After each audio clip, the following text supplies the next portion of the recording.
Come in. Welcome. I'm E.G. Marshall, your host for another adventure so strange and so chilling that we dare say you'll get little sleep this night. At the moment, we're in a shabby little storefront studio near the waterfront of a large city.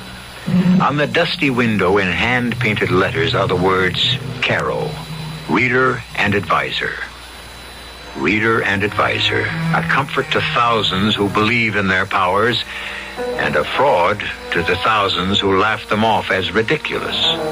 Martha Hawthorne, however, is one of the thousands who believe, and at the moment, she is seeking help for a desperate situation.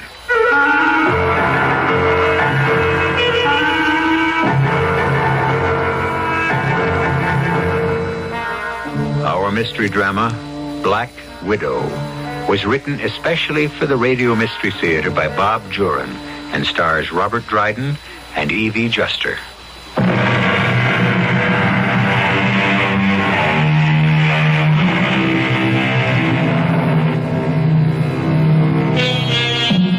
Standing up for what you believe is right is both honorable and necessary, and it also can be dangerous, particularly if your adversary has very little scruples and a lot to lose should you have your way.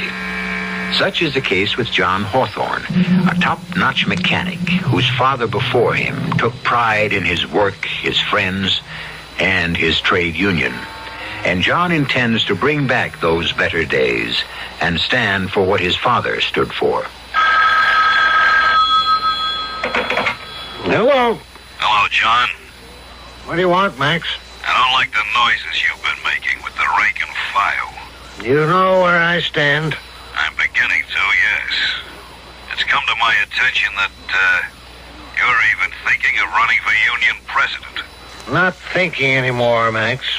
Am running. That's my job. Why waste your time? You know you can't win. I know that damn near the whole membership is fed up with you and that so-called business manager of yours. You see, Max, what I've got that you haven't is the membership on my side. A membership? Don't act so naive, John. They don't have any say in the union's affairs. You're right there, Max. That's been the whole trouble. I intend to give this union back to the members. We'll see. Let's talk about it in person. After the meeting next Friday. No, there's no talking to you, Max. We've been trying to talk for 2 years, but you run things your way, and we're fed up with it. All right, John. Don't get excited. You'll run for president and see what it gets you. I wondered when Max would start getting worried. He's not worried, Martha. I am. That makes two of us. I'm proud of your guts, John. But we both know who Max has behind him, and they play rough. I'm not afraid of threats. I'm just worried that maybe I can't carry it off. I still wish you'd reconsider. You have to do what you think is right. I don't want to be a hero's widow. No. They wouldn't try anything like that. Oh, I expect a little rough stuff, maybe, but I've got my eyes open. And I've got my protection, too. Oh, John, is it worth it? What's it going to do to Lillian and me? Nobody's going to get hurt, except Max Conger. He's never had a serious challenge to his authority. We're a small, independent mechanics union that used to be great until Max Conger and his friends got their claws into us. I know you've been upset about it for months. But let someone else carry the standard. I have to, Martha. My father was shop steward for years, and now me. The guys just look to me to do it. Well, I can't say I'm not proud of you. I guess I wouldn't want you any other way. I'm home. Hi, Lillian. Hello, baby. You home for supper? If it's quick, Neil's picking me up at 7. Where are you two heading tonight? Roller skating, believe it or not. We're meeting June and Fred there. Aren't they old for roller skating? I'll get it. Hello? Hello, Mrs. Hawthorne. Hank Thomas here. Oh, yes, Hank. You want John? If he's not busy. Yeah, I'll take it, Mother. Yeah, Hank. John, I've got to call a shop steward's meeting tonight. tonight. I know it's last minute. Can you make it? You know I can. Well, we're running into a problem at the Campbell shop over in Florence. We've got things to work out. What's the Campbell shop got to do with us? Well, we're all union brothers. Yeah, and it suits your purpose. Okay, John, I know about your talk with Max a little while ago. When you win the election, you can do things your way. Until then, we'll do it mine, okay? See you at 8. Yeah. Okay, Henry.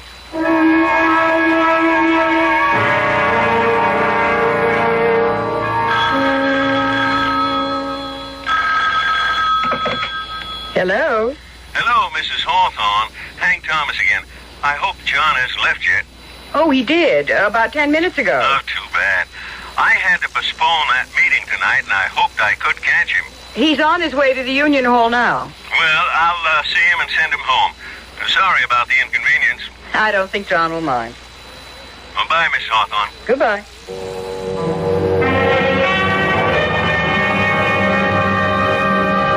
Good evening, Mrs. Hawthorne. Good evening, Caro. I'm sorry to bother you for reading this late, but I'm terribly worried. I am always at your service, Mrs. Hawthorne. Always. For regular customers who need help from the cards. My husband went to a union meeting tonight, and that's part of my problem. Sit down. Let us see what the cards tell us. These cards are the threat. This is your husband. A red king. That is favorable. A red king will triumph over the situation. Oh, thank heaven. If what? If the next card is a red jack or a black queen. The ace of spades. I'm sorry. The ace of spades is dead.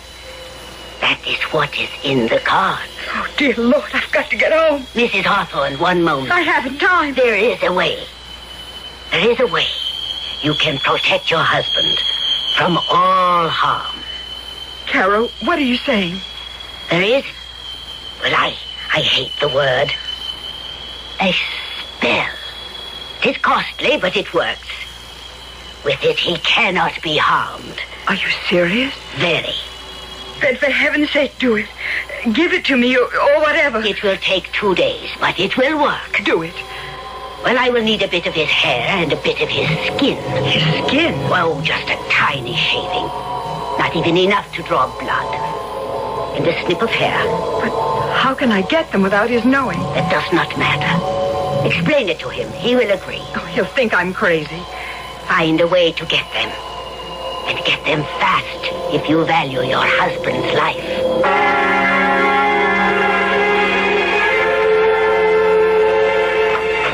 John? It's me, Mother. Where'd Dad go? To a shop steward meeting. But after he left, Hank Thomas called to say it was canceled. I thought your father would be home long before this. Oh, they probably went for a drink. They usually do.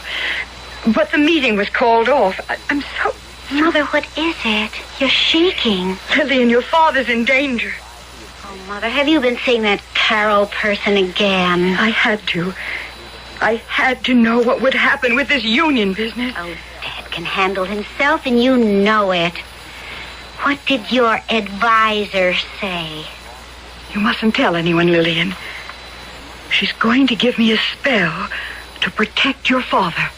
A spell? I don't like seeing you this way. Believing something like this would work. Well, it's voodoo. Or worse. It's not going to protect Dad. It's making a wreck out of you. This union business is making a wreck out of me. If I can find a way to stop it, I will. Well, this isn't the way to stop it. With witches' spells and... John forgot his key. Not a word to him about this. Well, how was the... Oh. Miss Hawthorne?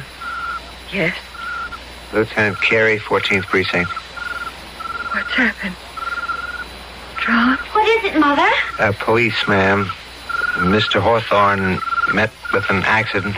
Oh, I'm too late. Well, what happened? Hit and run, apparently. No witnesses. Oh, how bad. I'm his daughter. Fatal. Oh. I'm sorry. Will you come with me, please? Oh, Mother. I was too late. I was too late. Give us a minute, please. Oh, of course. I'll be outside. Mother, we have to go to police headquarters. He's dead. He's dead. And I was too late. Mother, please. It's hard for us. We have to go.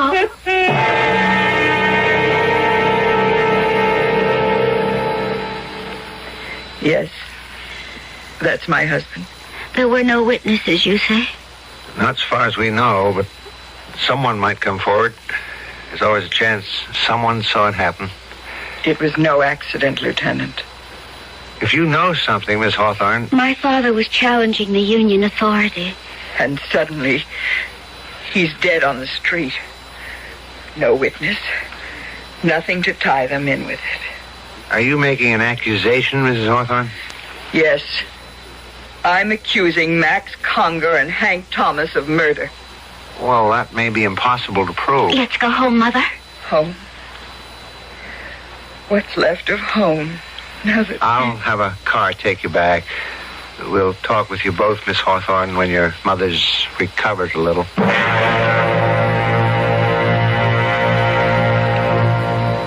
There's absolutely nothing to link those two men with this case, Miss Hawthorne. I realize that. Well, there's always a chance, as I said, of someone coming forward. Oh, I doubt it. But it would take that, I'm afraid, to pull Mother out of her shock. Could I see her? Perhaps a different face. Of course. Don't be surprised if she just stares at you. But then she might respond. Follow me. Sure. You've had a doctor attend her, I'm sure. Oh, yes, almost every day. Apparently this happens frequently. He says medication might even make it worse, so he's just waiting for nature. In your mother's case, there's the bitterness. That makes it all the tougher. Mother? Mother? But she's gone. But I thought you said She hasn't left this room for a week. I talked to her here just an hour before you arrived. We were right downstairs. How could she get by without our seeing her? The back stairs. It's possible, but it's not probable. Where would she go? Now, I have to ask this. Did your father have a gun? No, not that I know of. I've got to use your phone, and fast.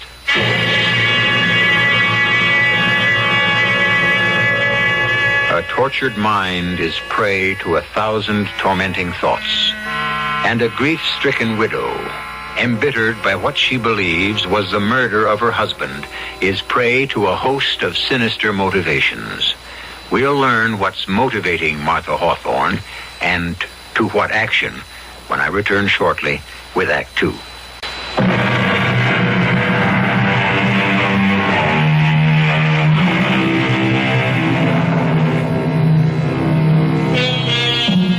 Martha Hawthorne has at last been motivated.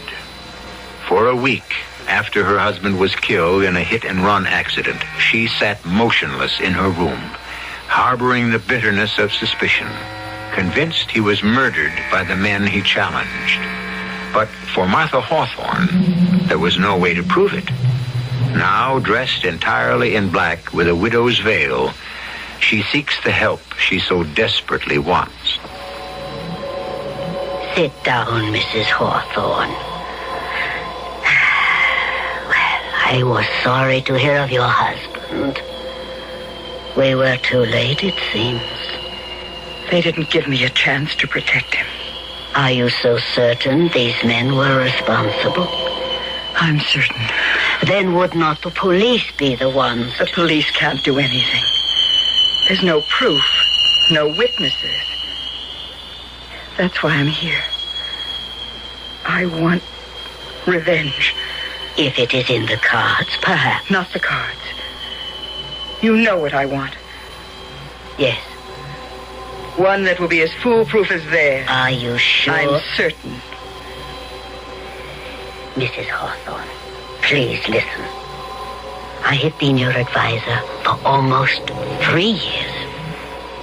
You are a gentlewoman. What you are doing now is out of grief and bitterness.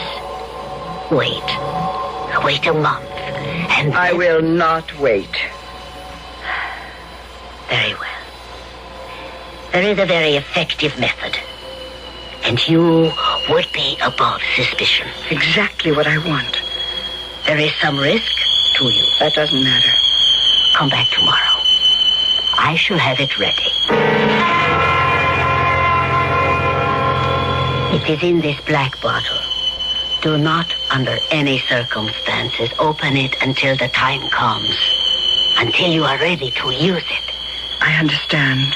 The effects are not instantaneous. It takes a while. And it is sometimes unpredictable.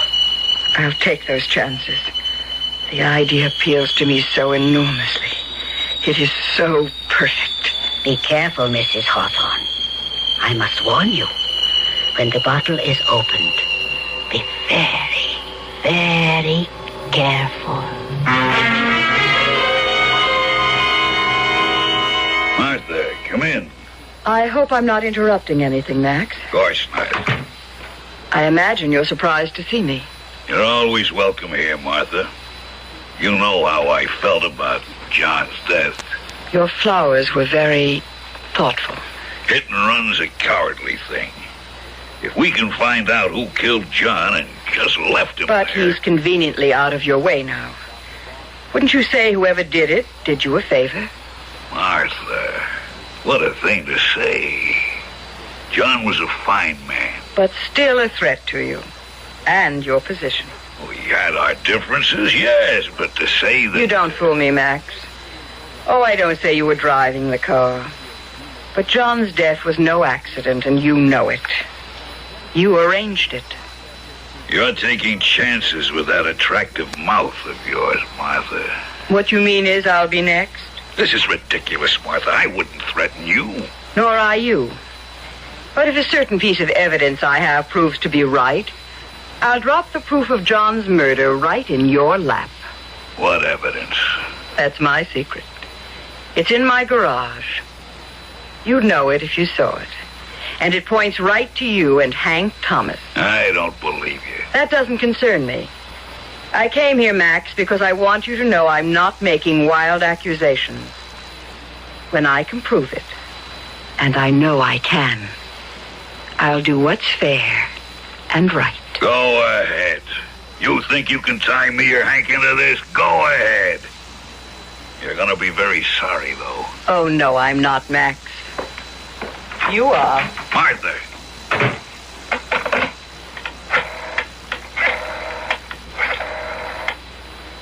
Hank, Hawthorne's wife was just here and she knows something.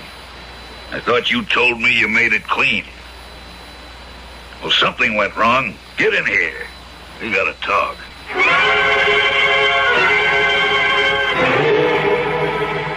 Mother, why can't we have the lights on? And why have you been pacing by that window for an hour? You'll know when it happens, Lillian. And I'm pretty sure it will. Why don't you tell me? Wait. There. Yes. There they are. Who? Max Conger and Hank Thomas. What? They're heading for the garage. I knew it. Mother, I insist on knowing what's going on. That's it, Max. Come into my parlor, little flies. I'm ready for you now. I knew you'd prove your guilt. Mother, should I call the police? No. Stay right here by the window. Keep watching the garage. Watch everything they do. I'll be back in a few moments. Where are you going? Never mind. Just stay here and don't leave the window, whatever you do.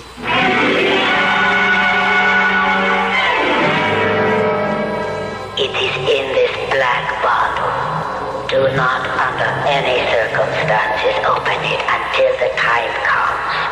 Until you are ready to use it.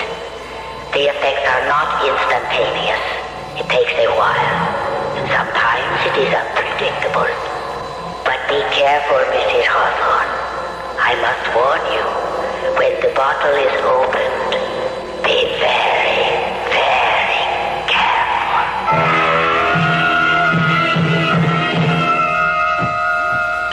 right low. What are we looking for? I don't know, but she said I'd recognize it. She or the daughter's liable to see us. There's nobody home. I've been phoning for an hour. No lights in the house. Well, damn. This is crazy, Max. How could she have any evidence? She's working on your nerves. How could she trace it to us? I don't know. That's what worries me. Flash your light around, but keep it low. Early. Look at that. Ugh. Looks like a black widow. They're dangerous. Not if you don't touch him. See? It just sits there. It gives me the creeps. Let's get out of here. Not till I find what I came for. The spider's gone. Oh, look at everything. What stands out? I don't know, Max. But if you're not leaving, I am. Go then and leave me the light. Yeah. Wait. Look. That black widow spider again. It's right in front of the door. It won't attack. At least I don't think so. If you touch one by accident, that's when they fight back. Look at it, though. Takes little steps toward us. It's disappeared again. They don't like the light, I think. They head for dark corners. I got chills just looking at that thing. I'm getting out of here, Max. Okay. There's nothing here. Martha's bluffing. So, Mrs. Hawthorne, it was effective. Very. I'll need another one. Are you sure you want to continue this, Mrs. Hawthorne? Absolutely certain. Very well. I shall have another for you tomorrow.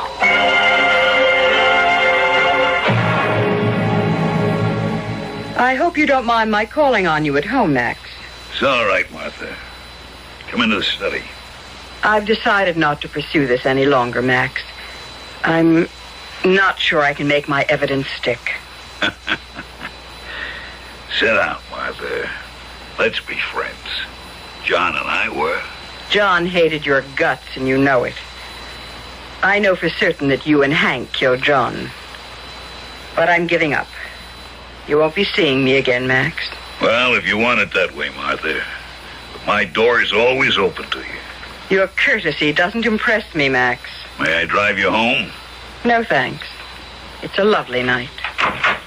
Well, then, good night, Martha. Goodbye, Max.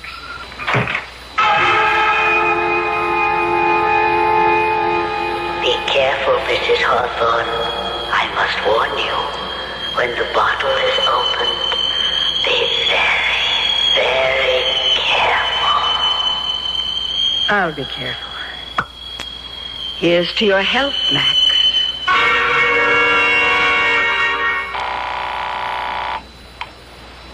Local 48. Hank, Hello, Max. What's up? I just had a visitor. Martha Hawthorne. Oh? She's giving up. She knows she can't prove anything. She's finally admitting it. There's still that nosy detective to deal with. He hasn't got a... Oh! Max, what's the matter? Good Lord. Max, what is it?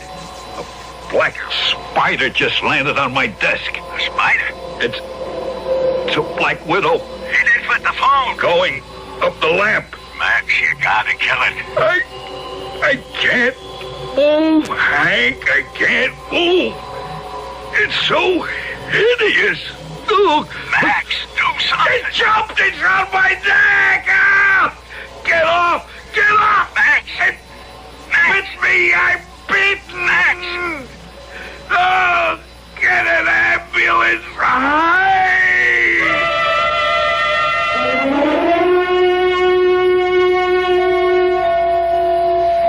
Mr. Thomas? Yeah. I'm Lieutenant Carey, 14th Precinct. I called on you after John Hawthorne's death. Yes, sir. I'd like some information. So would I. I want to know how Max is. Why don't they tell me?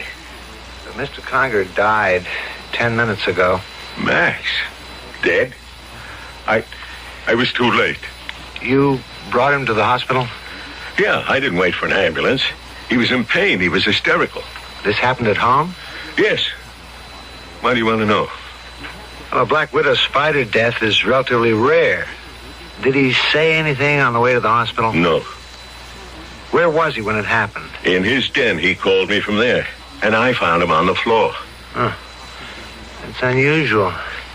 Black widows rarely come out like that. They generally stay in their dark corners. Well, this one didn't. It was awful hearing Max scream like that. I'll never forget it. Wait a minute, Lieutenant. What is it? She couldn't have... No. Who? Martha Hawthorne. She visited Max last night.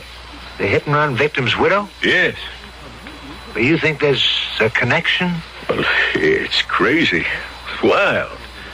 Mrs. Hawthorne accused Max and me of her husband's death. Yeah, I know. And last night she went to Max and told him she was, well, withdrawing the accusation. So? She was there. And then Max... Are you suggesting Mrs. Hawthorne brought a Black Widow spider into his home? It's impossible. But she was there. I'll have a talk with Mrs. Hawthorne. Since you say she was evidently the last person to see Max Conger alive. Back again, Mrs. Hawthorne. Well, I read of the man's death in the paper. You think me a murderer, Carol? No. I'm an executioner. That man killed my husband. And I'm not quite finished, Carol. I'll need one more. Just one more.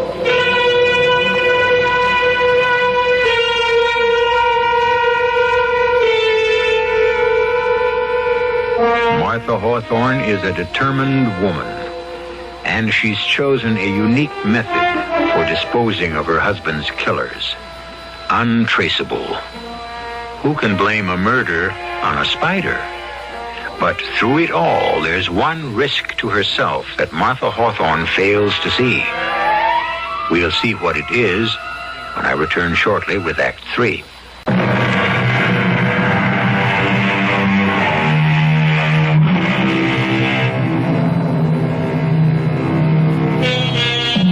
Will you walk into my parlor, said the spider to the fly. 'Tis the prettiest little parlor that you ever did spy. Oh, no, said the little fly. To ask me is in vain, for who goes up your winding stair can ne'er come down again. Martha Hawthorne, still bent on avenging her husband's death, has one more victim of her bitterness to dispose of. But the victim is beginning to fear for his life and has suggested to Police Lieutenant Carey that there may be some connection between Martha Hawthorne's visit to Max Conger and Max's subsequent death. How can I help you, Lieutenant Carey? It's about the death of Max Conger. That was dreadful. I make no pretense of liking Max, but I was shocked when I read of his awful death. A spider? Oof. Mr. Conger's associate, Mr. Thomas, says you visited him that night. I did, that's true. I told Max I was through accusing him. You know the story. We're still investigating that case, Miss Hawthorne. I'm trying to forget it.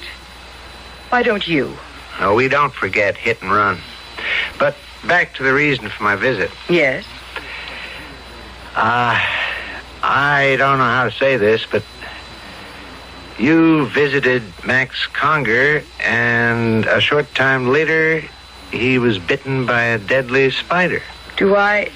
No, I don't think I understand you right. Are you suggesting that I had something to do with a spider biting Max Conger? Well, I know it's far-fetched, but we have to take Far-fetched? It's insane. How in the world could I catch one, let alone deliver it to Max Conger? Oh, Lieutenant, this is beyond belief. But the curious thing is the spider. Black widows don't usually come out and climb up on desks. They stay in the darkness. I know nothing of spider behavior. You're being taken in by Hank Thomas, Lieutenant. He thinks because I accused them that I'm responsible for everything that might happen to them. You're right. Mr. Thomas is oversensitive, and that, coupled with my own curiosity, I hope you'll forgive me. I won't trouble you again. I hope not, Lieutenant. I'm finished with the whole business. I'm moving away from here as far as I can. I think you're wise to do that, Mrs. Hawthorne. Bitterness can really eat you up. I know. I've seen it.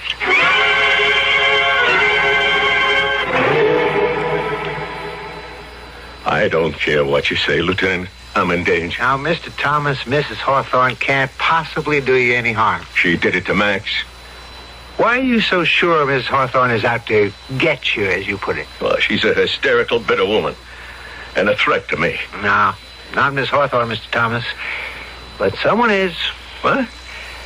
The reason I'm pursuing this is because there is something strange. 2 members of the same union meet with accidental deaths within 2 weeks of each other.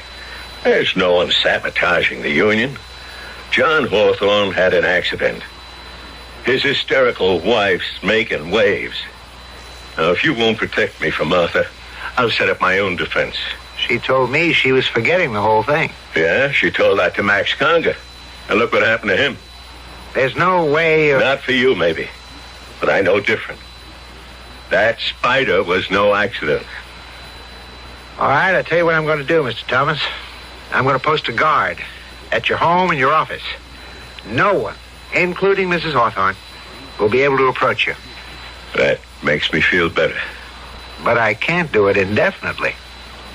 It's just until I can make heads or tails out of this whole thing. Good afternoon. I'd like to see Mr. Thomas. Sorry, no one's permitted in the office, ma'am. Why, a police guard. Has something happened to Mr. Thomas? Lieutenant Carey's orders. No one's allowed to see Mr. Thomas. He's all right, then. Yes, and Lieutenant Carey intends to keep him that way. But I don't understand. I've known Mr. Thomas for years. I'm Martha Hawthorne. Oh, yeah. Well, sorry, Mrs. Hawthorne, but he said you particularly were to be kept out. I'm very sorry for him. He must be living in terrible fear. Can you imagine anyone being afraid of me? Excuse me. Yes, sir? Oh, it's you. Where's my secretary? She's gone to lunch, sir. Well, when she gets back, I'm going home. Yes, sir. Hank, what's the trouble? Who's out there? It's me, Martha. Leave Martha now. Oh, Hank, please. Hank? Hank?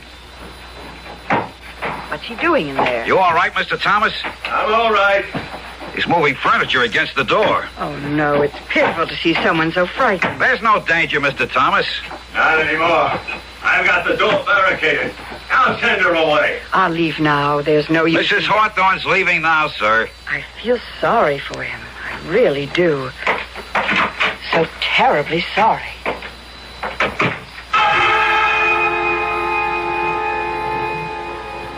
Be very careful, Mrs. Hawthorne. I must warn you, when the bottle is opened, be very, very careful. So Hank Thomas won't see me. Well, we'll see about that. And now here's to your health, Hank. Mr. Thomas, Mrs. Hawthorne's gone now. She really gone? Yes, sir. Okay, but don't let her back in. Not even in the outer office. Yes, sir. Just send my secretary in with it. Mr. Thomas, what's the matter? Get it away. Get it away. Oh, Lord. Get it out of here. I can't open the door. You've got the furniture against it. It's following me. If I can just force enough to... Get it off my back. It's on my neck. I can't get it off. Hold still. I'll get it. Good Lord, it's a Black Widow. Get it off. Get it off. Got it. I'll call an ambulance fast.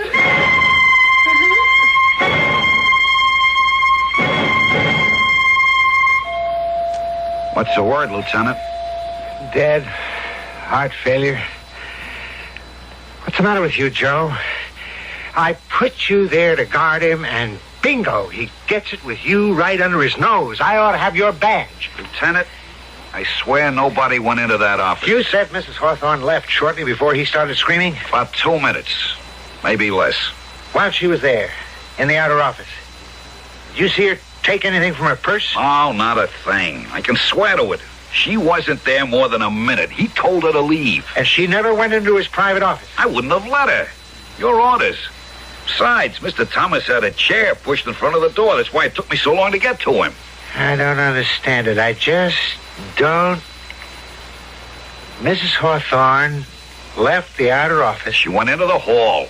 Then about 2 minutes later, Mr. Thomas screamed. That's right. I had to force the door, and there he was with the Black Widow spider on his neck. I slapped it off his neck and killed it with a book. It's more than coincidence this time. I've got to have a talk with Mrs. Hawthorne.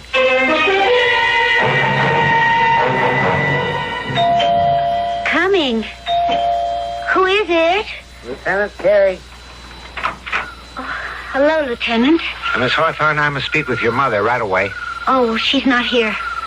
Did you know she visited Hank Thomas' office this afternoon? No. I got home at 6. Mother wasn't here and there wasn't any note. I just assumed she'd gone shopping or something. Hank Thomas died from a heart attack after being bitten by a black widow spider. Oh, my heavens, no. It happened minutes after your mother was there. From what I can learn from my guard, your mother never went near the private office. Well, then... But this right on top of Max Conger, it's just not coincidence anymore. The two men die in the same way shortly after your mother visited them. Oh, this is ghastly, Lieutenant. I just can't believe Mother... It is highly improbable, but how do you explain it? I don't know. Look, I'll tell Mother you want to see her the minute she gets home. I'd like to wait, if you don't mind. Very well. Come on in. I'll get us some coffee. It's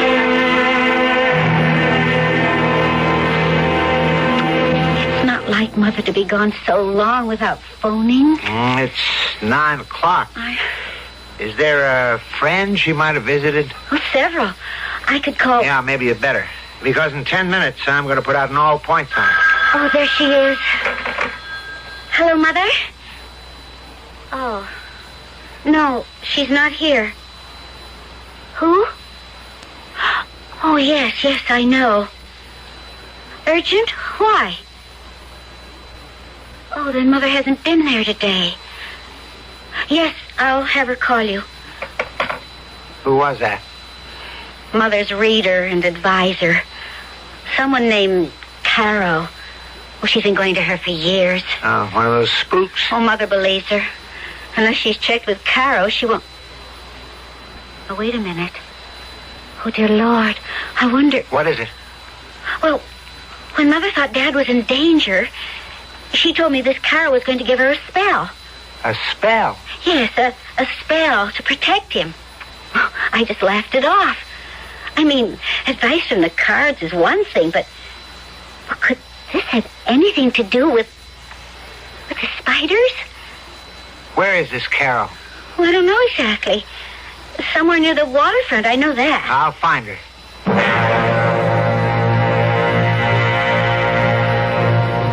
Welcome. What can Carol do for you?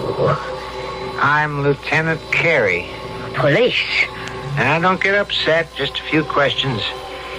Mrs. John Hawthorne is a client of yours? Yes, for several years. But what is the trouble? Has something happened to Mrs. Hawthorne? No. But her daughter says you were going to give Miss Hawthorne a spell to protect her husband. Some believe. Some do not. Did Mrs. Hawthorne ask for another spell? Something involving spiders? Then you know. 2 men have died from black widow spider bites shortly after Mrs. Hawthorne visited them. When did the second man die? This afternoon. My man killed the spider, and we've taken it to The spider was killed? Yeah, it's in the lab for study. Oh, no. I warned her to be careful. I told her to be careful. And you did supply Mrs. Hawthorne with deadly spiders? No. But you're saying... I did not give Mrs. Hawthorne spiders. Well, what did you do, then? It's obvious that this whole thing started here. She came to me for a deadly weapon, yes. She wanted revenge. And you gave her the spider? No! I told you I did not.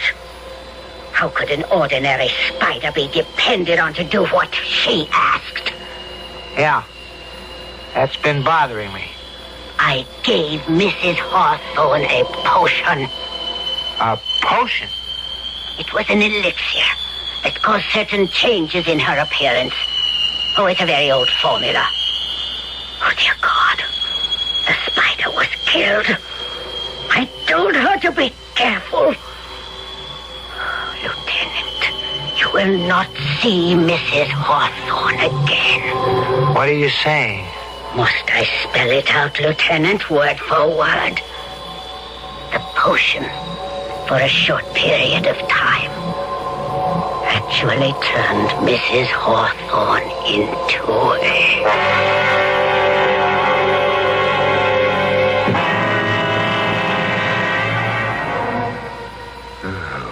Spiders have always given me the chills. They all serve their purpose in the scheme of things, I suppose. But I'm glad they prefer to stay in their dark corners. Most of them, at least. I prefer to give them a wide berth, and I'd suggest you do the same in the future. I might also suggest that you think twice before killing one again. You never can tell. It might just be someone you know.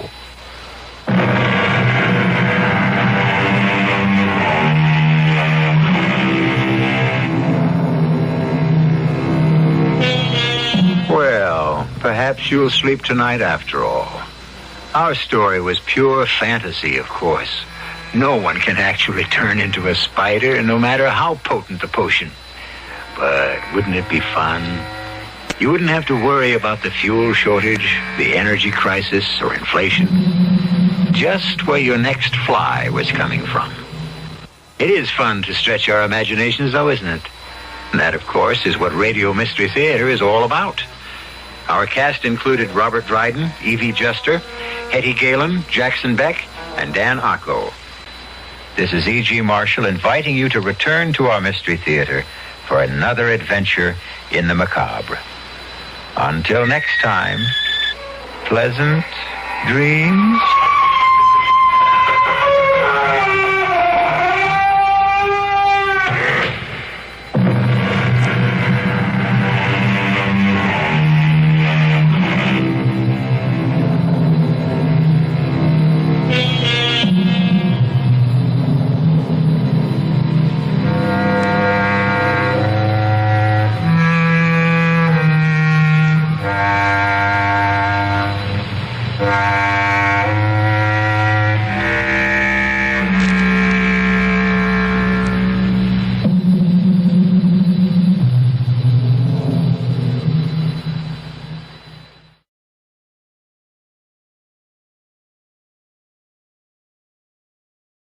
The CBS Radio Mystery Theater presents...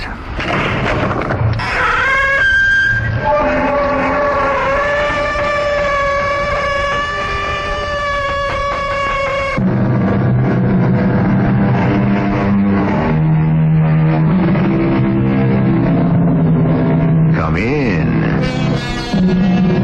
Welcome.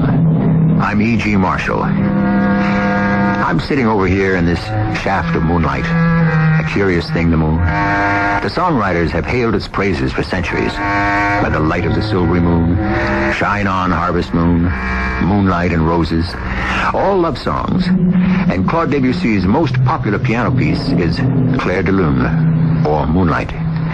Yes, the moon has held a fascination for lovers, poets, and musicians. And in our story about to unfold, moonlight plays a rather important part. But it has nothing to do with love. Quite the opposite, I believe.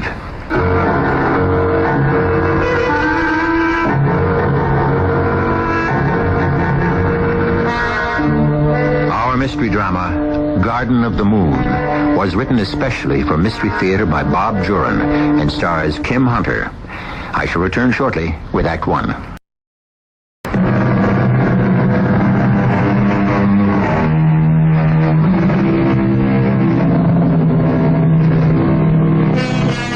More and more women today are finding self-expression in business.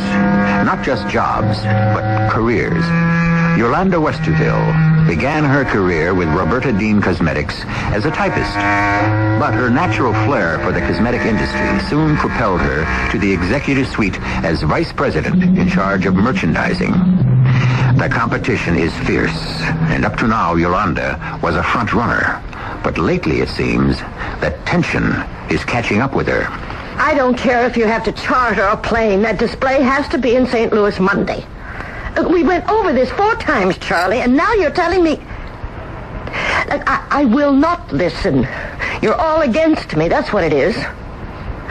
Well, let me tell you, Charlie, you're not getting this office. Oh, no. I know all about you and your filthy little schemes. Roxy! Roxy, get in here with your pad. Mrs. Westerville, you've got to calm down. Don't tell me what to do. Here, take this. What is it? Take it. Oh, all right. It's only a simple sedative. God, what's the matter with me, Roxy? I just made a fool of myself on the phone with Charlie Benson. I heard. It's been happening more frequently lately. Oh, why don't you take a few weeks off, huh? No, not with the campaign on Sunset Reverie ready to break. Well, then take vitamins. Roxy, sometimes Mrs. Westerville, you know you're under a lot of stress. Diet, exercise, vitamins build you up. You know, you cope better. Is that how you put up with me? I enjoy working for you, Mrs. Westerville. But I'll be honest. Lately, you've become a bit of a shrew. Oh, I know. I've been spouting off at home, too. Bill's unhappy. Oh, I think you're just run down. That's why I'm serious about the diet and the exercise. Roxy, you're a friend. But I don't think wheat germ and yogurt are going to make much difference. Look, a new health food store opened on Lexington Avenue at 45th Street last week. It's called the Garden of the Moon. I haven't been there yet, but why don't you try it? It's a restaurant as well as a store. So why not go there for lunch or at least look around? Well, why not? I'm sick of those martini and steak lunches. Garden of the Moon.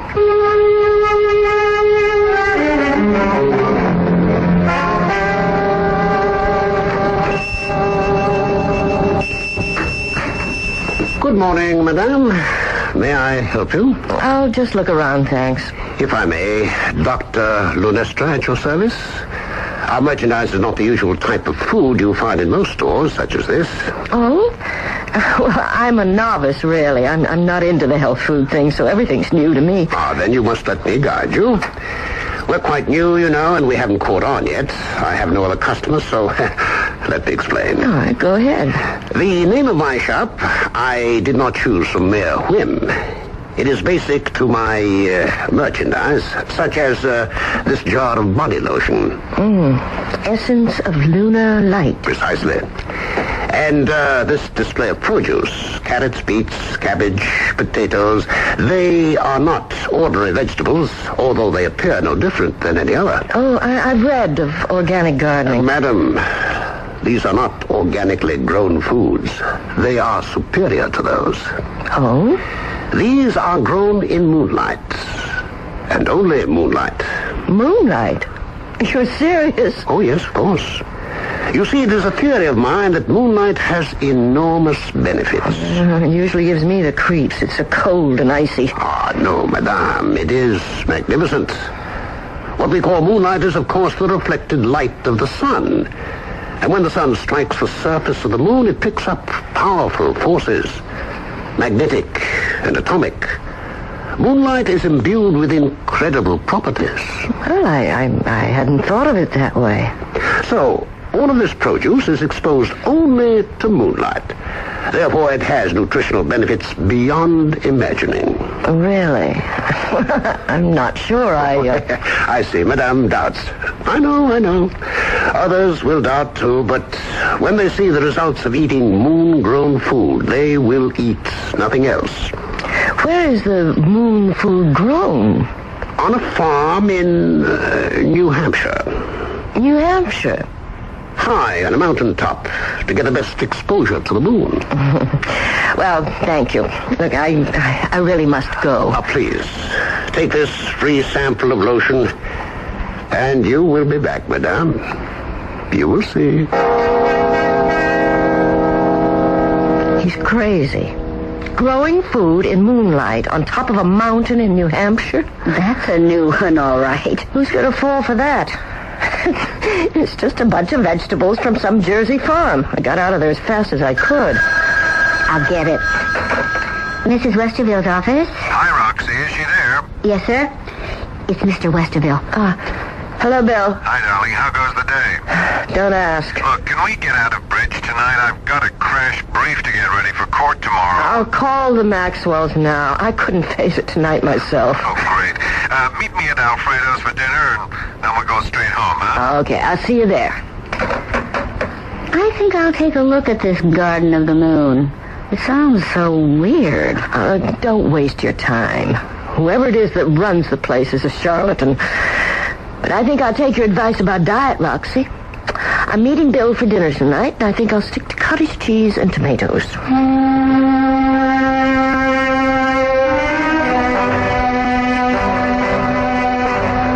What's with the cottage cheese and tomatoes?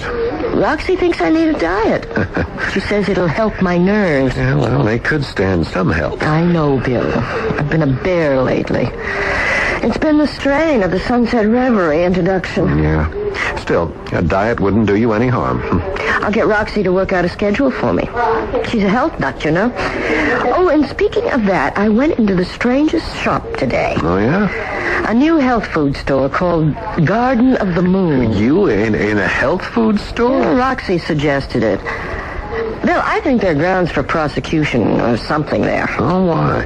Well, the man who runs it, Dr. Lunestra, claims all his produce is grown in moonlight. It's supposed to have magical powers. Well, that's a new angle. Dr. Lunestra, he's appropriately named. Aren't there grounds for some legal action?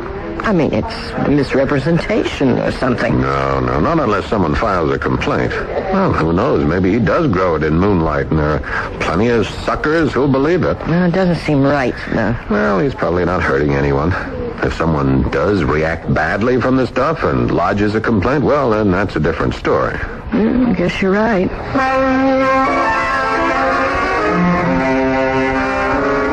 Good morning, Roxy. Good morning, Mrs. Westerville. Any calls? Mrs. Dean called twice. She wants to see you as soon as you come in. Oh, Lord. Carpenter and Rose called from St. Louis. The displays still haven't arrived. Oh, this sure is going to be my day. Tell Mrs. Dean I'm on my way. And pour me a coffee while I put on my face. Right away. Oh, well, I'd forgotten this. What? The sample of lotion that character gave me yesterday. Essence of Luna Light. Huh. Why don't you try it? It can't hurt. Has an unusual fragrance. Yeah, it seems to glow. Well, a little under the eyes and some on the neck. Snap it up with that coffee, Roxy. Roberta Dean awaits. Back already? She's fuming about the St. Louis opening. I'm going to have to fly out there. Look, get me an early afternoon flight and call my husband and tell him to meet me for lunch at Alfredo's. I'll hold all calls except for Her Highness. I'll be back Thursday if I'm lucky.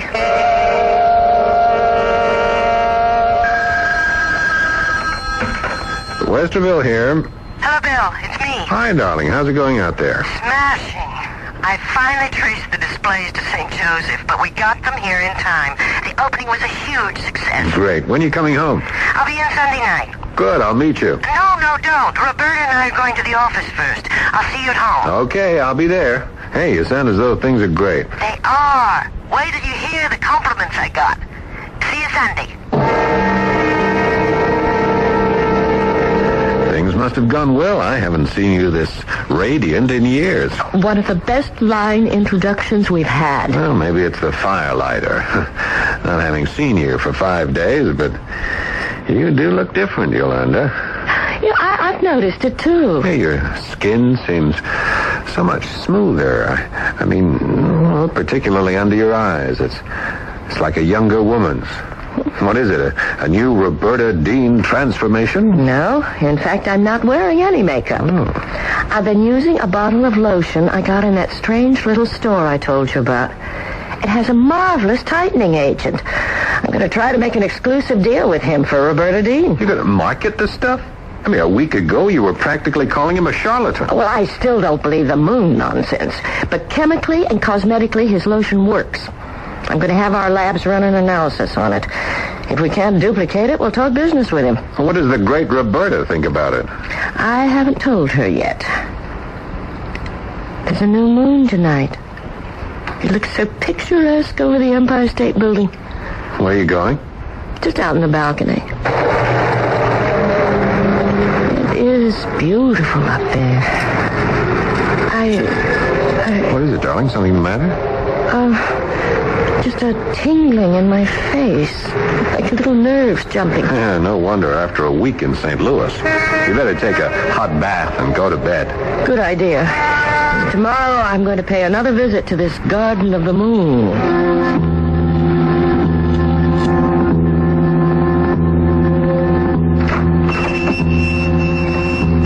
Good morning, madame. I thought you'd be back. Well, business certainly has picked up. Oh, yes. In only one short week, I am becoming known. I can hardly provide enough produce to meet the demand. Well, I think I'll try some of your vegetables. Certainly. Did madame use the lotion I gave her? No, not yet. But I've been thinking about your moon-grown food, and, well, all these other people seem to enjoy them. Here, let me give you a small assortment to try, and be sure to steam them. Don't boil. Takes away all the flavor. Yes, of course. 2 carrots, 1 parsnip, a potato, and 4 onions. I think you'll find them quite different from the vegetables you've been accustomed to. And remember, we serve lunch and dinner, too. Perhaps you'd like to have luncheon with us sometime? Perhaps. Speaking of the lotion, what's in it? Moonlight, madame? I mean the ingredients. Oh, nothing but a little oil of roses, water, and gelatin. And moonlight. But water and gelatin can't... I mean... Well, that's very interesting. I'll really have to try it. Here are the vegetables, madame. I guarantee you'll notice a decided difference in how you feel after eating the produce from the Garden of the Moon. How much do I owe you? $2. That's fair enough, I guess. And be sure to steam them. Here you are. Thank you, madame. Enjoy them in good health.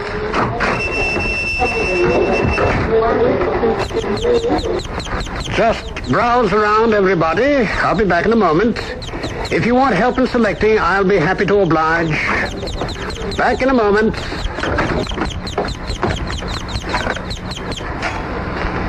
Lunestra here.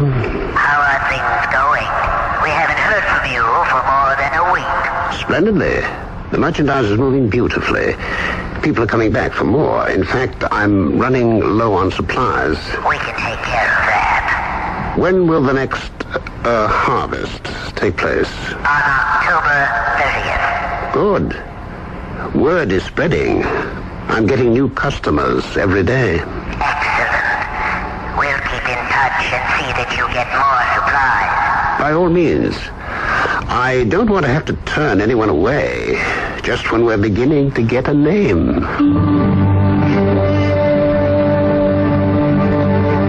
Someone once wrote a song about moonlight in Vermont. Perhaps that's where the farm should be located instead of New Hampshire.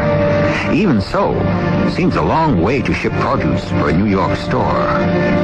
I wonder, though, do you really believe carrots and potatoes will grow in the moonlight? Or that moonlight has special powers? We'll see what happens after Yolanda eats the moon-grown vegetables when I return shortly with Act 2.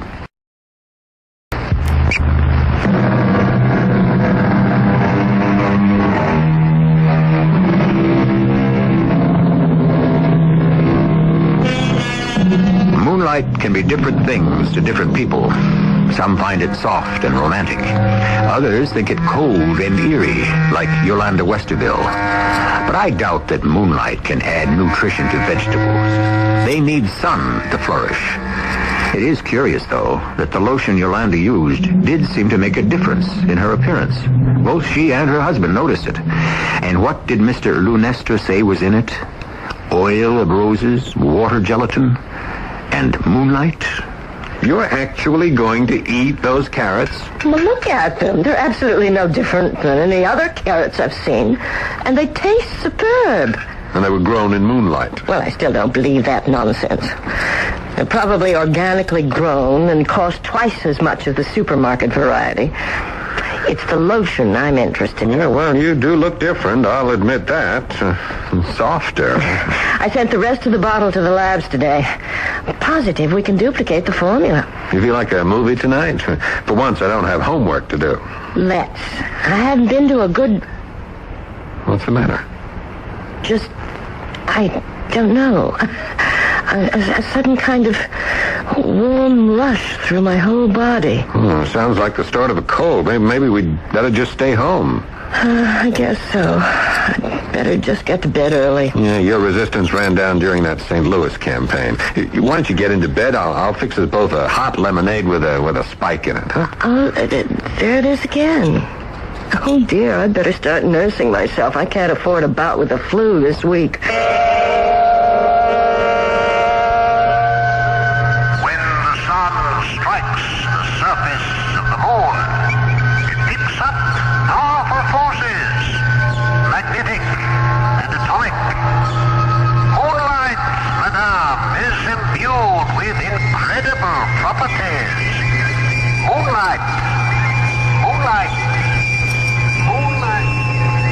What?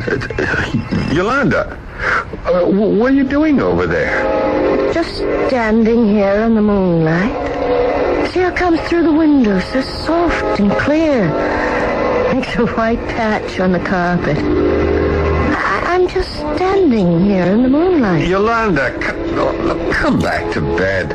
You've probably got a fever. It's making you... No, I don't think so. My skin is cool. Cool in the cool moonlight. So cool. Yolanda, stop it, please. Look, come on. I'll help you back to bed. Oh, all right. I'll say good night to the moonlight. Good night, moonlight.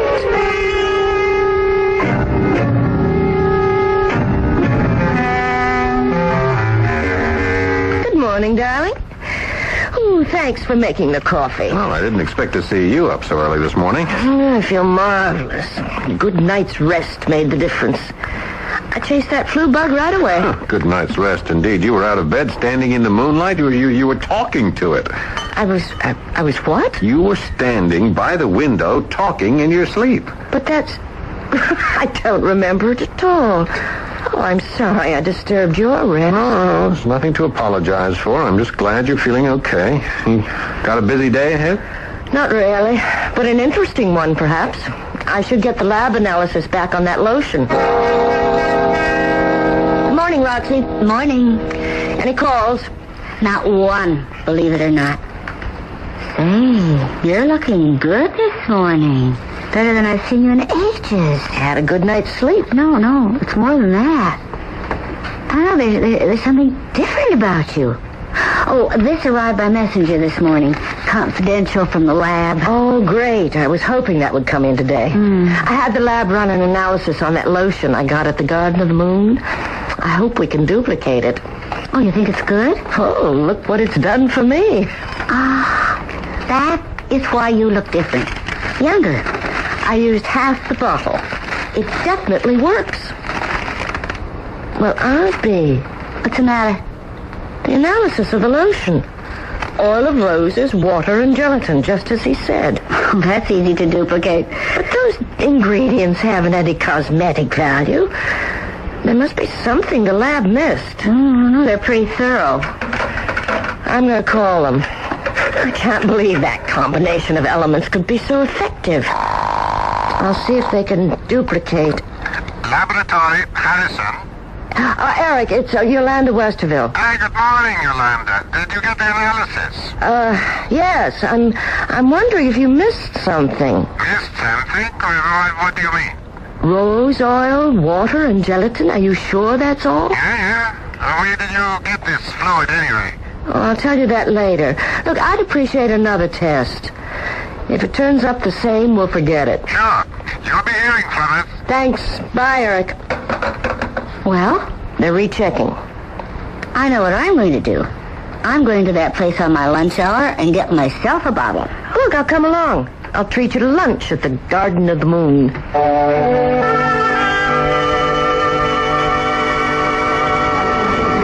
The place is jammed. It's certainly catching on. We'll have to wait for a table. That's the proprietor over there. Odd-looking guy, isn't he? Oh, he's coming over. Welcome, ladies. You're here for lunch. Yes. I have two in the back. Follow me. Oh, look at those fresh strawberries on that woman's plate. They're as big as golf balls. Incredible. Thank you. And how did Madame enjoy the vegetables? Excellent, really. I only tried the carrots. Oh, then you ladies are in for another treat. The luncheon menu. Oh, let's see. I think I'll have the tomato surprise. An excellent choice, Madame. So will I. 2 tomato surprises. My assistants will take your beverage order. This place is really packed. You know, I've been thinking. You admit the lotion did wonders for you. Maybe the food does have some kind of special something. It's possible. I still think the moonlight thing is just a promotion gimmick. 2 tomato surprises for the ladies. Oh, will you look at that? What are they stuffed with? The chef's secret, Madame.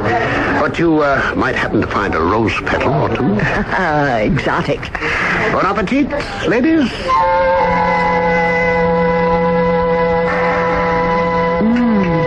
Simply marvelous. Oh, I agree 100%. Oh, so light and tasty, yet so satisfying. Yeah, I'm going to take some more vegetables home. Bill won't touch them, but... Roxy, what's the matter? Nothing, really. Just a sudden warm feeling. Not you, too. Oh, it's the flu bug going around. I had the same thing last night.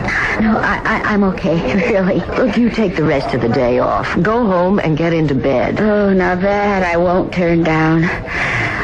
I do feel a little dizzy. Let's pay the check and go. I want to get a bottle of that lotion. Oh, do that. And give me a few drops for the lab. I'd like another test from a different bottle. Did you enjoy the luncheon? Excellent, yes.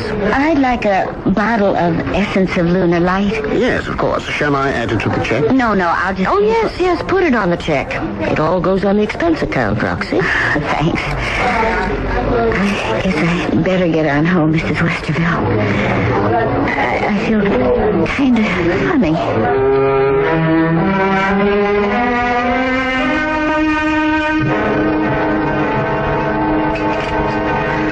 Well, I'm afraid Roxy's going to be out for a couple of days. Oh? We were having lunch at the Garden of the Moon.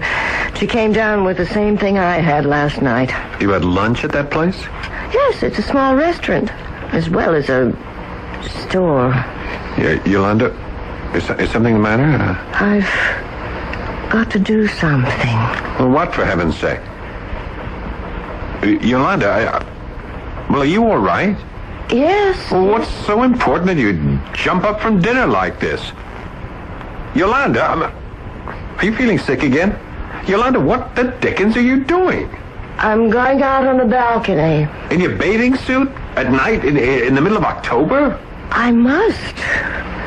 I have this need to bathe myself in the moonlight. The harvest moon. Oh, see how big and bright it is. Yolanda, would you come back inside and get dressed? I mean, you just can't... I must take a moon bath.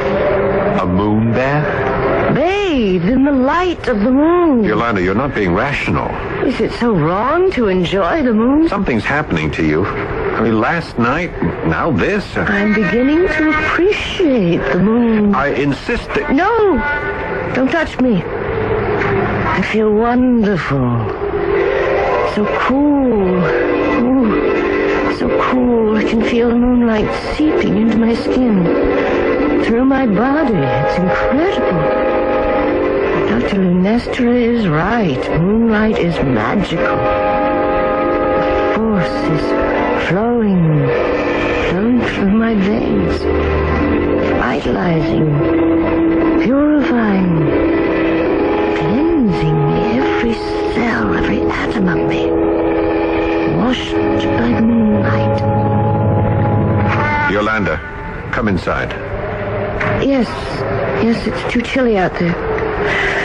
But the moonlight felt so good.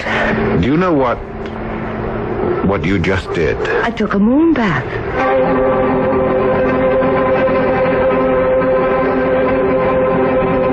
didn't expect to see you in today, Roxy. Oh, I feel great.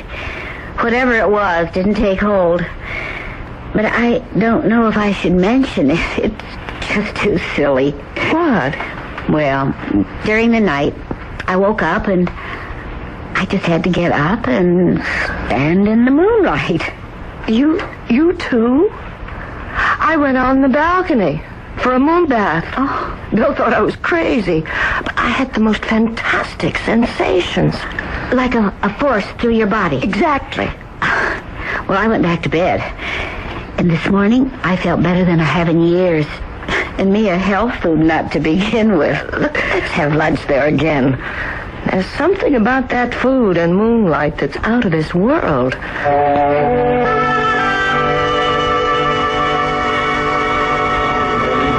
Welcome, ladies. Apparently the Garden of the Moon agrees with you. I have to admit that it does. Then you and your friend will be interested in this invitation. I'm passing them out to my regular customers. Garden of the Moon Weekend Retreat. Yes. To the farm and resort in New Hampshire, where all our produce is grown.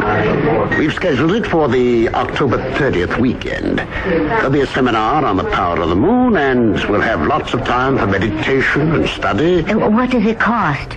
Oh, no cost at all. We'll go by chartered bus, and naturally, everything in the farm is already provided for. Well, it sounds fascinating. We'll have to think about it. Do not hesitate too long, madame. I've had many reservations already this morning.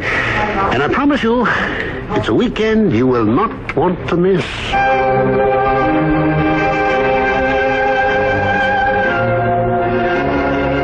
It sounds inviting, doesn't it? A weekend in New Hampshire would be a welcome relief from the New York City pace, no matter what the circumstances. But this trip sounds especially exciting, since Yolanda will visit the source of this unusual food. I hope she and Roxy decide to go, don't you? I'd hate to miss out on a trip like that. If they can get away, we'll go with them when I return shortly with Act 3.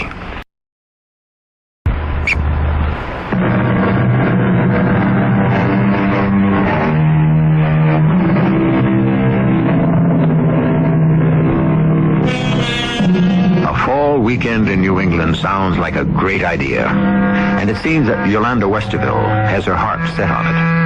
Of course, it's a perfect opportunity for us all to learn more about how this food is grown, to visit the farm and see firsthand where these unusual vegetables come from. But Yolanda's husband, Bill, has some very understandable misgivings. Are you out of your mind, Yolanda? Go off to a mountaintop in New Hampshire with a bunch of moon nuts? It's only a weekend, and it sounds intriguing. And frankly, your hang-up with moonlight all of a sudden has me worried. I don't see anything to worry about. I'm enjoying it. I forbid you to go to this witch's Sabbath or whatever it is in New Hampshire or any place else where I wouldn't know exactly where you were. Oh, Bill, there'll be 50 or 60 of us. Don't be naive, Yolanda. You have no idea what or who is on that mountaintop. It'll be fun finding out. I want more details on exactly what and where this place is. Well, I suppose I could find that out. Yeah, I should think you'd want to. I certainly do. All right, I'll get all the details I can. And if we don't come back, you can come looking for us. It's not a joking matter to me. A simple weekend in New England in the fall. There's nothing sinister in that. Ah, yes, madame, I can appreciate your husband's concern. Others have asked for their location, but we really prefer not to divulge it. You see, we would be overrun with curiosity seekers. Yes, I guess you would. The trip is open only to Garden of Moon customers, people who believe, as I do, in moonlight. If, however, madame thinks she cannot make the trip... Oh, no, I really want to go. We will leave from here on Friday, October 30th at 6 p.m. sharp. We'll just have to go along with it. Then I can put you down for a definite reservation. Yes, and for my secretary, too. Splendid. Well, we'll be there. Now, I've got to get back to the office. Good day, madame.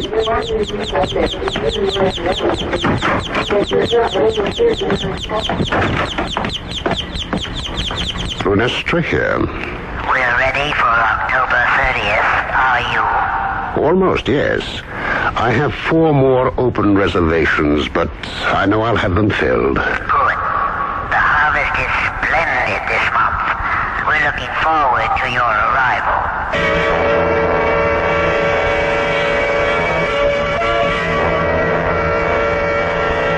We're all set, Roxy. I made her reservations with Dr. Lunestra. Is Mr. Westerville still so set against you? Yes, but I'm going anyway. Mrs. Westerville's office? Yeah, is she there, Roxy? It's Eric Harrison. Oh, she's here. The lab. Hi, Eric. What's the story? Yeah, that second sample tests out just like the first. There's no difference. I see. Well, I thought I was on to something. I'm so sorry. We couldn't come up with what you were expecting, but that's the way it goes. It's okay. Thanks, Eric. Bye. Well, I'm gonna have to make a business deal with Dr. Lunestra. His secret ingredient defies analysis. You can talk with him on the weekend retreat. Exactly what I intend to do.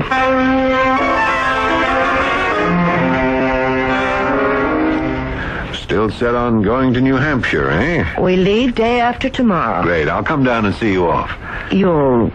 Well, you've had a change of heart. I don't think there's anything to worry about. I was concerned about that stuff you were eating. I thought that's what was giving you hallucinations. Hallucination? Yeah, but the carrots from the Garden of the Moon are just plain old garden variety carrots. How do you know? Well, I had one analyzed. You what? Yeah, I took one of those carrots to an old college chum. He's with the Department of Agriculture. And what did he tell you? Well, no higher nutrients. Nothing special about it, except one thing. He said it had been grown in very poor soil.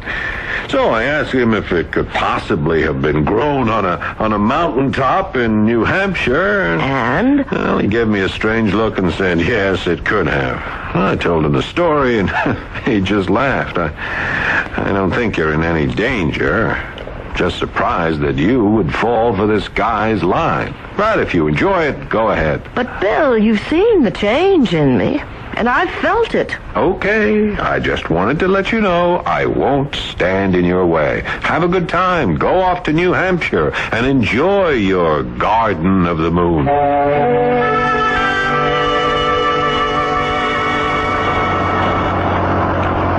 This is the first time I've been out of town for a weekend in years. Too bad it wasn't earlier in the month. The foliage up here would have been glorious. Ladies and gentlemen, may I have your attention? We are turning into the driveway now. We have arrived at our humble resort. Fortunately, we have a bright moon tonight. Your first glimpse of our Garden of the Moon will be just as it should be, in full moonlight. All your luggage will be taken care of, and after you've settled, we'll gather for an evening snack. Off the bus, everybody, please. It's freezing. But where are the buildings? All I see is a mountain. Entirely underground. My assistants will soon be opening the gardens to the moonlight. They are up on the summit. We'll visit them later. This is fascinating. Ladies and gentlemen, you'll kindly follow me. Don't be alarmed. Once inside the mountain, you'll find our accommodations quite comfortable.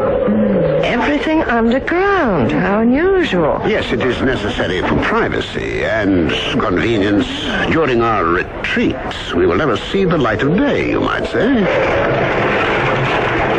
Welcome, everyone, to the Garden of the Moon. How beautiful.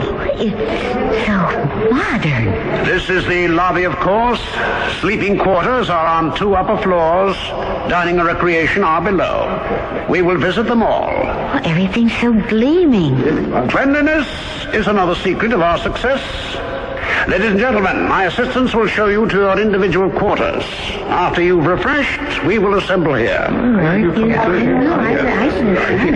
you said the place was modest. I'd call it elegant. Small, but elegant. We think of it as compact. Come, let me show you to your quarters. If you'll just step inside the elevator. A moving broom closet, I'd call it. But compact, eh? You see, our layout here is all up and down. In fact, from top to bottom, our establishment is 700 feet. Really? But for practical purposes, somewhat narrow. The hallway is circular, you see, with the rooms surrounding it. Here we are. These are your quarters. Again, compact. Make yourself comfortable and join us in the lobby in 1 hour. Just take the elevator. Okay. See you later. Look, our suitcases are here already. What's the matter, Roxy? I'm nervous. Why? This place is so closed in. You're not claustrophobic, are you? No, not that. But it's so strange. I feel like I'm in a submarine. Well, that's part of the novelty, I suppose. Why don't you take a hot shower? There doesn't seem to be a tub, but the shower will relax you. Then we'll join the others. Yeah, maybe I will. And cheer up. We're here to enjoy ourselves.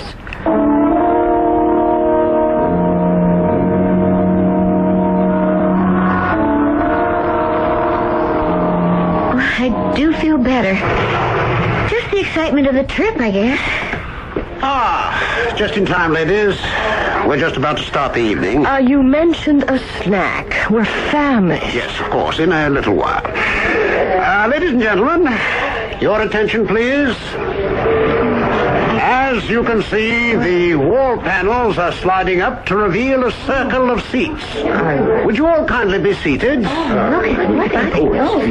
We are going to start our weekend with a short explanation of why we are here and what to expect. Now, you may think it strange that each of the seats has a belt. Kindly fasten yours across your lap. It's just part of the experience. We are now lowering a screen on which we will vividly demonstrate tonight's experience. Let me know when all belts are in place. This is weird. I don't get the belt bit. For some weeks now, you have all enjoyed the produce from our humble lunar garden. And this weekend, we'll top off that experience. All belts in place? Yes. Good. What's happening? The whole place is shaking. Is it an earthquake? And now for the explanation you all so well deserve. If you will look at the screen, you will see the planet Earth from half a mile up.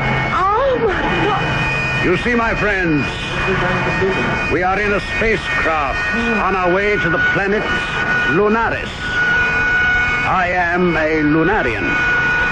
The planet Lunaris lies undiscovered on the far side of the moon. Oh, I can readily understand the disbelief on your faces. Is this some kind of joke? Some theatrical trick? I'm afraid not, my friends. You are all destined for the planet Lunaris with me. You see, in dining on our moon-grown foods, you have been purifying yourselves. Tenderizing might be a better word. For this is harvest time in the garden of the moon.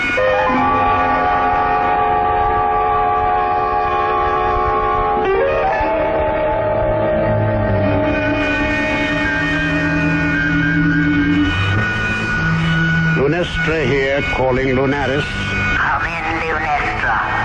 We are on our way. A fine harvest aboard. Landing preparations are completed and waiting.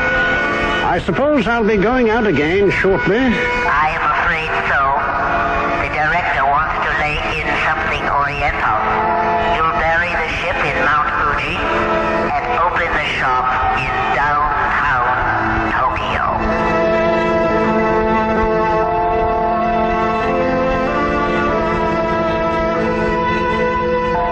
All I can say is that the Lunarians seem to have the gourmet flair. I wonder where their appetites will lead them after that. A bit of French fare, perhaps, or Polynesian? At any rate, Yolanda and Roxy are certainly going to be late for work come Monday. It's all very well to follow a new fad, but it's mighty dangerous to follow people you don't know to moonlight retreats in New England. I'll have some more thoughts on the moon when I return shortly.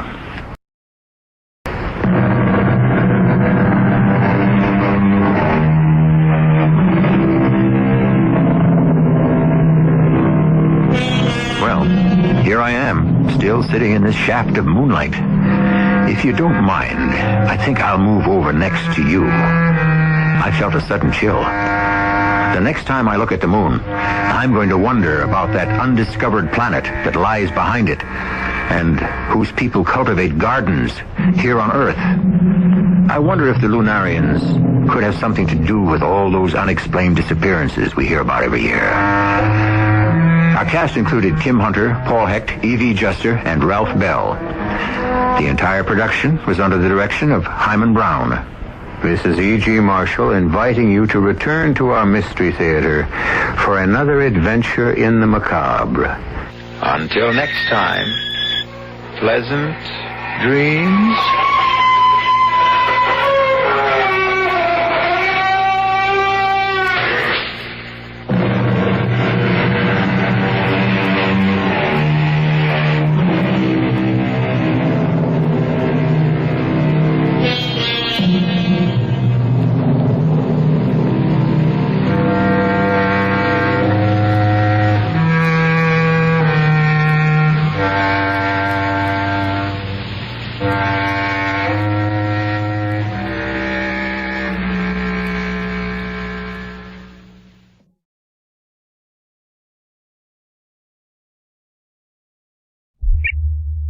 The CBS Radio Mystery Theater presents...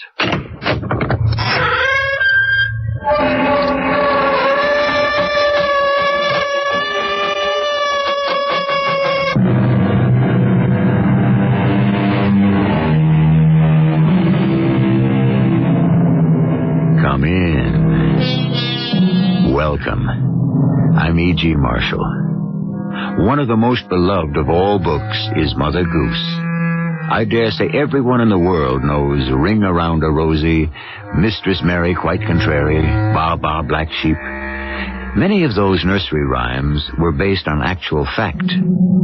Ring Around a Rosie depicted death from the plague in the 14th century. Mistress Mary was commonly thought to be Mary, Queen of Scots, and Ba Ba Black Sheep was a protest of the common people against confiscation of property by the royalty. But I wonder what promoted Hickory Dickory Dock. The mouse ran up the clock. The clock struck 1, and down he runs. Hickory Dickory Dock. Charlie, look. The door to the clock. It's opening. All by itself. At this point, I'd believe anything.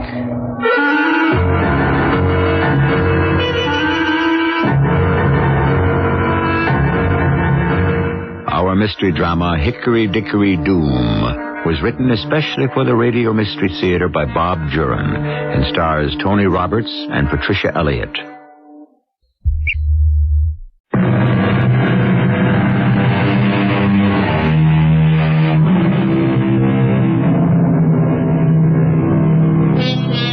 One of our more popular American pastimes is attending garage and tag sales.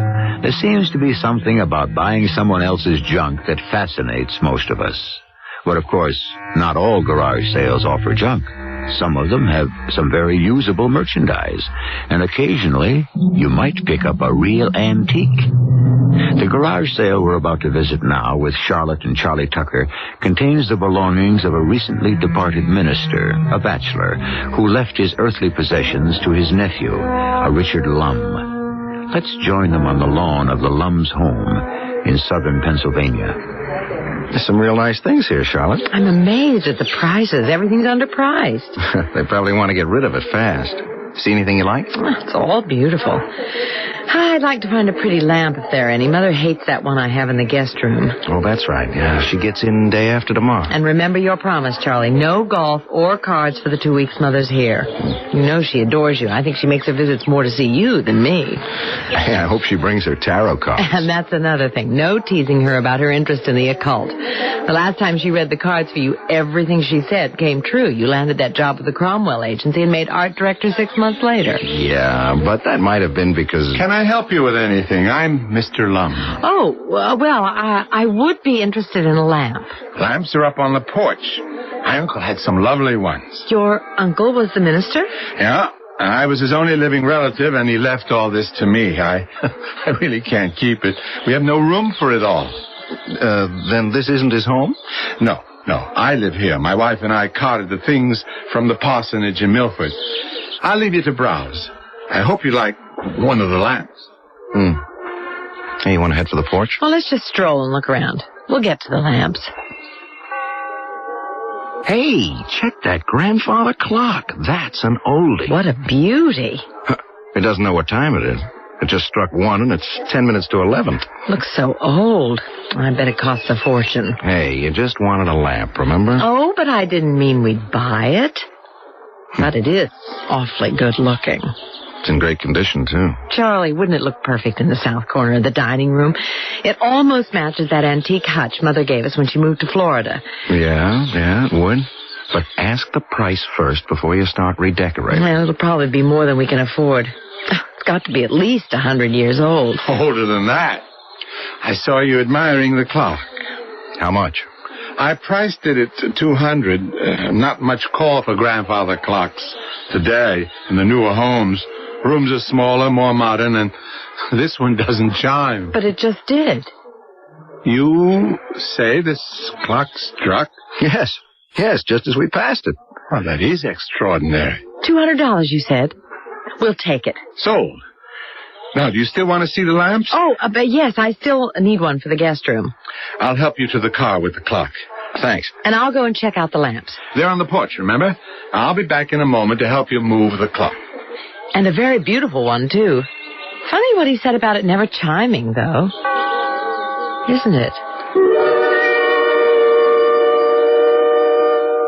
Careful now. Watch the chair. See it. Oh, the clock weighs a ton. I never found one this heavy. Okay, your end down first. Here we go. Oh, there we are. Oh.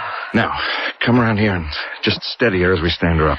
Oh, it looks so much bigger inside here than it did on the lawn. It's a matter of perspective. There we are. It is imposing, isn't it? It looks better there than I thought it would. Well, let's polish it up first, and then see if you can get it going. Okay. Here, you rub it down with the linseed oil, and I'll do the glass on the door. Hey, this wood is fantastic. I can't tell what it is, but maple, maybe, or even oak? I think we found a steal today. Hey, you know, Charlotte, the grain in this wood has a sort of design to it. Look, like foreign characters or something. Yes. I see what you mean. This looks like a row of A's. Yeah, and see here? Look, here's a ram's head. But they're not carved. The wood's as smooth as glass. Yeah, well, it couldn't be paint. No. Could it be that the wood just grew that way? That's possible, I guess. But these figures are so clear.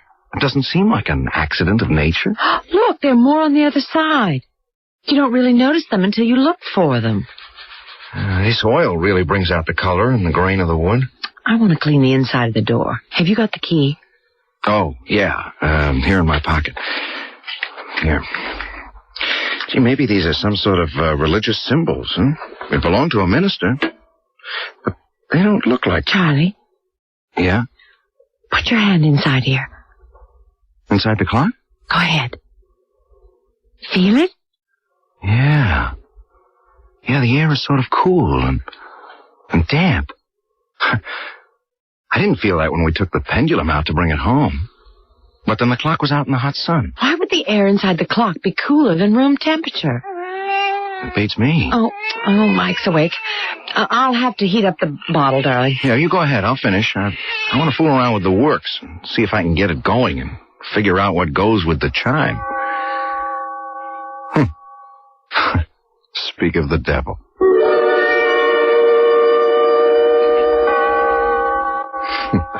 There it goes again. Second time this morning. You spent half of yesterday working on it. It's obvious there's something wrong with it that you can't fix. Oh, better hurry and finish your lunch. Mother's plane gets in 2 hours. You sure you won't change your mind about coming along? No, and Mother won't mind. Mike's been so fussy and restless these past 2 days. I think he's coming down with something. Probably another tooth. And Tinker hasn't been around all morning. It's not like her to stay away so long. I'm going to go and look for her. Hey, cats do as they please, and you know it. But yesterday she wouldn't come in at all. She'd start up the porch steps, and then she'd arch her back and spit. She refused to come into the house. Oh, she'll be all right. Cats know how to take care of themselves. And I'd better get going. Traffic to the airport might be heavy. And wait till you see how your grandson's grown. He grows some every day, it seems. He'll be walking soon. He's 10 months old tomorrow. You'll be seeing him in about 30 seconds. We're home. Oh, there's Charlotte. Oh, she looks a little thinner, don't you think? Yeah, well, she's taken up jogging. Hi. Hello, darling. Oh, Mother. Oh, how good to see you again. Oh, you look wonderful. And feel it, too. Oh, I'm so sorry about not coming to the airport. Oh, that's all right, dear. What's the difference? Now put your bags in your room, Mother. Thanks, Charlie. How was the flight? Oh, rough and bumpy. I skipped the food and stuck with my old-fashioned. We're cooking out tonight. You'll get one of Charlie's steak specials. Oh, that'll be nice. Charlie tells me you've taken up jog. What's the matter? Mother, what is it? I feel... Charlie? Mother, are you sick? Here, sit down. No, I'm not sick.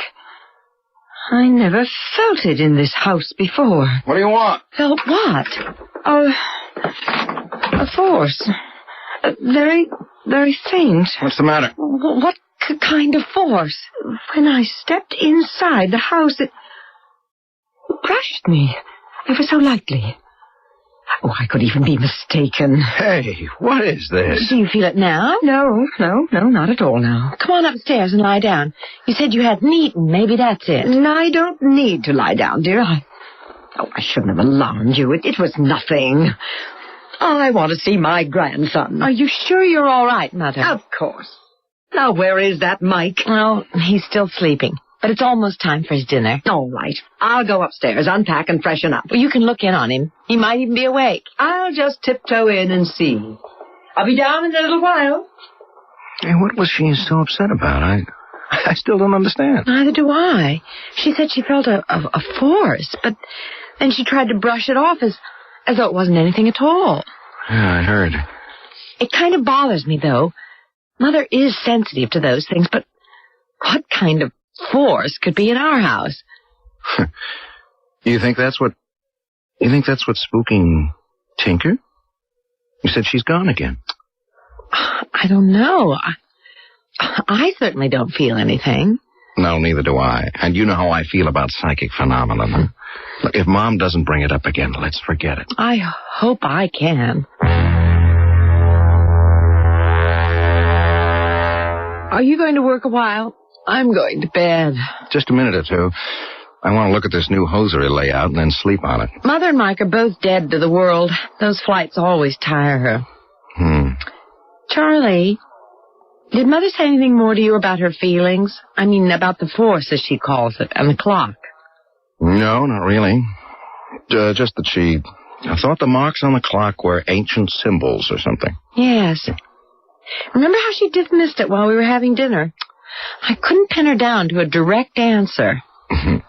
So she doesn't want to make you nervous. Well, it only makes me more nervous. There's something I didn't mention. When I told her we thought the cool air inside the clock came from the type of wood, she said that could be one explanation. Oh, she has another? She wouldn't say. Charlotte, hey, you didn't mess around with my drawing board, did you? What? I never go near it when you're working on a layout. Well, the sketch I did yesterday is all smudged. Look. Well, darling, I have no idea how that didn't blow to the floor, maybe. You picked it up? No, absolutely not. I've told you. Well, how could something no one touched smudge up like that? I mean, these inks don't blur. Charlie, I give you my word. I know, Charlotte. I'm not accusing. I'm just mystified. I'll have to do the whole thing over again in the morning. Well, come into bed then. Yeah, I'll be right in. Gee, that's strange. That just couldn't happen like that.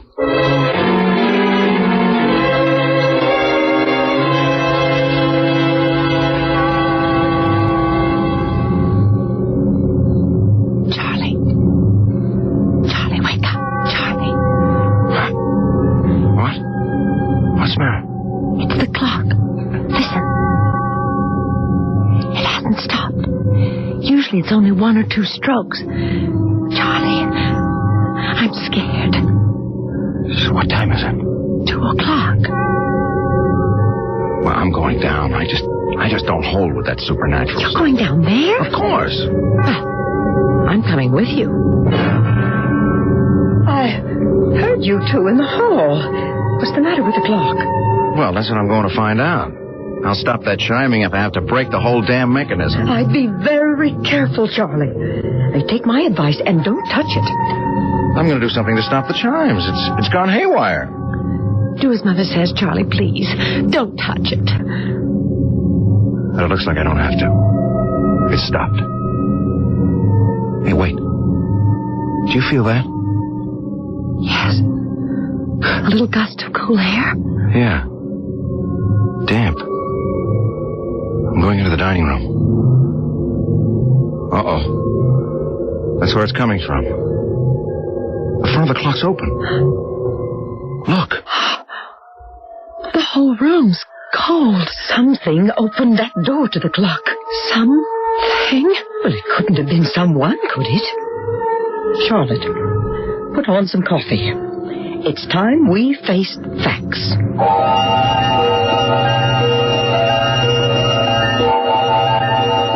And high time, I'd say, wouldn't you? Whether Charlotte and Charlie want to admit it or not, there's something strange going on in their home. Charlotte's mother realizes it, and realized it the moment she set foot in the house. So while the coffee's brewing in the Tucker household at 2:15 a.m., we'll take a short break ourselves and join them shortly in Act 2.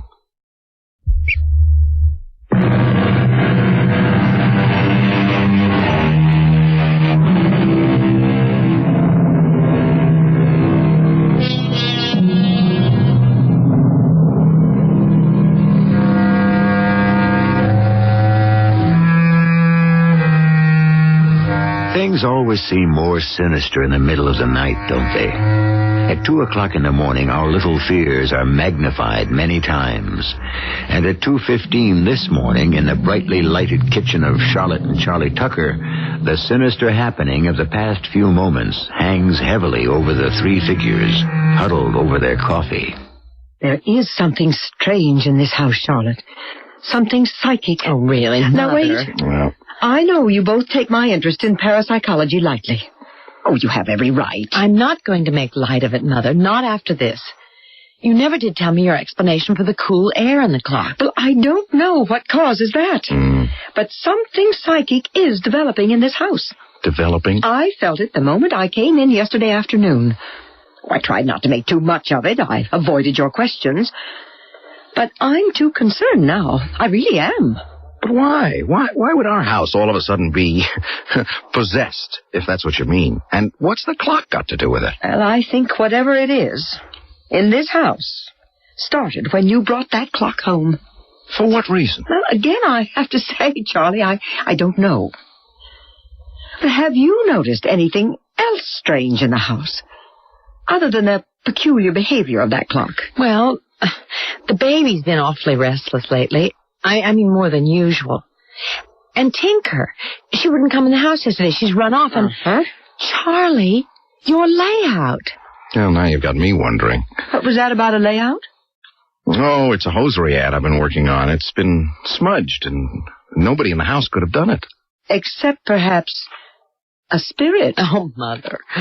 Well, now that seems even more unlikely. How could a spirit smudge a physical drawing? Poltergeist can actually hurl furniture around. Oh, we've got poltergeists? Charlotte, I'm very serious.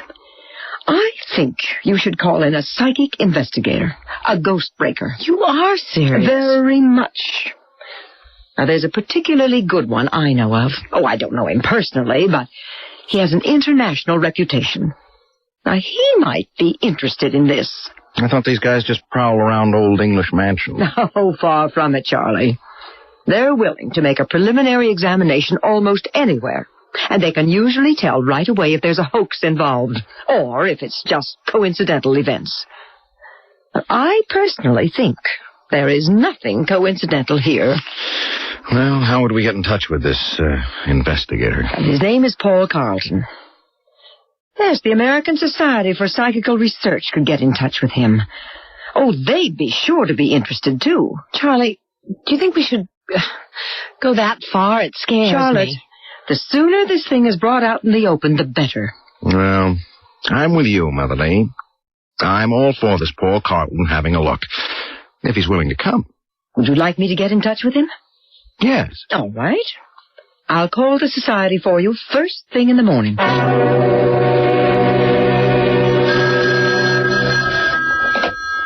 Hello? Mrs. Lee? Yes? Paul Carlton.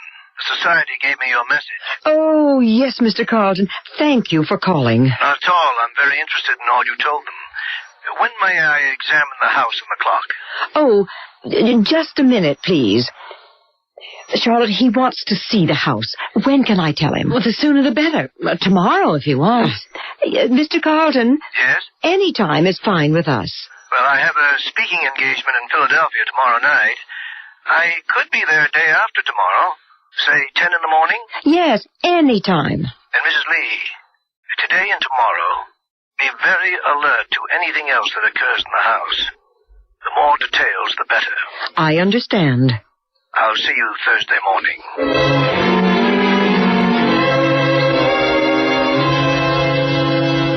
Here he is.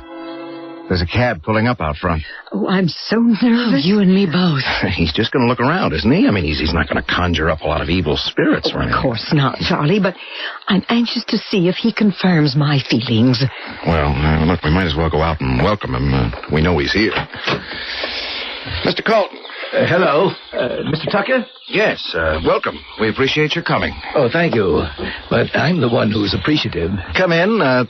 This is my wife, Charlotte. How do you do? My pleasure, madam. And my mother-in-law, Mrs. Lee. Ah, yes, we spoke. Oh, it's an honor to meet you, Mr. Carlton. I've read both your books. Well, thank you. You're interested in parapsychology, then? Well, I dabble. Now then, let's get to work. May I see this celebrated clock? Right there in the dining room. Follow me. Ah, yes. A beauty, isn't it? Certainly an antique. Charlotte, he didn't feel anything strange, like I did. He might have, and not mentioned it. Mrs. Lee, you were right about these characters in the wood. Oh, they are symbols, then. Oh, I was pretty sure. Would you open the door, please? I want to examine inside. Sure. We've kept it locked ever since that experience the night before last. Well, I want to get into that in more detail later. There you are. Yeah, it's definitely cooler. I'll just shine my pocket flash in here. Doesn't seem to be any reason for it. Good heavens. What is it? Your voice. It's echoing like a canyon. What do you mean? Well, when your head was inside the clock, your voice echoed. Show me. You speak in there. All right. Hickory, dickory, dock. The mouse ran up the clock. That is extraordinary. I didn't hear my own voice like that. As though you and Charlie were talking into a long tunnel. The inside is solid all around. Sound should be muffled. There is something psychic about it, isn't there, Mr. Carlton? Well, at this point, let's say there is need for more explanation. I'm going to take another look.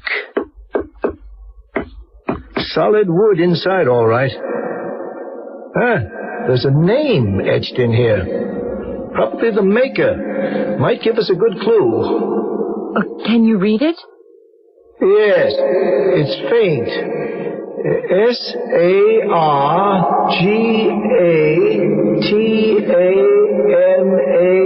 S-A-R-G-A-T-A-N-A-S. Saga something? It's either a wry joke or... What is it? Sargatanis, Mrs. Lee. In witchcraft. Oh, yes. One of the devil's lieutenants. Brigadier, to be exact. Yes, Sargatanis, whose specialty is opening locks. Devil. Brigadier. Oh, really? You do have a curiosity here, Mr. Tucker. There's much justification for further investigation. I thought so. With your permission, I want to return with a medium I work with frequently. She's gifted and brilliant. Enormous sensitivity. You mean a seance? Oh, not exactly, but if the strange qualities of the clock are the result of spiritual forces, Margaret Egan will know it. Charlotte? Well, We've gone this far. We might as well. Now, keep the door to the clock locked, as you have done. By the way, has the cat returned? No. That's a very definite sign. Animal behavior is almost always an indication of the unseen. I'd like to go over the entire house now, and then I'll be in touch with you after I talk with the medium.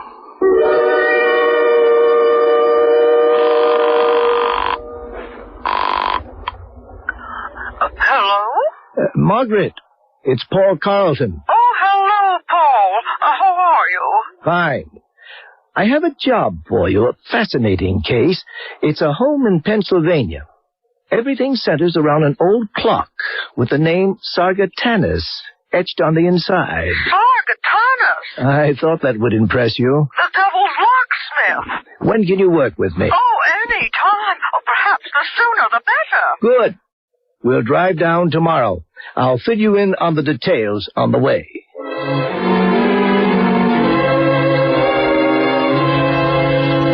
Is there anything special you'll need, Mrs. Egan? No, Mrs. Tucker, no. Just a comfortable chair. I might explain that hopefully through Margaret's trance, we'll be able to learn the nature of the spirit that inhabits the clock. Are you serious? Oh, very much so. Oh, there is a spiritual force at work in this house, Mrs. Tucker. I felt it the moment I entered. We believe it's the only explanation for the phenomena you've experienced. But you're not going to make anything appear, are you? Oh, no, Mrs. Tucker. This is not a seance. No hand-holding or dim lights. In my trance, if I can contact my guide, we may be able to learn how to deal with whatever force is in here. Why don't we get started, Margaret? Well, I'm ready. Just let me relax a moment. Leona, we need your help, Leona.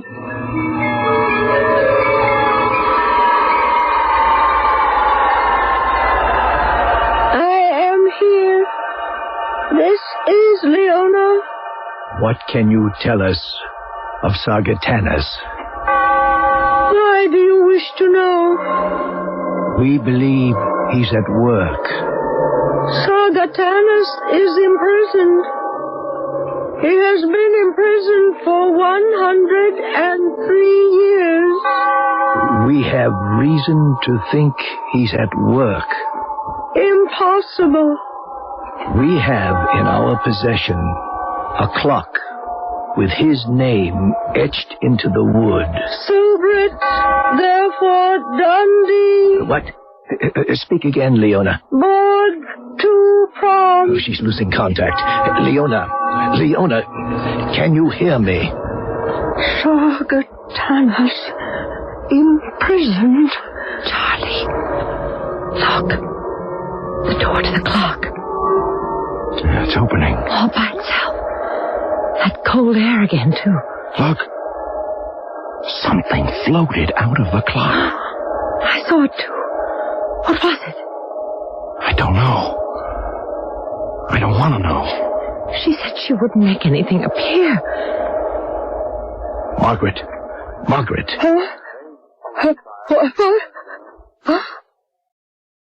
Oh, did I make contact? Briefly. We lost her. Mr. Carlton, look at the clock. Yes, I saw it opening during the trance. Then you saw something float out while you were talking to Mrs. Egan. Something floated out of it? Yes. An ectoplasmic manifestation. There was a manifestation of some sort, but all we got from Leona was gibberish, except at the beginning, when she said Sargatanas was imprisoned. Oh, I've got more work to do. I don't have the strength for another trance now, but I want to consult my books and my charts. I've got to do more research on Sargatanas. That does seem to be the key to this. Yes, I think so. But what was it that came out of the clock? Is it still here? Very likely. Look, I think we're going too far with all of this. Oh, it would not be wise to stop now. Are you going to get rid of these spirits for us? Well, we cannot promise that. What we are trying to do now is identify them. But we don't care how they're identified. We want them out of our house. I know how you feel, Mrs. Tucker, but try not to be frightened or discouraged. So far, there seems to be no evil spirit involved. Playful, perhaps. And often they'll simply leave a dwelling of their own accord. But we do want to continue our investigation. All right. We'll go along with anything. Only please, the sooner you can clear this up, the better. Yes, we will be in touch in a few days after my research. Is there anything I can do to help? I'm so fascinated by all this. Thank you, Mrs. Lee, but at the moment I don't think so. Just be alert to anything that may happen. You'll hear from us very shortly.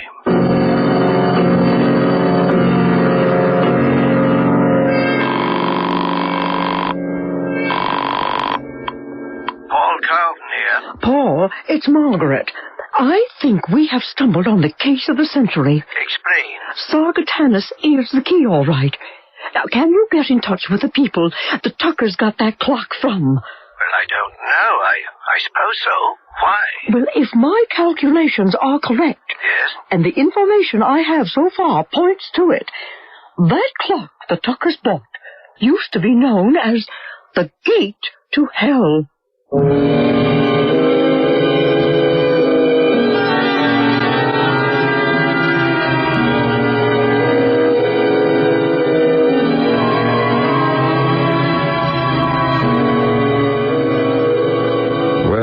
Certainly glad she said used to be. Although with all those strange goings-on at the Tucker household, I wonder if someone or something is trying to open the gate again. But why? Why now all of a sudden? And why pick on the innocent Tuckers? I don't have the answers, but perhaps someone or something will when we return with Act 3.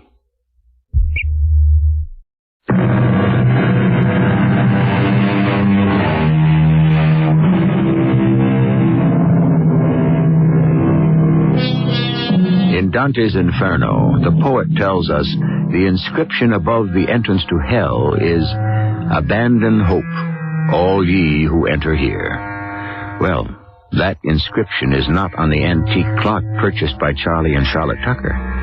Only the strange name Sargatanas, supposed to be a disciple of the devil. But our medium friend, Margaret Egan, thinks the clock was an entrance to hell, which seems surprising.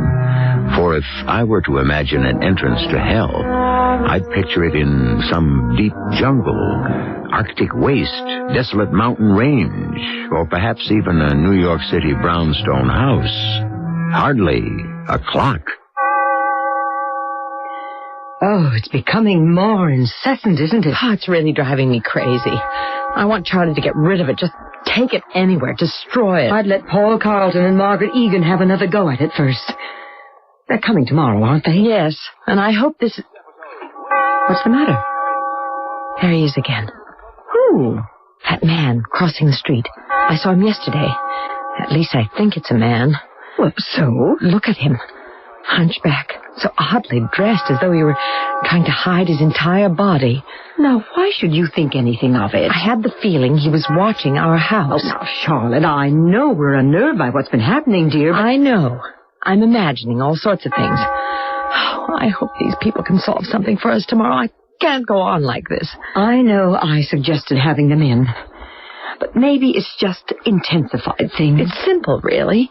If the clock is spooked, we get rid of the clock and the spooks along with it. I'm not sure it's as simple as that. Oh, you're sounding like them.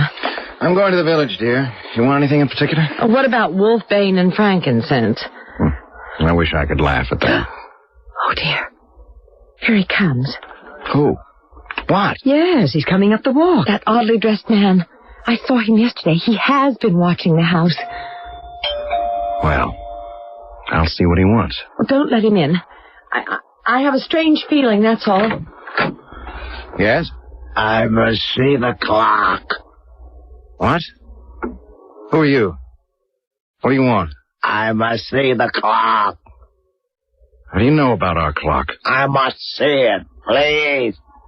If you take that scarf off your face, maybe I can understand you better. Get rid of him, Charlie, please. I know about your clock, which chimes. I have heard the chime. I must see it. You an antique dealer? No. Well, what do you mean you've heard the chime? Charlie, don't. May I just see it, then I'll leave. I'll leave. What do you know about it? Perhaps a great deal. Well, maybe you could answer some questions for us. About the clock. Perhaps. Well, just a look, then. It's in the dining room. Come in. Charlotte, look, he just may be able to shed some light on this. How do you know about the clock? That's what I want to know. I have heard it chime. Ah, yes, there it is. At last. Charlie, what is he doing? Now, look, wait a minute. Look, you can't open that door. It's locked. At last, after all these years. He opened it. Hey, what the... Good heavens, he's stepping in. Hey, get out of there. Him, what the devil do you think you're doing? I'm going to summon the others. Ah! He disappeared. He just disappeared. It didn't happen. I can't believe it. It didn't happen. It's empty. The guy is gone. But, hey, look in here. I'm not staying in this house another minute. Charlotte, wait a minute. Charlie, we better call Paul Carlton at once. They can get a plane. We don't dare wait until tomorrow. Did you get a look at his face at all? No. No, he kept it wrapped up in a muffler type of a thing. Mm-hmm. And he vanished inside the clock. Yeah, like that. We'd better begin. Yes. I'll try harder. Paul, be sure to press Leona for details. I'll try for a deeper trance. You still haven't told us who you think that creature was. I'm sick with fear now. We understand, Mrs. Tucker. Believe me, this is the most unusual case Margaret and I have ever worked on. You have every right to be nervous. I think we'll have some of the answers in just a few minutes. But who or what was that creature that disappeared inside the clock? That wasn't possible. But we all saw it happen. Well, now, let's see what develops in Margaret's trance. You know what the creature was, and you won't tell us. We didn't see it, Mrs. Tucker. How can we know what it was? Please, let us get on with the work at hand. Yeah, I think we should, Charlotte. All right. I'm sorry. Go into your trance and tell us how to put an end to this evil thing.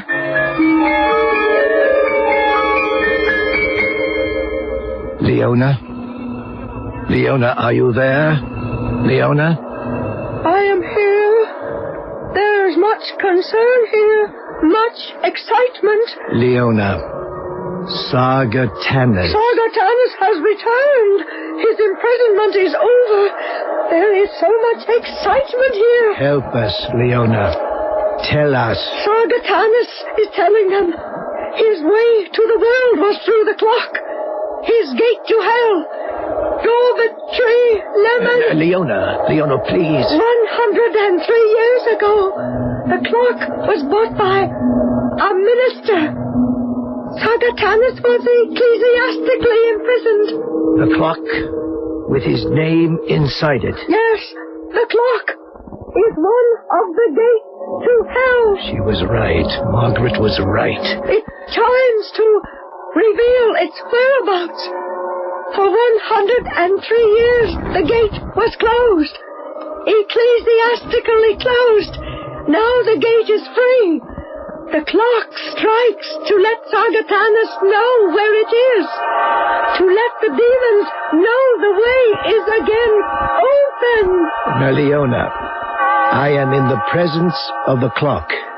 It is here, in the next room. It is the way. Sargatanas has come to summon the others. The others? For what? What others? The way is now open. From hell to earth. The clock strikes to lead the demons to the exit. When? How soon? The way is open now. Soon. Tobit, transit. Leona, when? Tobit. We're losing contact again. What in the world does she mean? Well, you heard. The clock is a gate to hell. Every chime is summoning an evil spirit.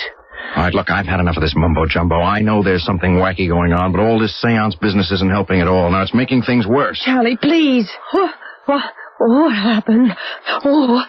Did we make contact? Yes, Leona confirms what you thought, Margaret. The clock is a gate to hell.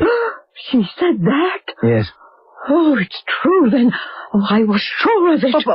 What is going to happen? Mrs. Tucker, we must get that clock out of this house and into a church as quickly as possible. Paul. Yes? Did Leona say anything about an emergency? No, she just said the way is now open. It will be soon. Oh, dear Lord, we've got to move fast. Are you really serious? Mr. Tucker, if we do not get that clock out of here and onto hallowed ground soon, believe me, all hell will literally break loose. Listen to it. It's calling. Oh, get it out. I'll be glad to get rid of it. Charlie, we better do what they say. All right. I'll be glad to see the end of the damn thing, too. That's what it is. It is damned. Oh, do hurry. Give me a hand, Paul. It's not heavy. I'll call the church. Reverend Childs is probably there now. No, he's not going to believe this. Tip it toward me. I'll go bring the station wagon around. It isn't moving. I can't... well, lay it on its side. We'll carry it. I can't budge it. What? We brought it in without any trouble at all, but now I can't move it. Well, here, let me get on your side. All right? Now, push. I won't budge. You've got to get it out. Well, we can't move it an inch. Well, throw your weight against it with me. Now. It's no use. Sargatanis is having his way.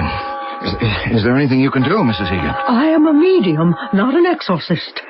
Unless that clock is on hallowed ground... Pastor Child says to bring it. He didn't understand what I was talking about, but he said... We can't budge it. What do you mean? The clock is rooted to the floor. Oh, dear heaven, what are we going to do? I'm going to smash it to bits. Oh, that's impossible now, I think. Look. The clock. Flames inside. Oh, the fires of hell. Oh, they're on the way. The whole house may go up. The baby. Mike is upstairs. I'll get him. Get out. Everybody out. My baby. I've got to get my baby. Get out, Charlotte. I'll get Mike. Come with me, Charlotte. Hurry. All hell is breaking loose, and we can't stop it. If only I'd gotten the connection soon. Sargatanis. Oh, I should have seen it right away. Flames are spreading. Come on, Margaret. We must get out with the others.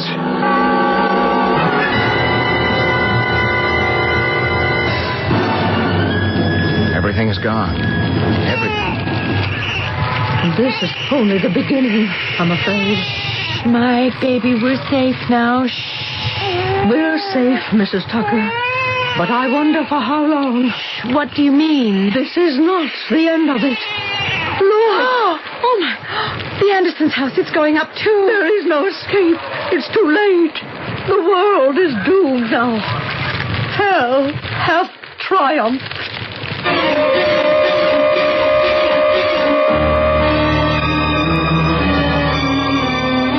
Hickory dickory doom, a clock stood in a room. The clock struck well to summon hell. Hickory dickory doom. I couldn't resist a little parody on the popular nursery rhyme. Something to bring us back to the real world. To realize that such things just don't happen. Do they? Uh-oh. I'll be back shortly.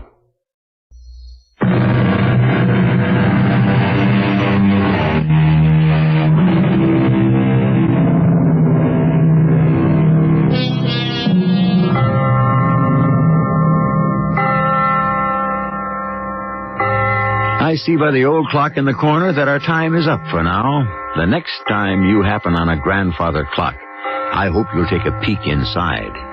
If you feel cold, clammy air in there, I'd suggest you tell whoever owns it to get rid of it quickly, preferably to a nunnery. That is, if there's still time. Our cast included Tony Roberts, Patricia Elliott, Sam Gray, and Joan Shea. The entire production was under the direction of Hyman Brown. This is E.G. Marshall inviting you to return to our Mystery Theater for another adventure in the macabre. Until next time, pleasant dreams.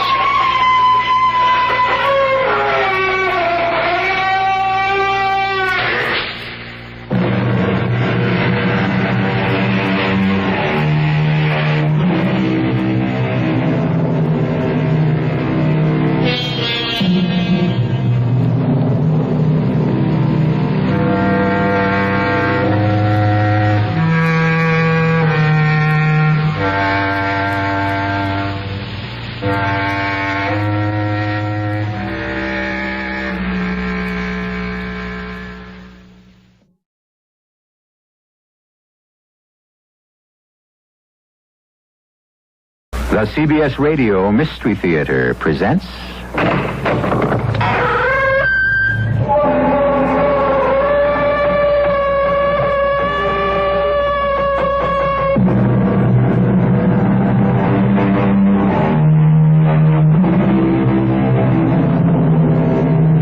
Come in.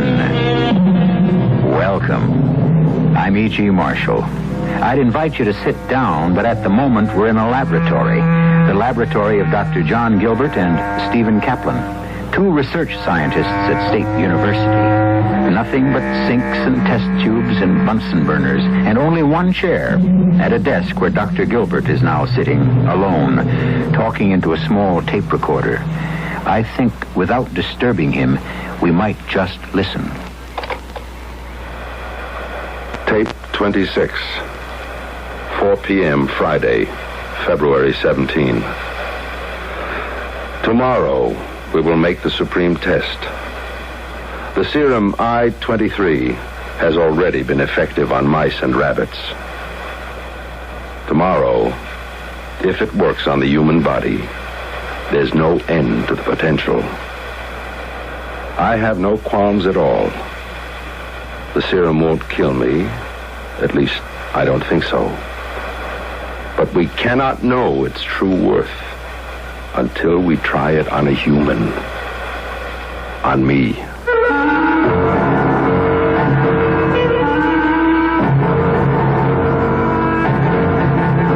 Our mystery drama, I Thought I Saw a Shadow, was written especially for the Mystery Theater by Bob Jurin and stars Nat Polen.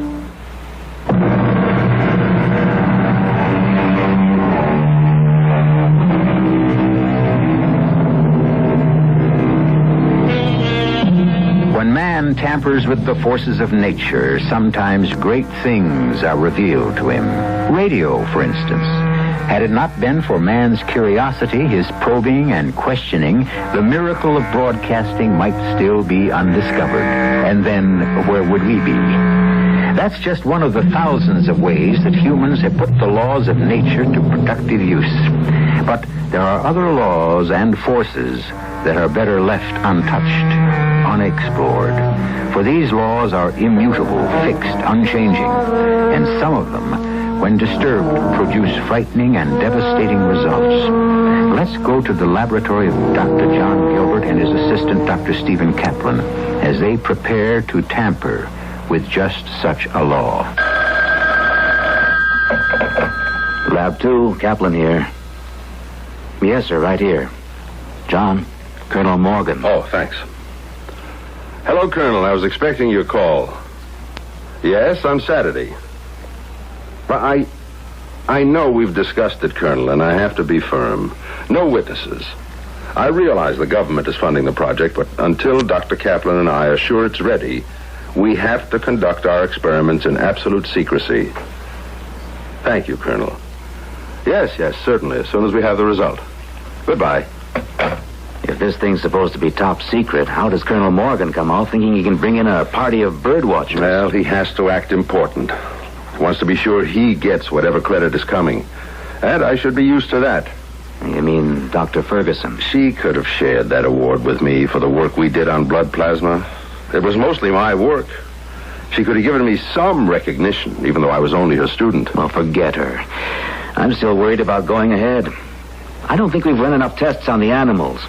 I think it's too soon to be squirting the stuff in your arm. I know, Steve. But how much further can we go with the animals? We can't get a subjective reaction. We know the primary function of the serum works, but we don't know how they feel, how they move under the influence. I know you're right. And I know we're going through with it on Saturday. And I know I'm supposed to be a level-headed scientist. And I know I'm damn scared. I'll get it. Lab 2, Gilbert. Hello, John.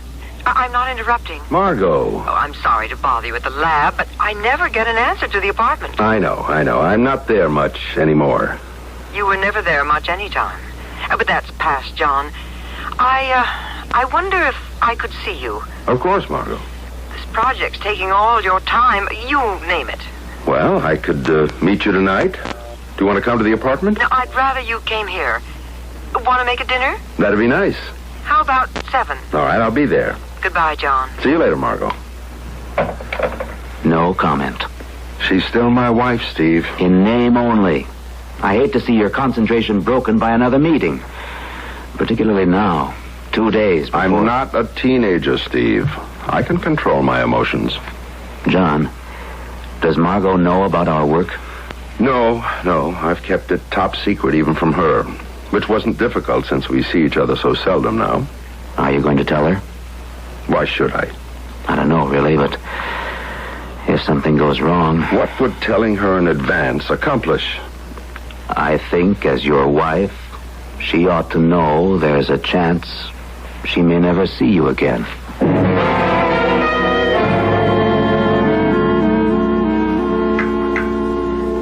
More coffee, John? No, thanks, Margot. I'd rather get down to some serious talk. Okay. Well, we've been through the wine, the candlelight, and the steak. Now we've got to face the facts.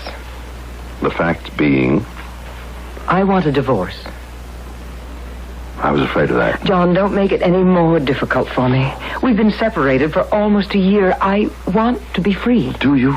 Really? No, yes. A few months ago, I might have had doubts. But now I know I want to marry Bill Watkins. I want to be free to marry him. Well, I can't blame you. I'm not going to drag up the old neglected wife routine. You'll always be a deep part of me. But I want more out of life than the shadow of a man. Well, I can't argue the point. But you'll always be a deep part of me. You know, working in the lab, those many nights, those lonely nights for you, for me, you were always there. I love you. Even though you were home and I was working, we were there together. I may have been there for you. But for me, it was lonely. Is lonely.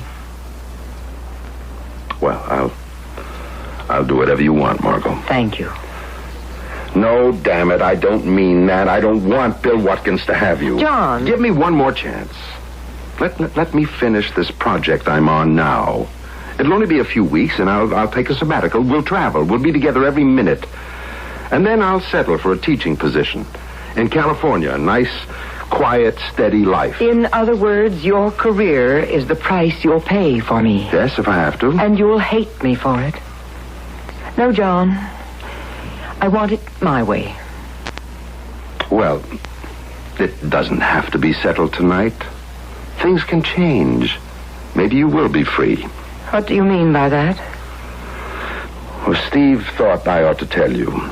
It's supposed to be top secret, but as my wife... What is it, John? The project, the government project. Well, I know that. I know it's taken every minute for 2 years. But you've never known what it was. No. No, I could have put up a fight against another woman easier than that secret project. Well, Steve thought I ought to confide in you as my wife. Because, as he put it, you may never see me again. What? You've got to swear to secrecy, Margot. No one on Earth except Steve and a handful of government officials know about this. All right. I swear. Steve and I have developed a serum. A serum that's injected into the body and renders the body totally invisible. Invisible? It changes the molecular structure of the body. It works on the nucleus of the body's atoms.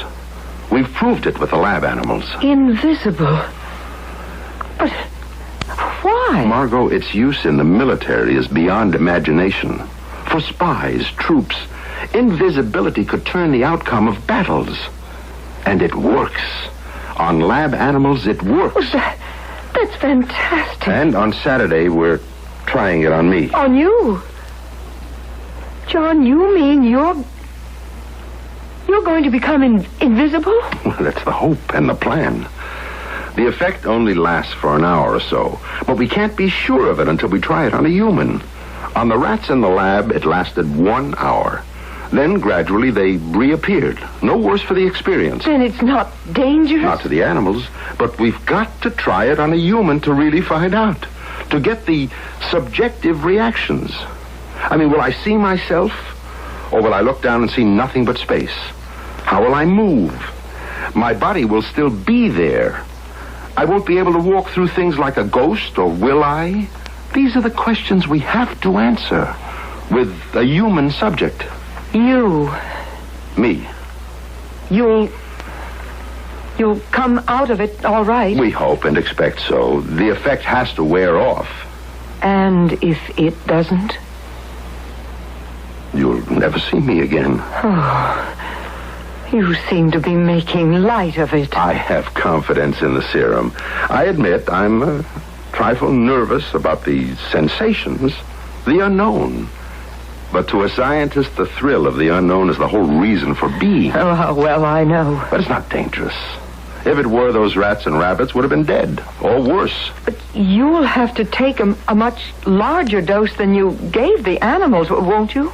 Well, naturally. You see, being a scientist's wife, something did rub off. And what that larger dose may do... is something we have to find out on Saturday.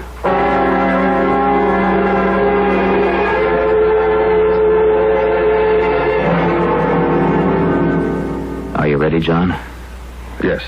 You're sure? I'm sure, Steve. We've worked for 2 years for this minute. All right. Oh, damn it. Let it ring. I can't. Lab 2. Steve, can I talk to John? It's Margot. All right. Margot? Oh, John, I had to call. Are you all right? We haven't started. You called at a very awkward time. Oh, I'm sorry, but I simply can't stop thinking. I understand. But you'll have to let me call you later. If you're able to. I will. Please, Margot, I can't talk now. Oh, all right. Call me later. Go ahead. Okay. It's a large dose. At least 30 seconds to empty the syringe. Feel anything? Not yet. I'm going to slow down on the pressure a second. Why? Let your body absorb what it's got already. I don't feel a thing. Maybe I'm not supposed to. You don't look any different either. It's too early to tell. Maybe the dose we planned isn't big enough. Start the tape recorder. I have now absorbed 200 cc of the serum I-23. The 23rd formula, which Dr. Kaplan and I feel to be the effective limit for invisibility. I have no sensation. 20 seconds have passed since the beginning of the injection. In our experiments with mice, invisibility began within the first 10 seconds and was complete by 30.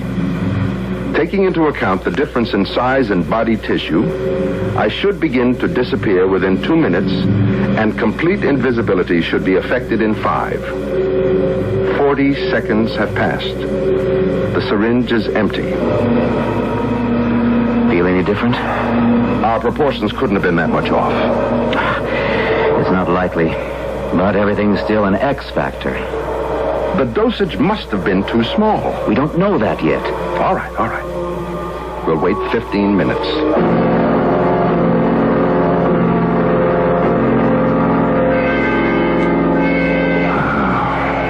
Failure number 1. I don't understand it. I'm too tired and discouraged to rethink it now. It just doesn't work on human tissue. Larger dosage won't work either. If it's going to be practical for military use, the dose has to be small. A capsule a guy can pop in his mouth. A spy can't wait around for 2 or 3 injections to work. I know. We'll go back to the formula Monday. I'm going to forget it for 48 hours. What time is it? 4:10. All right, I'm going out and have the biggest martini I can find. How about you? I'll take 2.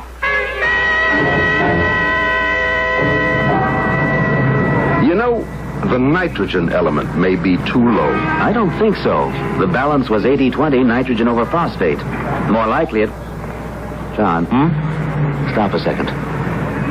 What's the matter? Look, on the pavement ahead of us. What? The sun's behind us. Look at my shadow. So? In front of you, there is no shadow. You're right. Your body isn't casting any shadow at all.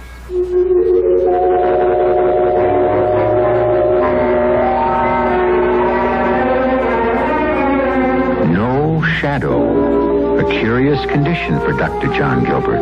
For anyone, for that matter. After all, one's shadow is a very personal thing. It's yours alone. And to be without one, well, it's unnerving, to say the least.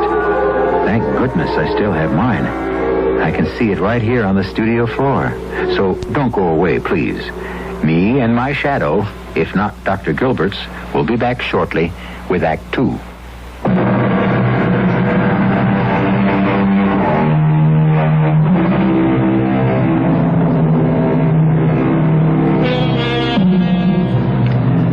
A man without a shadow. Something strange happened to the body of Dr. John Gilbert when he tried to make himself invisible by injecting a serum into his veins. But something stranger still is in store for Dr. Gilbert. For Margot, in fact, for the entire city where Dr. Gilbert lives and works. Let's return to State University. No shadow. Something's happened, Steve. The serum had some effect. It's working. Maybe this is one of the first signs. Come on, back to the lab. I want to make some tests and go over our notes. Now, move the light closer. Closer. That's it. Now circle me. Move back. Raise the light a little. Still nothing. Not a sign of a shadow. It's been 55 minutes since the injection. This is as far as the serum will go, apparently. What do you mean by that? It's the only way I can figure it. My body has lost some of its density. It won't obstruct light. That's why there's no shadow. Yes. Yes, the molecular structure must have dispersed just so far. Uh-huh. It's obvious, then, that a massive dose is the only thing that will bring on complete invisibility. Oh, no more, John. Not now. No, I didn't mean that. I'm not ready for more. But I'm going over the formula till I find it. The one equation that will push us over the line. We're so close. Oh, boy. Well, why don't you take off?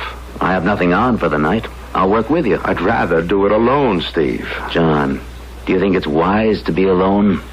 We don't know what reaction might be next. The phone's right here. Now, if anything happens, you'll be the first to know.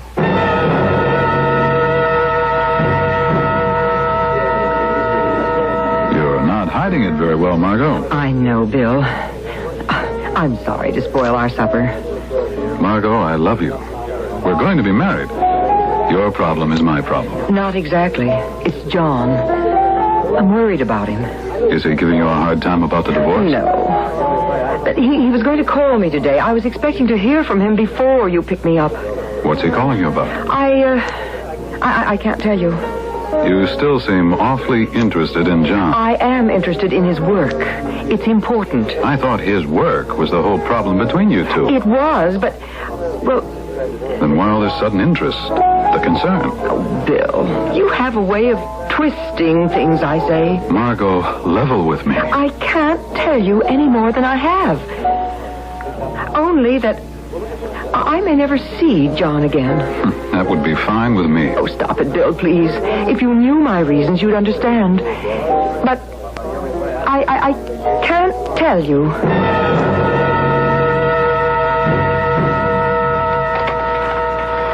I feel no physical sensation at all. No dizziness, no apparent lessening of muscle tone or tissue structure, no loss of weight.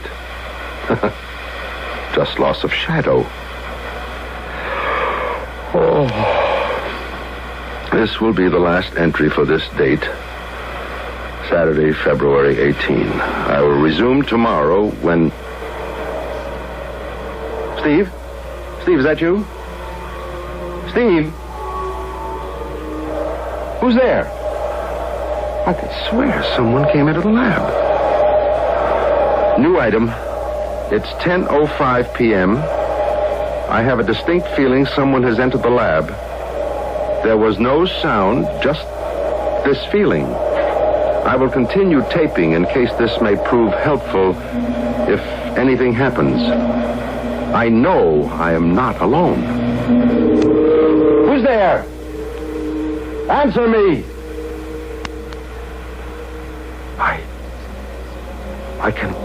I can see a shadow.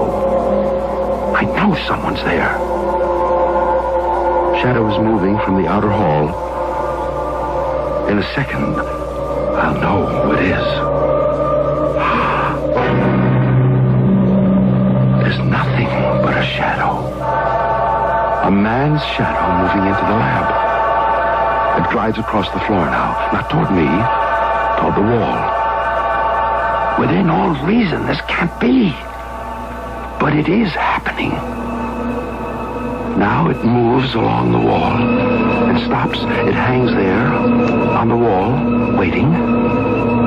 The shadow of a man. Now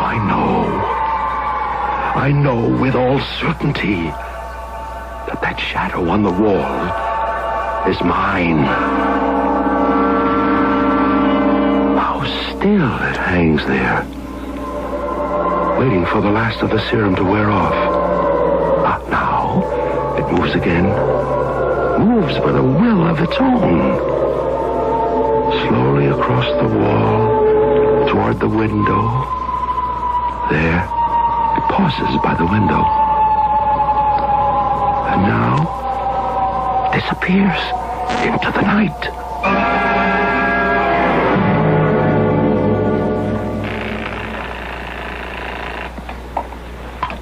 Archives. This is Dr. Ferguson, Judith Ferguson. Yes, doctor. I'd like to have the 1969 AMA report on cholesterol sent to my office right away. I'm sorry, Dr. Ferguson. The archives are closed. They're never closed to me, young man. I'll expect that report within the half hour. But, doctor, the files are locked for the night. I have no authority. Then who has? Well, only Mrs. Abrams, the director. Then get her at home and get me that. Just a minute. Who's out there? Dr. Ferguson? I've got to go. Someone just came into my outer office. Get that report and get it now. Who's there? Funny. Thought I saw a shadow. Huh? It is a shadow. But who's there? Answer me. Just a shadow? It can't be. Oh, get away, please. Get away, doctor.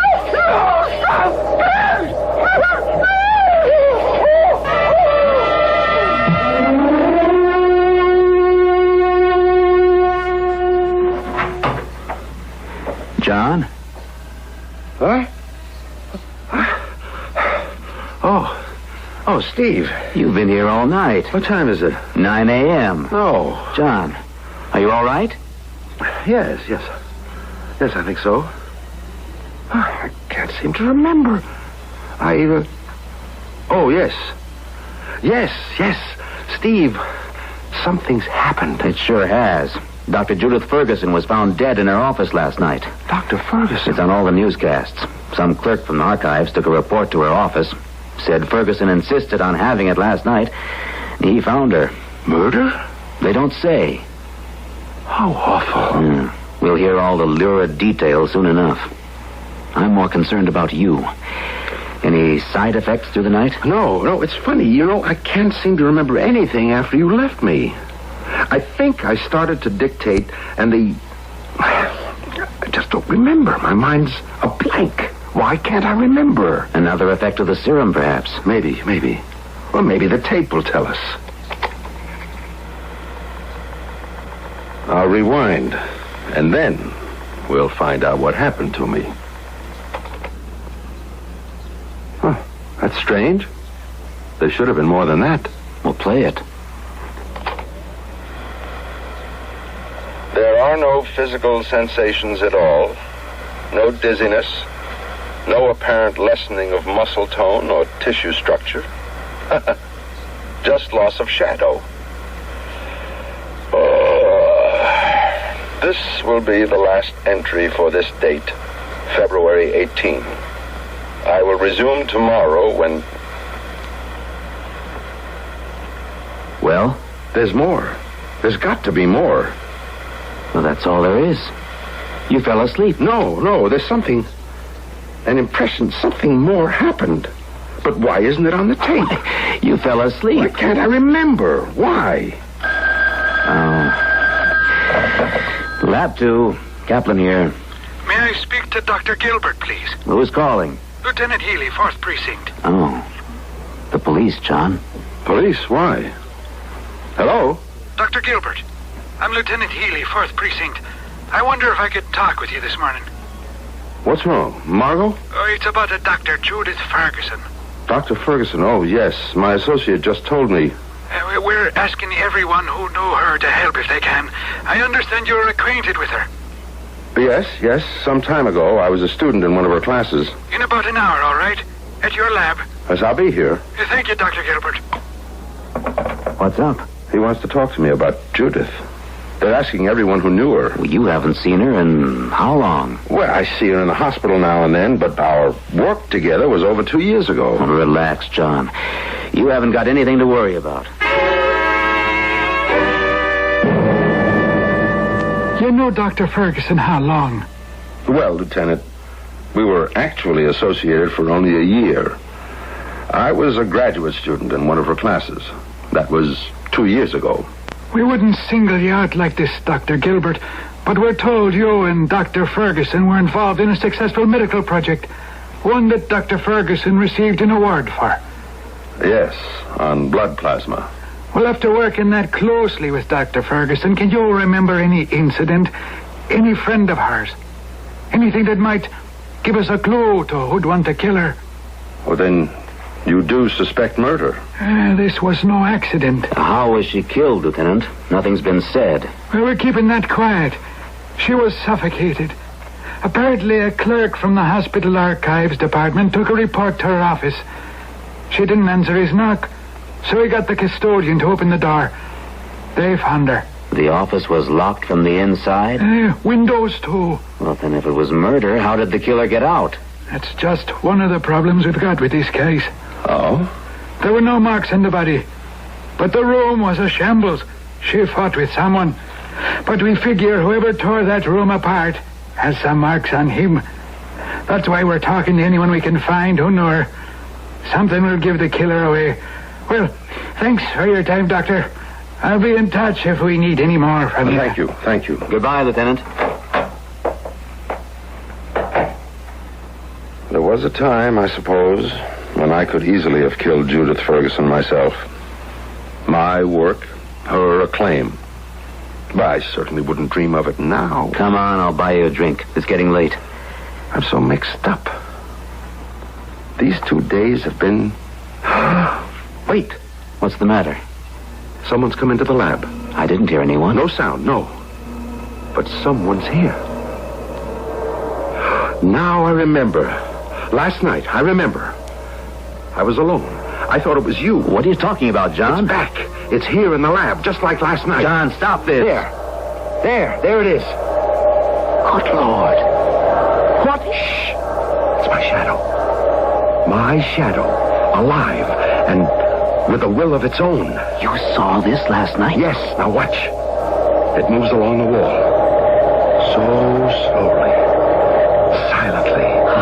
I can't believe I'm seeing this. I couldn't believe it either, Steve. There it goes, look. Along the wall. The drapes. Now, out the window, just like last night. It's gone. Just like last night. It vanished at the window. And then, Dr. Ferguson. Ferguson? You don't think it was responsible for... It seems to have a will of its own. Steve, where is it going now?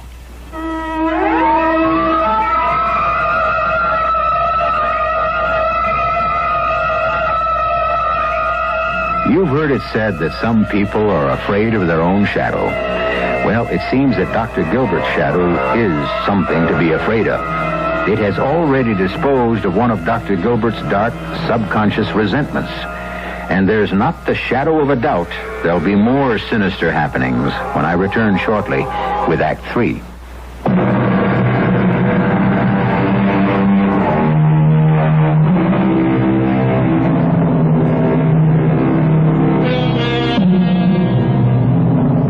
A shadow is on the loose. A shadow with a will of its own, now drifting, gliding. And where indeed is it going next? What or whom is it after? Both John Gilbert and Steve Kaplan saw it pass through their lab. There's no doubt that Dr. Gilbert's shadow has an existence of its own. And Gilbert seems to think he knows what it's been up to. John, are you suggesting that this thing killed Judith Ferguson? I'm quite certain it did. That's impossible. The policeman said Judith died of suffocation. No marks on the body. A locked room. Does that sound like an ordinary murder? No, but why Dr. Ferguson? I don't know. Perhaps because I wished her dead at one time. I think we should notify this Lieutenant Healy. And tell him what? That we think a shadow is out killing people? Your shadow? He'll lock us up. Oh, I know. It does sound like nonsense. If this thing is a part of you that disengaged itself when you took the serum, it should return to normal when the serum wears off. Steve, it has worn off. I took that injection more than 24 hours ago. But that thing still exists. I'm still not sure I buy it, John. We don't know how long the serum might stay in your body. We found no trace of it in the mice after 4 hours. True, but their shadows didn't go wandering around either. Perhaps mice don't have resentful souls. Oh, you've really sold yourself on the idea that some astral part of you killed Judith Ferguson. When the serum changed my molecular structure, who knows what it released? I am changed permanently. The serum wore off long ago. And that thing out there continues to exist.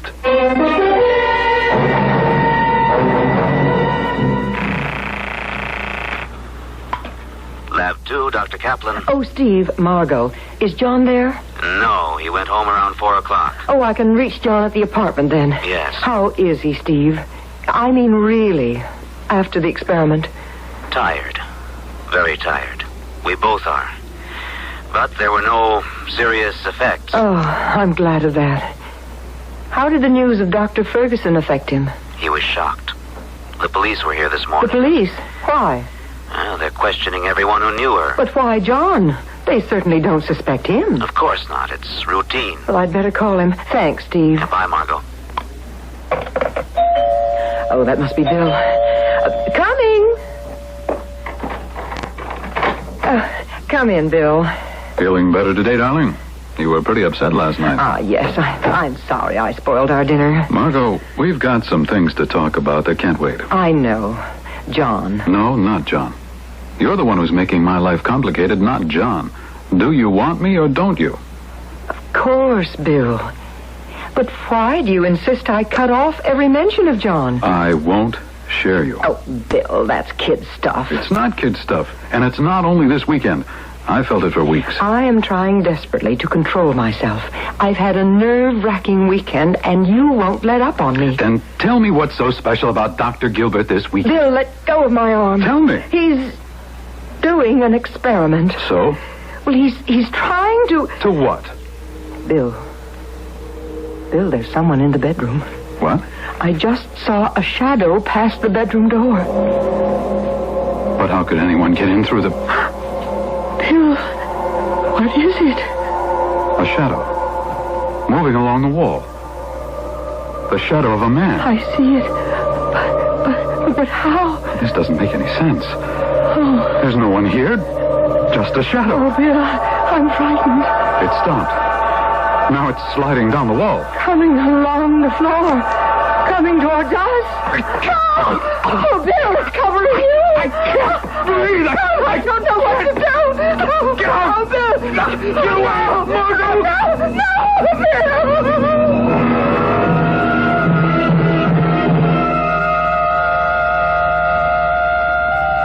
We haven't been able to get a word out of her, Dr. Gilbert.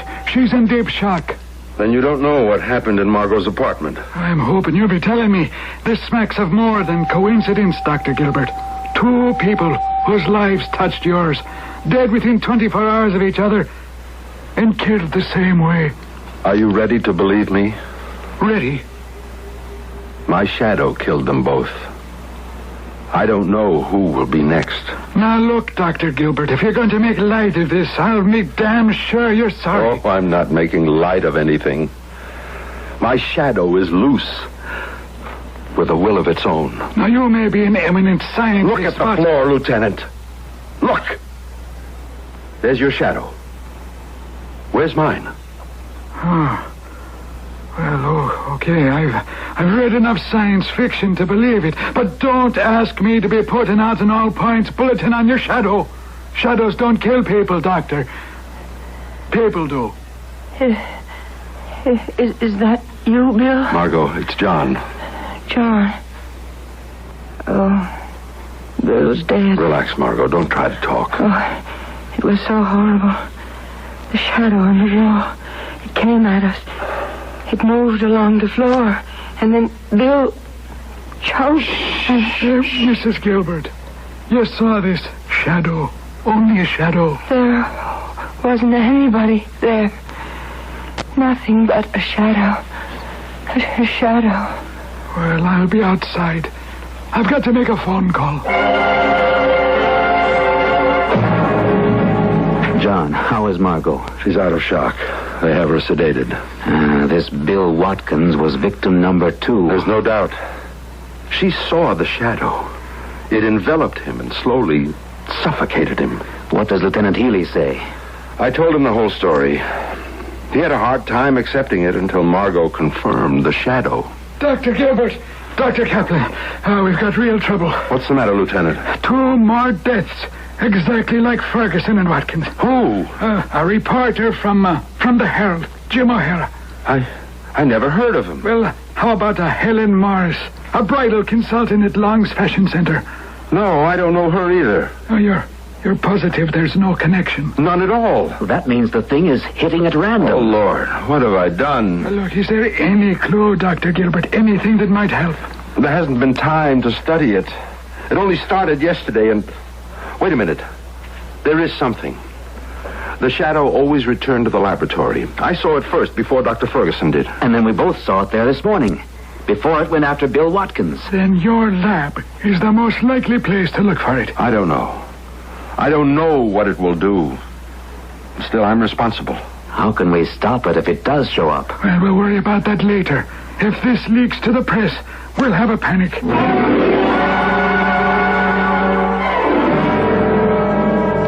That's right, Captain. Dr. Gilbert thinks it will come back here to his lab. Well, I don't know. Wait a minute. The captain thinks he ought to send a cordon, surround the lab. You wanted to keep this quiet. No cordon's going to catch a shadow. Hello, Captain. The doctors think it'll attract too much attention. I agree. Oh, okay, we'll wait. And keep your line open.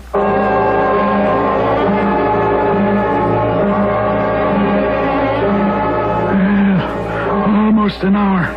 9 o'clock. I wonder if we're driving it off waiting like this, Lieutenant. I think it'd be better if I were alone. No way. I'm going to be staying. Dr. Gilbert has a point, Lieutenant. Well, there's nothing any of us can do if it does appear. You can't shoot it, catch it.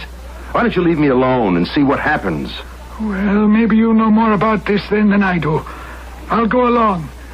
I'll be right downstairs, though. I'll wait with the lieutenant, John. Maybe this is between you and whatever it is. Your shadow. Yes. Yes, I think it is. I don't like leaving him alone. Neither do I, Lieutenant. But I don't know what else to do. If the shadow comes back, maybe he can deal with it. And it may not come back. It may keep on killing. Who knows what it's going to do? Whoever heard of anything like this before? I can't believe I'm staking out a shadow. We can wait in here. Faculty lounge. Well, I only wish I knew what we were waiting for.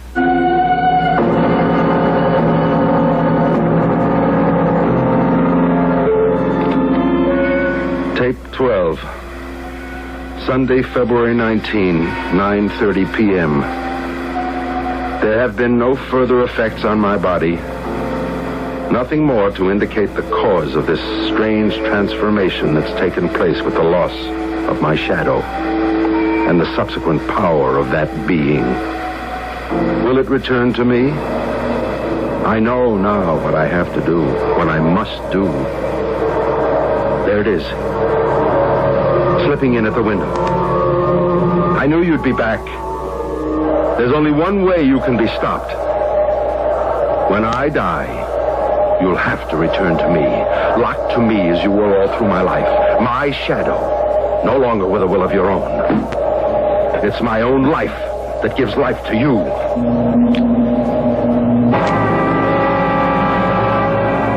Almost 9:30. I think we ought to go back up. At least I can see if he's okay. Maybe you're right. Come on. Yeah, no, I got my doubts about anything happening like this. That's John. I'm getting my gun ready. John! He may still be alive. John! Or let me get to the phone. Police emergency. Get me. He's dead. Never mind. The gun's still in his hand. He never fired a shot. And there's not a mark on him. The thing. Just like the others. We'll never know. Oh, John. What are you doing, Doctor? What I should have done long ago. Destroying the formula and everything about this fiendish project. The chemicals, the notebooks, even the tapes. I don't want to know anymore. I hated this thing from the start. I gotta call headquarters. That thing may still be on the loose. No, it isn't, Lieutenant. Look on the floor. Oh, yes, I see. Yeah. The shadow of a man slumped over in his chair. Do you have any doubt it's Gilbert's shadow? As still as he is.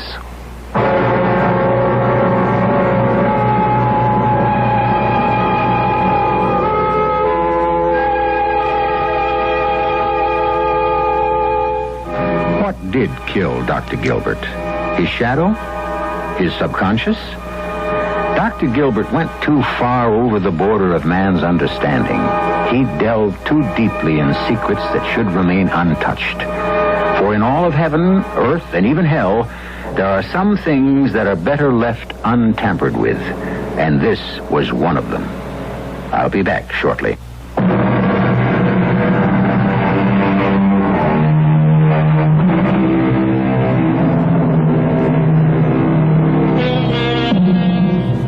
Stand up and take a good look at your shadow. Is it following your every move? Is it really the shadow you're casting, or, look closely now, do you detect a little deviation, a little rebellion, a hint that perhaps your shadow might like to do its own thing?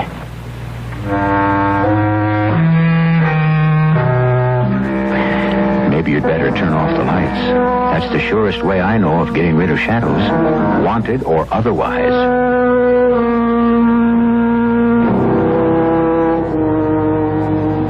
Our cast included Nat Polen, Joan Shea, Gordon Gould, and Lloyd Batista. The entire production was under the direction of Hyman Brown. This is E.G. Marshall inviting you to return to our Mystery Theater for another adventure in the macabre. Until next time, pleasant dreams.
Welcome. I'm E.G. Marshall.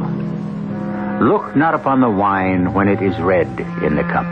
The good book tells us, it biteth like a serpent, It stingeth like an adder. But when it glows that fiery red and bites and stings like a rattlesnake, that's when it bubbles the blood and fires the brain. That's the time, the only time it's worth looking at. But it's hard, so hard to do the right thing. And it's such a small word, such a tiny word. It only has 2 letters. Why is it so hard to say no?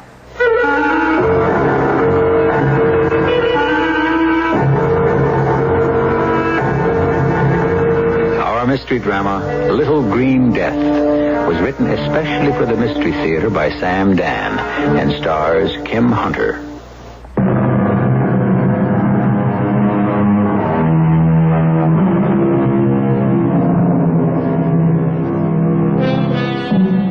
At a place in Russia called Borodino, Napoleon won a battle but lost a war. Now, why should we be concerned? This is, after all, the Mystery Theater, not the History Theater. You see, at the Battle of Borodino, Napoleon was not his usual alert, brilliant self. He was tired. It was an effort to think, to act. Why? Because he had a cold. And why did he have a cold? Because his feet were wet. And why? Because his orderly was drunk the night before and had neglected to make sure that the emperor would have a pair of dry boots. And so the history of the world was changed. We don't even know that orderly's name. But let us consider some other workings of blind chance. Oh, my head. You looking at me for sympathy? Please don't shout. I'm only whispering. This time, I swear I'll stay on the wagon. Till you fall off again. Look, I got it down to once a year. Once too many. Where did you go last night? Oh, boy, do I know. Well, what did you do? Do I remember? All year, you hardly touch a drop. I know. And then one night, for some reason, for no reason you ever want to talk about, you just get blind, staggering drunk. Now, why? If I could answer that. If only I could answer that. Are you going to work today? Oh, sure. Big sale. Got to open the store early. Elmer, look, about the note. Yeah, well, that's why I thought we'd have the sale. Raise cash quickly. Did you talk to Bob Kirtland? Well, yeah. About an extension? You know Bob Kirtland. He said no. Well, don't worry. I'll have the cash for him by next week. Sure, by giving away all the stock in the store. It won't be that bad. It'll be worse. We needed the extension, Elmer, so we could work off the debt and still have some equity. I went to see Kirtland at his country house. I told him if he didn't give me an extension, it'd mean I'd probably have to go out of business. You know what he said? Mm-mm. He said, in the long run, he'd be doing me a favor. He what? He said I wasn't cut out for business. The sooner I realized it, the better. Look, it's been a bad year, Elmer. It's not your fault. Well, I told him, and he just said it hadn't been a bad year for him. Just for fellows who didn't know what they were doing. So how did you leave it? How did I leave it? Oh, he may have said no, but is there any possibility that he might change his mind? I don't think so. Would it help if I asked him? I don't think so. Bob Kirtland is a man who's completely devoid of sentiment. Oh, don't say that. Well, furthermore, he has it in for me personally. Now, that's where you're wrong. Bob Kirtland never gets personal about business. Yeah, well, I think that's changed. What do you mean? I got a little personal about Bob Kirtland last night. Elmer. I couldn't help it. I saw all those years of hard work and every dollar we have in the world going down the drain, and then... And what? Well, I guess I told him off. Oh. I called him a vulture. A vulture? And then I stopped off at Sid's and had a drink. Mm-hmm. And then another drink. I see. That's all I remember. Really, I'm sorry, Lucy. I'm really, really sorry. All right, well, you are going to pick up the phone and call Bob Kirtland, and you are going to apologize. Now, wait just a minute. It has to be done. Not after what I said to him. Especially after what you said to him. I've got my pride. Yeah, pride is an extravagance you can't afford. That's what he wants to do, make me crawl. He is a meticulous man. The floor is clean in his house. I won't do it. I'll dial his number. Oh, now, who do you suppose that is at this hour of the morning? Well, don't stand there, Elmer. Open it. Good morning, Sheriff. Oh, it's you, Sheriff. Yeah, I'm afraid it's me. Well, that doesn't sound so good. Well, come on in anyhow. We see you once a year. Each time after Elmer's had his little evening. You were here last, let's see, yes, it'll be a year next month. Elmer went swimming in the town hall fountain. You want a cup of coffee, Sheriff? Well, I do, but I don't know if I should. I come here to place Elmer under arrest. Huh? Well, what for? Did I do something crazy last night? I'm afraid you did. What did he do, Sheriff? Elmer, I arrest you for the murder of Robert Kinfeather Kirtland. Oh, no. And I must inform you that anything you say may be used against you. Murder? Bob Kirtland? He's dead? Yeah, last night. But why do you say that Elmer did it? Elmer was there. But that's right. I was. Elmer, did you? I don't know. We found the gun. Elmer's never fired a gun in his life. Well, Elmer wouldn't know how. He wouldn't even own a gun. He dislikes guns. Everybody knows that. Well, now, that may be true, but he fired one at Bob Kirtland last night. How can you say that? His fingerprints are on it. Well, how could it... I'm sorry. Elmer. I don't know. Well, all right. Bob had Elmer in a very tight squeeze. No, the whole town knows and, that. Elmer went to visit him last night to see if they could make some kind of a financial arrangement. Do you understand, Sheriff? Yeah, it's clear. And Bob Kirtland, being Bob Kirtland, I mean no disrespect to the dead, but... Well, Bob Kirtland was the meanest, stingiest, most vindictive. Yeah, I've heard that said. Well, and one word led to another. Elmer became so angry, so desperate. You see, he faces the loss of everything. Do you realize that? Yes. And so he lost his temper, and in a fit of rage, he killed Bob Kirtland. It's murder, yes, but... You see, it's not cold-blooded, premeditated murder. Oh, it's not justified. Murder is never justified, but it is understandable. And the jury will have to take that into consideration. The jury also have to take something else into consideration, Lucy. Well, what's that? The fact that he had a gun. A gun? A fit of rage, all very well, Lucy. But why did he bring the gun unless he meant to use it? Elmer? I don't know, Sheriff. I just don't know.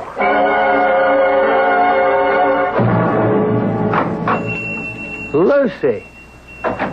Well, I didn't think you'd be in the store today. I can't afford not to be in the store, Phil. I want you to know that I'll do everything I can. Thanks, Phil. I don't believe Elmer could have killed Bob Kirtland. Oh, they've got a gun with his fingerprints. I don't care about that. Do you believe Elmer's guilty? Well, it's crazy. Elmer's the sweetest, most gentle human being in the whole wide world, but maybe once a year when he starts drinking... I believe he's innocent. Oh, Phil, you and Elmer, you're two of a kind. No, we're not. We're friends. We're buddies since kindergarten. But I'm not like Elmer at all, and you know that. I'm practical, where he's a dreamer. I'm down to earth. I've made money, a lot of money. And it's yours. Yours and Elmer's. Oh, no. What do you mean, oh, no? I'm Elmer's friend. I'm your friend. You should have borrowed the money from me in the first place instead of going to Bob Kirtland. Well, you don't borrow money from friends. Now, look, Elmer needs a lawyer. Well, I thought I'd ask Lou Ballantyne. To do what? Lucy, this is a murder case. I know, but Lou is very good. Sure. Drawing up contracts, writing wills, but he's never, ever defended against a murder charge. Yes, but still, It's like it is with doctors. You don't go to a psychiatrist to take your appendix out.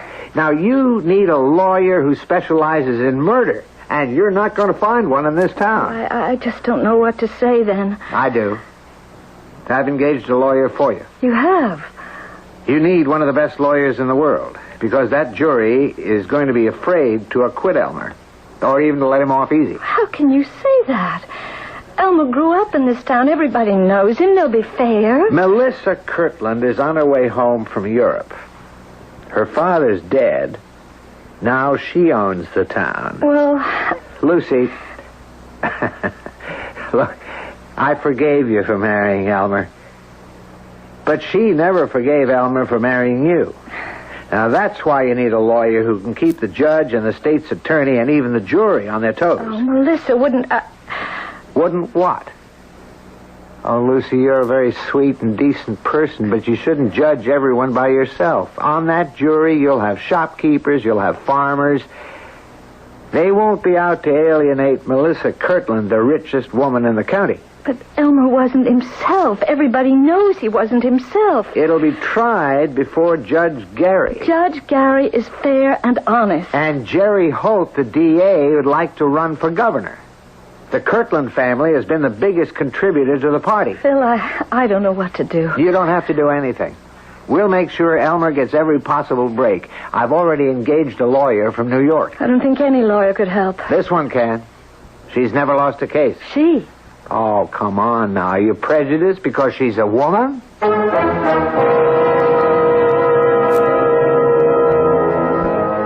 Interesting question. When a man faces trial for his life, no one can be closer to him than his attorney. And if the lawyer happens to be a woman, can his wife ever really feel completely at ease? Especially if he's acquitted. It means that the most important thing in his life will have been done for him by another woman. I just bring this up as a bonus. I'll return shortly with Act 2.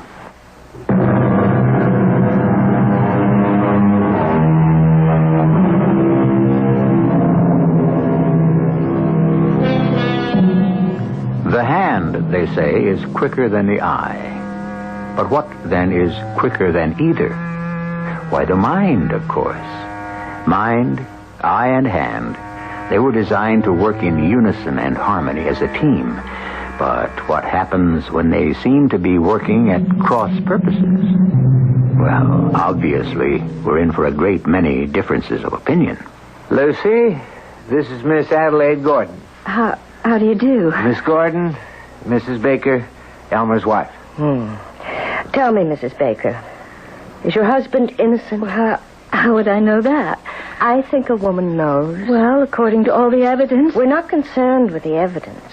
Well, how can you, a lawyer, not be concerned with the evidence? You think a jury makes up its mind on the basis of evidence? I would assume so. No, a jury is made up of human beings. Human beings do not make personal decisions on the basis of facts. I'm not a big city lawyer, but I would venture to disagree. Would you? Well, I think people are more intelligent than they're given credit for. Permit me, Mrs. Baker. About 12 years ago, you were the most popular girl in this town. You could have had your pick of practically all the attractive and eligible young men. Well, I wasn't that popular. You chose Elmer Baker, who had no money and very poor prospects. I was in love with Elmer. My point exactly. The most important decision you ever made in your life had nothing to do with facts, evidence, or logic. Well, you're not alone. People don't change the habits of a lifetime just because they happen to be sitting on a jury. They'll believe what they want to believe. But in a court of law, the evidence... A person sitting on that jury doesn't know what to believe. Maybe he wants to believe Elmer is innocent. But he looks at you. You're his wife. He has to see that belief on your face. Suppose he doesn't. But there's proof Elmer's guilty. He was there. His fingerprints are on the gun. The best thing for him to do is to admit it and just throw himself on the mercy of the court. He'll be put away for life. Is that what you want? No. You have no right to say that to me. I'm just telling you how I feel. Your feelings are of no importance. Elmer is my client. He becomes the most important person in the world to me. I don't think that Phil did a wise thing in engaging you. You don't? This is a small town. You have a brilliant reputation. People will resent your presence here. They'll feel you're the big city expert here to show up the local talent. Let's straighten it out, Mrs. Baker. You wouldn't feel this way if I were a man. You're jealous of me. That is the most ridiculous thing. He's in desperate trouble. You want to be the one to save him. I have no interest in your husband as a man. I'm considered one of the top 10 trial lawyers in the country. But I won't force myself into this case. I could be on the next plane out of here. Now, wait a minute, Miss Gordon. You agreed to take the case. Mrs. Baker can lose it for me. Let the jury see the doubt and indecision on her face, and we don't have a chance. But we don't have a chance anyhow. The gun, the fingerprints. Believe he's innocent, Mrs. Baker. Phil Hastings here believes it. Do you, Phil? Do you really? Yes. That's why I accepted the assignment. Because Mr. Hastings is sincerely convinced of your husband's innocence. Mrs. Baker, you know Elmer better than anyone. In your heart. Now forget the gun and the fingerprints and the motive and the opportunity. Do you believe Elmer could commit murder? No. Believe that when you sit in the courtroom. If Bob Kirtland put the squeeze on many people in this town, there could be others with a motive to kill him. Is that true, Mr. Hastings? Oh, yes. Let's see if we could trace Elmer's movements. He left home at about what time, Mrs. Baker? Oh, just about 4. And he headed out toward the Kirtland place. How long would it take him to get there? About half an hour. No one was at the house except Mr. Kirtland. Now, the next thing we hear about Elmer comes from you, Mr. Hastings. Yes. About 11:30, I got a call from Sid Bellows. He owns a bar. He said I ought to come down and keep an eye on Elmer. And I went down there. Elmer was pretty far gone. I couldn't reason with him in that state, so I stayed with him till he passed out. Then I took him home. And what time was that? What time was that, Lucy? Midnight? Mm-hmm. Midnight, exactly. I know, because there was a show on the air that had just gone off. And then what? I managed to get him to bed. He slept through the night till 7 in the morning when he had to get up to go to work. He left the house at 4 in the afternoon. At 4:30, he arrived at the Kirtland house. Well, what time did he show up at the tavern? A little after 5. Sid will confirm that. How long would it take to get from the Kirtland house to Sid's tavern? Maybe a half hour. Then he only spent a few minutes with Bob Kirtland. The coroner places the time of death somewhere around 4:30. Oh, I don't know. It just gets worse and worse. Look, no matter how bad it sounds, Lucy, you just keep believing. I'll try.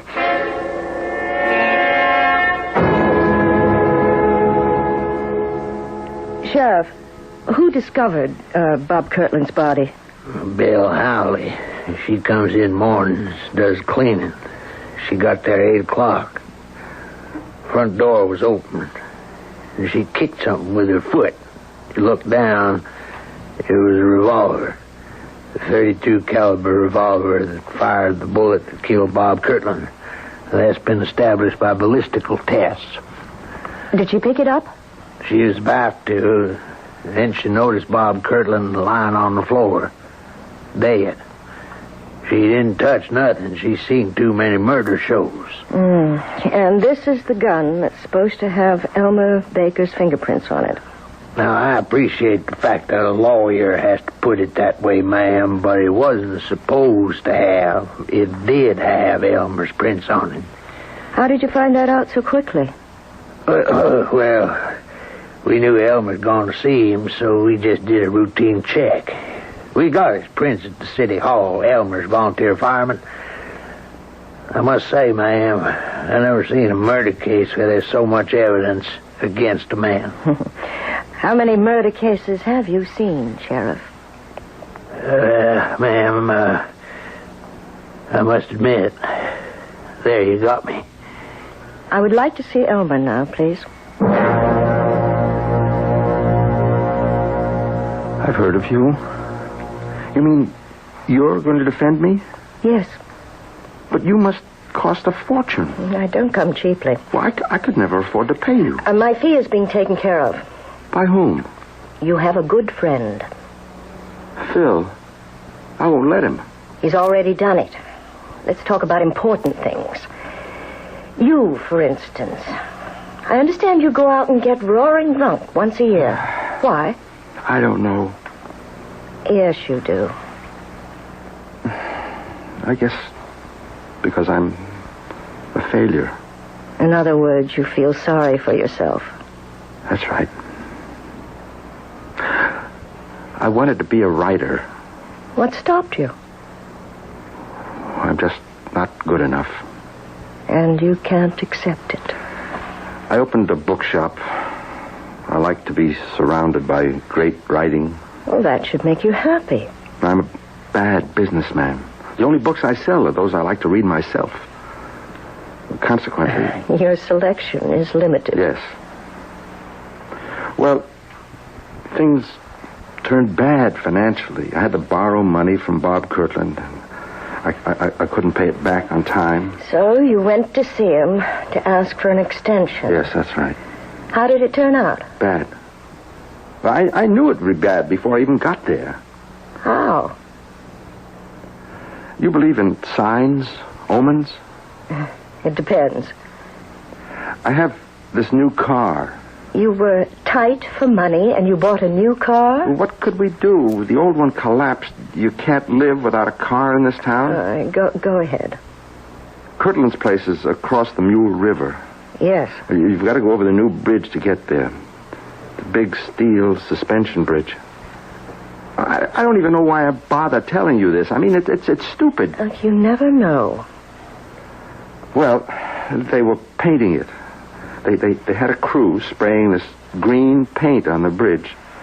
Those fellows are supposed to be careful, but I got some paint on the grill of the car. Paint? Well, it wasn't much. It was just a couple of drops. But it was just my luck.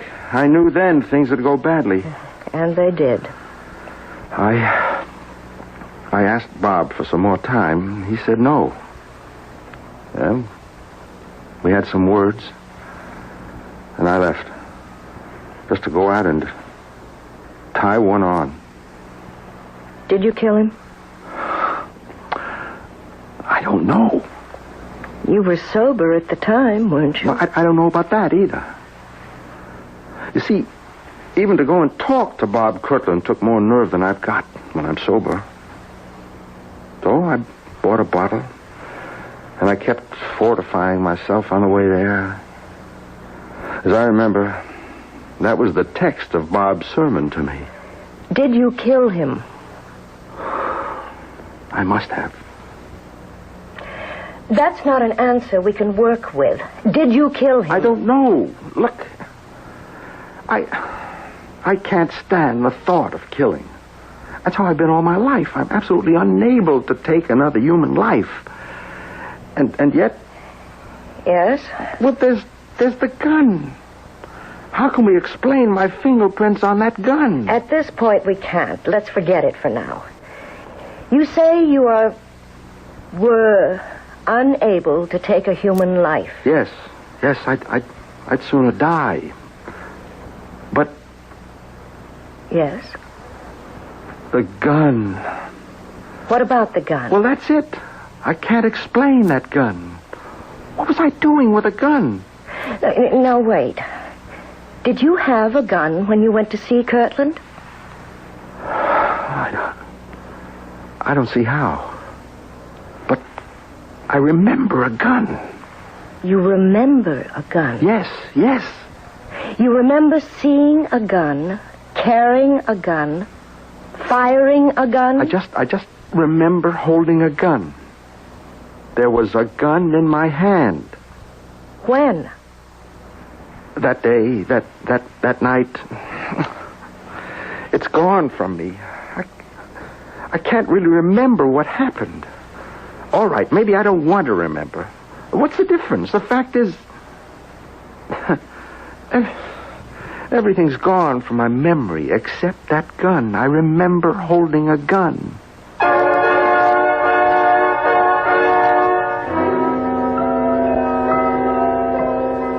Slowly but surely, it's coming out.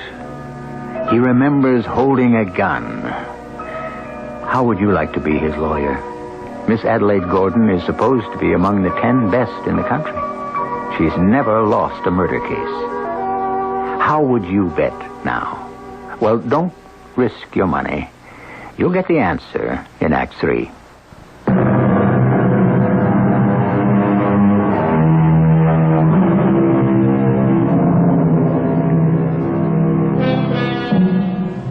Beware, as long as you live, of judging people by appearances, said a French philosopher. And so, if we must forbear to judge people, how much more vital is it to withhold our judgment of things? Give a man a strong motive to commit murder. Have him present at the scene of the crime. Find his fingerprints on the murder weapon. And now ask yourself this question. Would you rather be the attorney for the defense or the prosecution? You remember a gun? Yes, I remember a gun. A revolver. What do you remember about it? Nothing. I just remember a revolver. I was holding a revolver in my hand. Why? I don't know. Had you fired it? I don't know. Where did you get it? I don't like to keep saying I don't know, but... You have to help me. I have to start with something. But everyone says... Forget what everyone says. Ask yourself, is it possible for you to kill... But how did my fingerprints get on that gun? Let me worry about that. Let you worry? If you killed him, then that would account for the fingerprints. You were desperate. You acted in a frenzy. Why did you bring the gun? All right, you brought it to scare him. You never meant to use it. You lost your head, you pulled the trigger. You were so scared, so disoriented, you even dropped the gun where it could be found. Well, then, maybe that's what I did.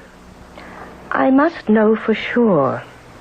If you're convinced you didn't do it, then I'll believe you didn't do it. Did you or did you not kill Bob Kirtland? No. All right. I'm not a killer. I don't care how it looks. I didn't do it. Then that's the defense.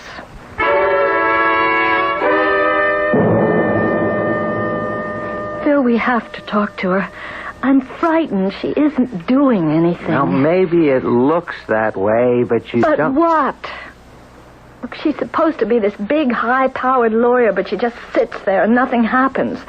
The district attorney makes all the points. If I were on that jury... Lucy, it's possible there are legal issues that she's trying to get certain irregularities reversed by a higher court. What irregularities? Well, I don't know. I'm not a lawyer. Is she a lawyer? At least Lou Ballantyne is well-liked in this town. What can we do? Talk to her. Maybe she can change Elmer's plea. I mean, this way he's sure to be convicted. I'm sorry. You're dissatisfied, Mrs. Baker. I don't know what to say. It's obvious we're losing this case. Do you believe Elmer murdered Kirtland? Well, no. Do you, Phil? No. I don't believe it either. How can I change our defense? It's the truth. Well, why can't we just say that Elmer was seized by a fit of temporary madness, and that's why he killed Bob Kirtland? You'd be asking me to base our defense on a lie. Please, Miss Gordon, I don't know what to think, what to believe. I only know that this way we are just losing. Can you give us some assurance that your line of defense will be successful, Miss Gordon? I'm a lawyer. I go with what I believe is the truth. I believe Elmer is innocent, and I have to go down the line with it.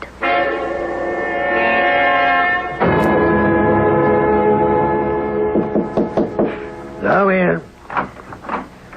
Oh, wow. Good evening, Miss Gordon. Mind if I ask you a few questions, Sheriff? No, have a seat. Thank you. Case isn't going too well, is it? Between you and me, it could be better. Off the record. Why'd you take it? I was impressed by Phil Hastings. He's absolutely convinced of Elmer's innocence. And despite the way Lucy talks, so is she. And when you look into Elmer's eyes, you know he's not a killer. None of that seems to be going over with the jury. Well, this jury's different. That's the truth. They can't afford to acquit against the evidence. I know about Melissa Kirtland and her influence. And she hates Elmer. And that's understandable. She thinks he killed her father. No, she hated her father. Just 12 years ago, she was crazy about Elmer. That's funny. The richest girl in town falling for the poorest boy. She made no secret of it. She was out to get him. But he turned her down. And she never did forgive him. He could have married Melissa Kirtland. Instead, he married Lucy. Lucy was going steady. Well, we thought it was steady with Phil Hastings. Phil took it hard. It got into a pretty bad fist fight. I know, I had to break it up.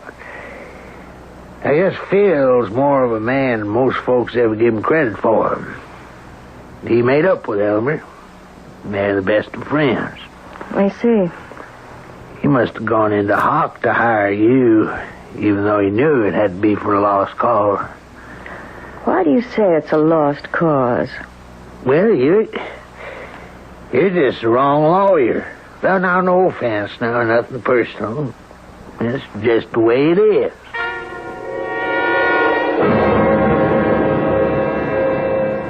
Please, sit down, Miss Gordon. Thank you, Mr. Ballantyne. Well, I must say, this is an honor. The Adelaide Gordon visiting an old country lawyer like myself. You're much too modest, Mr. Ballantyne. The fact is, I've come for a consultation. Have you been following the trial? Yes. We've never had anything like it in town. You're aware of my line of defense. Yes. What line would you have used? Same one. I would have insisted on Elmer's innocence, just as you are. Why? For the same reason. I believe in it. Well, that's my problem, Mr. Ballantyne. You would have the ability to transfer this belief to the jury. Evidently, I don't. I think you're doing an excellent job, Miss Gordon. The trial isn't over yet. It is, and you know it. Well, if we could assume that Elmer did not murder Bob Kirtland, we must ask ourselves the logical question. Who did? I'm a lawyer, not a detective. Sometimes there's little difference. You might ask yourself a question. Instead of trying to find out who else may have wanted to kill Bob Kirtland, who might have wanted to kill Elmer Baker? Kill Elmer? Well, sending him to jail for 20 years, or life, it amounts to the same thing. Yes, I see what you mean. Who would want to kill Elmer?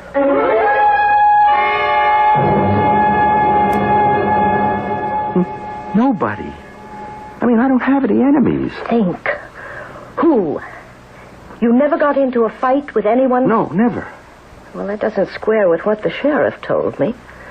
He said you and Phil Hastings had a terrible brawl when you took Lucy away from him. That doesn't count. Why not? Phil and I, we were best friends before I married Lucy. And even though we had that very brief flare-up, we've remained best friends ever since. Go back to the day of the murder. Oh, again? Did Phil know you were going to see Bob? Yes, he disapproved. He said he'd lend me the money to pay part of the note. And you didn't take it? I like Phil too much to borrow money from him. You left the store and went to see Kirtland. You drove all the way out there, and you had to cross the what bridge? The Mule River, the big suspension bridge. And they were painting it. Yes, that's what lit the fuse. I got this paint spattered on my grill. Then you had your interview with Bob Kirtland. And from there on, your mind is a blank. Yes. But maybe I did kill him. Look, you get to be 40, you're headed nowhere. You don't have the ability or the guts to do what you really want. Look, don't even start that line of thought. Right now, we can't afford it. Your Honor, the defense calls Mr. Peter Garrick. Mr. Garrick, on the afternoon of the 25th, Where were you? I was on the Mule River Bridge. What were you doing there? I was there with my crew. We were painting the bridge. Painting the bridge. Well, we were spraying on the first coat. You know what I mean, the green coat. Uh-huh. You were there from when to when? Well, we start in the morning after the rush at 10 o'clock, and we usually quit 4:30 before the night rush. You were spraying this paint, you say. Cars driving past, they could have caught some of it. Yeah, maybe a couple of drops. We keep a bucket of turpentine and rags at the end of the bridge and a sign that says, use this to remove any paint that may accidentally... I know. And you stopped at 4:30. Yes, ma'am. On the head. If it pleases the court, it is our contention that Elmer Baker is innocent. However, this leaves a question. If Elmer Baker did not murder Robert Kirtland, who did? At approximately 4:30 that afternoon, someone fired the fatal bullet into Mr. Kirtland's body. But who? It is my contention, and I intend to prove, that Elmer Baker is the victim of a plot, a carefully designed and brilliantly executed scheme that almost worked. The defense calls Mr. Philip Hastings. Me? Yes, Mr. Hastings, you. Mr. Hastings, can you account for your movements on the day of the 25th? Well, do I have to? Yes, Mr. Hastings, you have to. I left my apartment after breakfast. I went to my office, which is just down the street from here. I was busy all day. I even had lunch sent in. And then I worked late, and I went home. I brought some work with me. And then at 11, I got a call from Sid Jenkins of Sid's Bar and Grill. He said Elmer was getting a bit hard to handle. So I went there, and I calmed him down and took him home. At no time, then, during the 25th, did you visit the home of Mr. Bob Kirtland? Why would I want to? Please answer. Of course not. Then, on the 25th, you had no occasion to cross the Mule River Bridge. Well, certainly not. I say you did. What? I say you killed Bob Kirtland. What? Chancellor, are you charging Mr. Hastings with murder?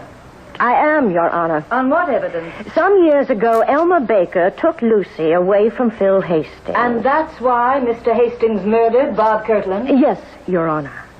To make it look as if Elmer did it. Phil never forgave Elmer.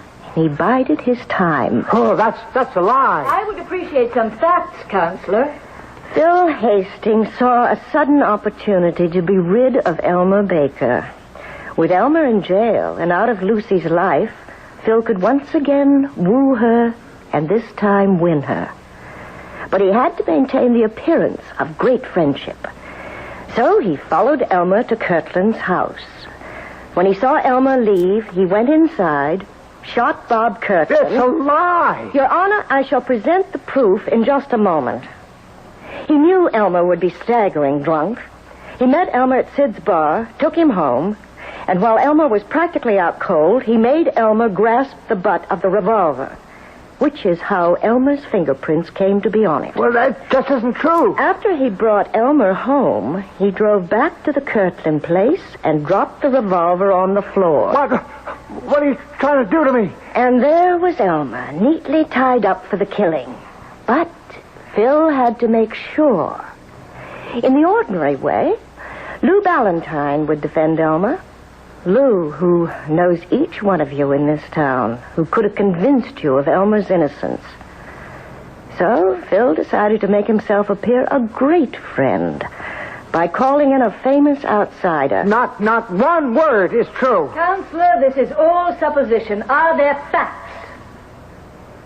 Do you still insist, Mr. Hastings, that you did not go to the Kirtland house on the 25th? I never left this town. You did not cross the Mule River Bridge? Certainly not. Then, Your Honor, I suggest the court moves to the parking lot, Well, on the right front grille and the left rear panel of Mr. Philip Hastings' car, we will find tiny smudges of the green paint that was sprayed on the Mule River Bridge on the day of the murder.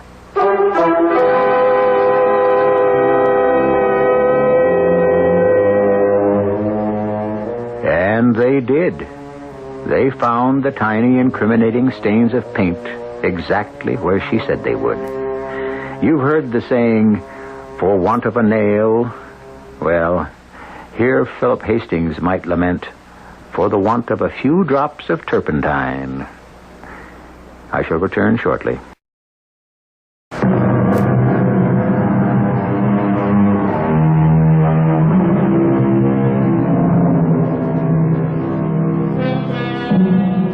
Belief.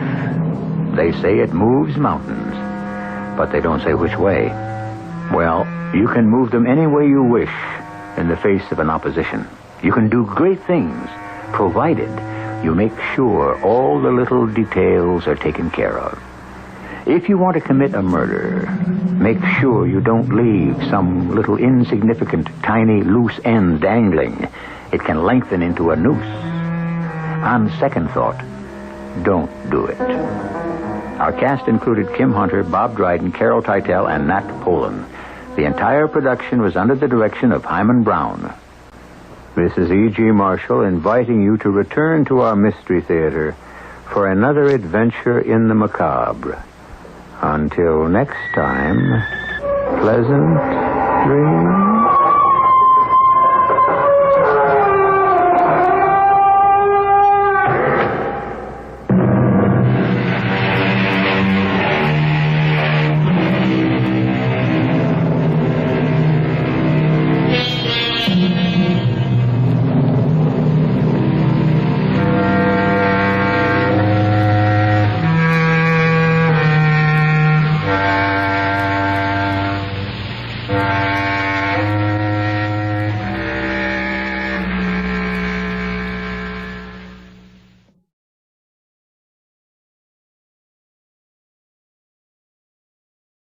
The CBS Radio Mystery Theater presents...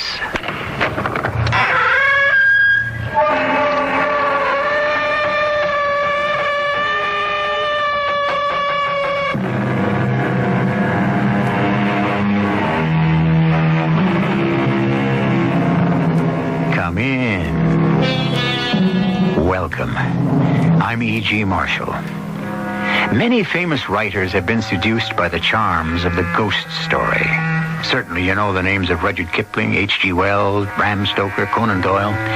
But there have been others, dozens of men and women, not so well known, who have likewise been infatuated with the terror summoned up by ghosts. I give you, for example, Fitzjames O'Brien, Amyan Northcote, Mrs. Henry Wood, but the list goes on, and we had best cut it short and get to the tale which we have chosen to call Once Upon an Island.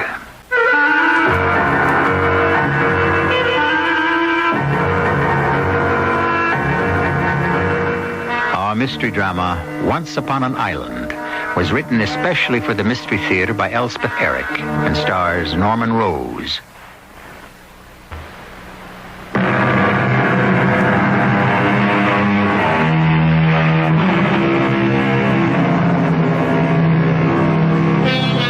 The tale which you will hear with, we trust, delicious horror was published in 1899 as part of a series called Real Ghost Stories.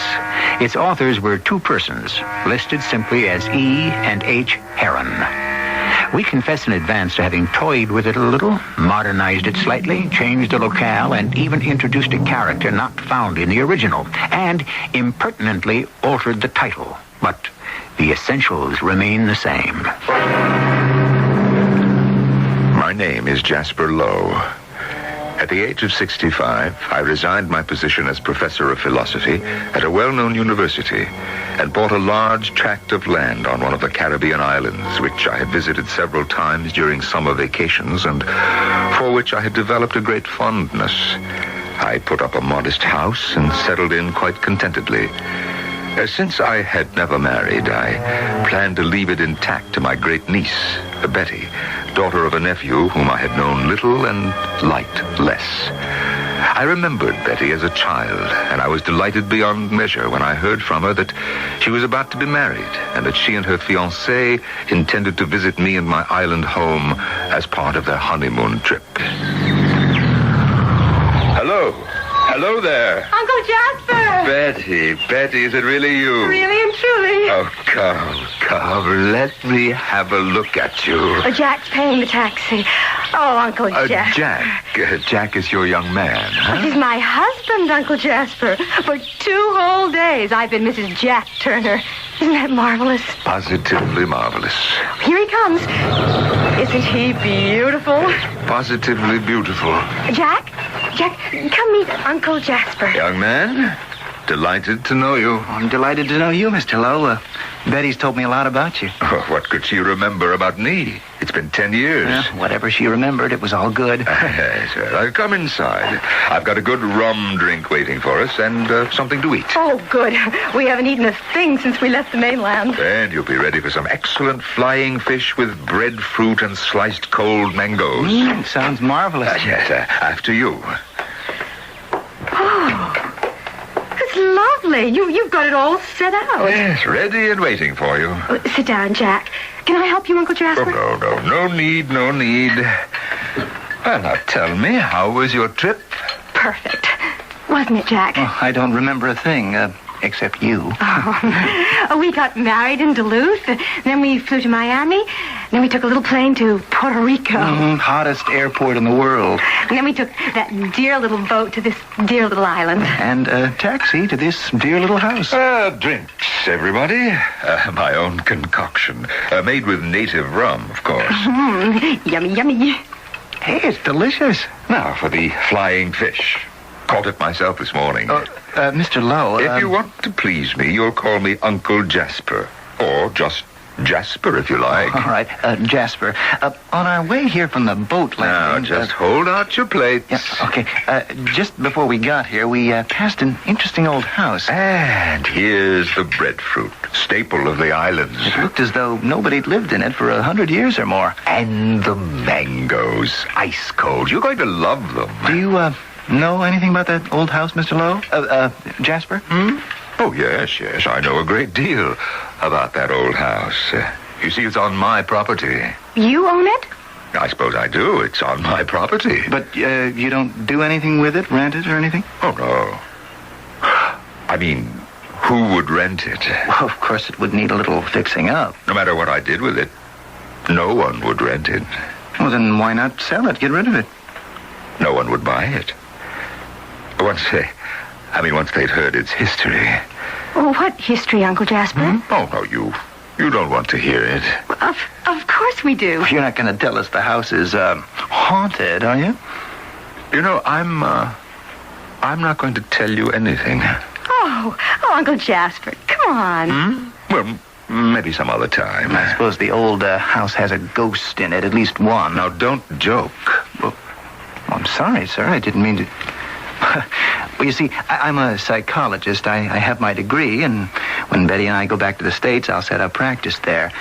And these fables, these old tales are fascinating to me. For I myself, of course, don't subscribe to any of them. No, nor do I. I believe in natural law. Oh, yes, so do I. Phenomena of the, shall we say, the supernatural realm are no more than projections or extensions of natural laws. No, I agree. Well, then? Oh, there are things, I'm afraid, about the old house that won't fit in with any natural law that I know of. Things impossible. Absurd. Such as? Such as the shining man. I bit my tongue as soon as I'd uttered those words. For now, of course, the two young people were all over me, demanding to know what I meant by the shining man. But no matter how they begged me, I would not go into further detail. Such a gruesome story was not meant for the ears of two young and beautiful people, embarked upon the greatest adventure of their lives. But after dinner that night, Jack Turner was at me again, and Betty too. And at last I relented. There is a tragedy connected with the old house that goes back a century and a half, when the sugar plantations were worked by slaves. The owner was a certain James Mackian. He'd been a merchant of sorts in Honduras. And when he'd made himself a small fortune, he came here and settled down in that house with a pretty daughter. It must have been a lovely place in those days. I hope she was happy there. Oh, yeah, I believe she was, for a time. Mackian had a number of servants, slaves they were, for this was a long time back. They worked in the cane fields. Some worked in the house, and they were well treated. Life was very pleasant, I'm told, for all concerned, until... Yes, sir. Until? Are you sure that you want me to go on? Oh, yes, Uncle Jasper. Well, you can't stop now. Well, after 2 years of comfortable, pleasant living, Mackian had to go to, I believe it was Central America, to finish up some business there, leaving his young daughter in the house with only the servants for company. But he did not worry, because they were all loyal and devoted, especially his personal retainer, a man named Jake, whose life he was said to have saved in prior days. But, well, when Mackian returned, he found his daughter dead. Oh, how awful. Poor man. Dead. In her bed. But how? Well, an overdraft of sleeping medicine. But why would she do such a thing? Well, there seemed to be no explanation. And there is none to this day. But in his grief, Mackian blamed his faithful servant Jake for the tragedy and threw him out of the house. After a violent quarrel, so they say. At any rate, Jake disappeared and was never seen or heard of after that. As for Mackian, he fell into a deep melancholy and later... Yes, Uncle. Finish the story. Well, later he was found lying on the couch in the library, quite mad. A hopeless imbecile, in fact. Of course, that was a long time ago. There's been nothing since? Nothing recently? Well, there's the story of a descendant of Mackian's who wanted to clear up the mystery, and the agent allowed him to spend the night there. This was just before I came here. And when he did not appear the next morning, they went looking for him, and they found him lying on that same couch in the library. They took him away, and he has not spoken a rational word since. Mere physical fright, acting on an overwrought brain. Such things happen. Perhaps. What about the shining man? Oh, that. Well, it is said that a shining man haunts the place. A shining man? Yes, and that a light can be seen from time to time in the library. How fascinating. Oh, you think so, do you? Of course I do. There is no light there tonight. Come to the window and look if you don't believe me. Uncle Jasper. You're not trying to tell us that you have seen this light? Oh, yes, many times, from this very window. And the shining man, have you seen him too? Oh, yes. Once I went into the house. It was after dark, and I saw him standing at the top of the stairs. What did he look like? A tall man, absolutely white and shining. I never saw his face, for his back was toward me, but his wide, hunched, muscular shoulders gave an impression of such hostility, such animosity, that I left the house in a hurry. And I have never gone back. Now there. Now you know it all. They didn't believe me. I could tell that. And I cursed myself for having let them drag the story out of me. They quickly changed the topic of conversation, and a few minutes later I excused myself to make us some rum drinks. When I returned, both young faces were smiling and friendly. But I knew that in their secret hearts, they considered me a madman.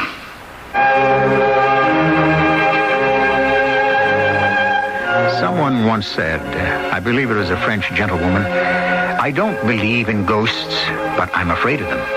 Jasper Lowe might well echo the lady. He does not believe in supernatural phenomena such as a shining man and a light in the window of an empty house, but he is afraid of them. I'll be back shortly with Act 2.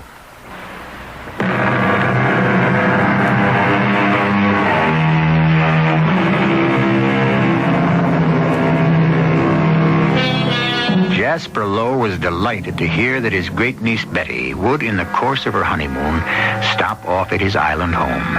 But Betty's new husband, Jack Turner, has innocently probed into the secrets of an old house on Jasper's property, from which, so it is said, a light shines from time to time, and which is haunted by the spectral figure of a man who shines in the dark. Now, Jasper has confounded the young couple by confessing that he has himself seen the light from the window, and, on one occasion, the shining man himself.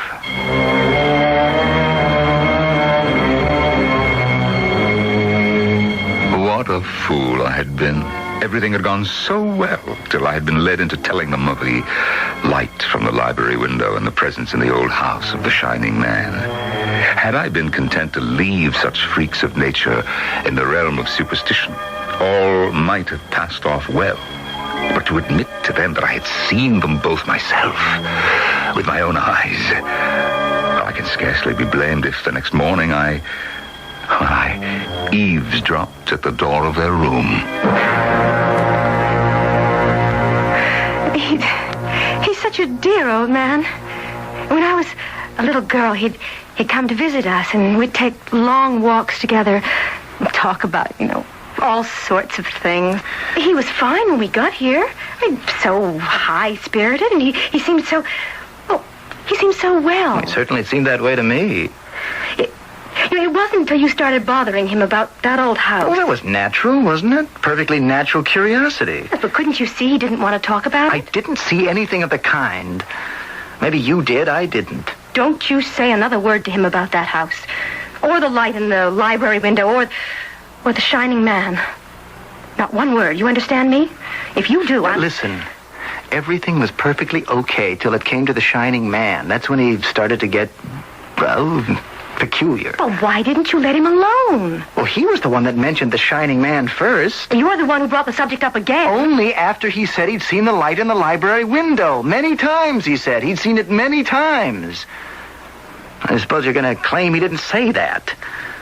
No, he did say that. And then he said that one time he'd gone into the old house after dark and seen the shining man standing on the stairs. It frightened him so he ran out and never went back. Yes, he said that.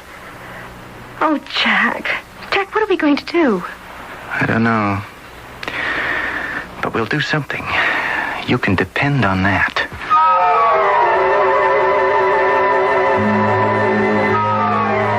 I don't know how we got through the day. Breakfast was taken up with the discussion of how they would spend the rest of their honeymoon. A cruise through the islands ending up in Barbados. And then we went sightseeing again. Had luncheon in the only decent restaurant the island afforded. All pleasant, homey. We spent the afternoon in my really splendid vegetable garden, picking all manner of things for our dinner. And then we all retired for a nap, because the next morning Jack and Betty would fly to Puerto Rico to pick up the cruise ship that would take them on the rest of their honeymoon. All day, there had been no mention of the old house, the light in the window, or the shining man. Yes, Betty? You awake, Uncle Jasper? Oh, yeah. Yes, my dear. Come in. I'll bet I woke you up. No, you didn't. I was just lying here thinking about things. Any particular things? Oh, some, and things in general, too.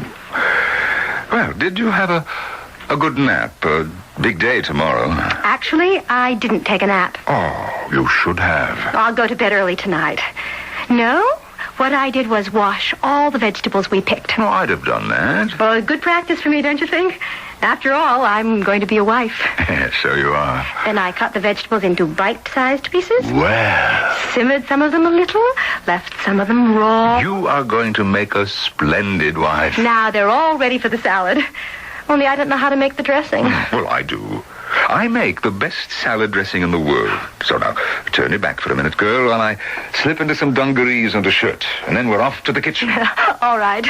I say, it is dark out, isn't it? It has been for half an hour. I watched the sun go down. It was beautiful. Where's Jack? Jack? Oh, he went off somewhere. Where is somewhere? He didn't say exactly where he was going. You are not telling me the truth, are you? I don't know what you mean. You do know where Jack went, don't you? Well, not for sure. You and Jack are worried about me. Oh, I don't know why you say that. Because I stood outside your bedroom door this morning and I heard you talking about me. Oh, Uncle. Oh, we didn't mean anything. Oh, yes, you did. You meant that I am getting old and feeble-minded. No. Now, where did Jack go? To fetch a doctor? To tell the authorities that I am incompetent? Uncle Jasper, Jack wouldn't do a thing like that. Did he go off to make arrangements to have me committed to the sanitarium in San Juan? No, honestly. I know the head doctor there. Man by the name of Martinez. Good man.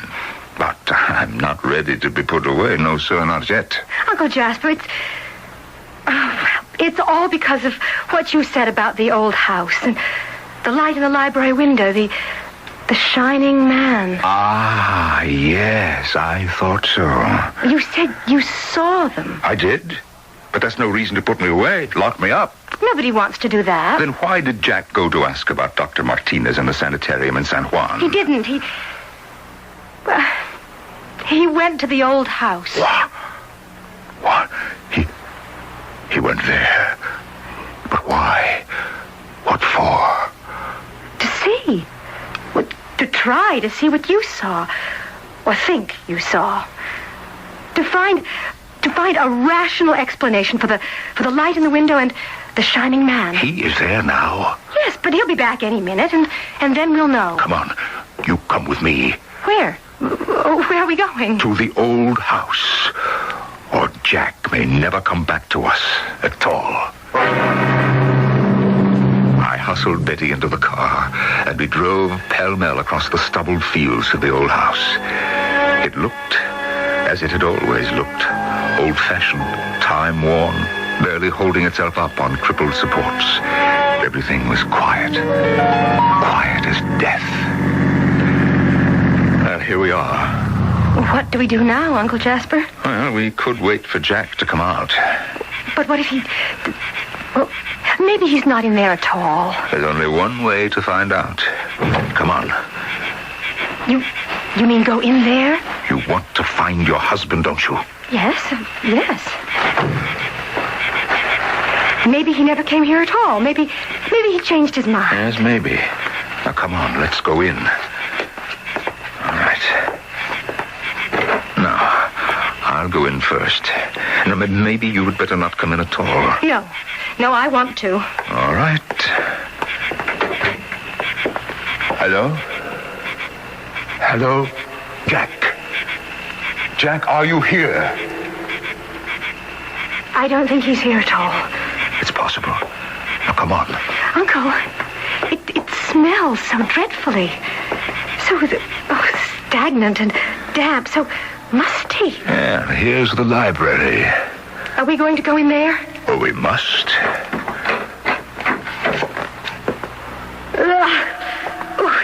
The smell's even worse in here. It's nauseating. Wait. There's Jack. There on the floor. Jack. Oh, Jack. Darling. So still. So quiet. Just an awful silence. Jack. What is it? But there's something here, something in this room. It's Uncle Jasper and Betty, darling. Who's in the room with me? Who is with me in this room? Uncle Jasper, he doesn't even know. Who is with me in this room? Answer me! What are we to do? He's in delirium. Nobody heard me come in. I didn't make a sound. I went to the couch. I lay down on the couch. Yeah. Oh, Jack. Then that awful taste in my mouth.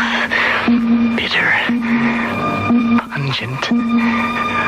Was it from the dust? Tell me, somebody. What shall I say? Just let him talk. Everything's so still.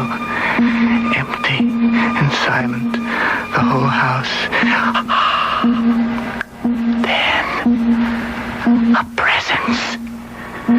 Who's there? No answer. No noise. Nothing. Oh, Jack. Then, a little light trickling down from above. A patch of pale phosphorescent luminosity. Growing brighter and brighter. Pale green. Strong as moonlight. But the dust rises like vapor when I move. A clogging weight, like a nightmare, presses upon me, and I'm exhausted and disgusted by the terrible odor. The atmosphere thickens and cloaks the walls with drowsy horror. But now, the brightness dims, and dark smears begin to show through it, and then they begin to run together until out of them emerges a face, a fat, evil face, and the face sinks nearer and nearer to my own, and the light changes to black, dripping fluid, and the drops begin to fall. Uncle Jasper, help him. I don't know what to do. I can't save myself. I can't fight back, but my hands reach up to the face above me and pass through it. And I see the glazed skin quiver, and I fling myself from the couch and fall into emptiness, into a great red vacancy, down and down and down, and I am lost. Forever lost. Uncle Jasper, what was he trying to say? Well, I think he was reliving everything that happened once he set foot in this house. He's so pale, so still. Is he? He's not. Not dead, no. Oh, thank God. Perhaps he's gone beyond our reach, withdrawn into a state of madness.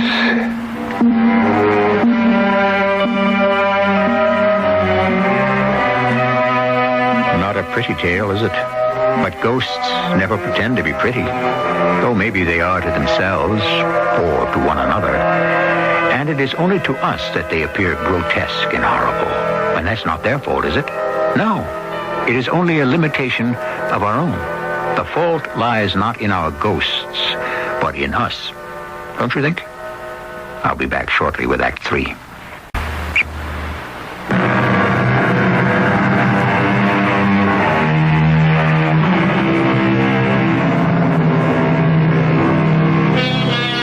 Jack Turner, disturbed by what he considers to be his new relative's hallucinations, has gone alone to the old house. Betty and her great-uncle Jasper have followed him there and found him stretched out upon the library floor, babbling unintelligibly of what they take to be his venture into the old house. Now he has lapsed into insensibility.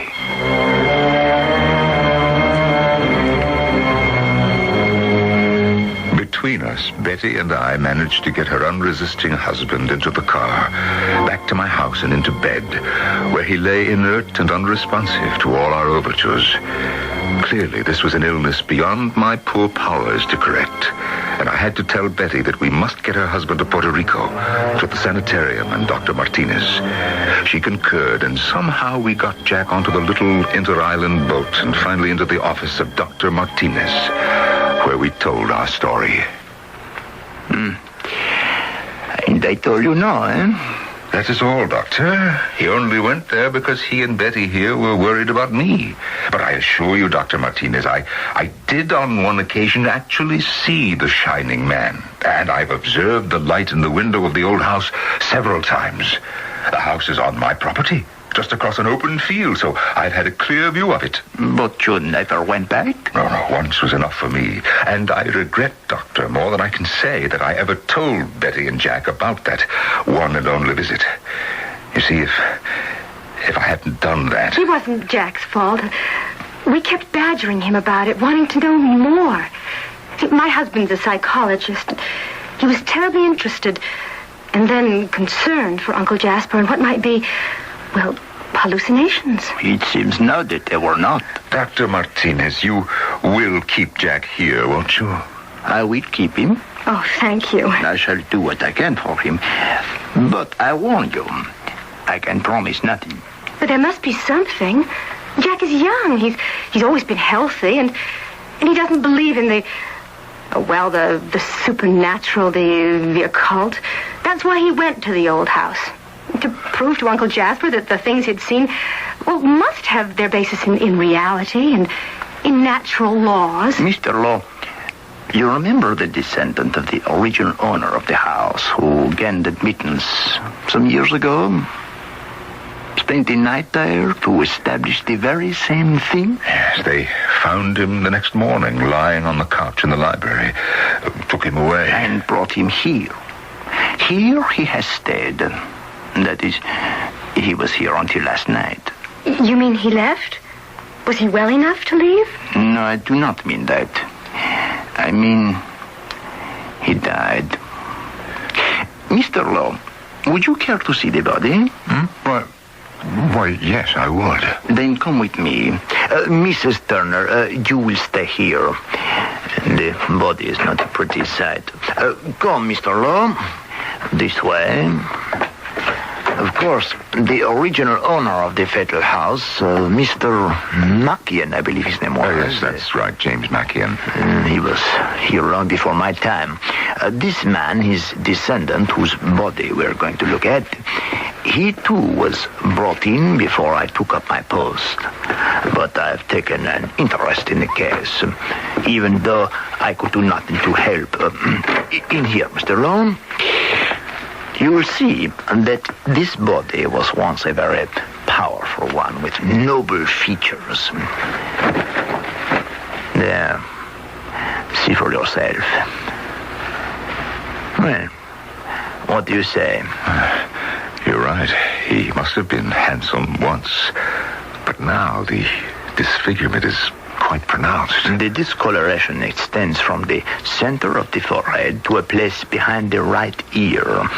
When this man was first brought here, he had a small dark spot on his forehead, but it spread rapidly over his entire body. Cancerous, do you think? The cancerous character, I should say. Likely to occur after a shock and perhaps after severe mental strain. Such as a visit to the old house. The first result of the shock in the case of this man here was imbecility. Then, an increasingly lethargic condition of the body. Finally, coma and death. Dr. Martinez, I know very little of such things, but on close inspection, this discoloration would appear to be the result of a fungoid growth. Could I be correct? You may very well be. Perhaps akin to the Indian disease known as mycetoma. It attacks the underlying tissue and eventually the bones. Is there any hope for Jack Turner? Well, there is always hope, my dear Mr. Lowe. Now, let us go back to the lovely young wife we left waiting in my office. I have something to ask her. Oh, and what is that, Doctor? Is the coat her husband was wearing when he was brought here the same coat he wore when he visited the old house?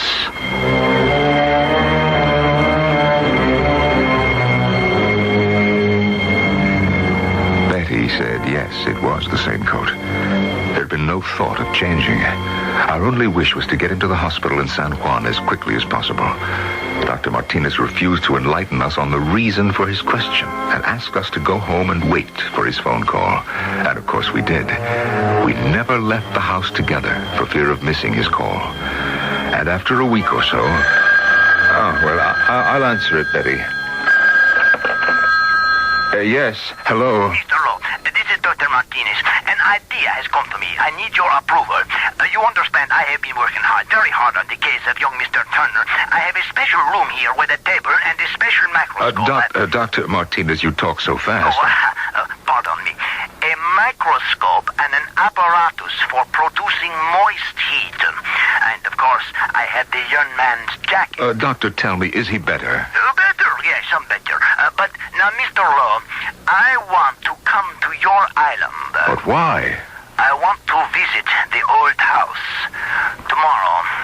And, Mr. Lowe, I want you to come with me. I decided to tell Betty nothing of the doctor's call, except to say that Jack was showing improvement. I did not tell her that the doctor was coming to the island and what he planned to do on his arrival.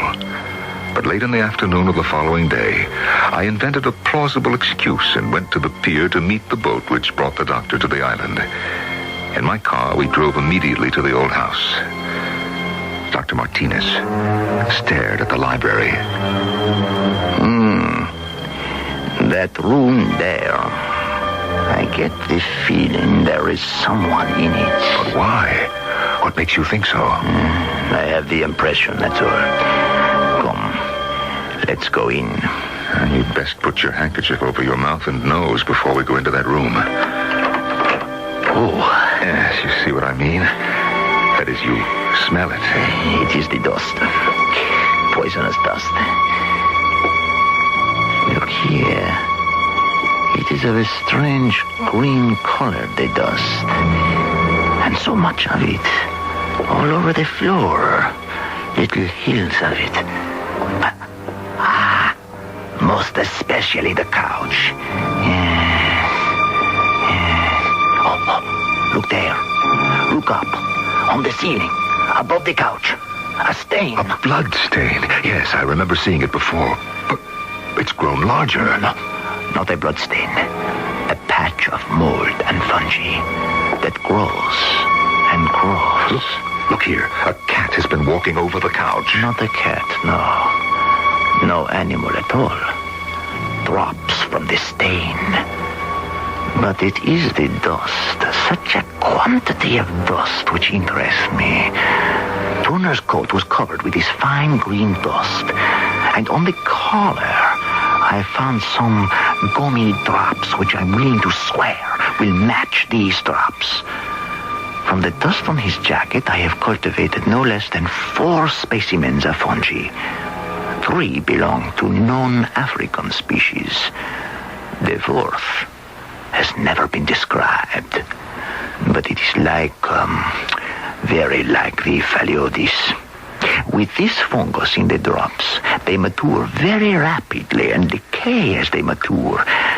They liquefy into a kind of dark mucilage full of spores. They drip down and give off this dreadful odor. In time, the mucilage dries and leaves the dust of the spores. Doctor, please, I cannot follow you. What about the light? The light from the window, which I swear I saw more than once. It happens that the 3 species of African fungi have well-known phosphorescent properties. These are manifested not just during decomposition, but during the period of growth. The light is only visible from time to time.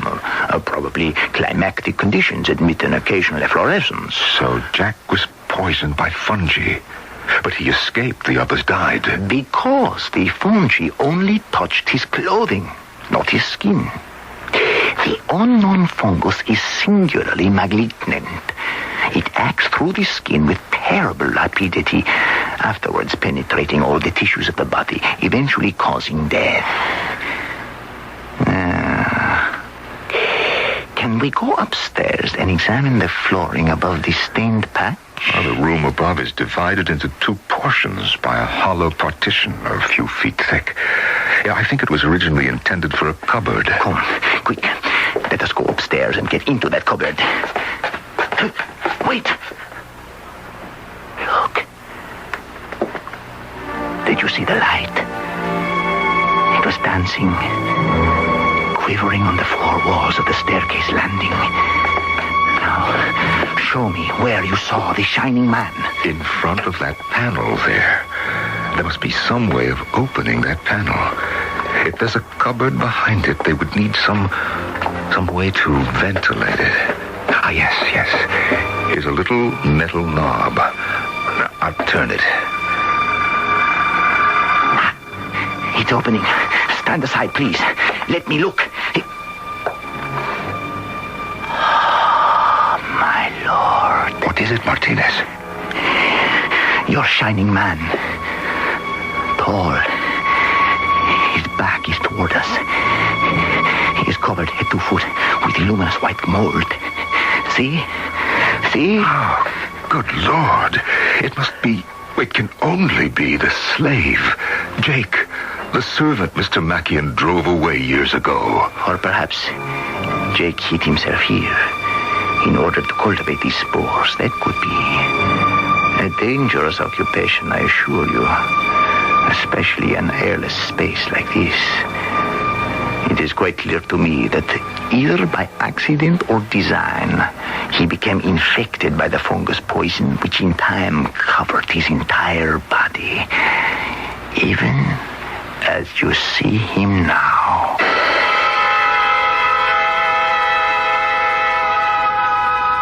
Dr. Martinez and I went back to the house, and he tried to explain to Betty what he had endeavored to convey to me. I believe she comprehended even less than I did. But we both were heartened by Dr. Martinez's prognosis for Jack.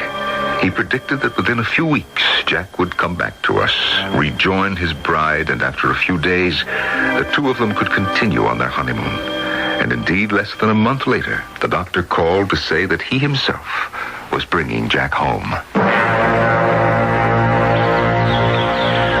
We should have gone to the pier to meet the boat, Uncle Jasper. Dr. Martinez was very insistent that we do no such thing. He's bringing Jack to the house in a taxi. He wanted it that way. Look, here they come now. Ah, yes, there's Dr. Martinez. Yes. But where's Jack? Jack's not with him. Uncle Jasper, what's happened? Now, wait until the doctor has a chance to tell us. Dr. Martinez. Hello, how are you? Oh, and you, Mrs. Turner? Doctor, where is my husband? Is he all right? Oh, quite all right. He'll be along presently. Yes, but where is he? We thought he'd be with you. But now I must tell you. When Jack and I were on our way here, I explained in detail how he fell ill and why. And he said to me, how can this horrible old house with its deadly dust and poisonous fungi be got rid of? And I said, only by burning it down. Burning it down? Oh, look, it's on fire. Look there. That's what he's doing now. Look at that old house burn. Betty, look. Where's Betty? I believe that is she running across the field to meet her husband. By the way, Mr. Lowe, I trust you will forgive my presumption in allowing the young man to set fire to the old house? Yeah, of course. After all he's been through, I could not resist denying him the pleasure. You have done a good thing. You have exorcised a ghost.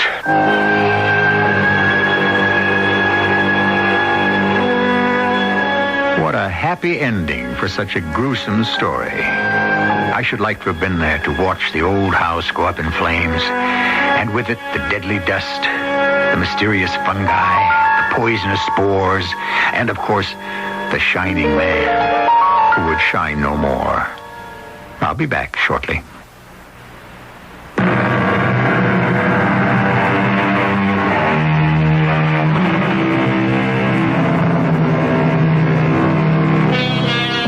This time, of course, it turned out to be no ghost at all. Only natural phenomena issuing from natural causes. In a way, it's a pity, don't you think? I was beginning to like the vision of a shining man and a spooky light flickering now and then from the window of an old deserted house. Well, we don't always get what we want, do we? Better luck next time.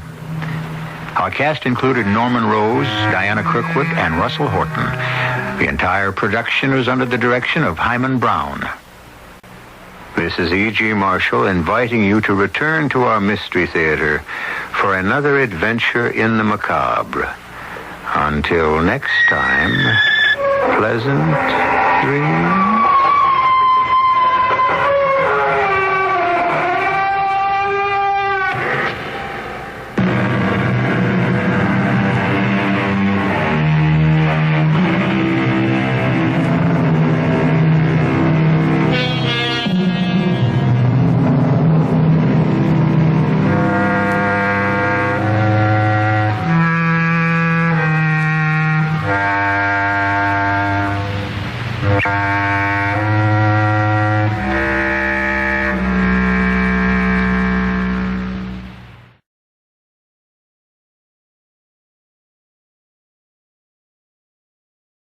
The CBS Radio Mystery Theater presents...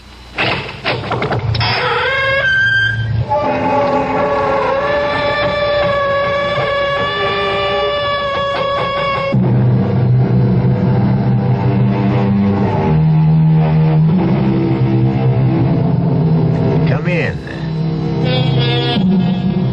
Welcome. I'm E.G. Marshall. Welcome to the fear you can hear.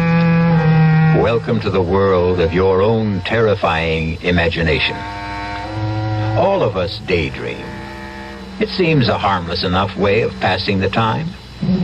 But what might we do if some of the things that pass through our minds come true? Supposing the man or the woman we created in the mind's eye became reality.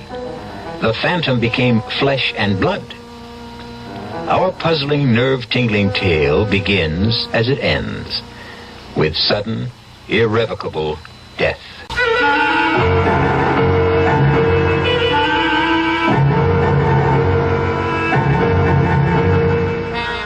Our mystery drama, Out of Focus, was written especially for the Mystery Theater by Ian Martin and stars William Redfield.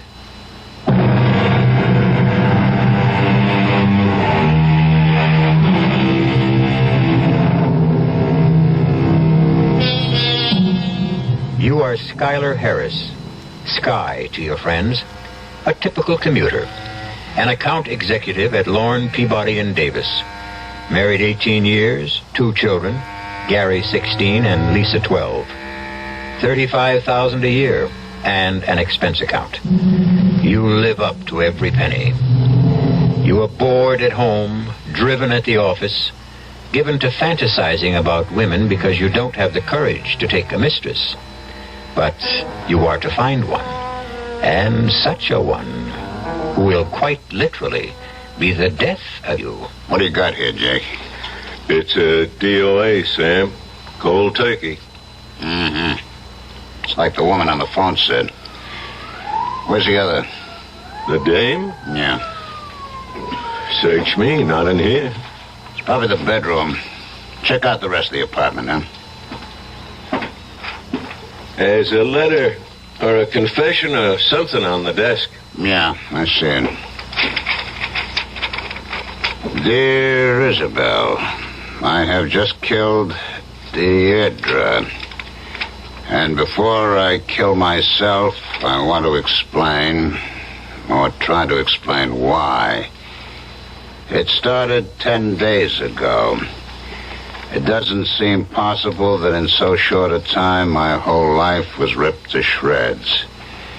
It was such an ordinary day, climbing aboard the old 737, just like thousands of others. Will I make fort this morning, Sky, if Ed isn't on? Oh, no thanks, Charlie. I'm bushed. I'm going to catch a nap on the way in. Hey, you do look a little frazzled. Everything okay? Oh, my health's all right, as far as I know. Oh, it's just a rat race, I guess. It's getting to me. Maybe it's a male change of life, Sky. No, not yet. Please, God. Oh, Lord, that I could do with a little change of life, you know? Well, leave you to get on with it. At least you got the whole seat to yourself in case the action gets rough. Oh, thanks. Sweet dreams, lover boy. Oh, go trump your partner's ace. All tickets, please. Have your tickets ready, please. Morning, Mr. Harris. Oh, hi, Benji. Hang on to it. It's the last ride left on the ticket. Tough night, Mr. Harris? Oh, they're all tough these days, Benji. I'll see you at the end of the line, okay?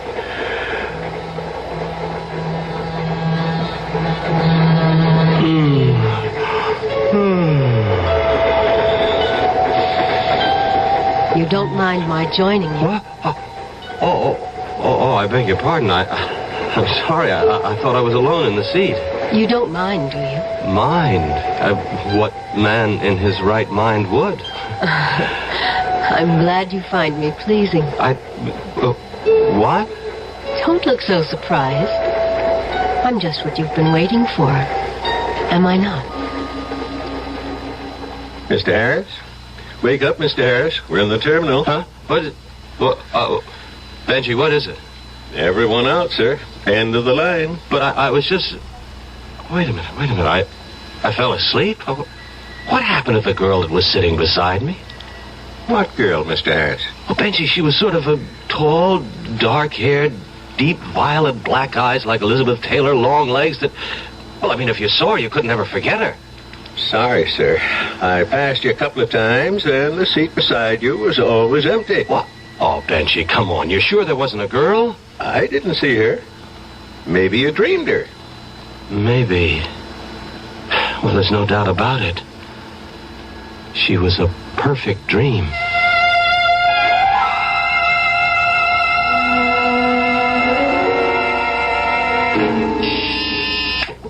Yes, Doris? Harry? Oh, sure. Send him right in. Sky, have I got news for you? Hold on to your hat. Why? I just came from a session with the Kingpin. Oh, so what does boss man Peabody have up his sleeve this morning? The brass ring for you, Sky, and I go along for the ride. The Bianchi account. Bianchi? It's all yours, baby. All you have to do is come up with a campaign. That's $10 million in billing. Biggest new account in the shop. The Plum. Yeah. Now, if you pull it off, it's the VP rating we're all bucking for. And if I blow it, I'll be on the unemployment line. No, not you, Sky. That's why the Kingpin picked you. Now, you better go right on up. He wants to see you to kick a couple of ideas around. You know something, Harry? What? You either cured my headache or arranged I'll never have one again. What does that mean? The Bianchi account. If I don't cut it, I won't have to worry about headaches anymore. Old Kingpin Peabody will hand me my head in a basket.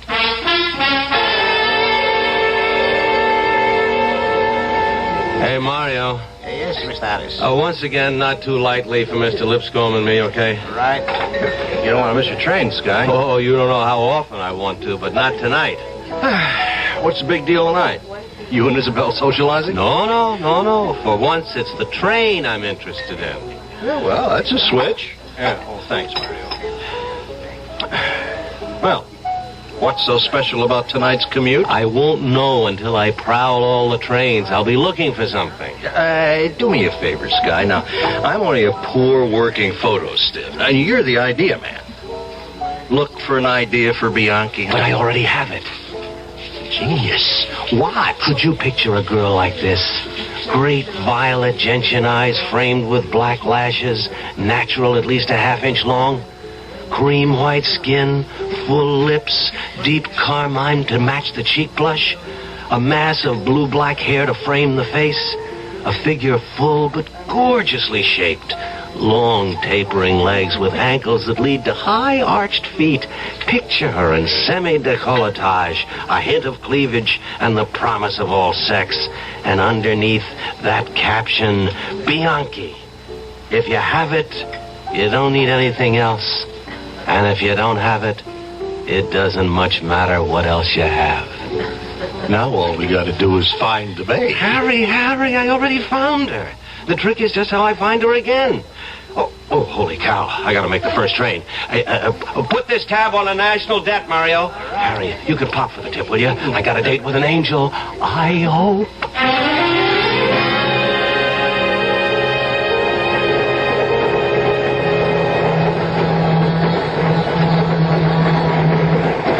Anything I can help you with, Mr. Harris? Huh? Oh, no, no, Benji. I was just looking for someone.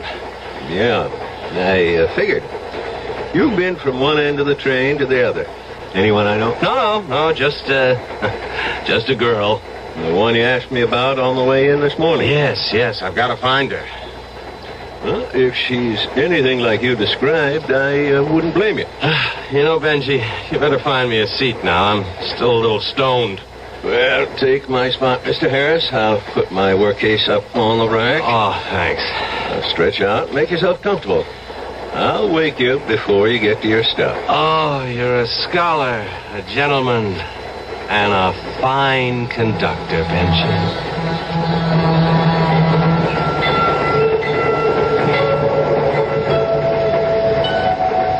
Wake up, Skylar. Huh? It isn't very flattering to have you always falling asleep on me. What's that? Oh, you're real. This time I've been waiting for you. But I hunted the whole train for you. Did you? You shouldn't have worried, Skylar. I wasn't going to let you get away. How do you know my name? If I want information, I just ask questions. Skylar Harris. Well, how do I do with the same questions? The name is Deirdre. Lovely. Provoking, sensuous, a little incomplete, perhaps. No surname? Do you really care? Well, it would be necessary eventually just to satisfy the accountants, you know? Social Security and Uncle Sam. Dear me, does everyone have to know all about us?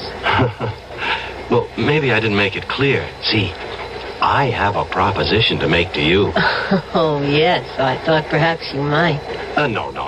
Don't misunderstand me. See, I'm an advertising executive. Yes, I know all about you, Skylar. No, I mean, there's this account. Bianchi Cosmetics. Yes. Deirdre, I guess I may call you that? I want you to.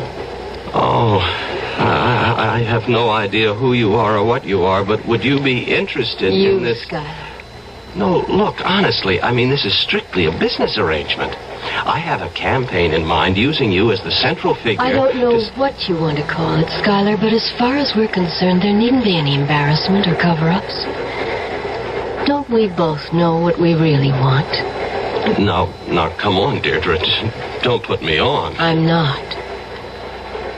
You're the one who turned me on, Skylar. Now, look, Deirdre, whatever your other name is, I am honest to God leveling about this big ad campaign and how perfect you are for it and how much money you could make if it all goes the way I think it could. If you insist, Skylar. Anything. But if we have to talk about something other than ourselves, would you mind getting me a drink? Oh, sure. I could use one myself. What'll it be? It doesn't matter. You pick it. Just hurry back. Oh, don't worry. Just don't vanish.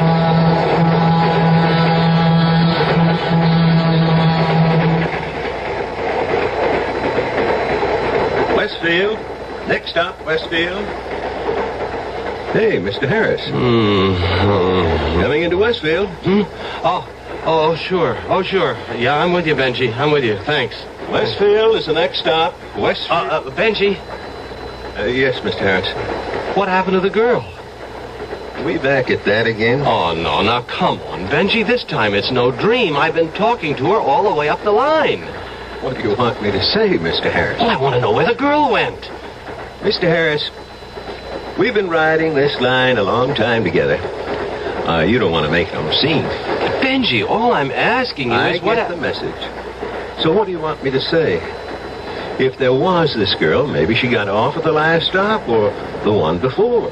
But she couldn't have. Mr. Harris, you've been cold turkey the last 10 miles. Now, maybe this girl was here, I don't know, or maybe you just had one too many. Excuse me, we're coming into the station. This is where you get off.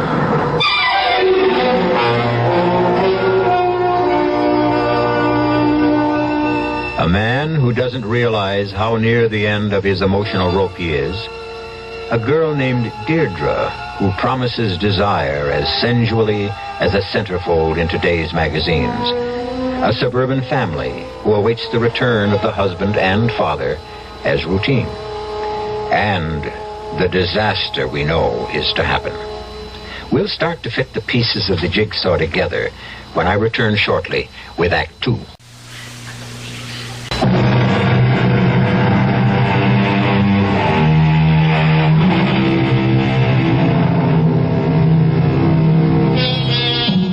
One of the minor sad comedies of the world is the faces of the wives as they meet their returning commuter husbands. As the trains get later and later, the faces get tenser and tenser, till finally, as the last commuter train pulls in and errant hubby pours himself off, the wife's eyes roll helplessly heavenwards. Hi, Isabel, baby. How was your day? My day was miserable, and most of my night was worse. Really? Well, what do you mean, night? Well, it's just about half over. Do you know you're well over 2 hours late? This is the 4th train I've met. The least you might have done is call. Well, honey, look, I'm sorry. It was a big day at the office. I was swamped, and on top of that... Oh, don't give me that, Sky.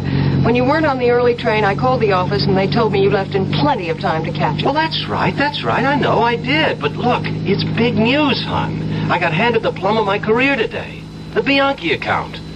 So, is that any reason to go out and get stoned? Oh, have a heart, Isabel. I handle this right, I'll end up a VP. Well, you handle it the way you started off, and you're going to end up PNG at home. Well, now, what does that mean? Persona non grata. Somebody not wanted. No. I know what persona non grata means. Well, what do you mean about me not being wanted? Well, you've already got 2 out of 3 of us feeling that way right at the moment. Okay. You and who else? Gary. Obviously, you've forgotten you promised to be home early while there was still enough light to give him a driving lesson. Oh, so that's such a big deal? Everybody has to snap their corks? I mean... It is when the driving lesson was to be on the way to the basketball team's father and son dinner, which you promised to attend with him. Oh, damn, Isabel, I forgot. You see, I was so up to my ears that it just... You couldn't have been so far up. You couldn't put a phone to one of them and let us know. Well, I told you, Isabel, I forgot. Now, you're not going to tell me that you also forgot you have a wife who meets you at the station 6 nights a week these days. Well, I'm sorry, but it's the truth. I mean, honest to Pete, Isabel, I've had a lousy day. Oh, all right. I'm sorry, Isabel. So am I, Sky. About you, I mean. It's just... Just what? Sky, I've been worried about you lately. I guess I'm tense because you're tense. Well, who's tense? Come off it. I'm not the only one who's noticed it. Even Liza's worried about you. Oh, now what have I done to her? It isn't so much what you've done as what you haven't. You've been neglecting a daughter who needs her father very much. Why? She's 12 years old. You're a big man in her life. Okay, Isabel, okay, can we knock it off for now? I just don't want to go into the house bickering. Neither do I, Sky. Especially not in front of the kids. Okay. Truce, huh? And before we go in, apology? Accepted. Oh, I guess I have been off my feet, honey. It's overwork, you know? Well, I hope that's all. What else? Well, it's silly of me, I suppose, but it isn't another woman, is it, Sky? Oh, of course not, Isabel. Now, come on. Let's get inside. I need a drink.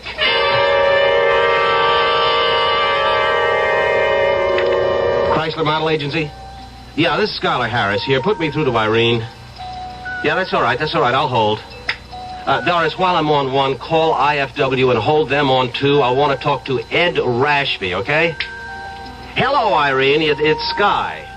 Yeah, well, fine. Well, I'm looking for a girl. First name Deirdre. I don't know the second. She is a natural for the Bianchi account, and I've just got to find her.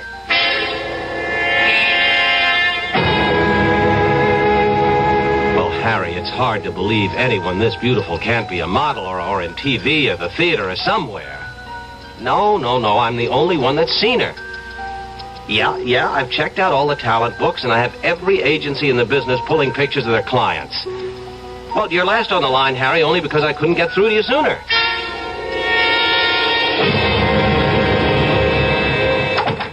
Are those the Maurice Williams pics, Harry? Yeah, just came by special messenger. No luck yet? Nope, not yet. Okay, let me see them. Yeah, here, now, just look at all these dames. And now, any one of them I can make something out of this world. Yeah. Now, why this special one? Because she is out of this world to start with. Well, that I gotta see. Now, what's she got that this little number hasn't got? Well, you'd have to see Deirdre to understand. Well, it's a name for you. That's right. It suits her. Keep your fingers crossed. I'm almost through these. Well, suppose you don't find her. I've got to find her. Well, look, it's been nearly a week, Sky. The Kingpin is getting restless. Huh? What? I said Mr. Peabody's hollering for some layouts. At least the kind of campaign you're planning. Oh. Didn't find her, huh? No. Well, maybe she's not a model. Maybe. I've still got to find her. You don't even know she exists. Now, don't be silly, Harry. She couldn't just vanish into thin air. Sky. What? Sky, look, I just don't want you to take this wrong. Now, come on, Harry. Get it out. Okay. Now, you've been running off the tracks quite a bit for the last few months. You don't look so hot. You've been no ball of fire around the shop. You've been hitting the sauce pretty heavy, and now this screwball bit about this Deirdre dame. Now, I think you ought to have a little skull session with your local friendly shrink. I got 2 words for you, Harry. Butt out. Okay, only friendly advice. I don't need it. On second thought, I'll butt out. I need a drink and some space to think.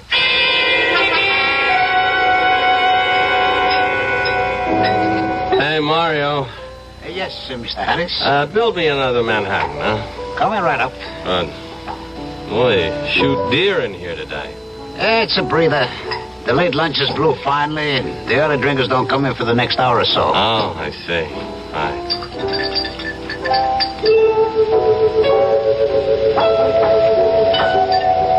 Sure you want to be alone, Sky? Deirdre. Mind if I sit on the stool next to you? Mind? Oh, I've been going out of my mind trying to find you. Where do you keep disappearing to? I'm a very private person, Sky. With me, 2 is more than enough company. I hate crowds. Well, this time, I'm not letting you go. How about a drink? Well, does it have to be here? No, name the place. How about yours? Mine? Oh, you mean the office? No, I don't like offices either. Where I have a studio apartment. Well, then can't we go there? Well, we sure can. Just let me settle my tab. Mario? Now, where did he go? If you mean the bartender, I heard a phone ring. I think he went to answer it around the corner there. Don't you move now. We'll go right away. How far are we going, Sky? Oh, you mean the address. 825 East 50th. I'll be right back. Hey, Mario. I was just coming to get you. It's your office. Well, I can't talk to him now. Here. Well, they said it was urgent. Oh, damn. Now, look, Mario, there's a girl sitting on the stool next to where I was around the corner. Don't let her get out of here. Don't let her get away. I'll handle it, Mr. Harris. Thank you, Mario. Hello? Who the... Oh, hello, Doris. When? Well, I can't call now. What did my wife say was wrong?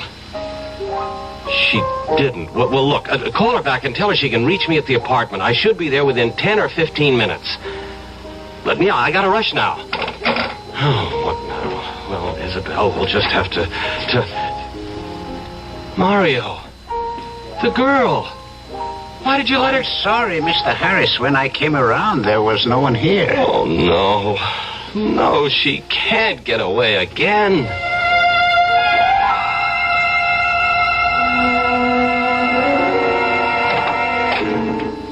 Oh, Deirdre, I can't tell you what a lift I got when I found you waiting at the door. I'm glad, Skylar. Well, what did you run out of the bar for? I told you. I don't like crowds. I almost had heart failure thinking I'd lost you again. Oh, you'll never lose me.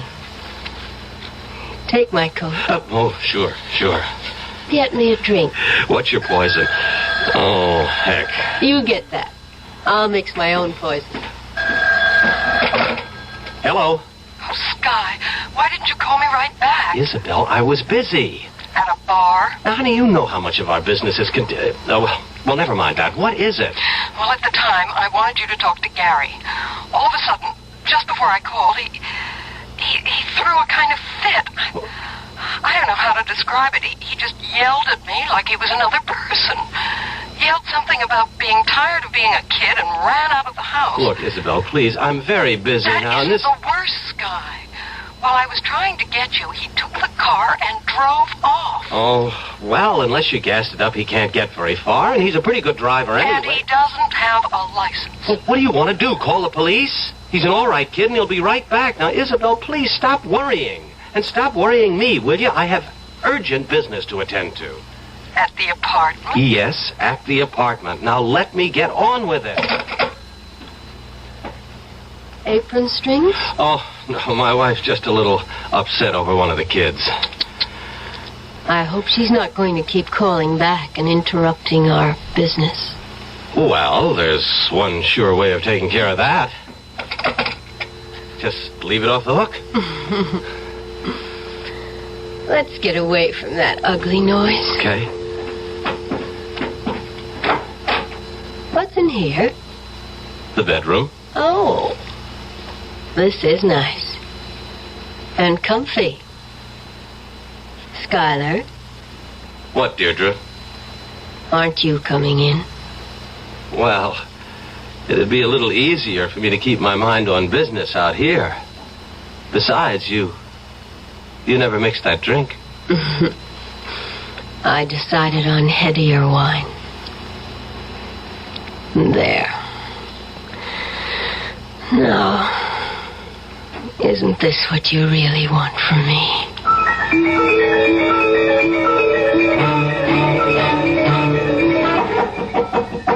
Huh? Oh, no. What the devil is... You'd better go see before he wakes up the whole building. Oh, I was sound asleep. All right, I won't be a second. Who is it? What is it? Open the door, Sky. It's Harry. Well, take the chain off and let me in. Harry, what do you want? Oh, that way, huh? Well, I should have figured. Well, you better ditch her fast and get on home. Isabella's frantic. She's been trying to reach you all evening, and she finally got in touch with me. What is it? Your boy, Gary. He's had an accident with the car. It's a concussion. I don't know how bad. Now, I've got a cab waiting. If he only gets... No, Harry, look.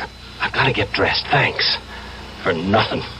Now, you make sure you get rid of that chick and get home where you belong. Okay, Harry. Oh, Deirdre, I didn't know you were standing there. You heard? I know. Home. What about you? We haven't even talked about... Deirdre, I can't lose you again. I promised you wouldn't. I'll be waiting. It doesn't matter about tonight. Not anymore now. Because you know there's always tomorrow. And tomorrow. And tomorrow.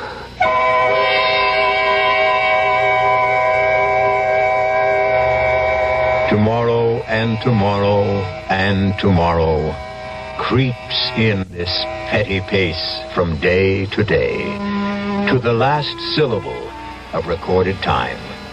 And all our yesterdays have lighted fools the way to dusty death.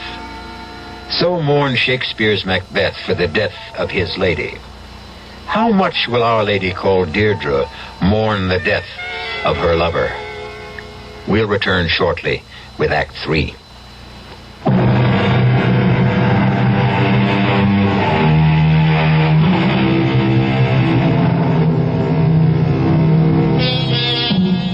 No better introduction for what's to come but the rest of Macbeth's lament.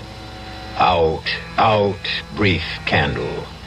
Life's but a walking shadow, a poor player that struts and frets his hour upon the stage and then is heard no more. It is a tale told by an idiot, full of sound and fury, signifying nothing.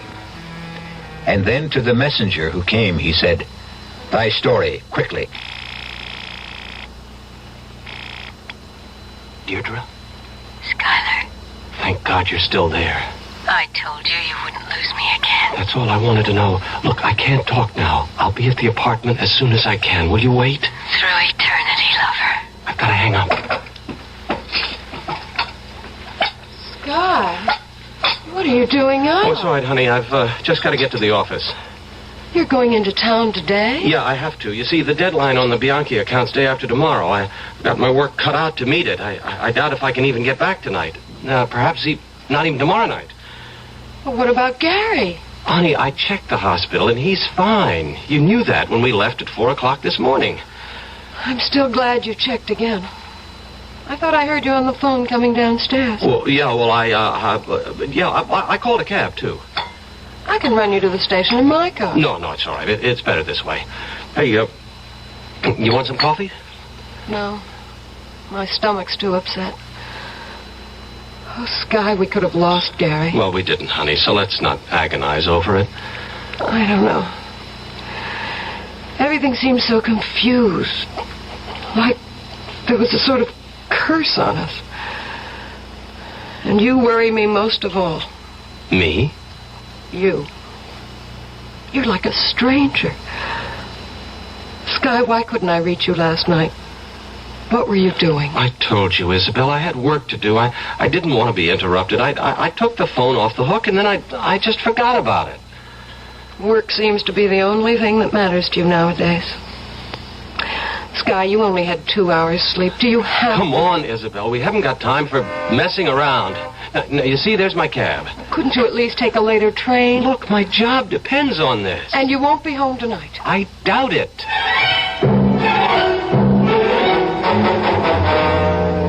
And, brother, I kid you not, you are in big trouble, Sky.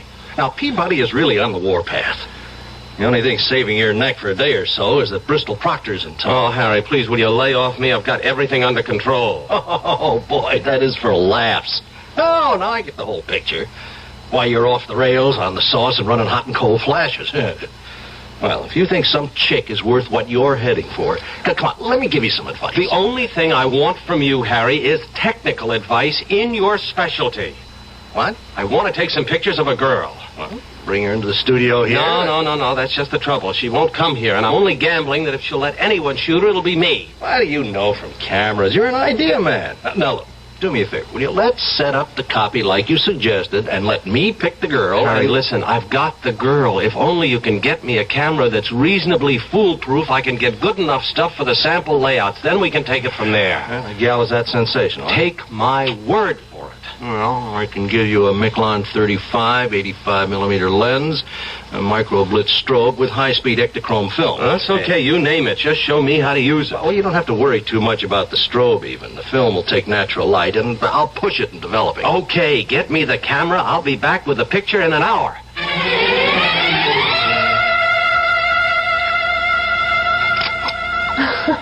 You having fun, Skylar? Oh, Deirdre, this isn't a game. This could mean our whole future. It could indeed. Yeah, just like that. I'm glad you let me talk you into taking the pictures. You won't be sorry. I'm just very much afraid you will be, Skylar. Oh, damn. Sky, dear, I forgot to ask you. Cutting out your wife? Well, I've got to finish these pictures. Deirdre, why did you say I'd be sorry I took them?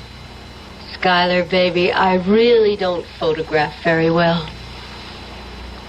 You'll see. Ah, you got the prints, Harry. That's great. Well, I don't know how great you're going to think it is. Huh? Come on, what do you mean? Well, I don't know what I mean. Look, I just don't see how you could have gotten everything so gummed up. All right, just let me see. Sure, help yourself. Everything's so out of focus, you can't tell a lamp from a couch. And as for the girl, well, you find her. I can't. Well, I don't understand. She was right. Well, if that's the couch, she should be... Now, wait a minute. Let me see in this one. No, this one is... Oh, Harry. How could I have faked out so badly? You got me. Sky. Level? Yeah. Is this some kind of a stupid put-on? I mean, what are you trying to pull on me? Nothing, Harry. Honest. I shot the film at all the openings, the shutter speeds. I mean, everything that you laid out for me. It all came out like this? Yeah. Well, okay. Well, we got to figure maybe the film was bad or the lens crystallized or something. Well, let's go back.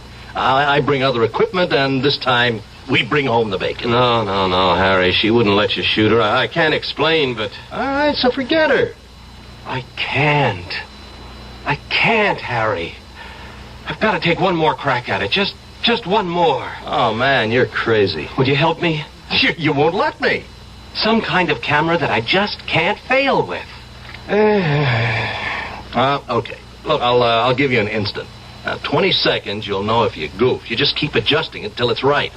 I'll go get the camera. Oh, you're an okay buddy. Thanks. Hello. Oh, thank God it's you, Sky. Isabel, what is it now? Sky, I'm just at the end of my rope. I could swear somebody's got a hex on us. What are you talking about? You've got to come home. Gary's back in coma. What? When did that happen? About 10 this morning. I tried to reach you. Isabel, listen. You've got to cope a little longer. Everything's falling apart for me here, too. I can't get home till at the earliest later tonight. What's the matter? She won't let you go? Who? Oh, don't try to kid me. There has to be another woman. You couldn't be like this if there weren't. Okay, Sky. If this is the way you want it, you can just let us all go to hell. Isabel. The only thing I wish you is a one-way ticket there yourself. Isabel. Oh. Okay, Sky, here's your instant camera. Now, maybe this will get us all a clearer picture of where we're going.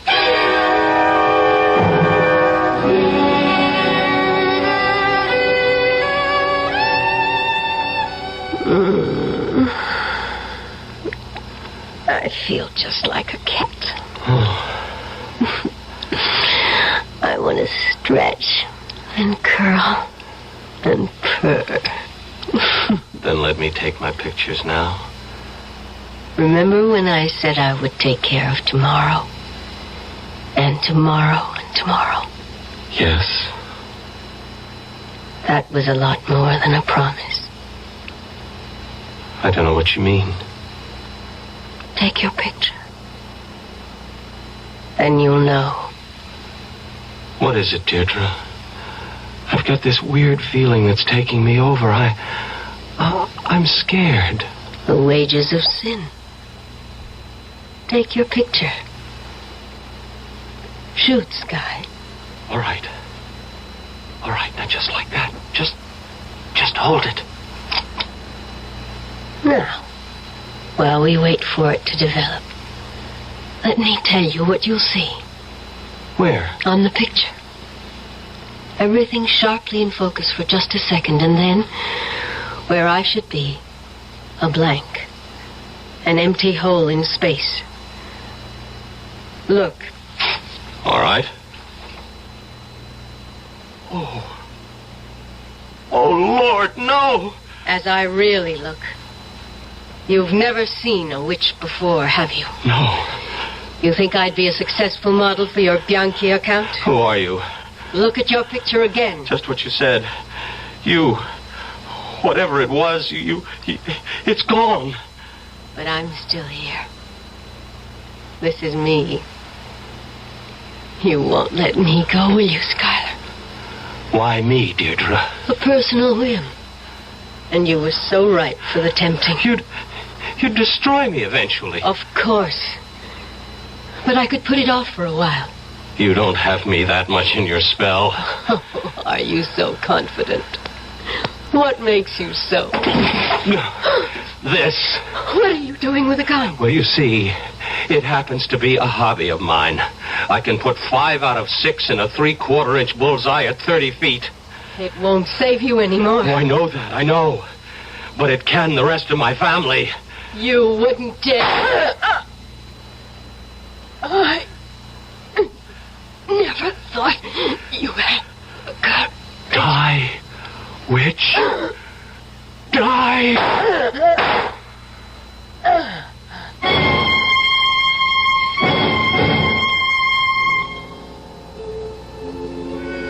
I saw the bullet strike her. I saw her fall.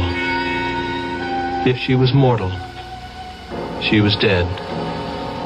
Just a second ago, 3 hours after I shot her, I rose and touched her cheek. It was cold as the grave. I go to meet her there now, or eternal damnation. I have no hope for myself, only for you, Isabel, and for the children. Whatever harm there is left in her, I pray can reach only me alone. I hope I've brought you protection. Goodbye forever. For I know whatever life after death there is, I can never, ever share it with any of you. I sold my soul to the devil and the witch he sent to find me. Now, how do you like that for a confession, Jake? What am I gonna say, Sam? Them guys working in advertising, they're halfway around the bend. I guess you gotta be a little bit screwy to get into that kind of business in the first place. Figures. Now, hold it. Yeah? Oh, hi, Lieutenant. This is Detective Sam Danks. Yeah. It's pretty much like the story the wife called in from Connecticut. Guy left a confession you gotta read. Won't help much. I mean, it's far out. Huh? Oh, the subject. Yeah, there's not much doubt from pictures around the apartment. This is Skylar Harris, all right.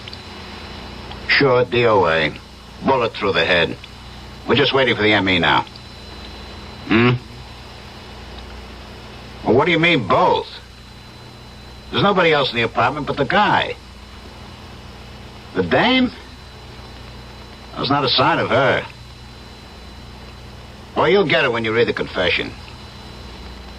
The way I figure it, she was one of them, what do you call it? Firmaments of the imagination.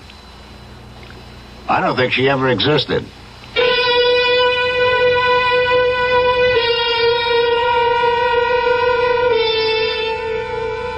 Did the detective mean to say figments of the imagination?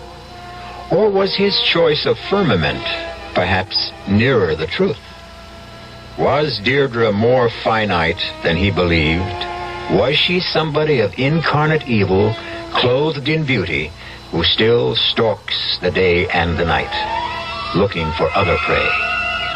I'll be back shortly.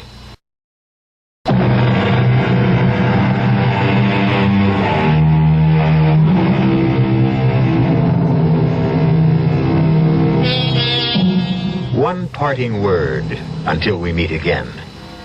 Be careful, commuters, and all the other men with extra time that weighs heavy on your hands. Look with a jaundiced eye at that fantasy girl who may materialize beside you in the train, or the bus, or on the stool next to you in your favorite bar. And before you succumb to temptation, remember, at the best, she's apt to burn a hole in your pocket.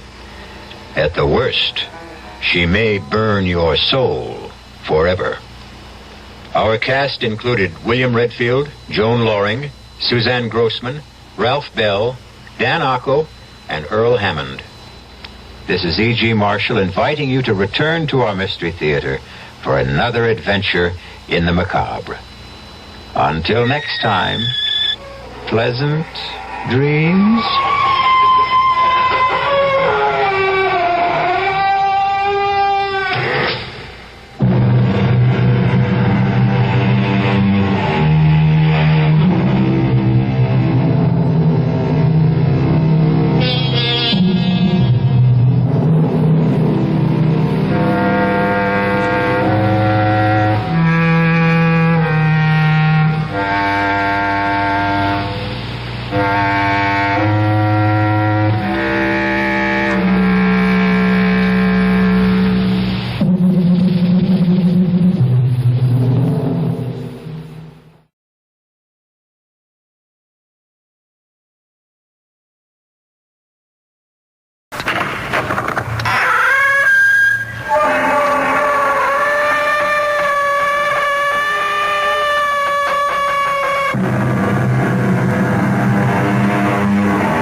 Welcome. I'm E.G. Marshall. What lovers say to each other should be written on the wind and in running water. For love talk flows smoothly and flows freely. Most people are experienced enough to take it all with a wink or a grain of salt. However, here and there, now and then, you find someone who takes it seriously.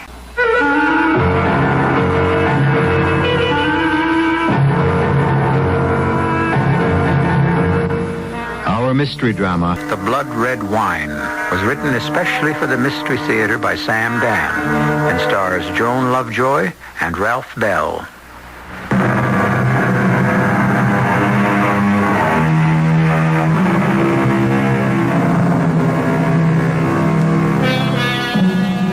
Grow old along with me. The best is yet to be, the last of life, for which the first was made. One hesitates to take issue with that beautiful poetic sentiment of Mr. Browning, but growing old these days can present a multitude of problems, especially in a youth-oriented society. And then, of course, the fact remains that most young fools grow into old fools. Listen to that thunder. Bad storm. I hope the roof won't leak. It's this wind. It gets in underneath the roof tiles. I was hoping you'd fixed it. Well, the truth is, we need a new roof. That ain't all we need. You, said you'd see Frank? Yeah. All he can give me is a job selling on the road. The road? Now, if you think you're going to leave me to be all alone... Myra, I don't have too many options. You mean he's got nothing else? Nothing else I can do. Look, Myra, I belong on the road. Then why did we buy this old farmhouse? Well, I thought maybe I could paint. Yeah. It turns out I'm all right, but not good enough. Okay. So what happens now? I go back to doing the only thing I'm really good at. At 52, it's back to the road, huh? Back to traveling with all the pressures. Oh, it's not that bad. After all you've done for Frank, he can't find anything else? Anything else would be charity. When do you start? Anytime the rain stops and I can get on a plane. Well, if that's what you want to do. I don't want to do it. Oh, sure. I don't know how to do anything else well enough to get paid for it. Well, at least if you got paid well enough. Myra, I'm lucky to have the job. Now, when you're in New York, you can bring my sister the pictures I promised her. I won't be in New York. What do you mean you won't be in New York? New York and New England, that's your territory. Well, the last couple of years, Frank had to put a new man on it. But that's your territory. Those are your accounts. You built it up from nothing. But that's where all the money is. Frank would like to expand in the South. I see. And old Joel here is just the man to open it up. Myra, it was that or nothing. What you could do is pick another line from somebody else and buck Frank in New York. Well, that would be disloyal. That can't be the doorbell. Why would anyone... Well, I better answer it, I guess.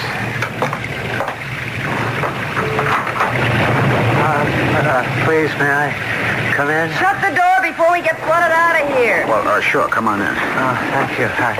Joe, look. This man is sick. Oh, help him out of that wet coat. Poor man is drenched through. Put up some tea. Yes, a good cup of hot tea. And meanwhile, pour a glass of that boysenberry wine. That'll perk him up. Mister, what are you doing out on a night like this? I don't know. Here, this is great for you. Yeah. Oh, no, I don't think... Hold him up, Joel. I think he's going to fall. I got him. Let me help you get this down, friend, huh? My wife makes it herself. We grow a special strain of boysenberries around here. Be careful, Joel. You'll spill it on his shirt. I can't swallow. Joel, he's in real trouble. What is it, mister? Doctor. I need a doctor. A doctor? I think it's a heart attack. Oh, no. My heart. The pain. Here, I'll hold on to him. You get the folding cot, Joel, quick. All right. It's just inside the door of the storeroom. Mister, you'll be all right, honest. I need a doctor. Now, don't say anything. It's a strain to talk. Just try to relax. Don't even move, huh? Joel? I got it. Myra, I got it. Oh, good. Stretch it out. All right. That's it. Oh, that's good. Now, let's help him lie down. Hold on to my arm, buddy. Keep him very still. Now, unbutton his collar. Loosen up his clothes. And remove his wristwatch. See if that ring comes off. Doctor, I need a doctor. There's that young Dr. Kessler. He lives just a couple of miles down the road. The road hasn't been washed out. All right, I'll try him. I was driving north to Philadelphia, and the wires got wet. Look, you better not talk, mister. Myra. What? I can't get a dial tone. Well, try to do something. Well, what can I do? The phone's dead. The lines must be down. What are we going to do about him? I couldn't just sit there, so I got out and started to walk. Look, just try to lay perfectly still, huh? Suddenly, this awful pain in my chest. Myra, isn't there anything we can do? And the pain kept getting worse. And then I saw your house. I could go for a doctor. You'd never get there. Well, we got to do something. I don't know what to tell you. Listen. Look, mister, you mustn't strain yourself. I'm being punished. What'd he say? I stole the money. The money in my attaché case. The money? Money? Please, will you return the money to Phelps? Look, don't say any more. They could never huh? trace it to me. Weeks or months before they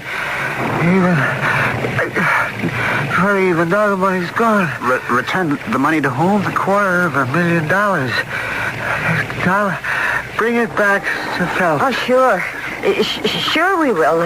Now, look, please rest. And tell him J.B. Lucas was a fool, but J.B. Lucas could never be a crook. Look, if you stay absolutely still... Never be a crook. Joel, is he? Yes, Ma. Oh. He's dead. Oh, poor fella. He looks so young. Couldn't be a day over 35. Oh, what are we going to do? Well, there isn't much we can do tonight. If the storm lets up, we can phone the sheriff, or I can go get him if I have to. What about his attaché case?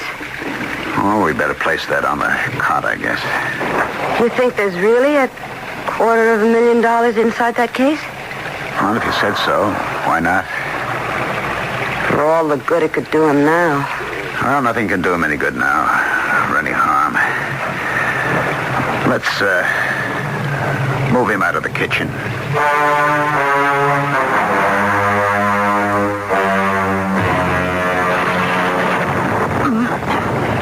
Myra? Ooh. Oh, boy. That one sure woke me. Myra? Yes? Did it wake you, too? No. Oddly nothing. What are you thinking about? Nothing. Oh, yes, you are. I can tell. You get that quiet tone in your voice. You thinking about him downstairs on the cot in the storeroom? Maybe. J.B. Lucas. Isn't that what he said his name was? Yes. He's better off out of it. Myra. At 35 or somewhere around there. He made his move. He decided to gamble. All or nothing. Go for broke. He lost. But he also won. If you look at it another way. Well, what did he win? He's dead. That's what he won. Myra, you all right? Yeah. I can tell you all about him. You never saw him before. You know what he died of? Well, obviously, his heart just... Sure. But I'll tell you what helped it along. A guilty conscience. Which means he wasn't a professional crook. He had a dead-end job. As a clerk. How do you know? Saw his chance to get out of it. To be free. To come, go, have money. And everything money can give you. And he took that chance. And he lost. Yes. He lost. Because he made his move too late. after he was all eaten away inside. But he also won. Well, you keep saying that, but I don't see what or how. Because he doesn't have to put up with 30 more dull, drab, hopeless years. He doesn't have to feel frustrated and cheated. Empty. I think I know what you're going to say. You have a talent for painting, but not quite enough. You have a talent for selling, but you don't know how to turn it to your own advantage. The result is, you make other men rich. I guess I'm not lucky, that's all. But you are lucky, Joel. You are. Everybody hits the jackpot once in his life. Well, I guess I'm still waiting for it to happen to me. You don't have to wait any longer. It just happened. What just happened? Downstairs, lying on a dead man's chest, is an attaché case with $250,000. What are you saying? We should steal that money? Yes. Myra. Steal is the word. I suppose we could dress it up by calling it something else, but it wouldn't change anything.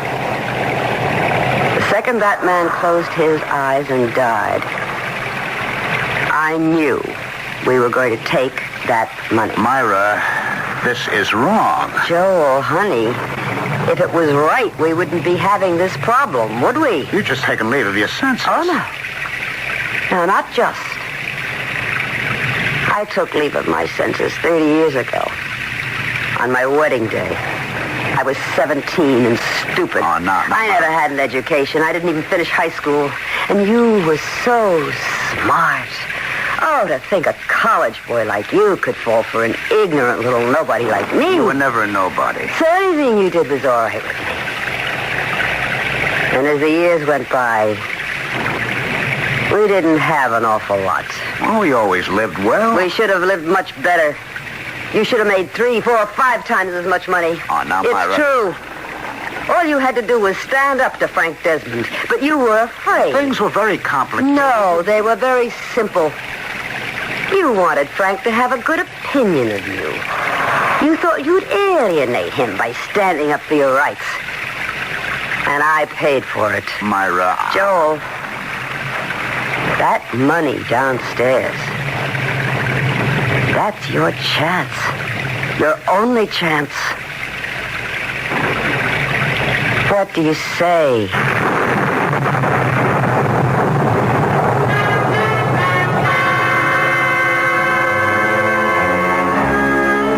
Joel can only give you one of 2 answers, yes or no.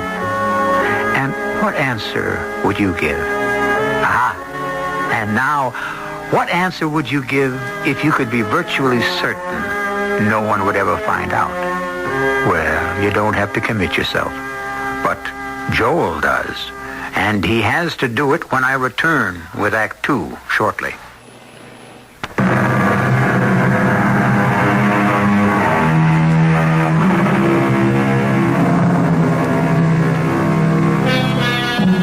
How easy it is to be virtuous when no one is assaulting your virtue. How readily one may resist temptation if the forbidden fruit is completely devoid of fragrance and flavor. Would David have lusted after Uriah's wife had she been elderly and ugly? What can we say? Is morality basically a matter of what one can afford? Who knows? Myra, it's wrong. Sure. I've never done anything wrong in my life. That isn't true. You've done a great many wrong things. I'm talking about sins. Vanity is a sin. False pride is a sin. Lying is a sin. When did I ever lie? Your whole life has been a lie. Myra, I never realized it. You must hate me. No. I love you. How could you love me and say those things? Joel, so far, absolutely no one knows he's been here. We have to get in touch with the sheriff. If we do that, how can we keep the money? No. He don't call the sheriff. We know nothing about But J.B. Lucas came here. Who says he came here? It won't be light for 2 or 3 more hours. And if the storm keeps up, maybe more than that. Now, let's get dressed. Why? So we can get him back to his car. We don't even know where his car is. We'll find it. In this weather? It has to be down the road. Well, how can you be sure? He said he was driving north to Philadelphia. It means he was on the turnpike. He felt this heart attack coming on. He had to get off at the Jessup exit and travel east to get here. Now, let's get him dressed.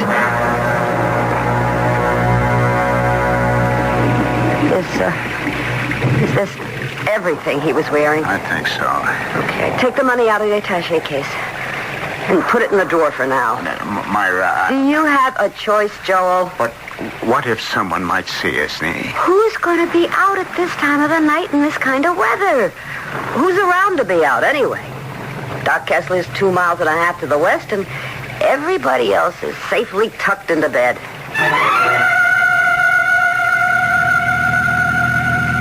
Hold it. There's his car. Now, just pull up. Myra, tire tracks. We leave tire tracks. What tire tracks? The rain's washing everything away. Now, let's get him into his own car. How do we know it's his car? Well, who else would have left the car here? Now, come on. Myra? Joel, in a couple of minutes, it'll be all over. Okay. This was everything he was wearing when he came into the house, huh? His watch, his ring. He's got his wallet? Yes. And the attaché case. Leave it on the front seat next to him. I don't think so. I don't know. No, there's absolutely no sign that this man has been in our house tonight. Let's go home.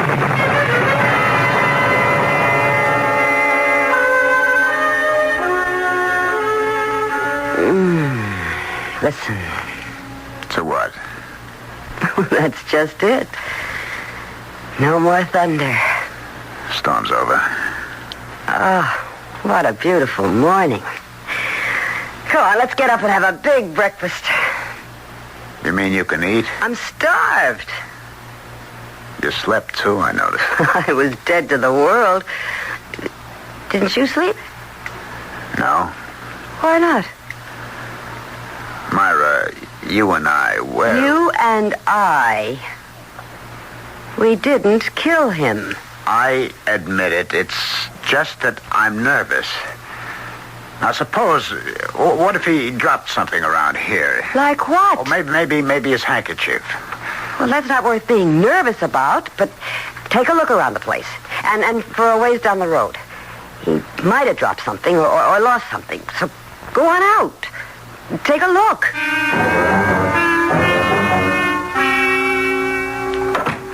I didn't see a thing. Well, that's good. But that doesn't mean there's nothing. What could there be? Oh, some little clue there always is. Oh, come on, Joel. It's over and we're out of it. Are we? Yeah. Now let's start to live. His car is gone. So? I drove down to where we found it and left him. It's gone. Somebody must have found him. Yeah, I suppose. Look, Joel, we knew he'd be found. Did you drive into the village? No. Well, it wouldn't be in the papers yet. I didn't hear anything on the radio. Well, now, what's the first thing we should buy ourselves? We won't be able to spend much for a while. Why not? We'll have to lie low. For what reason? Till it blows over. Till what blows over? Look, a man has a heart attack, dies at the wheel of his car. If it turns out that some money is missing, what does that have to do with you and me? Now, I'm right, Joel, and you know it. Yes, you're right. It's just I just hope we didn't overlook anything, that's all. We overlooked nothing. Now, do you want to feel great? Open the dresser drawer and take a look at those beautiful $20 bills. You You left it in the dresser drawer? For now. Well, that's crazy. Suppose they search the house. Who is going to search the house? Why should anyone search the house? It ought to be put in a safe place. Okay. Find a safe place and put it there. Now, you want to feel terrific? You want to do something you should have done 25 years ago? Go call Frank and tell him where to head in. I told you, we have to proceed cautiously. The fact that we're broke is pretty common knowledge, you know. I mean, the storekeepers in town know it, and Hedrick at the bank is aware that we're usually late with our mortgage payments. So? So? How would it look if we suddenly started to flash a lot of money around? Who said anything about flashing money? Well, just being able to pay your bills when you have no visible means of support. Well, everybody knows I can't sell any paintings. Oh, why do you always try to make things so complicated? Complicated? It's common sense. So if I just worked for a while for Frank, it could be blind to account for where our money's coming from. And in a couple of weeks, a couple of months, this money, this fellow Lucas will be ancient history. Come on, let's do it my way. Why are you stalling? Oh, no, who's stalling? You are. What are you waiting for? Things are not that simple. Things are never simple. Well, all I'm saying is we have to be extra... Who's that? Oh, go see. The money. You said the money was in the drawer. See who's at the door. And don't act so nervous. Well, all right, but... Open the door. Hi, Joe. Sheriff? You mind if I come in? Oh, sure. I mean, well, not at all. Come in. Oh, Mara. Hello, Sheriff. Cup of coffee? I never said no to a cup of coffee. Sit down. Thank you. Well, what can we do for you? I don't know. Oh? You know the storm last night? Do we ever? I thought it had washed the house away. Yeah, well, this morning, Jess Fallon finds a car parked alongside the road, a mile and a half from here. Fellow's behind the wheel looks awful still. Yeah, he should have been. He's dead. Dead? From what? Jess notifies me, and I put in the call to Doc Kessler. Doc says man died of a heart attack. Oh, that's awful. What happened was the fellow run out of gas. Poor guy. Yeah, and that storm. Why is this a job for you, Sheriff? Well, I don't know if it is or it isn't. Doc thinks the fellow got out of the car and went for help. Oh? And that rain? Well, you'd think he'd sit tight, huh? I would. But Doc looked him over and said to me, see here, his clothes were drenched, his shoes were soaked. How'd they get so wet? Oh. So he must have gone out. Well, which way? He was a mile from you folks in one direction, about a mile from the Rumfords in the other. Which way did he walk? Well, did you ask the Rumfords? They've been away the past 2 weeks. I guess the poor fella headed that way and couldn't get into the house. Knew there was no point going further in that direction because it would take him to the turnpike. Isn't that right, Joe? Yes, I would suppose so. So he must have made his way back. By the time he got to his car again, he just didn't have the strength to go on. He managed to get inside where he... Yeah. Well... Oh, could I have a spoonful of sugar? Sure. Thank you. We don't think he went towards the Rumfords. No? No. He got out of the car and headed in this direction. Well, how can you know that? Just 50 yards or so down the road from you is where the county's building that culvert. You know, over the creek. Yes. A lot of that bottom yellow clay's been washed over on the other side of the road. And Doc Kessler, he said to me, hey, look, see? It's on the edges of his pants. So, that means he must have come within, 50 yards of your house. The poor man. And we didn't even have our lights on last night. Oh, he must have just got discouraged and turned back. He was so close and so close. Yeah. I have to ask a question. Oh, it's kind of a stupid question, I admit, if it's got to be asked for the sake of the record. You mind? Well, what's the question? Did you see this fellow last night? Now, before you even answer it, I know it's an unnecessary question, because if you had seen him, you would have asked him into the house. You would have helped him, naturally. But, as I say, for the record, did you see this man last night? No.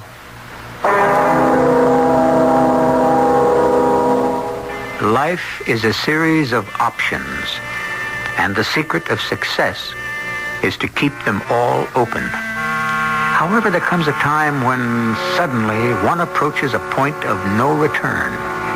Yes or no.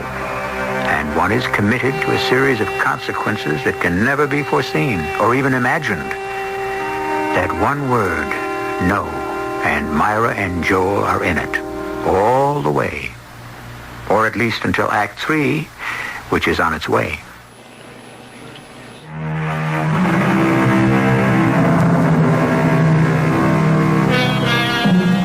They say you can't cheat an honest man. I don't know what that means, because millions of honest men and women are being cheated every hour on the hour. Perhaps the implication is that we all have a little larceny lurking somewhere inside us. Perhaps we do.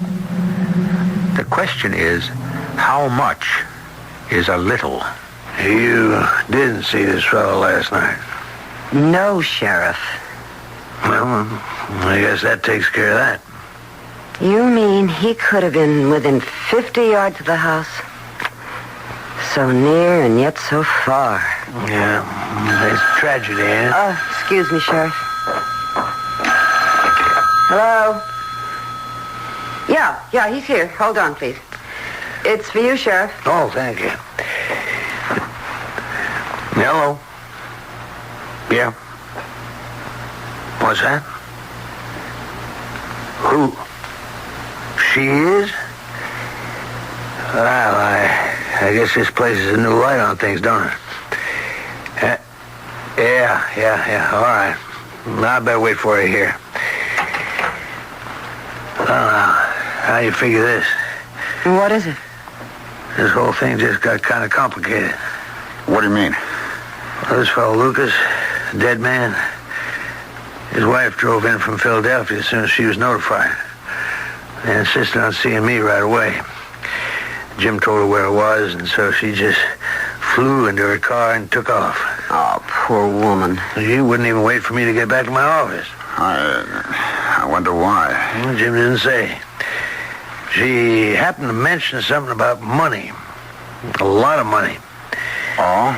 Yeah, Jim said he never seen a woman so nervous and upset in all his life. Well, the strain of her husband's death. What money was she talking about?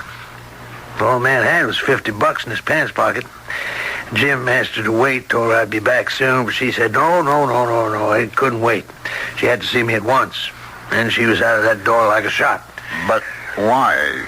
Well, it shouldn't take more than a few minutes for her to get here. Hope you folks don't mind. Mind? Why should we mind, Sheriff? Now, please, Miss Lucas, try to be calm. But there had to be $250,000. A what? In his attaché case. $250,000?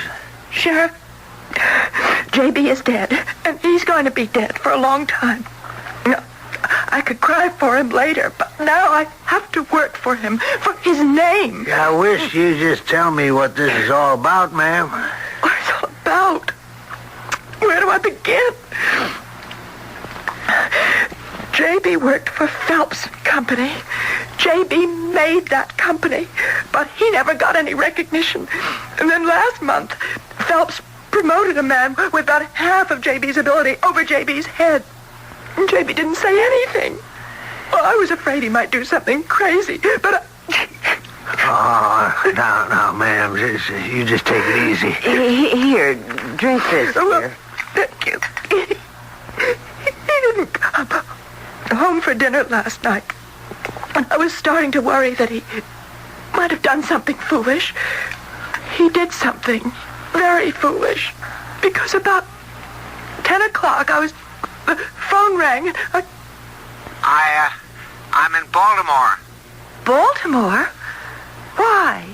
You didn't tell me you were going to... JB, are you crazy? I was crazy, Lorraine. But not anymore. But why? Lorraine, I took $250,000 from that safe. You stole $250,000? I said took. It's my money. No, it belongs to the firm. I know, legally.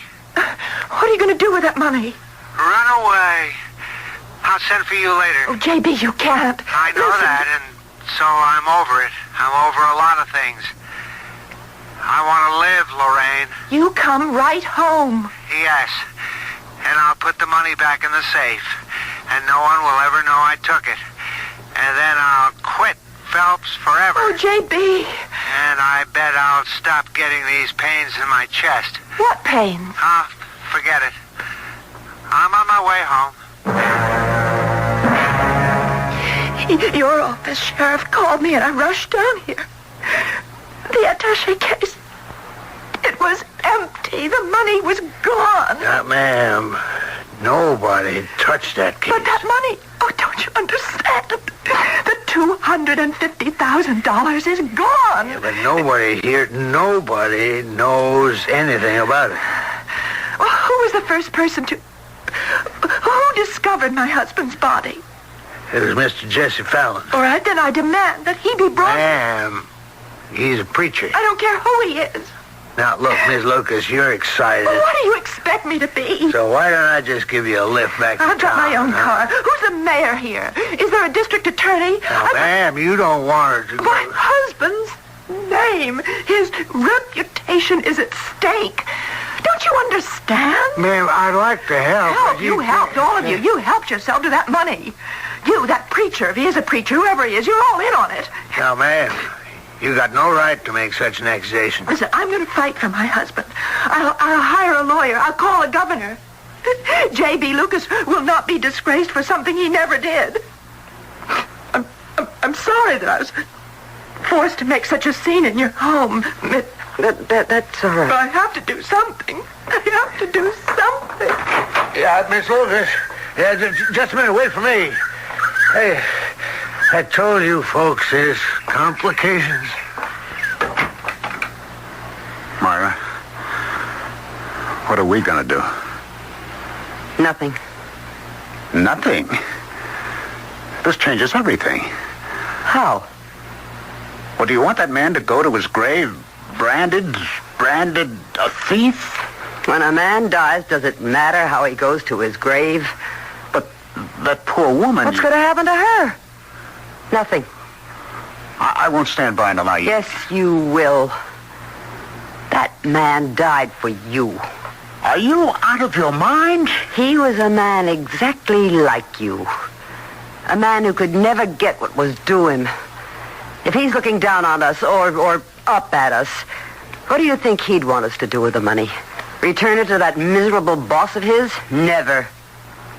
He'd say, keep it.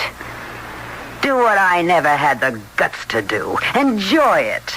But that poor woman... That stupid woman. If she'd worried more about him when he was alive, if she'd shown that kind of anger and determination, where was it all when he needed it? That woman, her anguish, it haunts me. We decided we'll keep the money. No, we won't. Joel, if you... No, we'll be found out. It's impossible. There's no way. They're closing in on us. What are you talking about? Did we leave a clue? No. We keep telling that to ourselves, but we did. That clay from the covert. So? Proof that Lucas came this way. But not that he was in this house. Yes, there's a clue. What clue? I don't know. But there has to be a clue. The clay proves that he came this way. No, a clue to prove he was in here. Then tell me what it is. I can't tell you what it is, but I know it exists. How do you know? It has to. Joel, when you talk like this, it scares me. Well, you should be scared. You should be scared. We'll be caught, Myra. There's a clue. You keep saying that, but what can it be? When that man was in this house, I know I did something. I'm aware of having done something. There is a clue, and I know it. Oh, get hold of yourself. I'm trying to. No one can prove Lucas was in this house. There is no way to prove we took the money. Now, let's forget about it. Forget? I'm not a man who can steal. All right. Then die like he did of a heart attack the way he did, among strangers the way he did. Myra. This man Phelps killed Lucas the way Frank Desmond will kill you. You'll die in some little southern town with your sample case. Please, Joel, there's nothing more to talk about.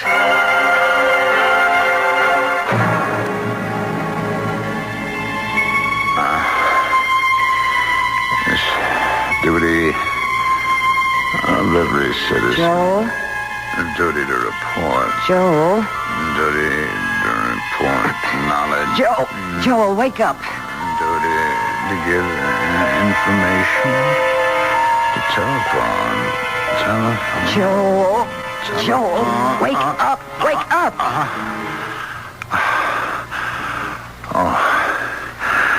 I was fast asleep. Why'd you wake me? Do you know what you were talking about in your sleep? I never talk in my sleep. Who were you going to telephone? Telephone? What are you talking about? Joel, everything's gonna be all right. Everything. That clue. What clue? The clue that proves he was in our house. There is no such clue. Oh, there is. Joel, go back to sleep. Forget it.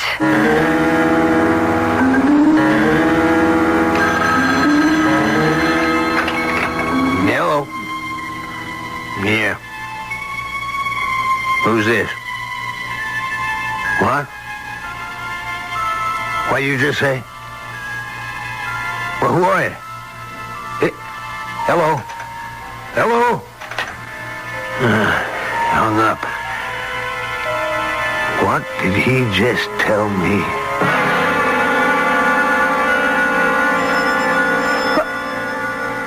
Who can that be?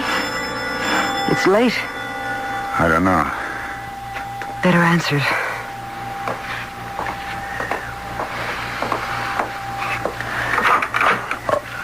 Evening, Joel. Sure. Look, I know it's late, but I have to ask you a very important question.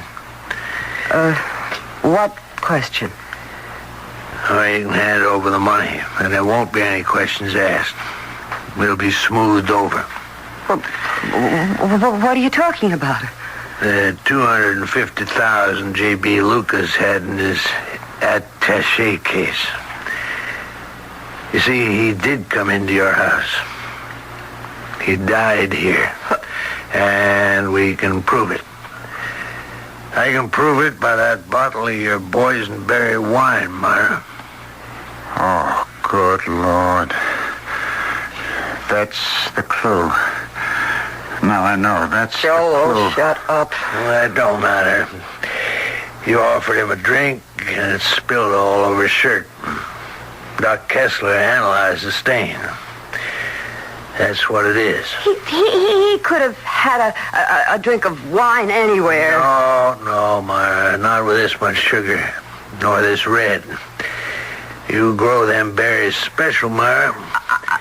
Now, look, there's no permanent harm done. You just hand over the money and nothing will happen. You can't prove Myra, you can deny it, but you'll be watched and bird dog the rest of your life. Phelps will have private detectives. You'll never be able to spend that money. On the other hand, no one has to know anything. It's in the front room. It was you who called me on the phone, wasn't it, Joe? Me? You called me and tipped me off to the wine stain, didn't you? No, I didn't do it, Sheriff. Why would I do a thing like that?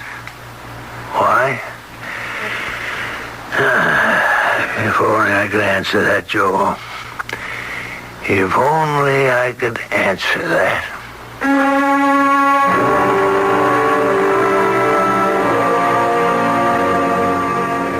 Why? Is it because a man cannot change his morality as easily as he changes his shirt? Or was it the subconscious that dialed the sheriff's office? Or maybe being on the road was more important to Joel than anything else. He may have a good friend out of town. I'll be back shortly.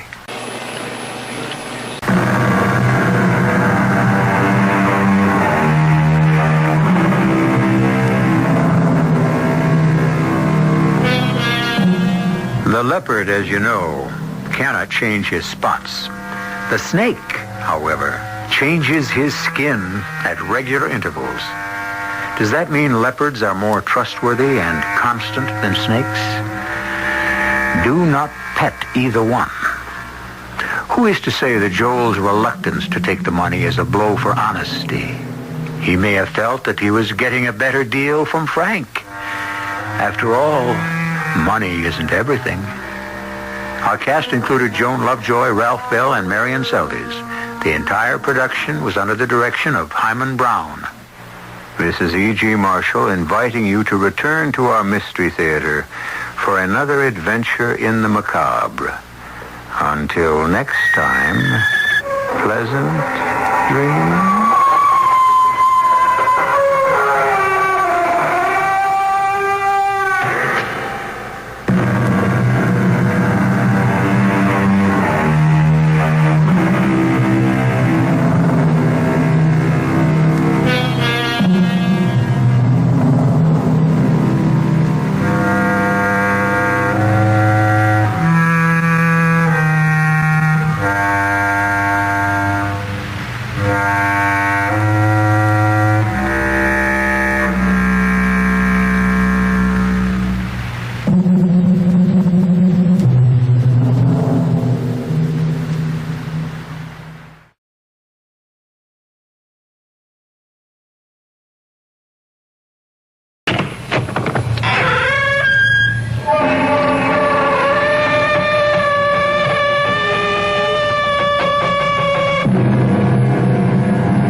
Come in. Welcome. I'm E.G. Marshall, foreman of this crew of mysterious miscreants who mingle here at this hour. It was King Alfonso X of Spain who modestly remarked, "Had I been present at the creation, I would have given some useful hints for the better ordering of the universe." I'm sure that many of us feel, with all due respect and in all modesty, that we too might have made some helpful suggestions of our own. But since none of us was consulted in the arrangement of the world, we must accept it as it is. Or must we?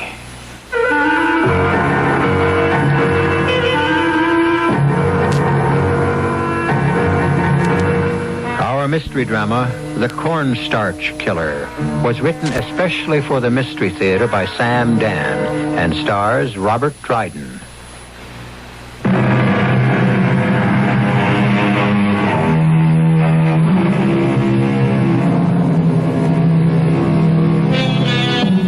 The boarding house has become a most familiar literary locale, and it is almost always, presided over by a landlady.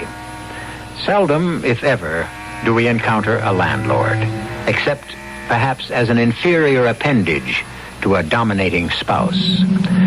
Since the ladies have, in our time, invaded hitherto basically masculine domains, turnabout is only fair play.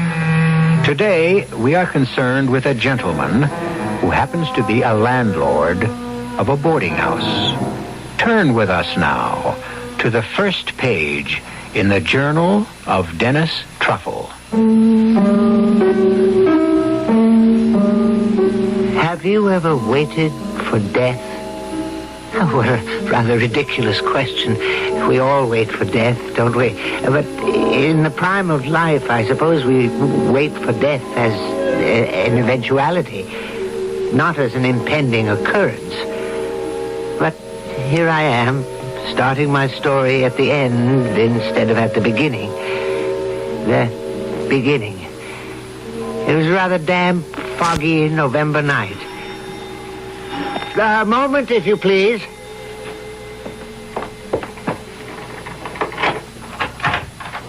Good evening. I rang your bell. I heard. It's the most unusual bell for this day and age. This is a most unusual day and age. I agree. To begin afresh, I rang your bell because a sign, a rather neatly lettered sign, said rooms. Do you like the sign, then? I wonder if I might speak with the landlady. Oh, I'm sorry, we don't have one. Will the landlord do? I'm flexible. Oh, won't you come in? Mr. Dennis Truffle, at your command. I am Miss Menhaden. Maud Menhaden. Menhaden? It's the Indian name for a fish. Oh. Narragansett Indian. The name was given to a convict ancestor of mine. A convict ancestor? Yes, a murderer. You see, many of our early settlers here were transported felons. Evidently, my ancestor must have looked like a fish. Hence the name. Now, is that settled?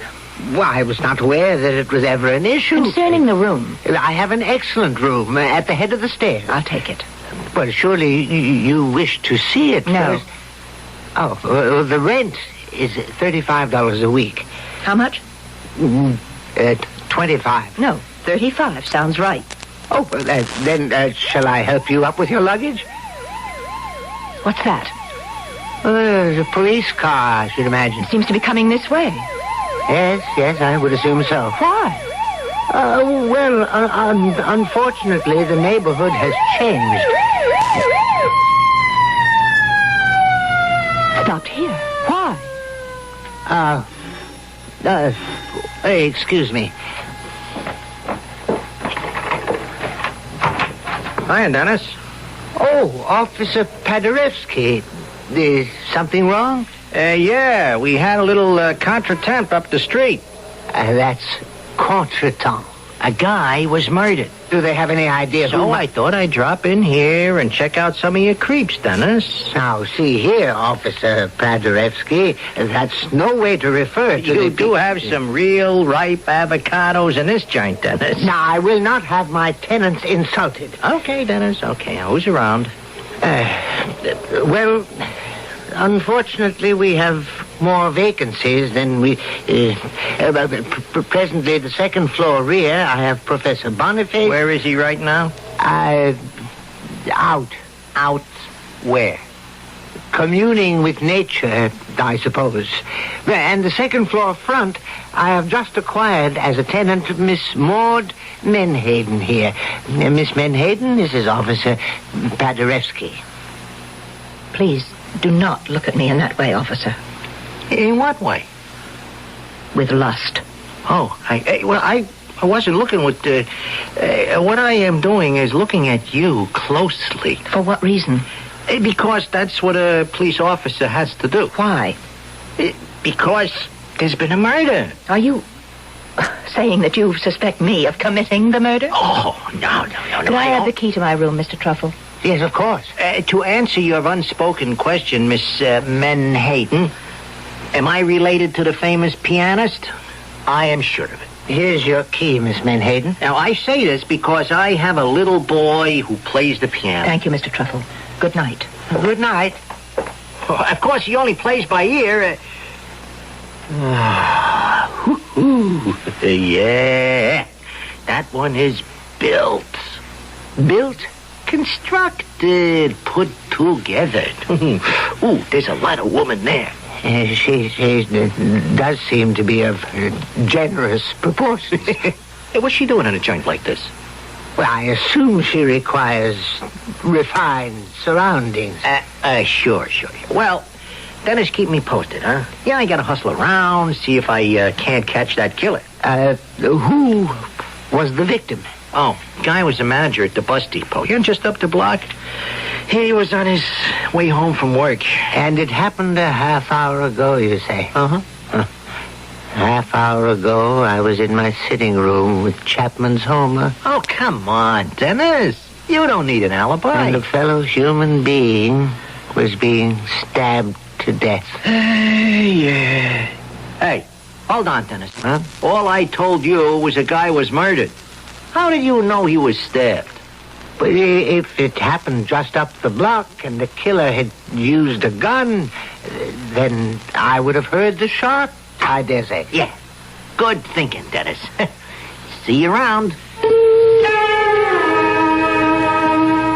How did I know the victim had been stabbed? My quick, glib explanation to Officer Paderewski may have sounded convincing, but the fact is, it wasn't true. It's just that the moment I heard of the killing, instinctively, I knew it had to be a stabbing. Why? Tonight, for the first time, I'm aware of a kind of lightness, a kind of incisive understanding, a sharpness in my brain. I can't analyze it. It seemed to enter my mind when Miss Menhaden entered the house. Oh, Miss Menhaden, that reminds me. She had gone upstairs without her luggage. Miss Menhaden, a rather large woman, but so exquisitely... well, that was neither here nor there. I'm sorry to disturb you, Miss Menhaden. Yes? Do you require assistance with your luggage? My luggage? You do have luggage. Oh, my luggage. I didn't see you bring it in. Is it outside? Yes. What, you mean you left it in front of the house? No, I mean it's outside. Somewhere. Somewhere? I lost it. Oh. Well, the fact is, I didn't lose it. Actually, the bus lost it. How could a bus lose luggage? I don't know. It was placed on the bus when I got on. It was missing when I got off. But surely the people at the bus company would... I don't like the people at the bus company. But there is some official at the bus depot yes, who could... There was. Well, what did he do?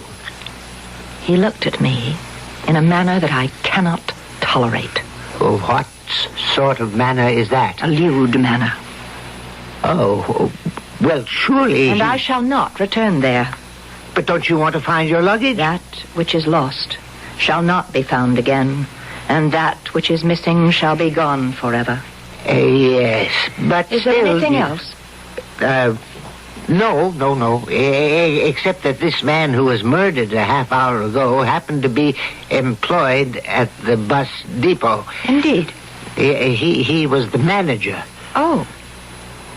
Was he the one who looked at you in what you considered a lewd manner? I didn't consider it lewd.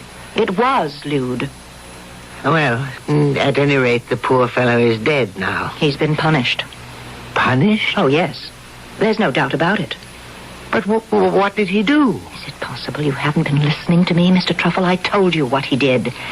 He was also lascivious and salacious.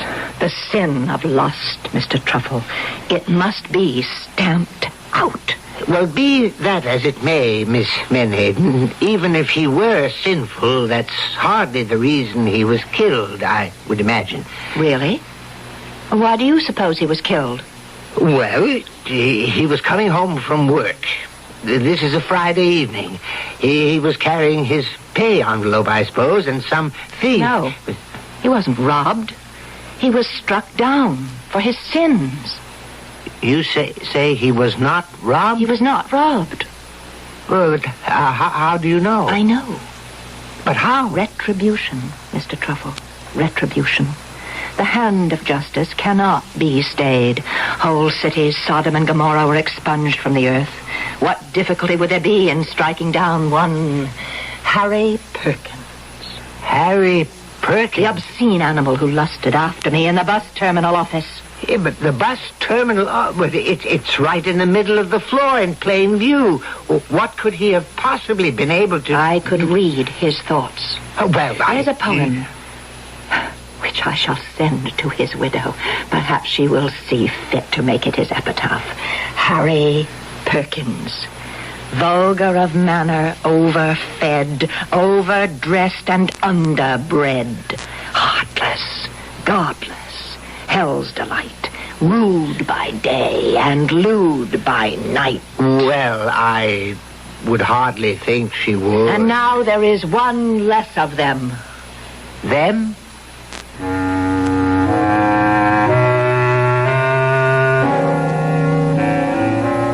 It takes all kinds, as they say, and we seem to have a special kind right here in Dennis Truffle's boarding house. Why did Mr. Harry Perkins die? You are probably spinning your own yarn, so why don't we compare designs when we meet again in just a few moments for Act 2.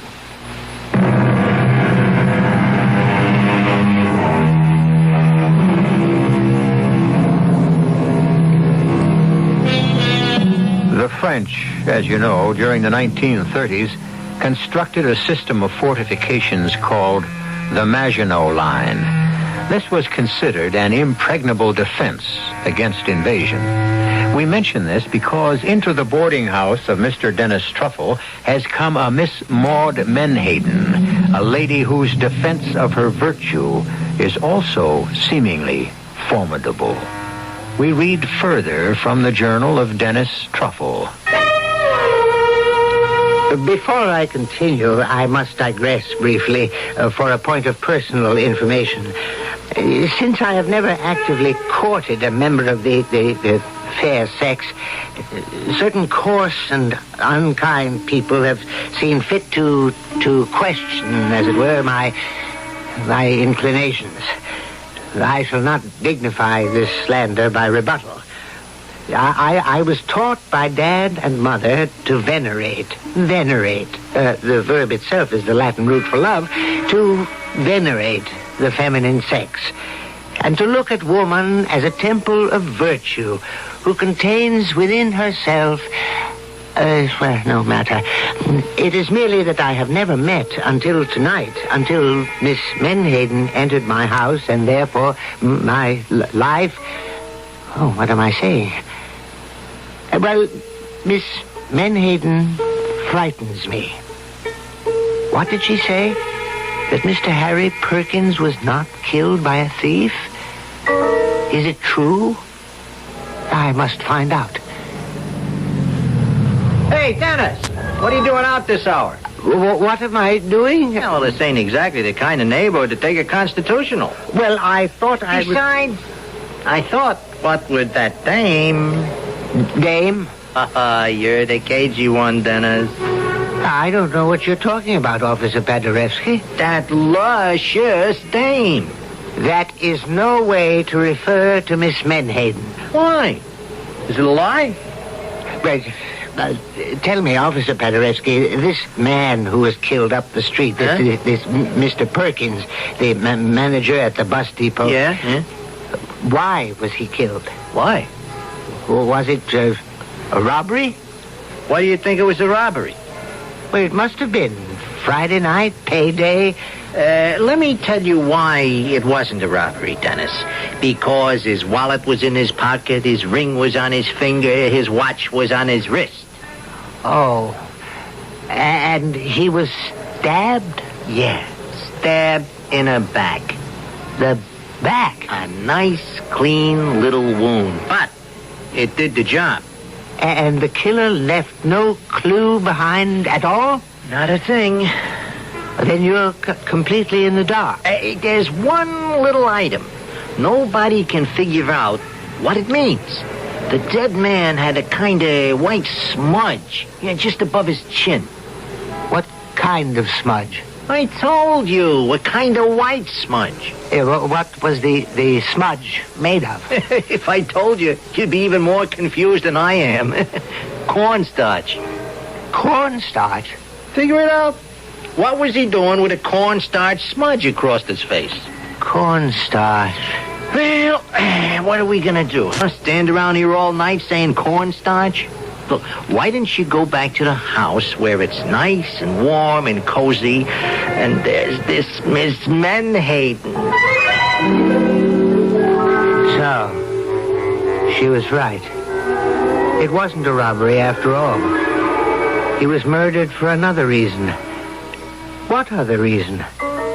Who had come up behind him and stabbed poor Mr. Perkins in the back? Is it possible he had been punished? Why had she been so sure? And the cornstarch, what did the cornstarch mean? It was too much. I went back home and brewed myself a nice hot cup of tea. Mr. Truffle. You startled me. I'm sorry. I was very deep in my thoughts. I'm sorry to invade the privacy of your kitchen. Any time, Miss Menhaden. Will you join me in a cup of tea? You are a very unusual person, Mr. Truffle. Oh, well, You're a man of the highest sensibilities and finest personal character. You have a reverence and a respect for womanhood. You are completely free from sin. As I hope to be one day. One day? Yes. I must continue to fight temptation constantly. But surely, Miss Menhaden, love between men and women is filled with traps and pitfalls, snares set by Satan, and furthermore this lust, this love, this carnal knowing. I must not bore you with a recital of my innermost feelings. Oh, no, please, Miss Menhaden, feel free. Yes, Mr. Truffle, you are a fine human being. One of the very few, perhaps. The only one who deserves to be saved, and I shall do my utmost to save you. Oh, well, I would certainly appreciate anything. I came down here for a purpose. Do you have any cornstarch? Cornstarch? Cornstarch. Ordinary, everyday cornstarch. Of course, I realize cornstarch has become old-fashioned in this so-called improved world we are afflicted with. Well, I have a box right here. Here, take it. Oh, I just need a little. Use as much as you like and return the rest. Well, thank you, Mr. Truffle. No, don't return it. I rarely, if ever, use it. Cornstarch has an almost infinite variety of uses. For example, do you know what I use it for? No. Well, you may find this somewhat difficult to believe, but at one time... Hey, Dennis, old pal, old chap, old buddy. Let's have a little drink. Professor, come on, Dennis, baby. You got the bottle underneath the sink. Now, Professor, you've had too much. Sure, but it's no good if you don't have too much. Ain't that so, baby? I beg you. Miss Menhaden, may I present Professor Wilbur? Not. Oh, what bit her? Professor Boniface is your fellow boarder. This hulk, this carrion, look at yourself. A corrupted container of lust and sin. Is that bad? You will be struck down in the midst of your obscene Professor, you look tired. It's time you got to bed. That's right, Dennis, old boy. Time for bed. What do you say, sweetie? You have chosen licentiousness. You have chosen to revel in the depravity of the flesh. What is she carrying on about? Now, Professor, you are being rather forward. So what? A little lovin' never killed anybody. Take heed. A little lovin' may very well kill you. Good night, Mr. Truffle. Good night, Miss Menhaden. Good night, honey. Now, really, Professor, she was highly insulting. What do you know about it, Dennis? I know that Miss Menhaden is a highly moral... Miss Menhaden is a woman. And you never insult any woman by praising her. Must you be so indelicate? Oh, what can I do, Dennis? It's the law of human nature. From this point on, I must be extremely careful with my facts, lest I inadvertently do someone an injustice. I permitted Professor Boniface to wheedle several drinks of a rather strong spirituous liquor which I keep about the premises, purely for medicinal purposes. The result was he passed out. I then assisted him up to his room, where I deposited him safely onto his bed. On the way back downstairs, I passed by Miss Menhaden's door. I paused for a moment. I was about to knock, to inquire if she was all right, when it seemed to me I heard a rather strange noise. What could it be? And then I remembered where I had heard such a sound before. It was a knife being sharpened on a whetstone, a smooth, marble-like stone. I remember it was the sound made by Dad as he sharpened his razor. The sound one makes when one carefully and patiently puts a fine cutting edge on a delicate steel blade. But, of course, it may have been nothing of the sort. Which brings me to the next evening. Well, Professor, how are you this evening? Whatever happened to Helen of Troy? According to Homer, she went home to Sparta with her husband, King Menelaus, where they... Oh, that ain't the one I'm talking about. I mean the lady upstairs. Well, why do you call her... Because she's the best-looking dame I ever seen. That's the angle that I'm going to use on her. What angle? You know, feed her all them classics. Chicks really go for the cultured guys. Well, I don't think Miss Menhaden goes, as you say, for anybody. Oh, I've seen her in action, Dennis. Oh, that one is mine. All mine. Well, how can you say that? Because it's a fact. No woman can resist Wilberforce, the Boniface. I am now in stage 2 as far as she's concerned. What is stage 2? I play hard to get. You must understand, he believed every word he said. Poor Professor. He'd been in the boxing ring, you know. He was the junior light heavyweight champion of Stormfield, New Hampshire, and it was said the experience left him intoxicated. No, punch-drunk. Well, at any rate, he went out. About a half hour later... Oh, good evening, Mr. Truffle. Oh, well, good evening, Miss Menhaden. May I offer you some supper? No, thank you, Mr. Truffle. The hosts of the Lord must fast before they go into battle. Battle? Battle. Well, that sounds grim. On the contrary, it's glorious.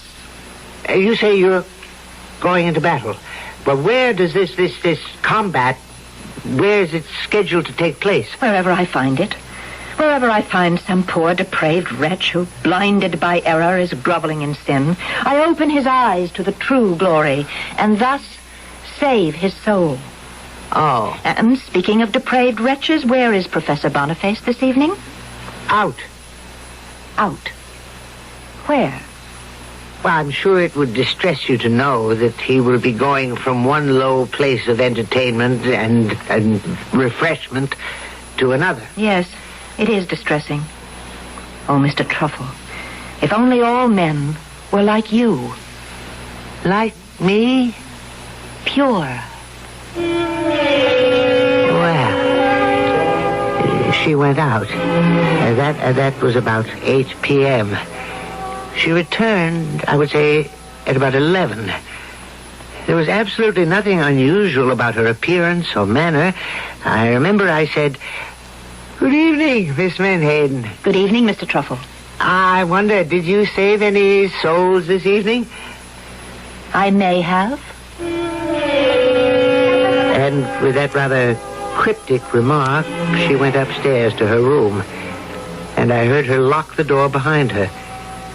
I then put on a record of a 16th century Danish composer and was almost lulled to sleep by the dissonances when there was a loud clanging of my doorbell.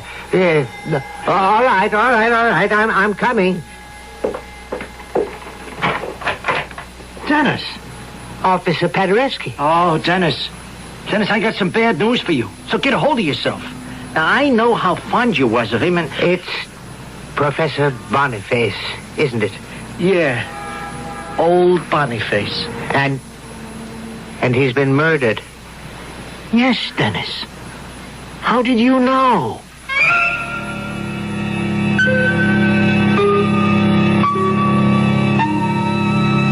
How did he know?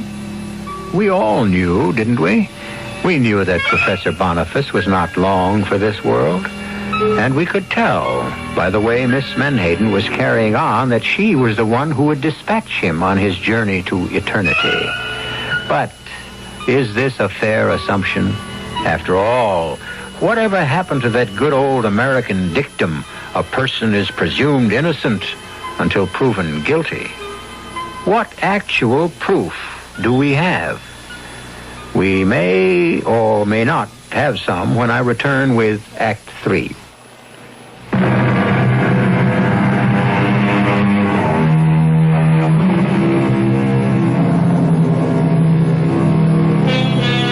A favorite form of thriller is Jack the Ripper murders, the psychotic killer who slaughters women at random because they do not measure up to his standards of purity and virtue. In these days of women's lib, however, we must not be male chauvinists and make all our killers masculine. Is it possible that we are dealing here with a Jacqueline the Ripper? Who knows? With us, anything is possible. Boniface, Wilberforce Boniface, the professor, dead? Yeah.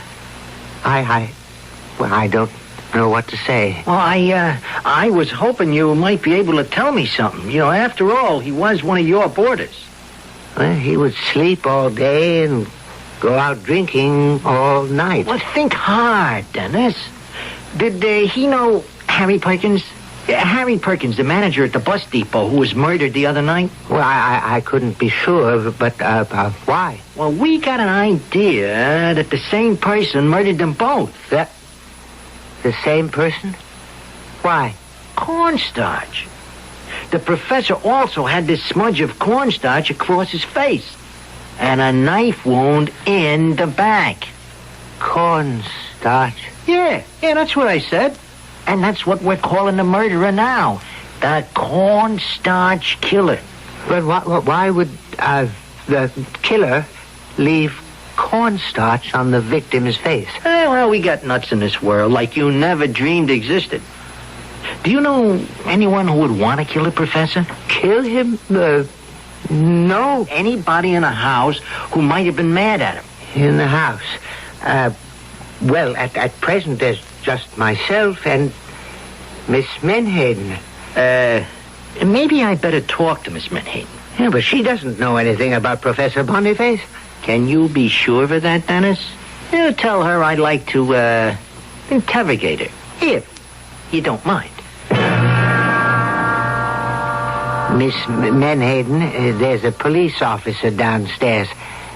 The relative of the famous musician? He wishes to talk with you in an official capacity. It seems that there has been another murder. Another one? This one even closer to home, I fear. I actually at home. Poor Professor Boniface. The lecturer? Whatever. The unfortunate fellow is dead. Officer Paderewski will want to know if you know anything about it. Yes. I know about it. You do? Professor Wilberforce Boniface was an abomination. As such, he was removed from this earth. Removed? Justice was done. Morality was served. Yes, but who did the doing and the serving? I know that he was struck down because his time had come. Well, yes, I can understand that point of view, but the police might press you for specifics. Why? Well, if you say you know who killed poor Professor Boniface, he will automatically ask, who? Who? I should think anyone knows who. The avenging angel.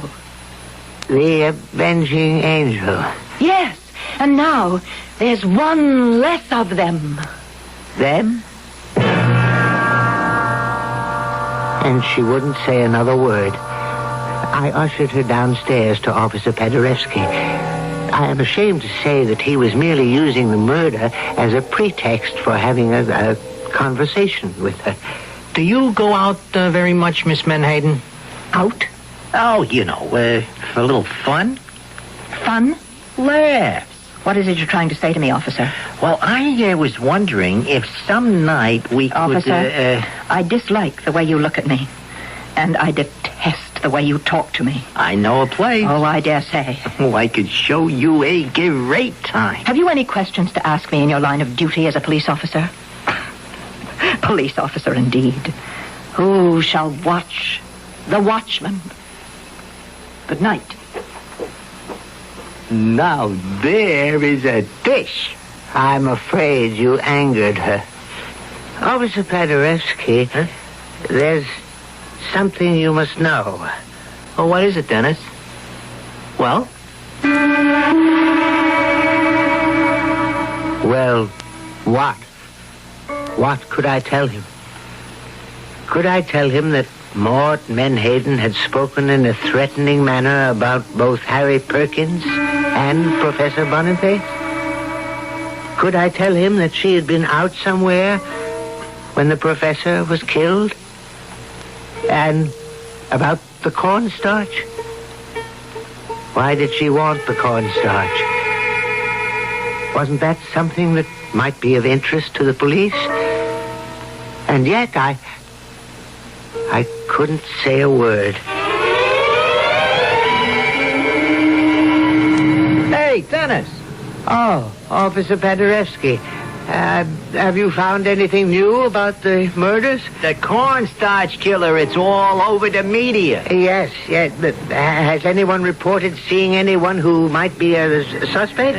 Not a rumble. Now, how this guy can manage to sneak up behind his victim and just slip the knife into the back... You say guy.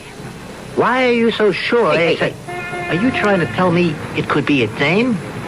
Well, Dennis, you're not a bad guy, but when it comes to figuring out murder, you're in over your head. But suppose I were to tell you... Hold it. Who there she is? Who?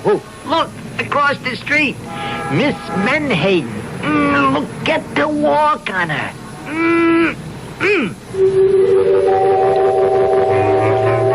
And at that moment, I saw her. I saw Maud Menhaden for the first time. It was a flash of revelation. I saw her as the most beautiful and desirable woman in the world. How could she be a killer? And even if she is, which is a ridiculous assumption, how can you lose her? I ran home as quickly as I could. I listened. I could hear her upstairs in her room. Oh, my darling Maud. I was about to knock on her door and make my impassioned declaration of love when I heard the sound. Was it my imagination? Was she sharpening a knife? What could I do? I went back to my sitting room to think. I turned on the radio. There was a program of 8th century Albanian folk music. It put me to sleep. I woke. It must have been hours later. The radio was still on. And now, the news headline on the hour. The notorious cornstarch killer has struck again. No. Another victim, this time an officer of the law. Patrolman Rutherford Hayes Paderewski, killed while walking his beat, stabbed in the back. And as a signature, a smudge of cornstarch across his cheek. More details as they come in. Now we return to... I waited for Miss Menhaden to come home. And finally I heard the front door open and close, and her footsteps in the hallway. Miss Menhaden. Oh, good evening. Are you all right? Of course. Why do you ask? Well, you know there was another murder. Another murder? Officer Paderewski. The police say it was by the same person. Do they? He was stabbed in the back. And the usual signature. The cornstarch was smudged on his face. Well, that's one less of them. Then? If you'll excuse me. Miss Menhaden, you remember you borrowed the cornstarch? Yes. Oh, shall I return it? Oh, no. You were about to tell me what you used it for? Face powder. Face powder? Well, of course. At one time, ladies only used cornstarch or rice powder. Well, why would you want to use anything at all? You're beautiful. What are you saying? Desirable. Mr. Truffle, do not look at me like that. Not you. Your face, your body. I see lust in your eyes. Don't look at me. Dearest Maud. Oh, lewd, lascivious fool. She ran upstairs to her room and slammed the door. I knew now how 3 men had died. She did not sneak up behind them. No. She approached them slowly, with her mouth parted in a slow smile, her eyes shining with promise. And she embraced them, which is how the cornstarch powder rubbed off on their faces. And as she kissed them passionately, she deftly inserted the knife into their backs where it quickly found a home in their hearts. I sat in my chair and I listened.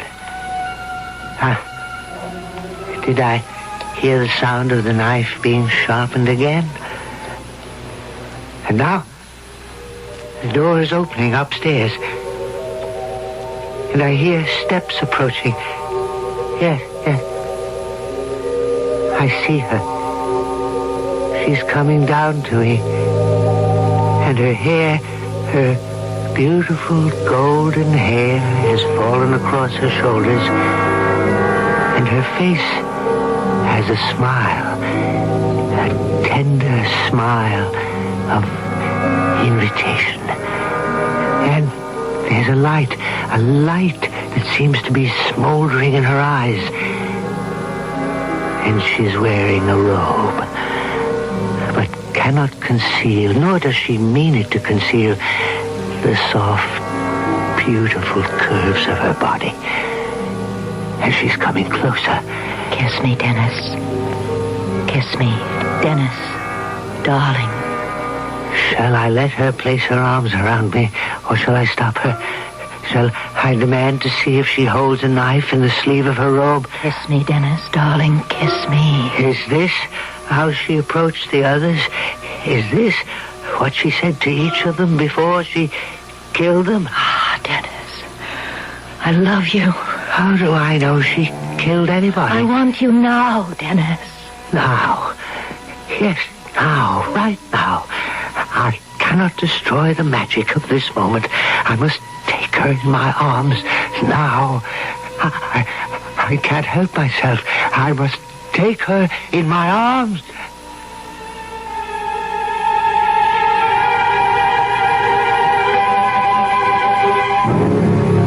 Did he win or lose?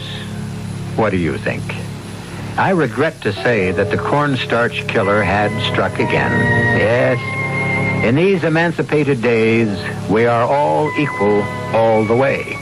Equal pay for equal work is what the ladies quite justly demand, and so it happened with Maud Menhaden. Captured finally by a policewoman, I might add, and she received equal pay for her work. She was sentenced to a fatal visit to the scaffold. I shall return shortly.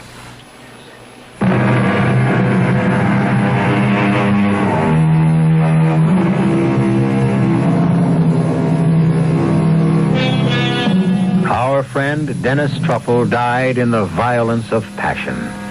And yet, he probably died happy in the arms of the woman he loved. It wasn't much of an affair, perhaps, from your perspective or mine, but it was the great love of his life. And if it was of only momentary duration, well, who is to say longevity is always for the best in these matters? After all, you will admit he didn't have time to grow tired of her. Our cast included Robert Dryden, Marion Selders, and Earl Hammond. The entire production was under the direction of Hyman Brown. This is E.G. Marshall inviting you to return to our Mystery Theater for another adventure in the macabre. Until next time, pleasant dreams.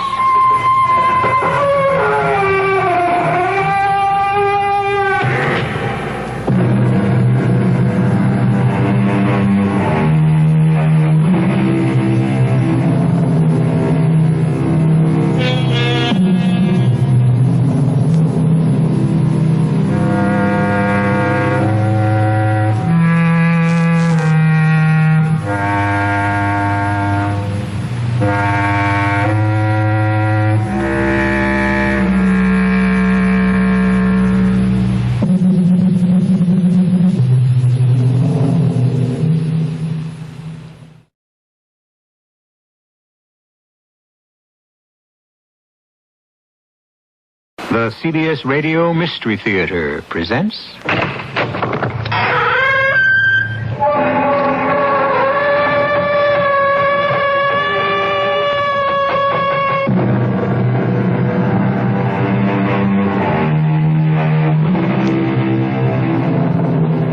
Come in.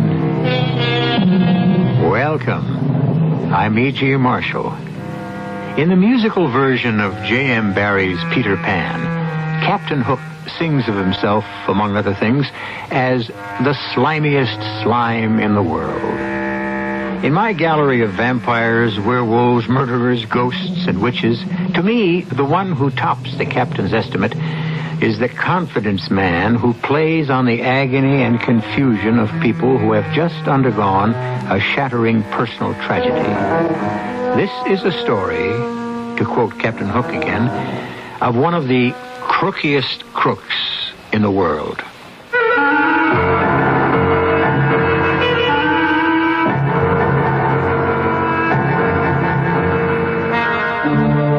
Our mystery drama, The Dead Deserve to Rest, was written especially for the Mystery Theater by Ian Martin and stars Jennifer Harmon.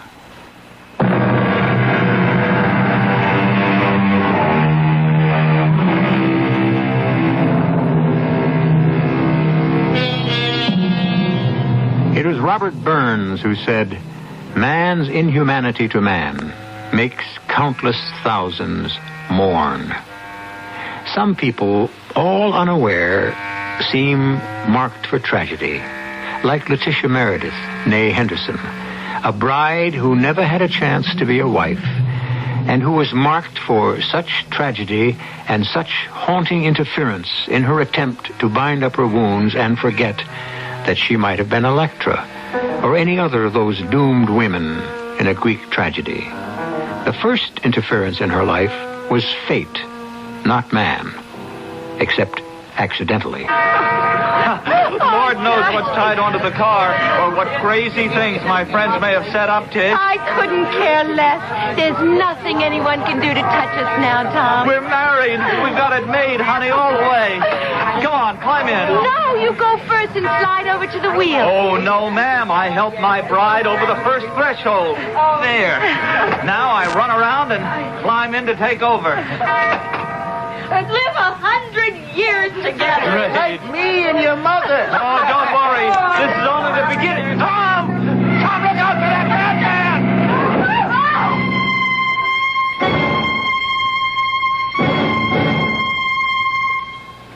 How is she today, Belle? I don't really know, Jim.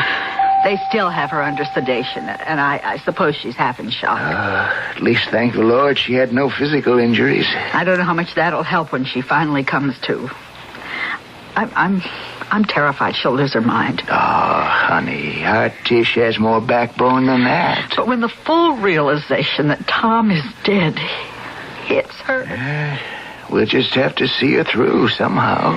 Not quite the same as the husband she planned to spend her whole life with. Well, we are her mother and father. And we love her. But in this awful thing... Oh, Jim, how can we help her? I know one way I can. I started suit against the driver of that car that killed Tom. What good can being vindictive do? The boy didn't mean it. The boy was 32 years old. He's been drinking, and with all that ice on the road, he was still driving like a maniac. That boy killed my daughter's husband. Well, isn't it enough for him to have that on his conscience? He's never had trouble before, and clapping him in jail. No, I'm not talking about a criminal suit. That's up to the police. I'm talking about a civil suit. What's the difference? Damages, money. Oh, Tish doesn't need money. You said Tom had insurance, and anyway, she has us. She's 22, Belle. She had a probable 50 years of support to be expected from her husband. Even $50,000 worth of insurance wouldn't begin to cover that. Well, how much will you sue for? $3 million. What? Ed, they'll settle for $1 million. $1 million? But I don't think Tish It won't help her now, Belle, but someday, maybe, she'll thank me for that.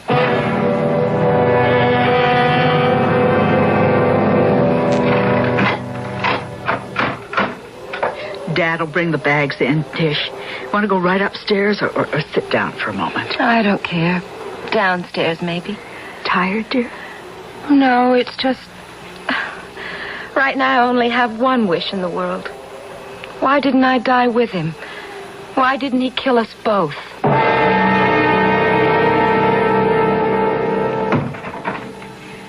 That you, Jim? Yes, Belle.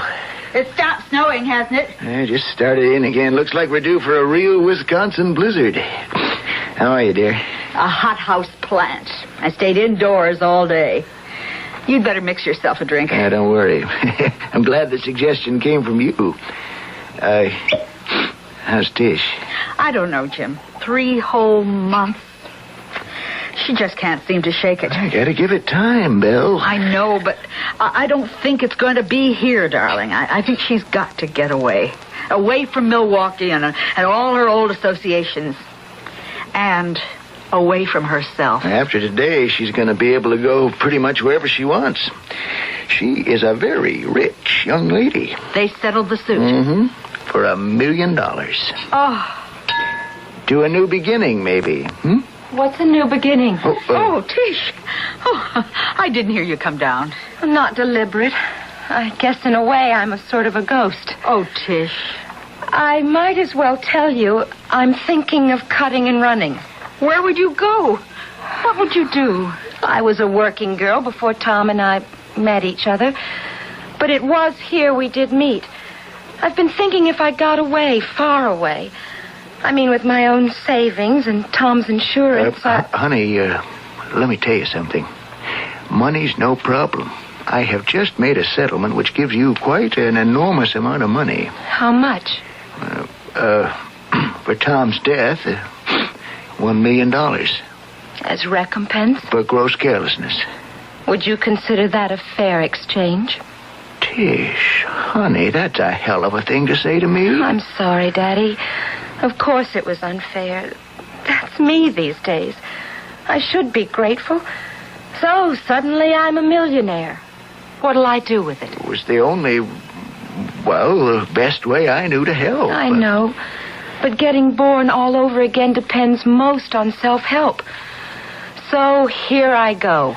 Where, Tish? Oh, the biggest, noisiest, coldest... Oh, not cold like poor old Milwaukee, but cold-shouldery. The best place I can think of to be really alone because it's so packed with people too busy with their own affairs. The best place to learn to really tough it out. And a town I can really have something in common with. New York.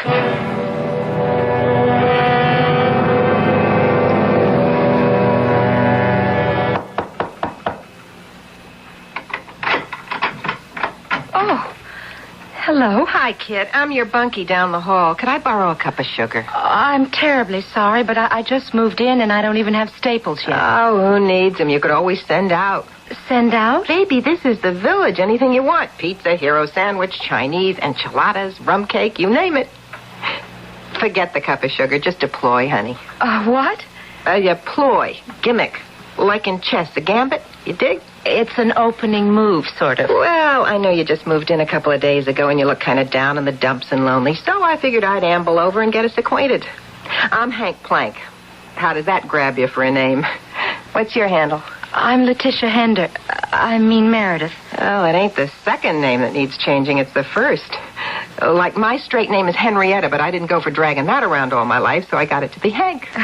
Well, as a matter of fact, everyone calls me Tish. Gesundheit. Oh, it's not that bad. I'm only putting you on. I like it. Would you like to come in, Hank? I tell you what, kid, let's put it this way. Would you like me to come in?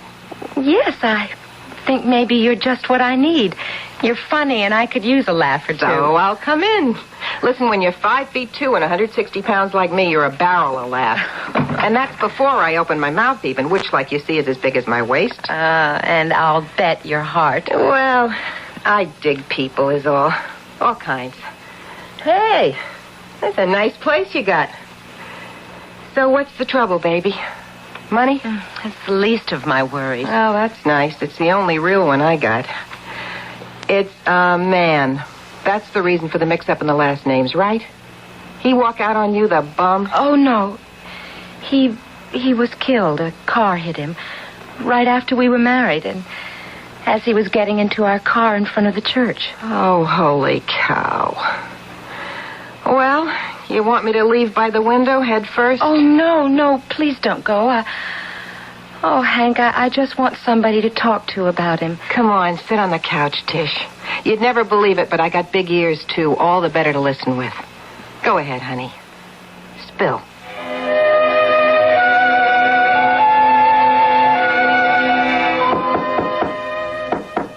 Tish? You with it? I've been waiting for you, Hank. Well, listen, let's get this show on the road. I've got a hunch today's going to be a big one. You think we'll get a job? I don't know. I just got vibes. Something big is going to happen. Well, I hope it's for you. And I better land something pretty soon or I'll end up on relief. Now, don't be silly. You know I've plenty of money. Kid, you're the first solid gold millionairess I ever knew, but don't get me wrong. I'd never borrow a cent. I'd go on a diet first. Hank here owes nobody nothing. But after all you've done for me these last few days, listening to me moping and weeping and carrying on, feeding and looking after me like a mother hen. You had to clean out the old system. I just happened to be around. But hear this. What? You are too trusting, little Nell. Don't you go around shooting off your mouth to just anybody. This is the big bad city with more con men, deadbeats, and just plain thieves licking their lips waiting for a pigeon to come along. I've never spilled my heart out to anyone like that, Hank. Anyone but Tom. Okay. Close book. Hey, listen, now, make sure that front door closes tight, huh? Yeah, I will. Okay, let's see if I got a letter telling me I won the lottery. Cupboard is bare. Aren't you going to open your box? What for? Nobody to write to me. Even Mom and Dad don't know my address yet. You better open it. Looks like there's something there. Oh, all right. Hey, there is something here. A letter. Probably from some local store-marked resident. No, it's addressed to me. My married name. Who on earth could... Well, what is it, honey? I can't. Hey, listen, Hank, listen to this. My poor, bereaved Mrs. Meredith. No words of mine can adequately express my grief at your deep sorrow. I would hesitate to intrude, except that it is at the request of your own dear husband. He spoke to me last night from beyond the veil and begged me to reach you immediately and tell you that he is calling for you.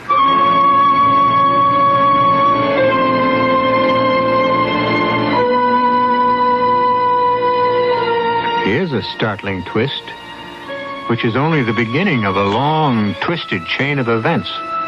Who is the writer of this mysterious letter, who apparently possesses supernatural powers? How else, in a city of 8 million, could he have reached unerringly to find one girl, alone, away from friends or family, none of whom know where to reach her? Unless, could Hank have been the one to let him know? I'll return shortly with some of the answers and Act 2.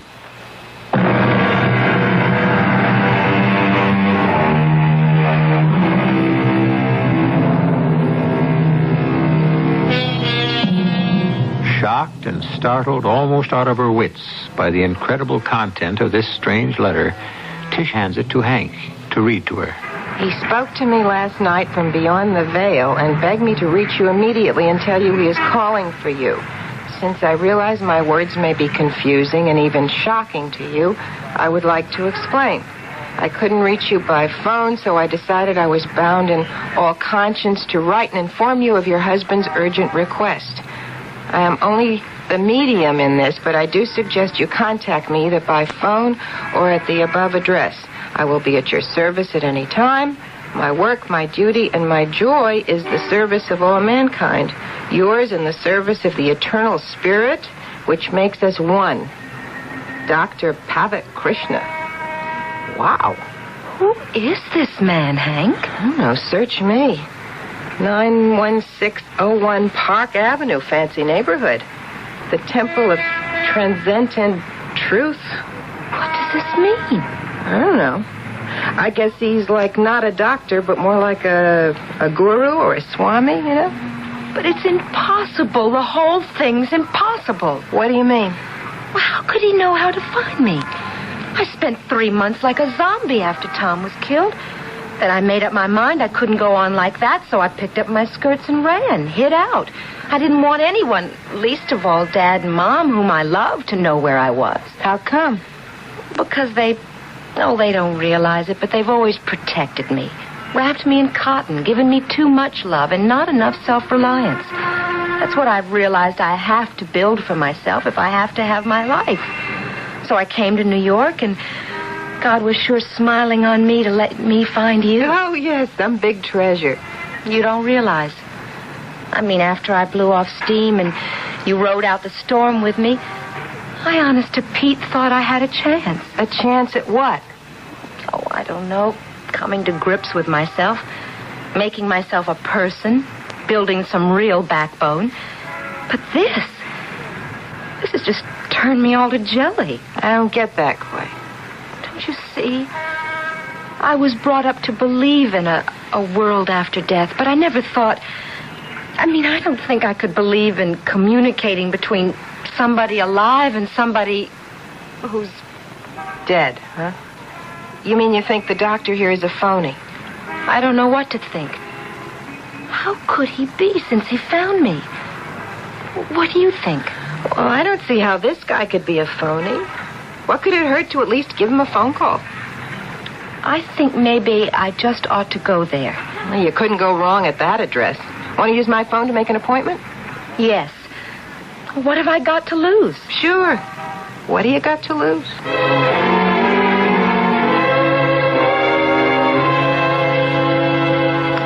Oh, yes, Madame Meredith.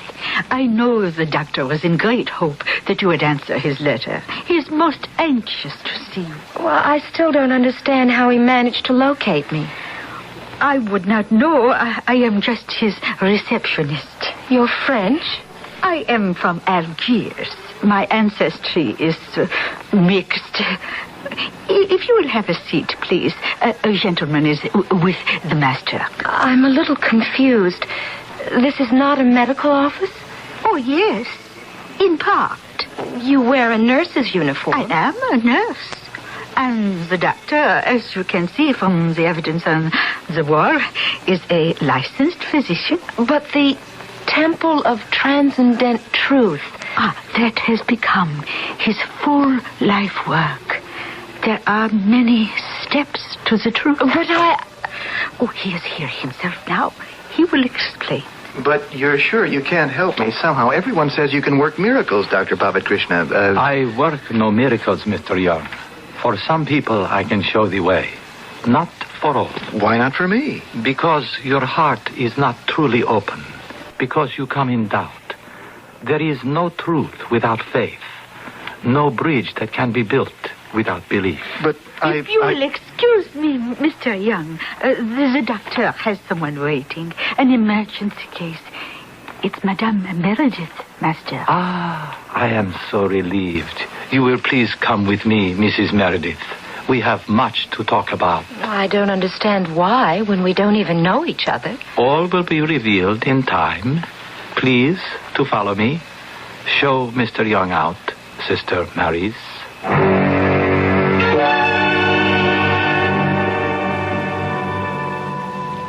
But how did you find me? Or know where to find me? Your husband told me when he broke through to me. Tom is dead.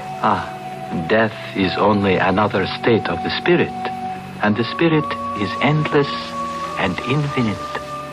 But when he died, even Tom couldn't have known I would come to New York. From Milwaukee, away from the house of your father and mother, Mr. and Mrs. James Henderson, who live on Summer Street at 125. How could you know about them? Because your husband told me. He is worried about you. There is an evil force gathering about you. He is concerned about the money. I don't care about the money. But what was it Tom wanted to tell me? I think you should let him tell you himself. Tom? But how can he? Don't you understand? He's dead. He isn't anymore. Hush, my child. No one is never anymore. I'm just so confused. There is confusion because you do not yet know the light. Listen to my words. Don't fight me. Try to think. Just make your mind a blank. Leave it an open slate to be written upon, and all will be clear. Your eyes are heavy. Heavy. Heavier now. The eyelids will not stay open. They close. There is no light behind them. Only the soothing dark. And peace. Rest and peace. And you are asleep. Asleep.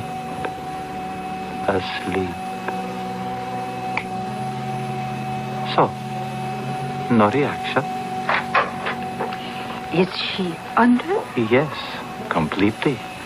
Prepare the syringe and bring it back. She must feel well and joyous when she wakes. Yours to command, mine to obey. I wonder. I may rule the others, but you know that I am your slave. You are still in a trance, Mrs. Meredith, but you may open your eyes. There. How do you feel? At rest. Splendid. Now you are going to answer me some very intimate questions about your relationship with the man you loved and married.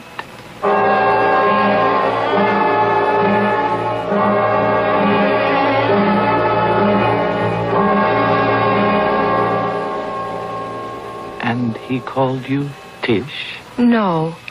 Everyone else did. Tom wanted his own name. What did he call you? Anne.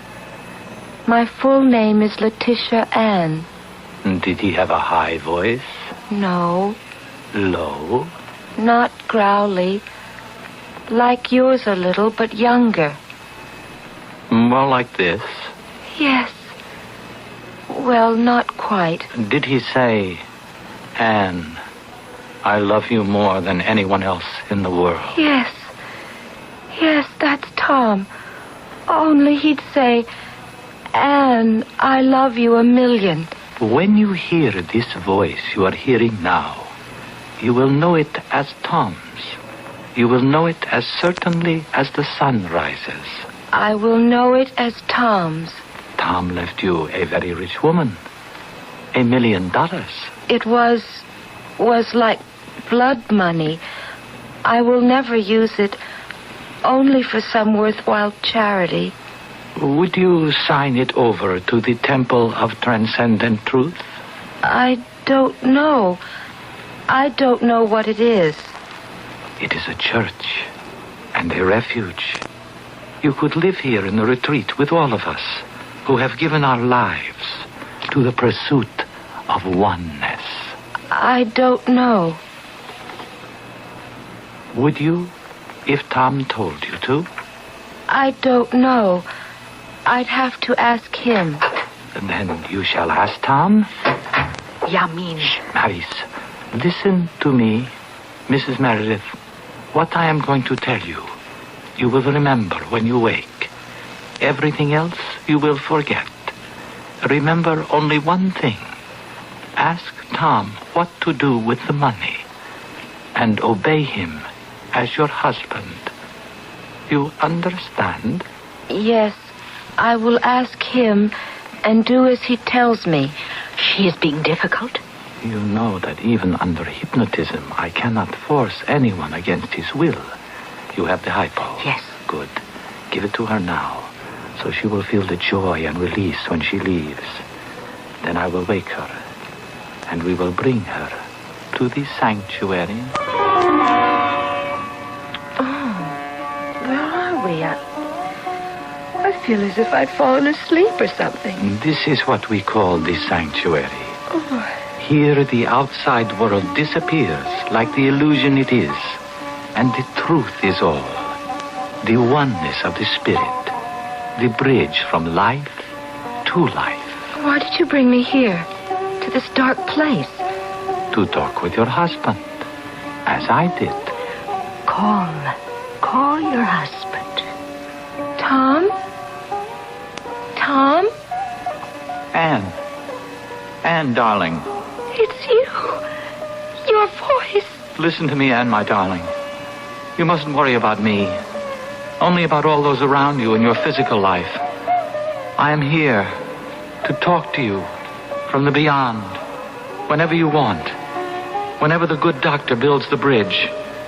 But it would be easier if you stayed here in the retreat. Is that what you want me to do? That is up to Dr. Pavat Krishna. Mrs. Meredith, that is enough for one day. Maris, please, open the door. You will rest a minute now, before you go home.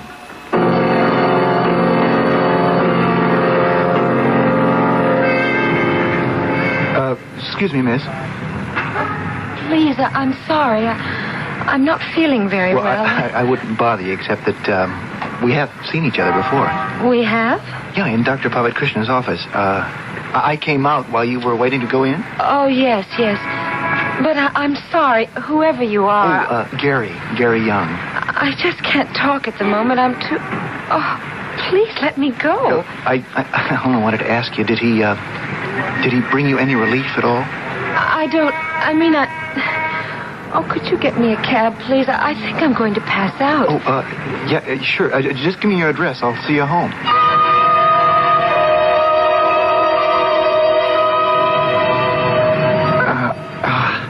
There you are. You want me to open your door for you? Oh, if I could just find my keys. Hey, Tish? Hey, what gives here? I went to see, this gentleman was nice enough to see me home. You know her? No. Okay, chum, then thanks, and blow, okay? I'll take over.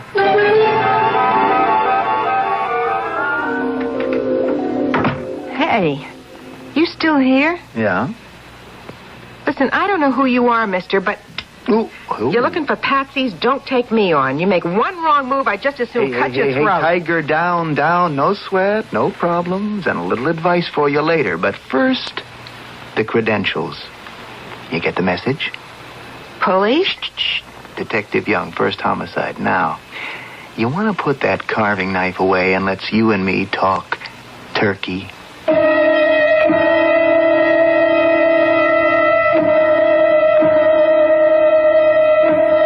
Now that the twisted, complicated chain I talked about is forged, remember the slimiest slime in the world? The crook who feeds on human grief and loss and far too often gets away with it. Usually this greedy grub stays just inside the law and never steps over the line. If you want to know if he manages to get away with it this time again, why don't you join me after these short messages for Act 3?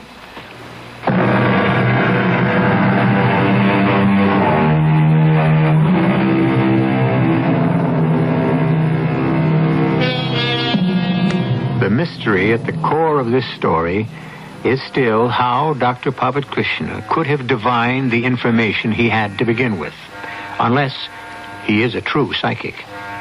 Any suspicion of Henrietta as an informant is long since laid to rest. And even doubting the authenticity of Detective Gary Young's badge and credentials, there is no way he could have known who Henrietta is or what connection she has with Tish. So, let us proceed to the proof of the pudding. What you're telling me is that this crook preys off old women and widows and ladles off the dough. He's a big #1 phony, right? In my book. So why haven't you nailed him sooner? Because we can't get anyone to testify against him. I can't prove it, but at least 2 older women who've left money in their wills to his temple, died. Kind of very convenient. You mean he's a murderer? The whole setup smells. Now, I tried to con my way in as a broken-hearted son looking to reach his mother, but somehow that spider smelled me out. What I'm trying to say is, your little Mrs. Meredith, after the sad story you've told me, and if she is worth all that money, is just the kind of pigeon that's made for his racket. Well, what do you want me to do about it? Hang on to her. Hold her back till I get a chance to do a little research on all you've told me. With a little luck, we can set a trap to pin that bald-headed eagle to the wall.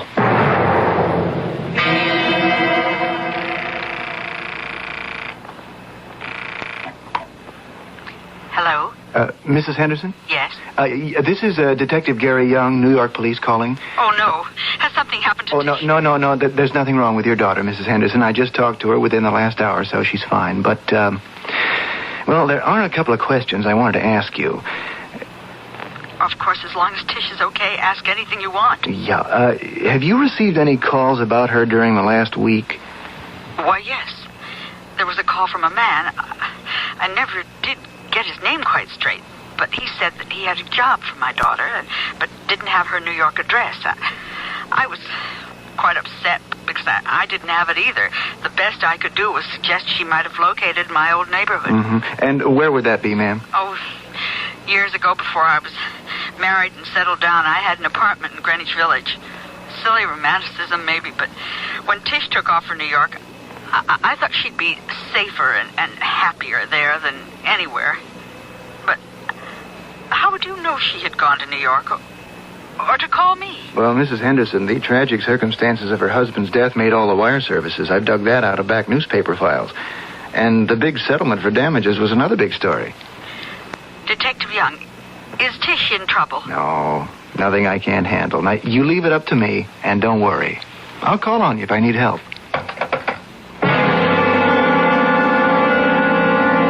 I think you're kind of trapped in a big-time con game. How? I told you, Tish, there was nothing supernatural. This guru schmuru picked up your story in a countrywide press release. All right, perhaps he could have.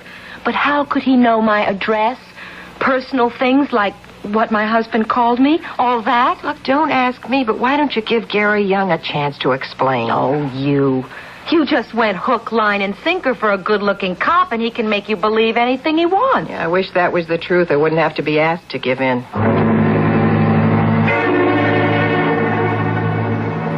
You can wake up now, Tish.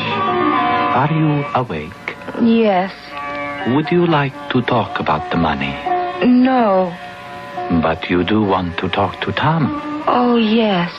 That money preys upon your mind, does it not? Yes. Then why not let Tom suggest what to do with it? Yes. I would do what Tom asked. That would be right. Very well, then. That is arranged. We shall go to the sanctuary to meet Tom. Maurice, give her the injection before I bring her out of the hypnosis. I can't get anywhere with her, Mr. Young. I mean, when she comes back from that temple, like she calls it, it's like she was hypnotized. She probably is. And I wouldn't put it past him to use drugs. The worst part of it all is she's talking about moving into the house with all the other creeps because then she can talk to Tom whenever she wants. How can he fool her like that? She's not dumb. Post-hypnotic suggestion, stimulants to make her feel on a high after her supposed talks, the letdown when they wear off that drags her back. You mean he has her hooked? He knows he's being watched. That guy. He has the intuition of a cat. Maybe he does have some real ESP. I figure he's after one big score and then blow. And your friend Tish has just the kind of stake he and his girlfriend need. We've got to figure something desperate.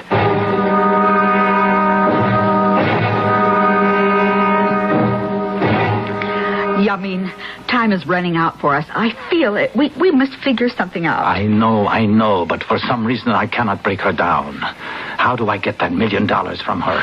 Where is it? In Milwaukee, in a safe deposit box. In real money? Better than that. What is better than money? Diamonds. Diamonds? Her father is in the business. When she did not want the money for herself, he persuaded her to invest. And he bought for her diamonds. Oh. Perfect for us. Untraceable. Good as or better than gold. In South America, we could live like kings. If we had them. We are going to get them. And we are not going to wait. Get everything packed and ready for us to leave. But how are we going to get into the safe deposit box? She is going to do that for us under hypnosis at her ghostly husband's suggestion. And then? I cannot keep her hypnotized forever. It will be like the other two. She will have to die. You can't be serious. Tish, baby, give Detective Young a break. Listen to him. You've got to listen. It's all a big con game. But how could the doctor have gotten my address without Tom? Well, the same way I did. I called your mother in Milwaukee. But Mother doesn't know my address here. She gave me enough of a lead. She said Greenwich Village. So I called your real estate agent. She confirmed what I suspected. Someone called her 10 days ago saying he had a job for a Mrs. Meredith but couldn't locate her. See, honey, it's like Gary says. Once the doctor knew the village, he just kept calling agents until he found the right one. No, I can't. I won't. Now, listen, I'm going to tell you something else. Has he been giving you any injections, as a medical man? No. You mean you don't know?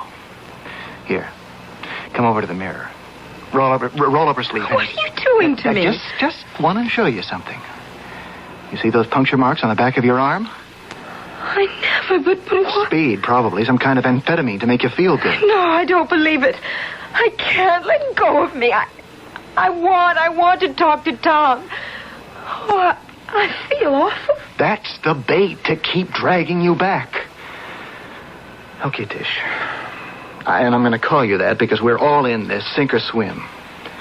You'll go back, but not until you sweat a lot of things out of your system.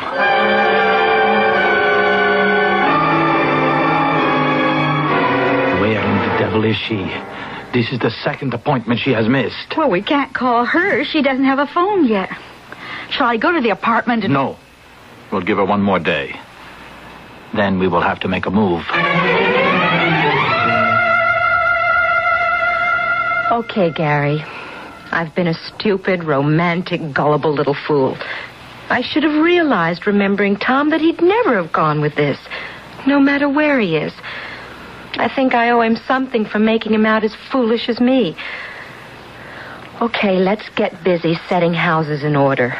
What do I do? Well, it's simple. And I hope not too dangerous. Now, they're hungry for money. I think we can catch them off guard. The first thing is this.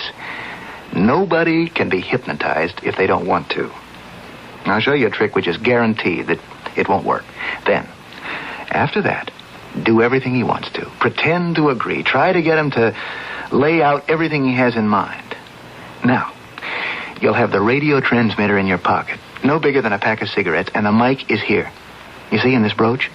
We'll have the house covered. If you get in any real trouble, press here against the pack. That's an alarm. Now, if not, go with it. And trust me.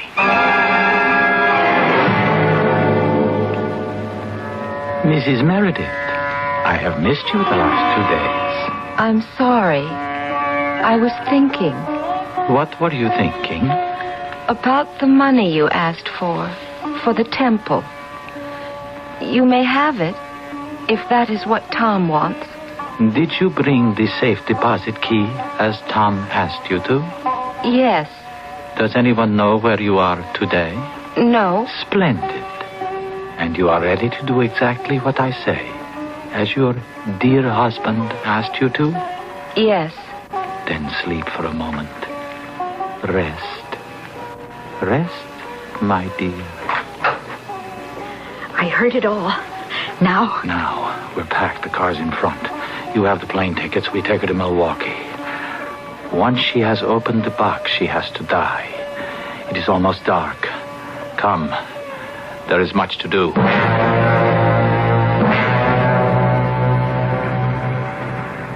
I am quite sure I have her under. But hold her tight, Maurice.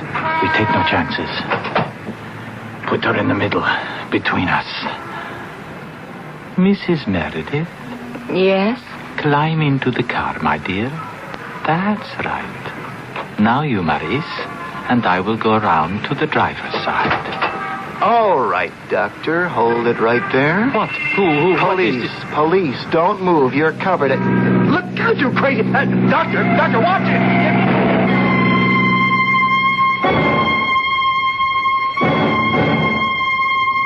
You all right, Tish? Yes, I think I fainted. What happened to the doctor? He was killed. Crazy madman who came in that car from nowhere. Did you find him? No, I don't know. He turned the corner, disappeared into thin air. Just like the man who killed my Tom. No comparison. This wasn't much loss. But we'll find the car just like the Milwaukee police found the man who... Don't. The past is really dead now. And somehow, Gary, I don't think you ever will find this driver. Because I saw him just before the car hit. Oh? Well, could you recognize him if you saw him again? Yes, only I never will. I told you the past is dead. The man behind the wheel was Tom.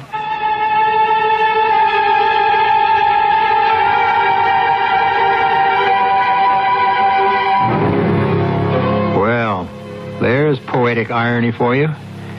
Or is it? Was it only an illusion in the brain of a tired and tortured girl? Or could Dr. Pavit Krishna, meddling in powers beyond him, the powers of darkness and evil, have raised up from the supernatural the instrument of his own death? We'll never know, because Tish was right. The driver of the mystery car was never found. I'll be back shortly.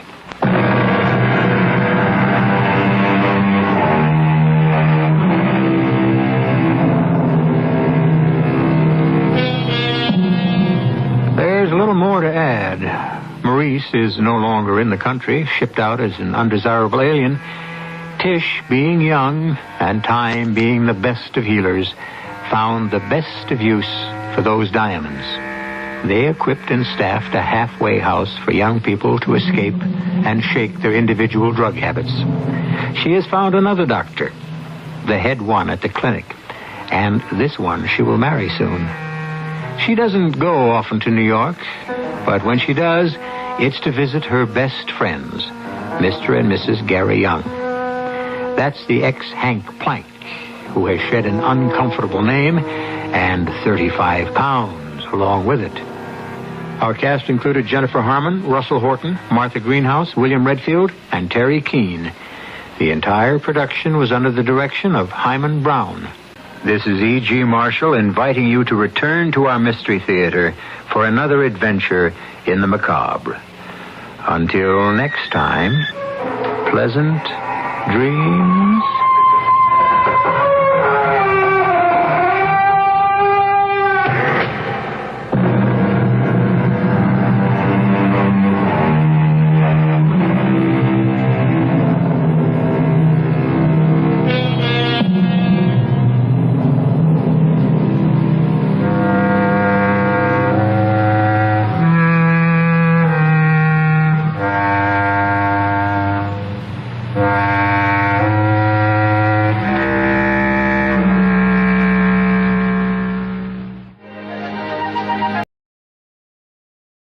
The CBS Radio Mystery Theater presents...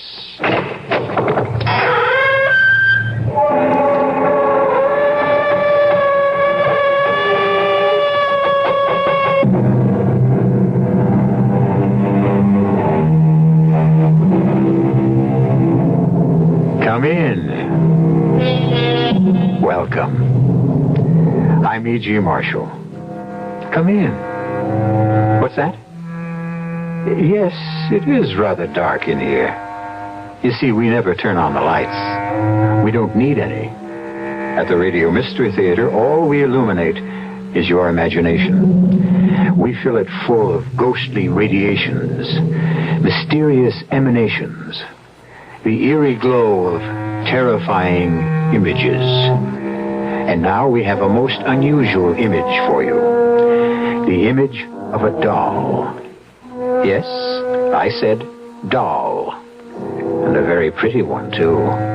Long, silky blonde hair, innocent, round blue eyes, a charming dress of taffeta and lace. This is the central character of the story you're about to hear. Of course, you're asking, what makes a doll an image of fear and horror?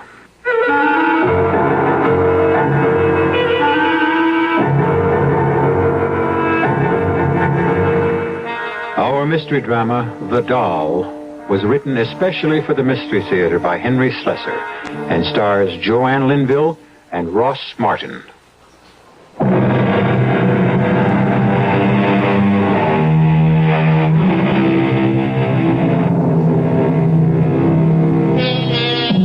Our story begins in the classroom of a small coeducational university. Not a very unusual setting. But today, these young men and women are hearing an unusual lecture. The guest speaker is Professor Eric Douglas, and the subject of his address is written in chalk on the blackboard. Let's step a little closer and see what it says. Homeopathic magic, ancient and modern. Let's be quiet and listen. For thousands of years, people believed they could injure or destroy their enemy by injuring or destroying an image of it. And so they made likenesses in cloth, in wood, in clay. The ancient Egyptians used wax. The wizards would take a drop of a man's blood, clippings from his hair, or parings of his nails, and knead them into a wax figure. You mean like a voodoo doll, Professor? Voodoo belongs to the modern era, but the idea is exactly the same. Once the doll was made in this fashion, the victim was at the mercy of the sorcerer. So, you see, the doll is really man's oldest toy and perhaps his deadliest. You mean that stuff really works? Well, that is the strangest part of all. Sometimes it works very well. You've got to be kidding, Professor. Young lady, I wonder if you'd like to help me with a little experiment. Me, Professor? Yes, will you come up front, please? Now, just for the fun of it, shall we make a doll? Huh? All right, now let's see, what shall we use? Now this little towel will do fine. I'll just tie a knot to make the head. There we are. And now let's dress it up a little. Can you help me? How? Well, with some part of you, a hair from your head, perhaps. Now, how about something you own? That ring, maybe. May I borrow that? Well, yeah, thank you. Now, we'll put that around the neck. Voila! We have an instant voodoo doll. Fascinating, isn't it? You know that the doll is meant to be a representation of you? Now, look at it. I'm looking. Yeah, well, keep looking. Now, don't take your eyes off of it. You can almost see your face in the cloth, can't you? It's almost as if the doll is you. Whatever happens to the doll happens to you. You, the doll. You, the doll, sharing one body between you. One life, one destiny. I still think it's silly. All right. And let's see what happens when I take this letter knife. What are you going to do? Nothing. I'm merely going to plunge this knife into a meaningless piece of cloth. No, don't!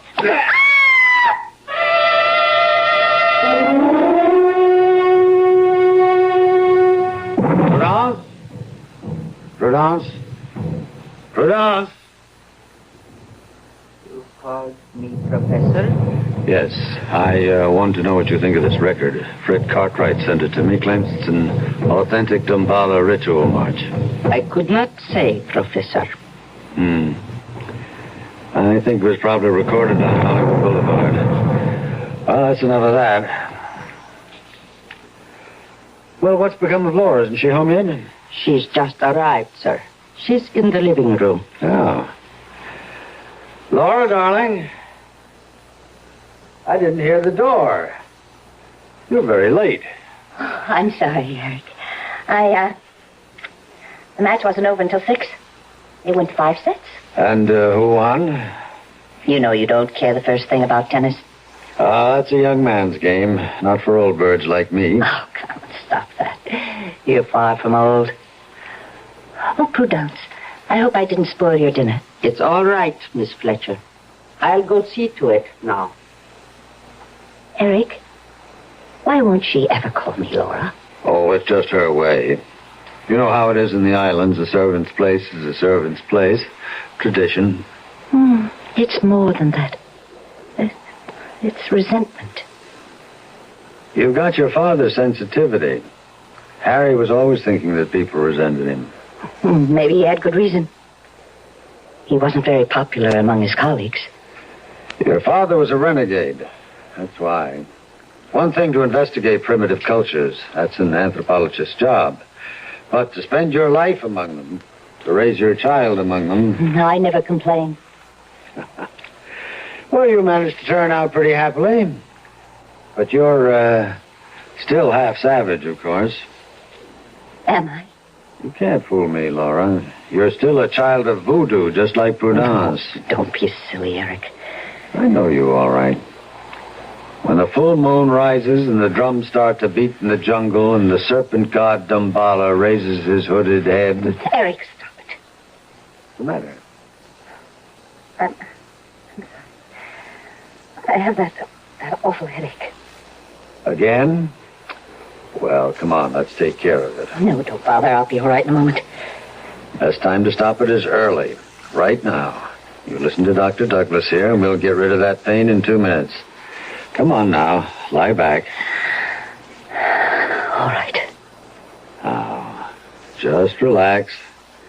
Just remember how we've done this before. Yes. I remember. That's right. Now, shut your eyes, Laura. Think of your mind as a large, empty cavern. And in the cavern, you hear my voice. Very faint, as if I'm speaking to you from far, far away. Yes. You feel at peace, relaxed, happy. Your head is clear. Your pain is gone. Yes. It's gone. Oh, you're happy now, Laura. You're happy to be here with me.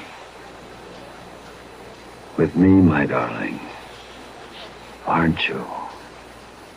Yes. I'm... You love me, Laura, don't you? Not in the way you loved your father. You love me as a man. I'll say it, darling. Say, I love you, Eric.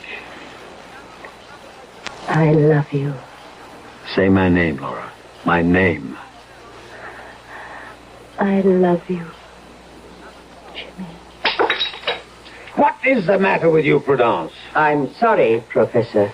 The dish fell from my hand. What is it?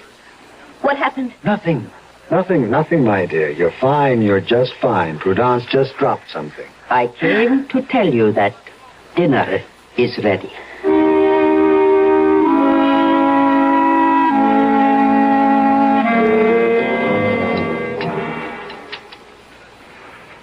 Well, so you had a good tennis game, did you? Was it mixed doubles? It was, as a matter of fact. Oh, Who was your partner? Not someone named Jimmy by any chance? Why, yes. How did you know? Oh, well, no mystery. You spoke his name while you were hypnotized. Who is Jimmy? Well, his full name is Jimmy Collins. You known him long? About 3 months. 3 months? Well, you've never mentioned him before. Oh, I'm sure I did. I'd love for you to meet him, Eric. I'm sure you two would get along. What's he do for a living besides mixed doubles? He's in Wall Street. Well. Maybe you started choosing your friends more carefully, darling. I'm glad to see that. But, just the same. Eric, I wish you would stop talking to me like a scolding father. I am not your father. I was talking to you as a friend. I'm sorry. Do you wish dessert now, Professor? No. No, Prudence, no dessert. Gotta stay in trim. Who knows, I might take up tennis yet. Laura, I tell you what. Why don't you bring this Jimmy around? I'd love to meet him.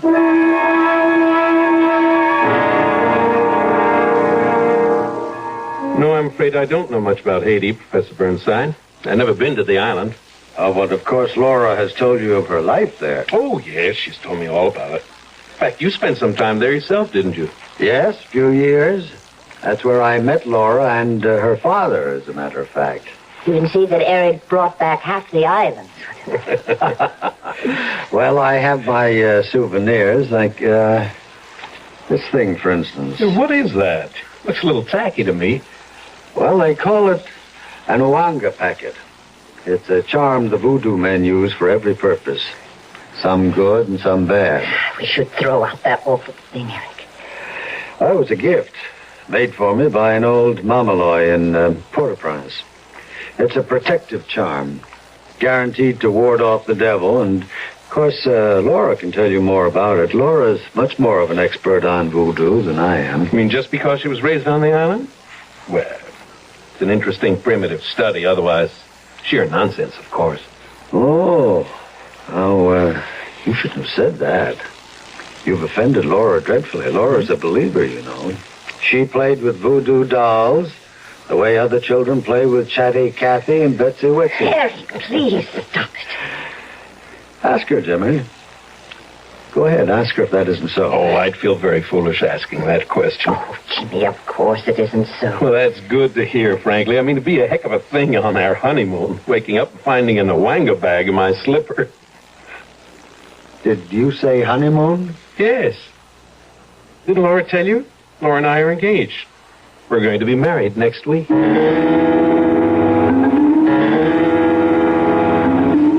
Professor. What do you want? It's late, Professor. After midnight. Leave me alone, Prudence. Go to bed. There is no chain strong enough to hold her. What'd you say? The girl is not of your blood. Why do you struggle to keep her? Prudence, I can't lose her. You hear me? If I lose Laura, I die. No, Professor. Oh, you've got to help me. If you want me to live, you've got to help me. There is nothing anyone can do. There is something that you can do. What is that? I've been thinking about it all night. Prudence, you can make a doll.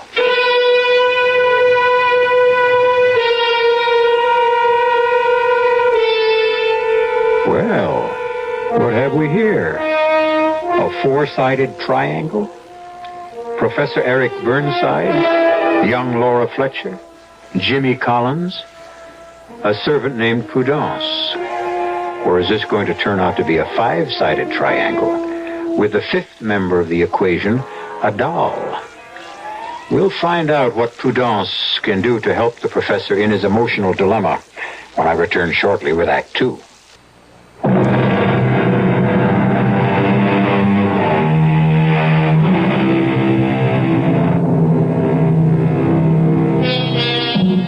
A week has passed since Laura Fletcher made her earth-shaking announcement to Professor Eric Douglas.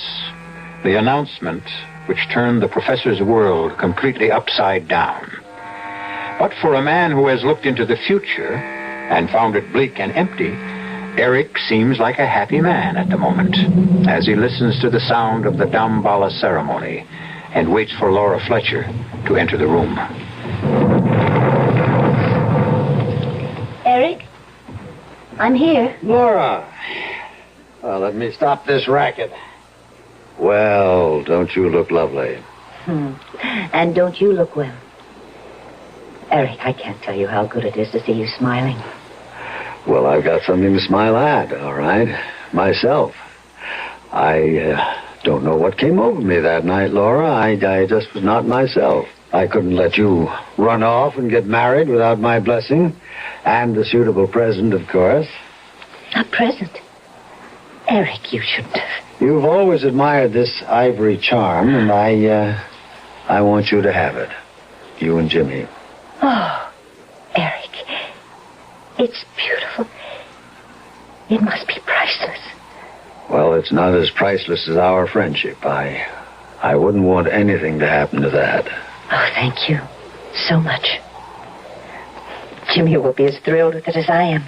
I think we should talk before you go away, darling. I think we should talk about your father.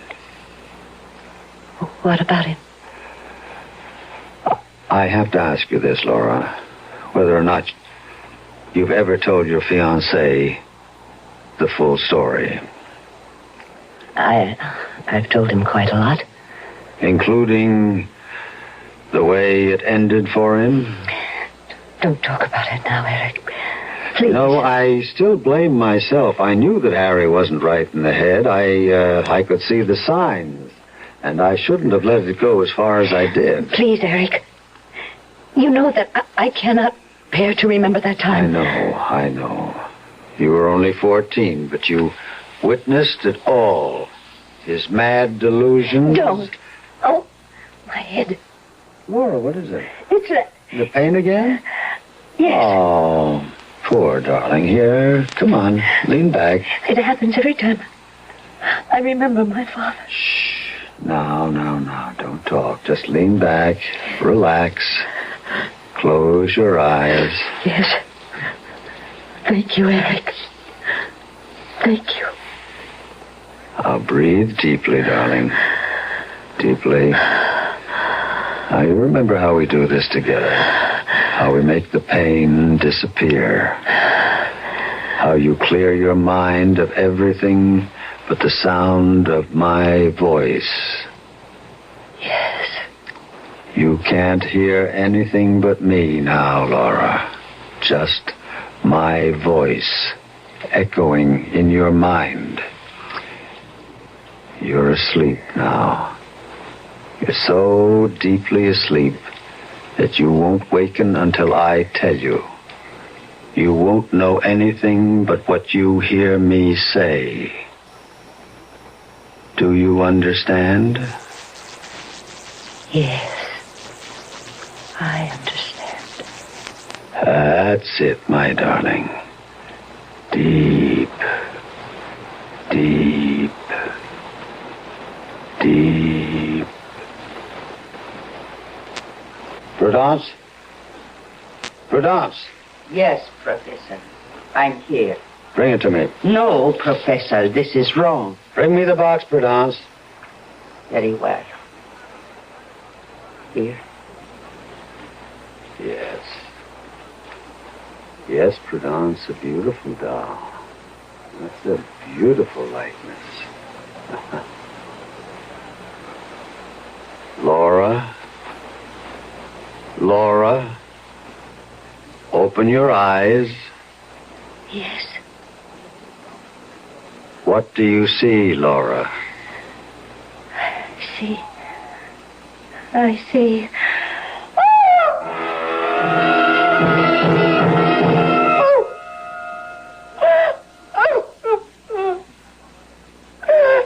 There, darling. There. It's all right. Don't cry anymore. What happened? What happened to me? Nothing at all. You were asleep and you had a bad dream. Asleep? Yes. You had one of your headaches, do you remember? And I put you under hypnosis, and then I decided to let you sleep it off. You seem so tired. I feel so strange. I know. The truth is, well, I'm not sure that you're well. What do you mean? When do you and Jimmy plan to get married? This weekend. I can't help wondering if that's wise. What do you mean? I wonder if you're well enough. You seem so run down, and the headaches are obviously worse. Took a long, long time to make you lose the pain. Eric, Jimmy and I are getting married this Saturday. We're driving to Crompton late, and we're getting married by the Justice of the Peace. Nothing is going to change that. Nothing.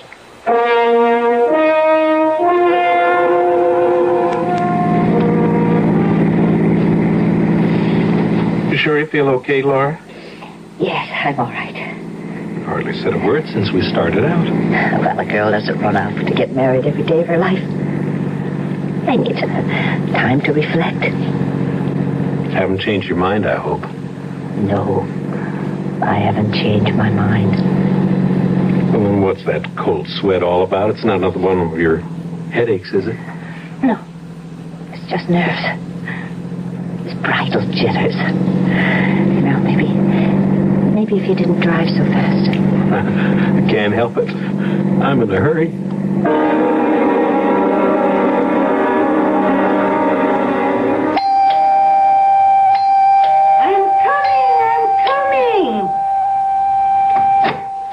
Don't have to rip the bell off the door, young man. I'm sorry about that. My name is Collins. I called this morning about the wedding. Oh, the judge is inside. He's near deaf as a post, so better make the I-do's good and loud. I intend to. Oh, come in. Come on, come in, folks. I'm will act as witness. Fine. Young lady, you stand here, next to young man. Honey, are you all right? Huh? Oh, yes, I'm fine. You sure you wouldn't like a glass of water? Oh, no. Thank you. Steady, honey. It only hurts for a minute. Dearly beloved, we're gathered together here in the sight of God, in the face of His company, joined together this man and this woman, holy matrimony. What's wrong? Which is an honorable estate instituted by A God, little shortness of breath. signifying unto us this Laura. union as the church Christ and His church, Oh, it's in my which holy estate Christ adorned Oh, and Jimmy. beautified His What's the presence. matter? What's the matter? What? I've got this awful pain. This terrible pain.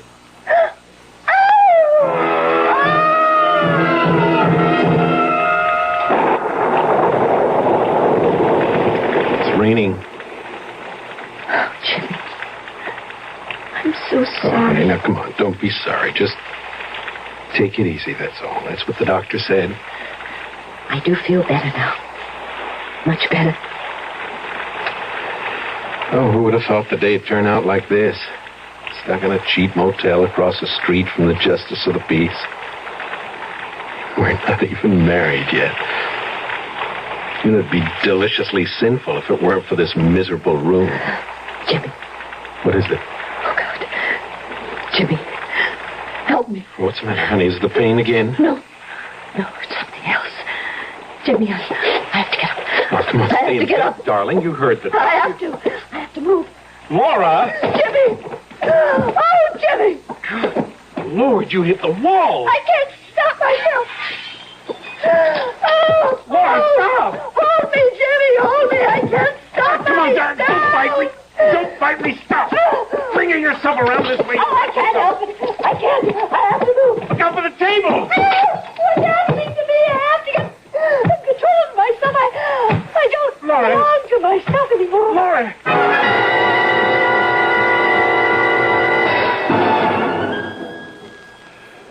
I can't tell you how sorry I am, Jimmy, but I also can't say that I'm surprised. Well, what do you mean? Well, my field is anthropology, but I'm not a complete stranger to the psychological sciences.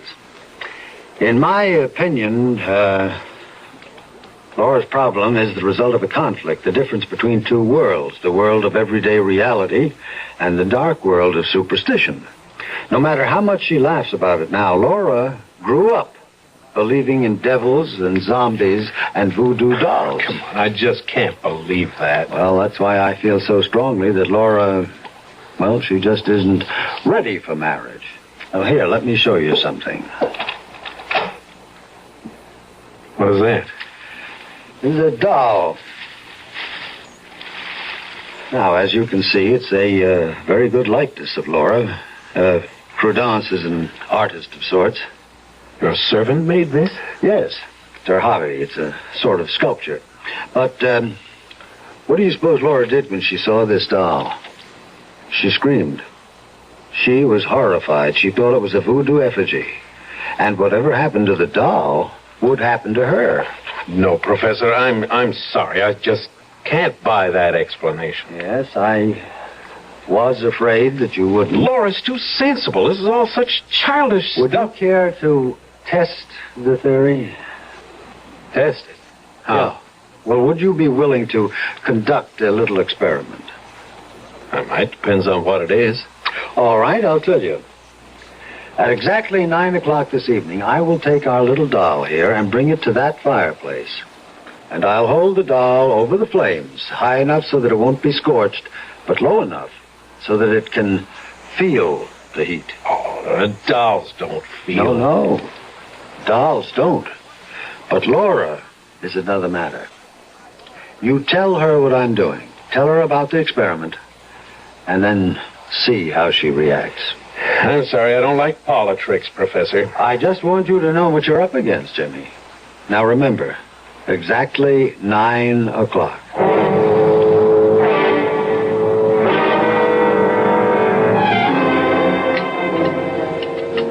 I don't understand you sometimes, Jimmy. I mean, I know you saw Eric. You told me you were going to. All right, I saw him. And? He just told me a lot of nonsense, that's all. About me? And my father? About you and voodoo dolls. What did he say exactly? Laura, why did he have that doll made? What doll? You know, the one that looks like you. What are you talking about? You said you saw it, didn't you? No. I never saw any such thing, Jimmy. He must have been joking. He must have been putting you on. I saw the thing, darling. You what? I saw the doll. It was about this big and obviously hand-carved and... Well, it did look like you, Laura. Same long blonde hair, blue eyes, very much like you. That woman knows how to carve. Woman? You mean Prudence? The servant? Yes, that's what he said. That she made the doll and that you actually think... Laura, you can't believe in voodoo. Not really. Oh, dear God. Then that explains it. That explains everything. What? The pain in my chest, it was like the thrust of a needle. Oh, now, come on. And the way I lost control as if I did... Like I was being flung about like a doll. It was exactly like a helpless doll. Now, cut that out. You know that isn't so. You're just convincing yourself of this nonsense. It's all in your mind. But what else explains it to me? What else? As long as he has that doll, he has me. Shh. Honey, please, that's crazy. You've got to find it, Jimmy. You've got to get that doll away from me. Okay, honey. Just give us a little time. I don't have any time. If something happens to that doll, I'll die. No, Laura, you can't really believe that. I want you to prove that isn't true, and you can tonight. What do you mean? That nutty friend of yours said he was going to try a little experiment tonight, just to prove the point to me. Well, I want you to disprove it. What sort of experiment? He said that exactly 9 o'clock he was going to take the doll and bring it to the fireplace. Oh, no. He said he was going to hold it over the flames high enough for the doll to feel the heat, and he said you'd feel it, too. Oh, Lord, Jimmy. What time is it? It's 20 of 9. We'll get out of here. No. We'll go back to my place and we will prove him wrong, darling. Prove him a liar. God, I'm getting warm. I'm getting terribly warm, Jimmy. That's your imagination. No, what is... Oh, honey, he said 9 o'clock. Wait a minute. My watch isn't going. Jimmy, look. That clock on the wall, it is not. For Pete's sake. Oh, Jimmy, it's happening. It's really happening. Lord, no, don't. Come on, you've got to fight this. It's only suggestion. It's hypnosis. Killing me. He is burning me alive. Honey, no, darling, no. Stop it, Jimmy. I'm on fire. I'm on fire.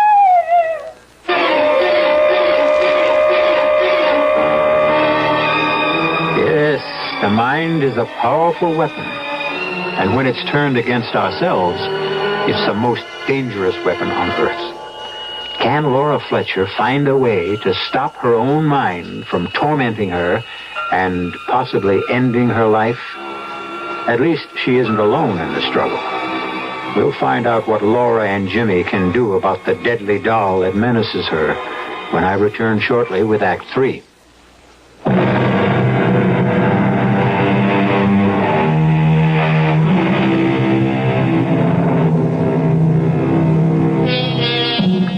Professor Douglas's experiment has succeeded only too well.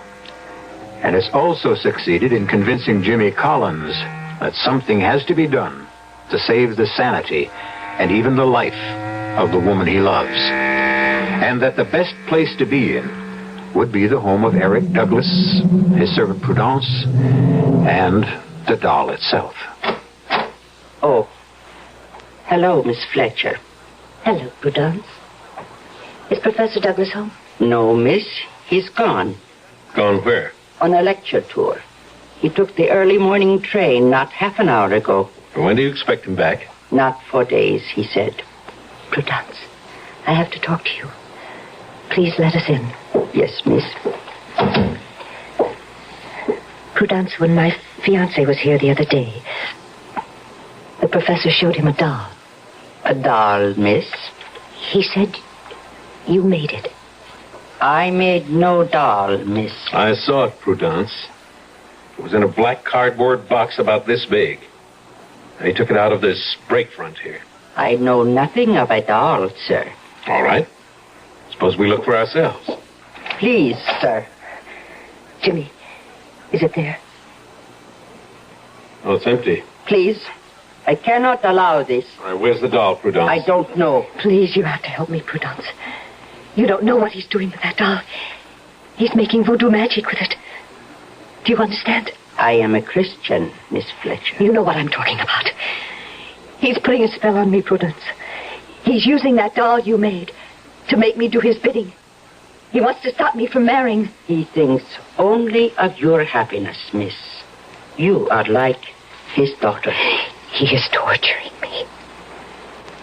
Would a father torture his own child? You've got to help us find him, Prudence. You must know where he's staying. I'm sorry. I know nothing. All right. And the least you can do is give him a message. You tell him for me, for both of us, that his game isn't going to work. That Laura and I are leaving too, and we're not coming back. He'll never see her again. Did you get that? No matter what he does, he'll never see her again. Did you get that? No matter what he does, he will never see Laura again.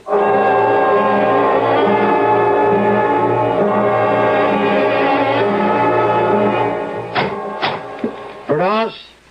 Prudence? Where are you? Here, Professor. Did you have a good tour? Yes. No. I don't remember. It was endless. Seems like far more than 3 days. They were here, Professor. Who? Miss Fletcher and her young man. They came to see you and to find the doll. You didn't let them? No. It is still hidden. Good. The girl says you are torturing her. Only for her own good, Prudence.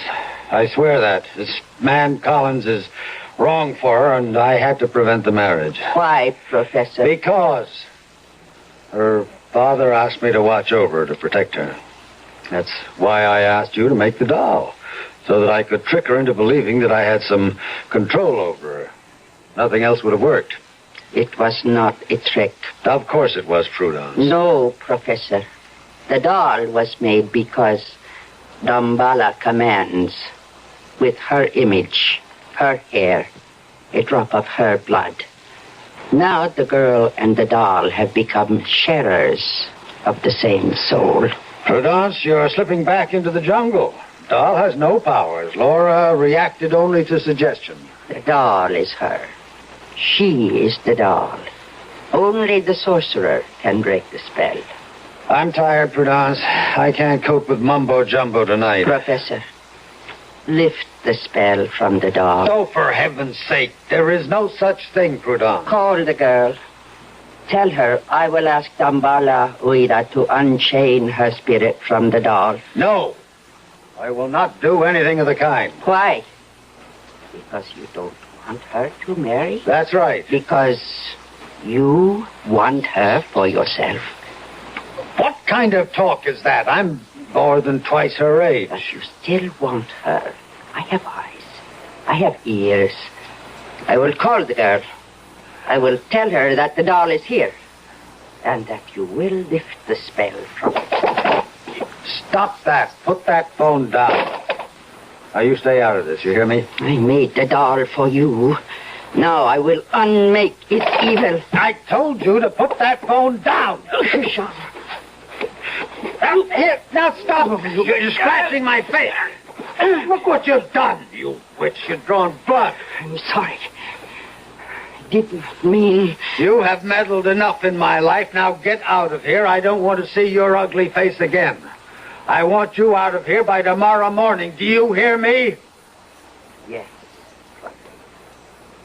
I have.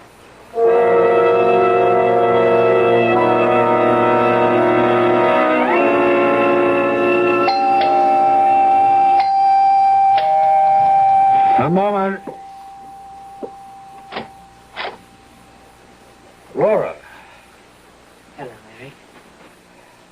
You know Jimmy Collins, of course. What are you doing here? Sorry to be such early arrivals, Professor. We wanted to make sure you didn't go off to another lecture this morning. I have nothing to say to you, Mr. Collins. Don't plan to stay long, Professor. Only until you give us that doll. The doll? That's right. But for heaven's sake, you're really serious, aren't you? You really believe that doll has some mysterious powers. It doesn't matter, Eric. I'd just feel better if you'd let me have it. I know it's here. How do you know that? Who told you? Prudence called me. Prudence? Yes, very late last night. She told us that the doll is in the hall closet. In a black box. She lied to you. Woman's gone crazy. I had to fire her. Want me to look in the closet, Professor? How dare you? I could have you arrested for what you're doing. Eric, please. We've been friends. Friends for such a long time. Friends. That is a beautiful word, isn't it? Friends. Almost as good a word as father. That is all I ever meant to you. Oh, Eric. Let's have the doll, Professor. Oh, yes, the doll. The voodoo doll. Mr. Collins, I think that you are as mad as she is. Maybe I am mad, Eric. But I am afraid of the doll. I can't help myself. So please let me have it. I'll give you 1 minute to lead us to the doll, Professor. Oh, and then what will you do? Pump me full of lead? And I'll find it myself. In the course of it, I might break quite a few things. Quite a few things in the process. Things you may value. All right, I will show you the doll. There. Is that what you're after? It does look like me. I think I remember seeing it once before, but it's as if it was in a dream. I'll take that, Professor. Stop right there. What? Now, suppose I didn't give you the doll. Suppose I smashed its head instead. All I have to do is smash the head against this wall. One sharp blow, and the head is broken. The skull caved in, the pretty blue eyes shut forever. Ah, shall I, Laura? Eric, why are you doing this to me? You smashed my life, didn't you? You didn't care what happened to me? Oh, Eric, But I do kill him. You walked out with him. You left me for him. Well, here's what he... Then... you, Laura. Mary, what's the matter? Jimmy, what's the matter with him? My chest. Jimmy! It's a heart attack. I think he's dead. Oh, my God. Are you sure? Look at his face. Oh, no. There's no sign of a pulse. He's gone, Laura. Oh, Lord, just like that. Must have been the excitement. No, it was not. Prudence. The spell is lifted, miss. When the sorcerer dies, the spell dies with him. What's that in her hand?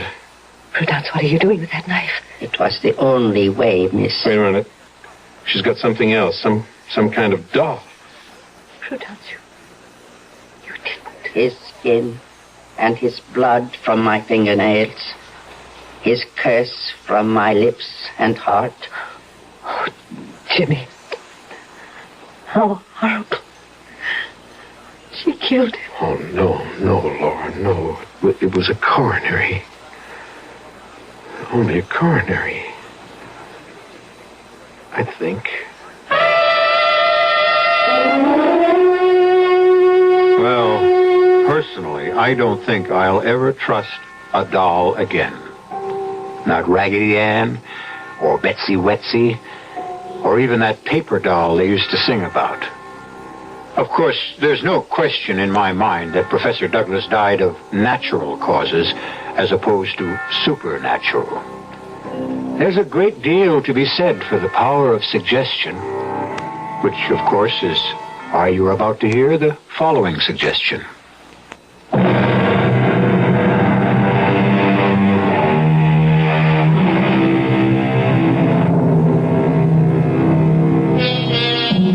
We hope that the story you just heard hasn't given you any ideas, that you're not all rushing out to the local toy store to buy up their supply of dolls in order to try some grisly experiments on your least loved ones. Take our word for it. It doesn't really work. But on the other hand, why do I have this sticking pain in my left shoulder? Our cast included Joanne Linville, Ross Martin, Virginia Gregg, and Carl Swenson. The entire production was under the direction of Hyman Brown. This is E.G. Marshall inviting you to return to our Mystery Theater for another adventure in the macabre. Until next time, pleasant dreams.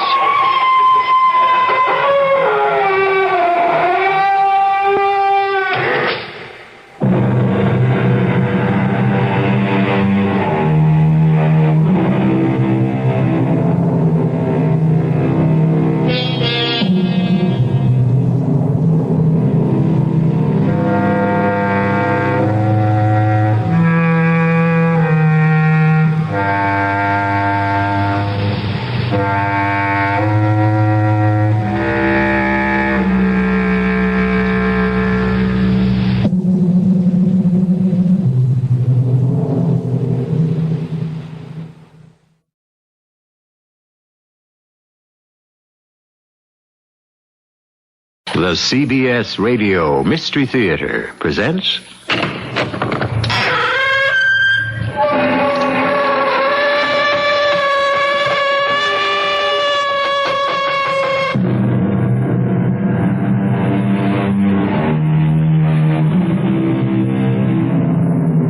Come in. Welcome. I'm E.G. Marshall. Happy to have you with me. It gets lonely in here sometimes when it's dark and quiet, and there's no one for company except the strange and brooding spirits. But we're not staying here for long. We're on our way to Connecticut to visit a little house on an out-of-the-way dirt road called Chimney Pot Lane. If you're interested in country property, you might be interested in it. But then again, you may not. You see, the house is vacant. Not because nobody wants to buy it. The owner is afraid to sell it.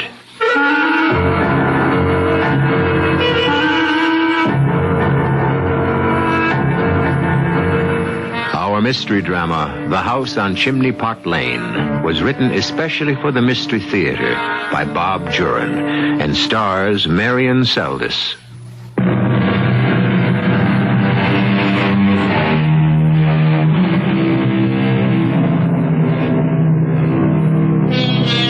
I'd like you to meet two friends of mine, Jim and Marion Sage. They're a playwriting team who have just had a hit play open on Broadway. They've been writing for years, living frugally in a small apartment in Greenwich Village, and at last they've hit the big time, as the saying goes.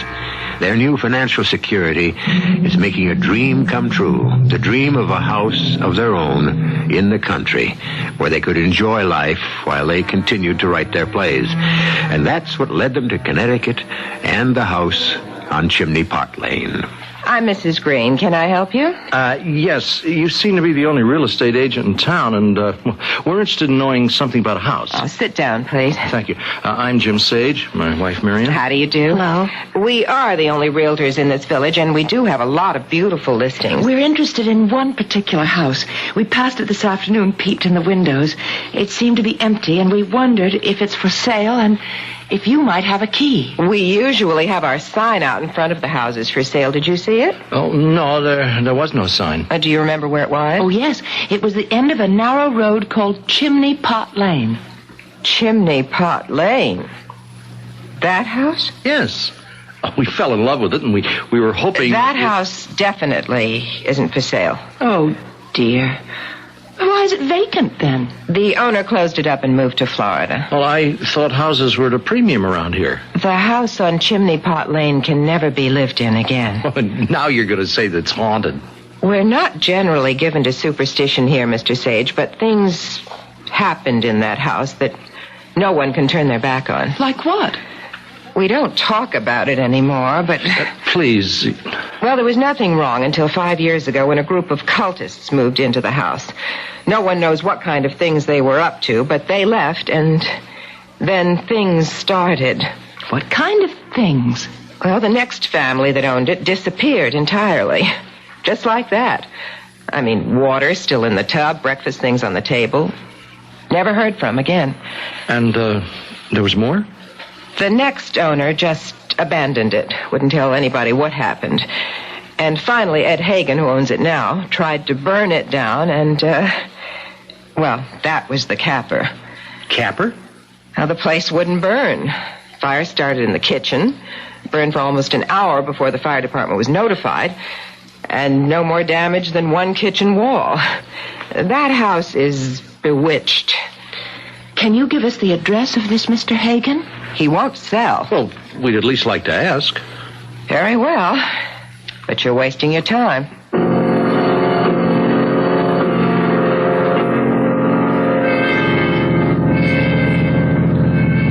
Do you believe what she said? Well, what happened may be true, but I don't think it's evil spirits. There's just some explanation that no one wanted to look for. Want to swing by and take another look? Oh, I'd love to. Hey, Marion. Hey, come around here. What is it? Look, the boards are loose on this window. I didn't notice it before. You want to go in? Do you think we should? Well, Mr. Hagen's in Florida. We got to see the inside if we're serious about buying. Let's go. Good. And this ought to come off easy. There you go. And I give you a hand up. It's not high. There. That's easy. Yeah. Well, here I come. We're in a pantry. Yeah, light's kind of dim. Come on. Hey, here's the kitchen. Oh, that's where the fire was, huh? It was strange, wasn't it? I mean, that the whole house didn't burn? Well, I still don't think black magic had anything to do with it. Look how charming. A sunken living room. Hey, with a fireplace. Paneling's in good condition, too. And a den, Jim. Look over here. Hey, yeah. Might make a good workroom for us. Oh, Isn't it perfect? And a fireplace in here, too? Oh, I'm falling more in love with it every minute. Hey, check that circular staircase, huh? I can't imagine a better place for us, Jim. Oh, let's see if we can get in touch with Mr. Hagen. I'm with you. I'm ready to take it, evil spirits and all. And maybe we'll even write a play about it. Look, let's get back to the city.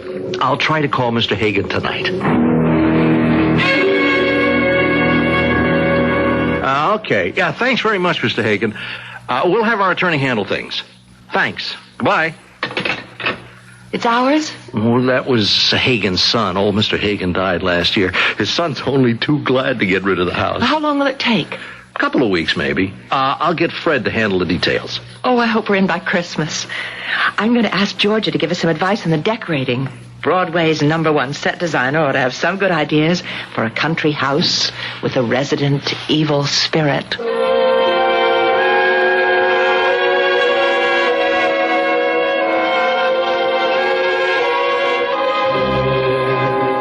Beautiful, Georgia? Oh, it is. I've got a dozen ideas already. I would suggest cutting through the pantry and combining it with the kitchen. Take a look at the den, George. You know, we want something dramatic in there. Okay. Oh, isn't this cozy fireplace bay window? Well, we're thinking of some sort of bold wallpaper. You see, that one wall is so... unbroken, yeah. Something dramatic. Hey! I've got it. How about a photo mural? Not a bad idea. Got something in mind? I do. You want a little flair. I think I've got just the thing. What? A jungle scene complete with lion, birds, ferns, vines. That sounds exciting. Do you know the photographer Elliot Mann? No. Well, he's an old friend from college. He's been in Africa and took some incredible shots. One would make a terrific mural for that wall. Well, let's take a look. I'll borrow some slides from Elliot. I think it might be perfect. It would certainly be unique.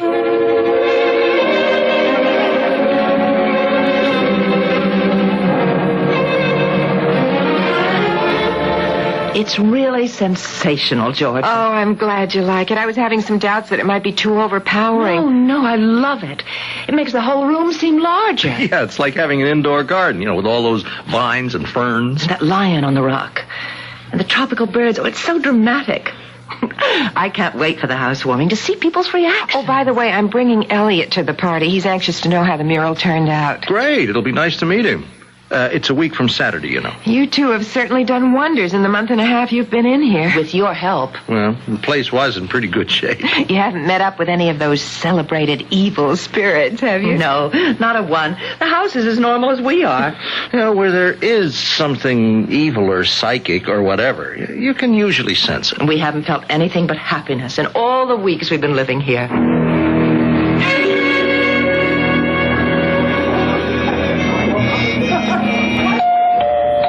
I'll get it. Georgia, come in. Oh, it's starting to snow. The forecast said snow and freezing rain. Wow. Marion, this is Elliot Mann. Hi. Nice to be here. I'm delighted you could come. And we love your photograph. Oh. I guess you know that. Well, I'm happy it worked out so well. Come on in. Meet everybody. And we'll show you how the wall looks. That is impressive. The details held up beautifully in the blow-up. Yeah, the feeling of realism is incredible. Everybody's talking about it. Well, I'll never forget shooting that photo.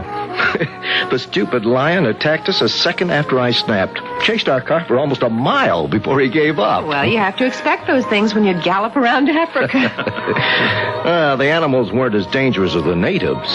They were a wicked bunch in that part of the bush. They're headhunters, primitive, superstitious, and utterly ruthless. I'll stay in the good old USA, thanks. They refuse to be photographed, if anyone's foolish enough to get close enough to try. Why? Well, it's a common belief among many primitive people that the camera captures their soul. They're deadly afraid of cameras. Yeah, I've heard that. Needless to say, you didn't get any shots. Oh, not of the headhunters. It wasn't worth the risk. Hold on a minute. I think you might be mistaken, Elliot. What do you mean? I've never noticed it before. We've had the mural up for 2 weeks, but I just didn't see it till now. Look, through the leaves down in this corner. It's the face of a man. Let me see that. Oh, it's a face, all right. You probably didn't know he was there when you took the picture. He couldn't have been. There wasn't a native for 10 miles around. Anyway, I would have seen it on the slide. Well, maybe the blow-up brought it out. It's just a trick of the lighting. You're right, Marion. It does resemble one of the Bushmen. When you stand back, it looks like a face. It's just the pattern of the leaves and ferns. There's no real face there. Oh, yes, I see it now. It looks like the real thing to me. Well, you probably can find lots of images in those leaves. The dappled sunlight does it. Looking for things in the mural will give Jim and me something to do when we hit those writing blocks. Marion, some of the gang's starting to leave, and they're worried about getting back to the city in the storm. It's turning to sleet. Look at it out there. Yes, I'm glad you invited me to stay the night. Well, I'd better start back, too. I'm leaving for Wyoming in the morning. Oh, it's a shame to wind things up so soon. I wish we could put everybody up. You better not wait any longer, Elliot.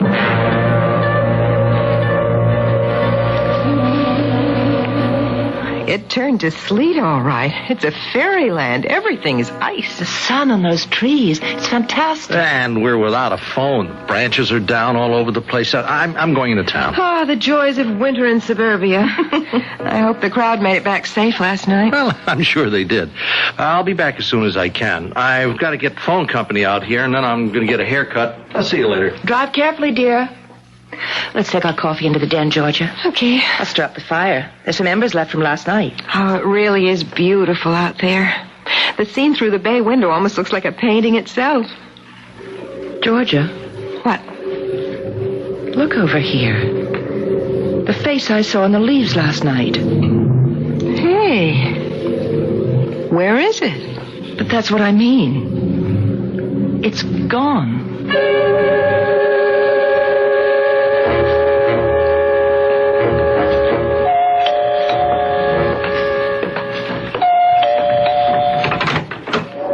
Good morning, ma'am. Your phone company. Yes, come in. I saw you working on the wires. That was fast. Well, I was in the area when I got the call. Weather like this keeps us busy. Oh, I can imagine. Well, I've got to check the instrument now. Of course, this way. Phone's in the den. Would you like some coffee? No. Thanks very much. I got to get going when I check you out. Okay. The phone's right in there. Thank you. And if you change your mind about the coffee, just say so. It's already made. Thank you. Let's see here. Operator, this is Maxwell checking 0419. Right, okay. Let me get that down. 41 Chestnut Court. Okay, I'll head there next. Right? Mm-hmm. What is this? No! Get back! Get back! Get back! No!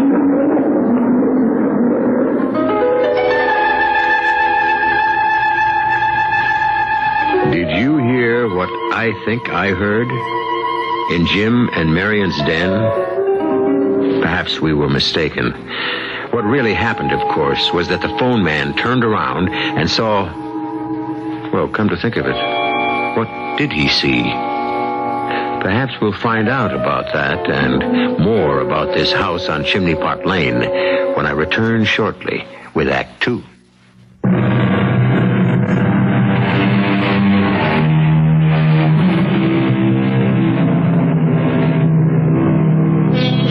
I'm happy you've returned. You see, as your host, I have to be here. And after what I heard a few moments ago, I'd just as soon not be here alone. Thanks for your company. I suppose you heard it, too, that ominous growl right in the middle of a pleasant Connecticut home. And it certainly gave our telephone repairman a turn. He couldn't believe his ears or his eyes. But then, here on Mystery Theater, lots of things happen that are hard to believe. And that's what it's all about, isn't it?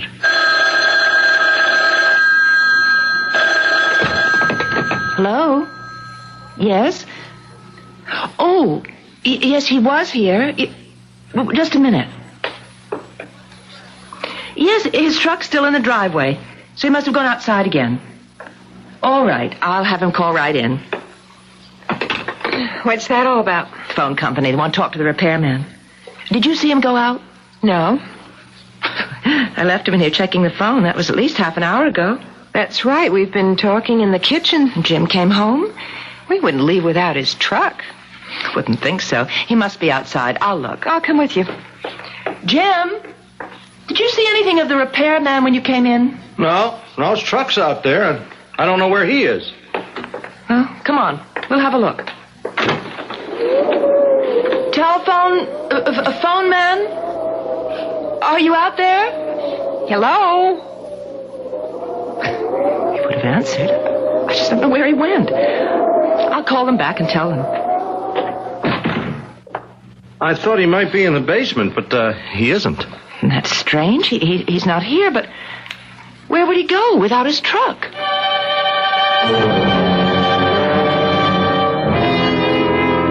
It's been 2 hours, and the truck's still there. Oh, there's a car pulling in the driveway. It's a police car. What in the world? It must have something to do with the repairman. Jim, the police are here. Yeah, I see. There's someone with them. You better go out, Jim. They're looking at the truck. Well, that other man must be from the phone company. Hello, officer. Mr. Sage? Yes? I'd like to talk with you for a minute. Well, of course. Come on in. This way, officer. This is my wife, Mrs. Sage, and a friend, Miss Kane. Well, how do you do? I'm Officer Rich. Is the repairman still missing? That's right, Mrs. Sage. I'm sorry to have to bother you like this, but I have to ask some questions. I really don't know what to tell you. When was the last time you saw Bob Maxwell? When I showed him into the den.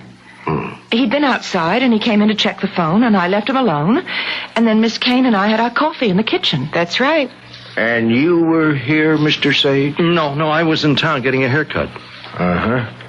So the last person to see Maxwell was you, Mrs. Sage, hmm? Yes. May I see the den, please? Sure, right this way. It's right off the living room. Thank you. The operator says Maxwell checked in with her at 9:42. She gave him instructions for his next stop. And that's the last anyone heard from him. Or I take it saw him. But I left him right here in the... Wow. That's some wall. Yeah, a friend of Miss Kane's took that photograph, and we had it specially made to fit the wall. And neither of you heard or saw Maxwell go out? No, but we were in the kitchen. I mean, he could have left without us knowing it. Well, I don't know what else to ask. We don't suspect foul play, obviously, Mr. Sage. But this house, well, it has had a reputation. Oh, we've been here 2 months and haven't had one single strange thing happen. Until now. Oh, now, look. Don't tell me you think that anything... I don't know what to think, Mr. Sage. It wouldn't be the first time someone disappeared from this house without a trace. Yeah, so they say. And I have to admit, superstition has no place in a police investigation, except that this man isn't around, and his truck is. And my wife was the last to see him. Exactly. Well, we're as baffled as you are, officer. Well, I'll make my report, and we'll see where we go from there. The phone company's taking the truck back. Oh, and Mr. Sage, if anything out of the ordinary should happen, something that would give us any kind of clue, you'll let us know immediately, hmm? Of course. Put another log on the fire while you're up, Jim, will you? Right, and I'll freshen the drinks. Oh, this is so warm and cozy. I wish I didn't have to go back to the city tomorrow. You're welcome to stay as long as you want. You know that, Georgia. Oh, I know, and I appreciate it, Marion. Oh, here you go, Marion. Georgia. Thank you. Well, it's been quite a weekend. Between last night's party and today's little episode. It's so curious about that man from the phone company. To disappear like that. Well, he certainly didn't meet with any foul play here. Marion? What? Marion, I've been looking at the mural. It seemed to me the lion had his mouth open, like he was snarling. Yes, I think so. Yeah, well, look at it now. The mouth's closed. And his head is raised as though he were sniffing the air. Yeah, I could swear the lion looks different now than he did when the picture went up. Well, maybe it looks different. We don't remember. But it can't. be different. Listen, when I get back to the city tomorrow, I'll look at Elliot's original slide. Yeah, that's an idea. Well, that ought to settle it. Fascinating the way the firelight makes the foliage seem almost to sway. Hypnotizing. Yeah, that's probably why we think we see things that aren't there. Like the man's face I saw last night. It was gone this morning in the daylight. Well, there's more in that picture than meets the eye. Looks like we'll have no end of fun with it.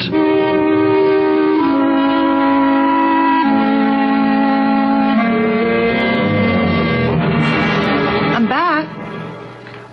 George's train coming on time? On the nose. And while I'm making coffee.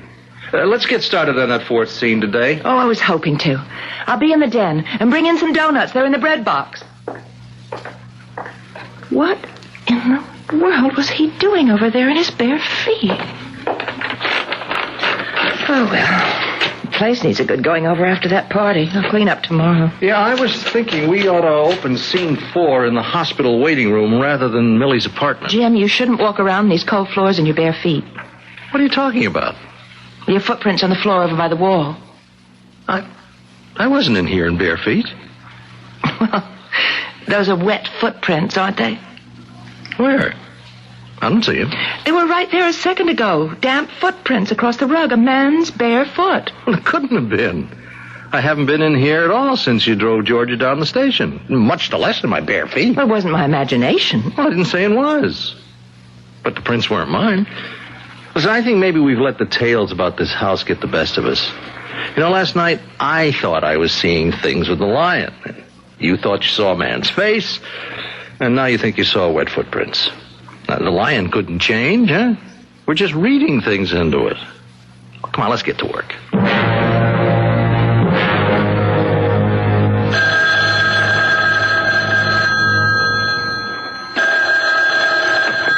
Hello? Marion, it's Georgia. Hi, Georgia. Listen, I've meant to call you for days, but I've been up to my ears in work. I went over to Elliot's and looked at the slide. Oh, yes, we were wondering about that. Must have been the firelight. The slide's the same as the wall. The lion has his head in the air and his mouth is closed. Yeah, I'm looking at it now. It hasn't changed. Is that funny? We should have thought that it was different. How are things with the house? Did that telephone man ever turn up? No, not that we know of. We haven't heard. By the way, Georgia, could you come up this weekend? Jim's going to Philadelphia to doctor a new tryout. I'd love the company. Sure, I'd love it. I need a break. Georgia? Hold on a minute, will you? Sure. Yes, it is. Georgia? Yeah, what's up? The face is back in the mural. What? I've been staring at the wall while we've been talking. It's there. The whole outline of a bushy head and face through the ferns, like the one I saw at the party. Elliot said that was a trick of the lighting. But remember the day after the party, it was gone. You didn't see it again, you mean? Yes, that's what I mean. See you Friday. I'll be up in the afternoon. Who's on the phone? It's Georgia. I'll call and let you know the train. Good, I'll meet you. And Marion, relax. I will. Bye, Georgia. Good idea to have her up here for the weekend. I'll be back late Sunday afternoon. I hope. Georgia says that the lion in the photo slide is the same as the wall. There's no difference. Well, I was expecting that. Yeah, we're letting our imaginations run away with us.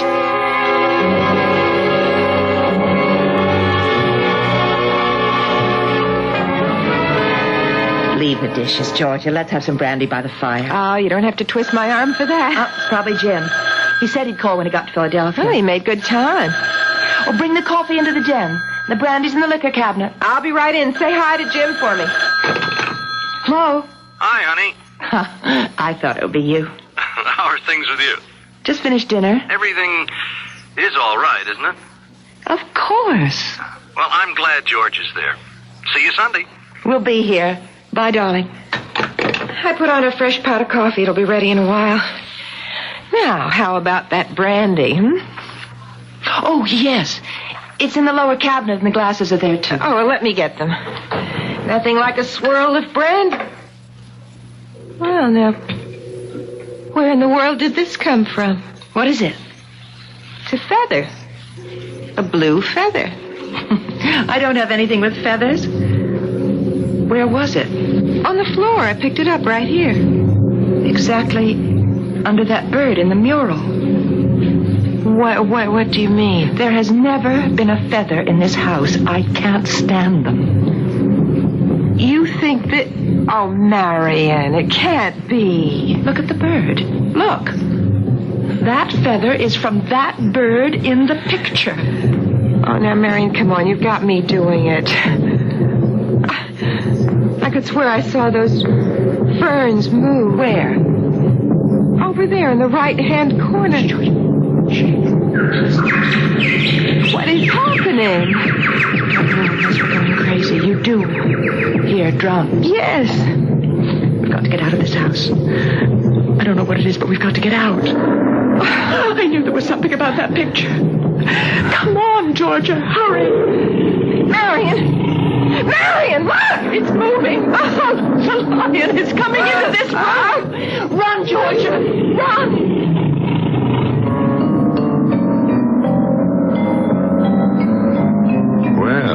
The big cat is out of the bag. Now we know that all those things Marian was seeing, the face of the man, the different face on the lion, and most recently the feather, weren't figments of hers or anyone's imagination. Something strange is happening in this house on Chimney Pot Lane, and I'll join you there shortly in Act 3.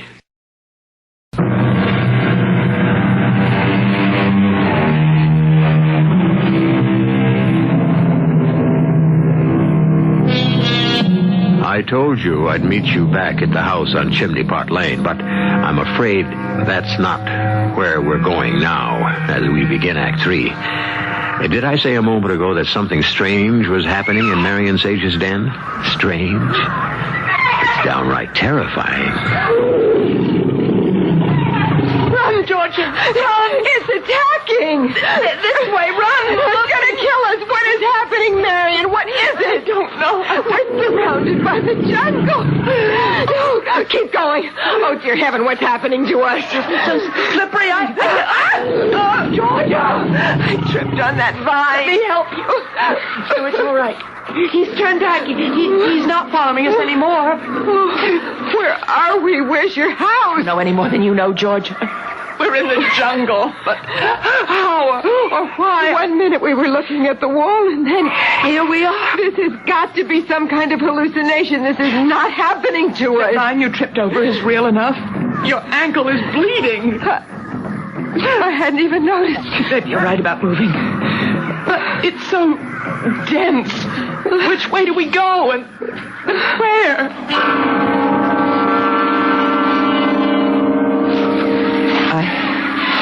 I can't move another step. I'm scared to death. I want to lie down and go to sleep and wake up from this nightmare. There seems to be a path leading off that way. We have got to keep moving, Marian. Come on. George, is that smoke? Yes, it is. Up ahead. The path we're on, I never thought about it. What? This path has to be made by someone or something coming and going. See what you mean. Try not to make a sound. We're coming to the top of a hill. Shh. Stay back a bit. Georgia, look, down there. It's a village. We're on the road into town. Look at those people. It's just like the man I saw in the picture. Look at the top of those poles. Are they skulls? Come on, back down the path before they see us.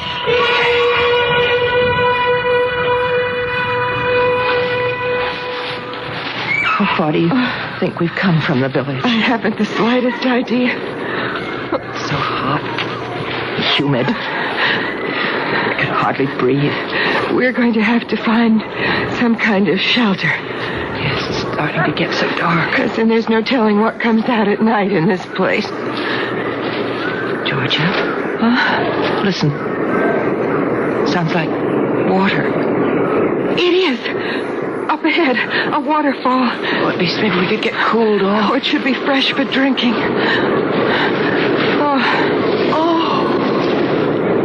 Oh, isn't that beautiful? Don't get too close. Those rapids are full of rocks.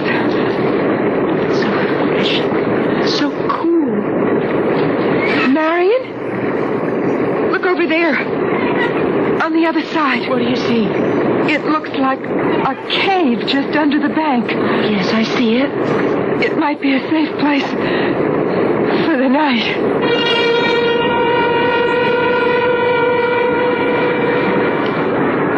Here we are, down on the rock.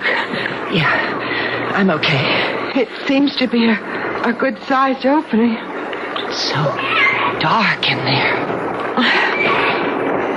Maybe there's something in there. Oh, wait, my cigarette lighter in the pocket of my slacks. At least we'll know what we're getting into. It's not bad at all. It's like a large room. Someone's had a fire in here, too.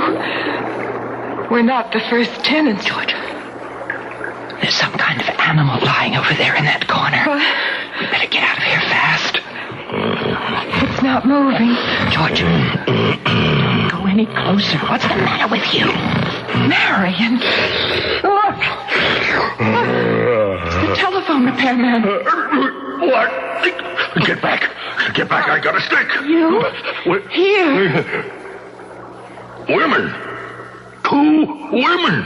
You're the phone man, Mr. Maxwell.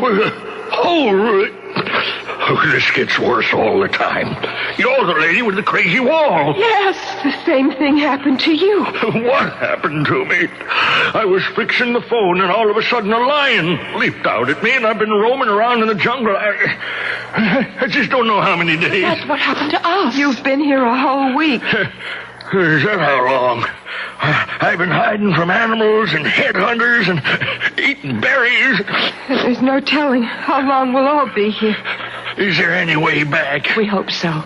But we just don't know where to look. Every part of the jungle looks like every other part. Not so. I've been here longer than you. Now, there are certain spots that are really different. In what way? Well, I've come on places where the foliage looks almost fake. Now there's one spot where there are more birds. Now, they all seem to gather together. I saw this bird sitting up in a tree, and all of a sudden it flicks its tail, you know, and a big feather flies out, and right before my eyes, it disappeared. It just disappeared into thin air. The feather. Was it blue? It could have been, I'm not sure. Yeah, I think it was. And I know where it landed. Can you find this place where the birds gather? That may be our way back. I think so. It's downstream a ways. What do you mean, Georgia? The blue feather we found on the floor of the den. It must have come from that bird. We were standing inches away from you, Mr. Maxwell. Neither of us knew it. I don't know what you're talking about, ma'am. No, you couldn't. But if we can find those birds, we might be close to getting out of this whatever it is. Well, it's too dark to try now. But we could in the morning. We must in the morning.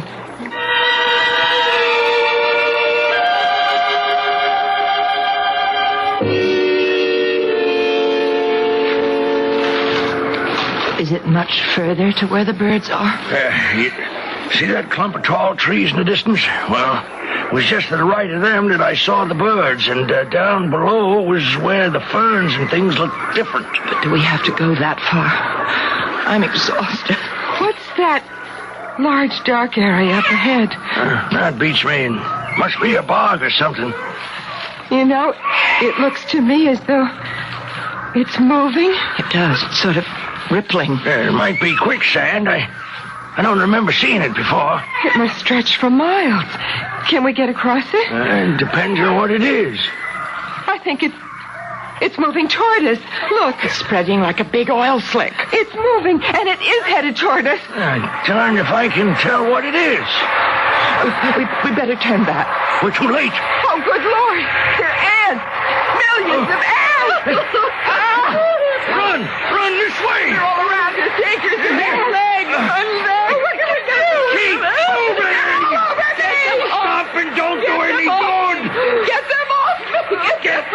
away, you devils! My hair! Come on, back! One chance! Get to the river! Run!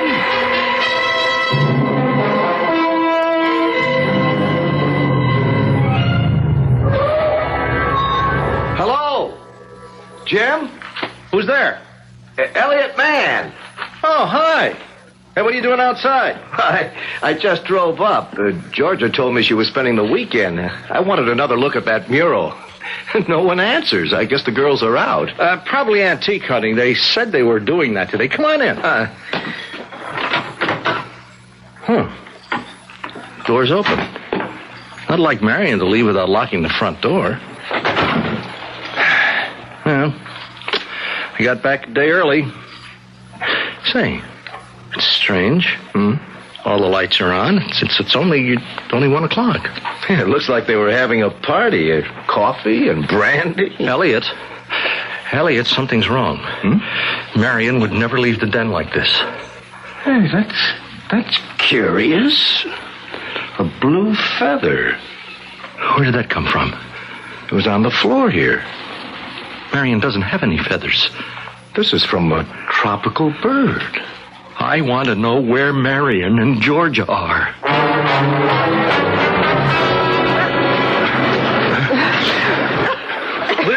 We're almost to the river. I don't think I can go another step. Oh, you can. Help! Come on. We're ahead of the devils. It's just a few more yards. That's it. Into the water. We're safe from them now. It's not far to the other side. Just follow me. Here, I'll help you out. Here. I'm up. Thanks.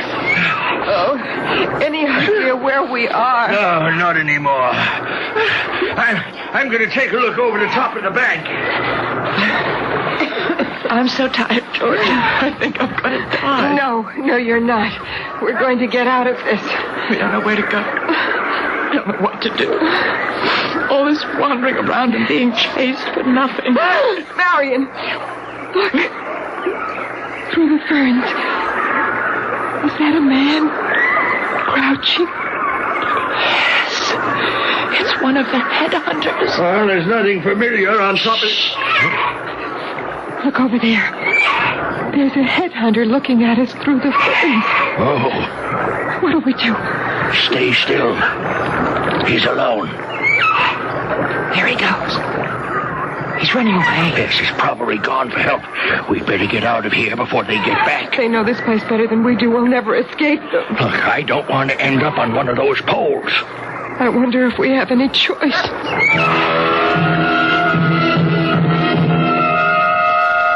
Elliot, Look there. In the lower left-hand corner of the wall. What? A face. I swear. It's a woman's face. Where? Through the ferns. Where? It's gone.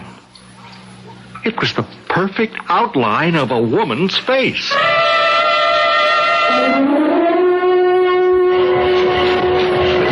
They're on their way. They'll probably try to circle around us and cut us off. They'll find us. They'll kill us. We have got to keep going. We can't get away from them. We can't. Up ahead.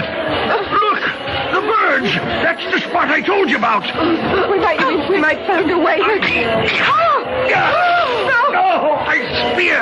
I'm hit. No, help me. He's hurt. Oh. Past those trees. Past the trees. There it is. Lord, Marion, help me. We've got to help him.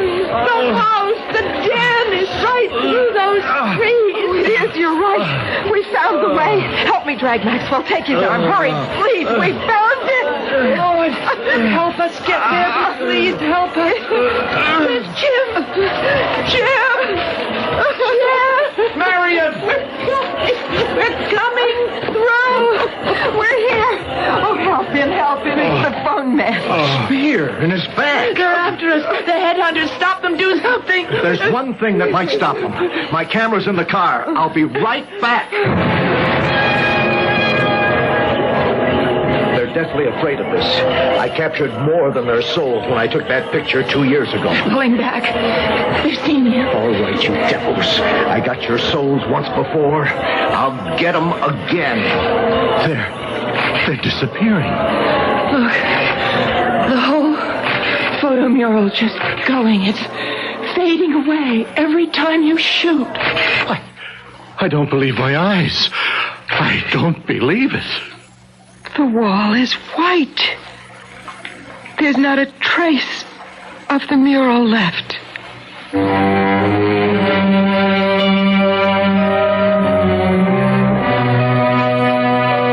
No one could explain what had happened. Had Elliot captured not only the souls of the natives, but the very soul of the jungle itself?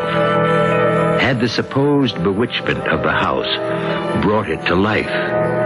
Who can say? The mural is gone now, and so are Jim and Marion Sage. They put the house up for sale and bought a townhouse in the city. The last I heard, they still hadn't found a buyer.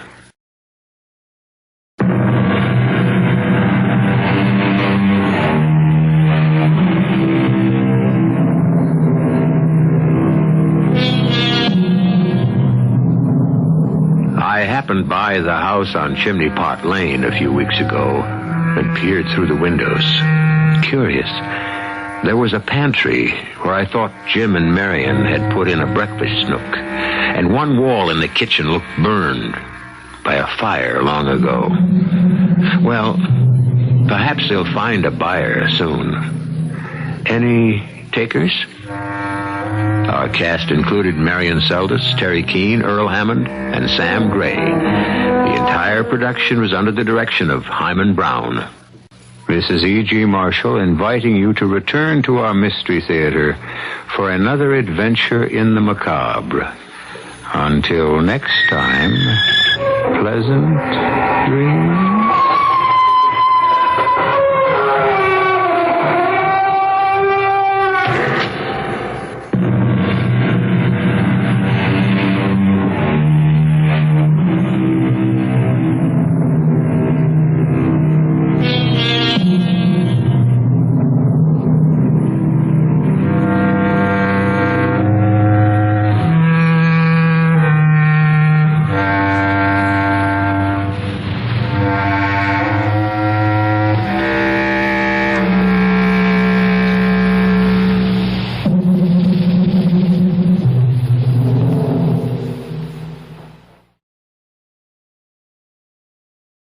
The CBS Radio Mystery Theater presents...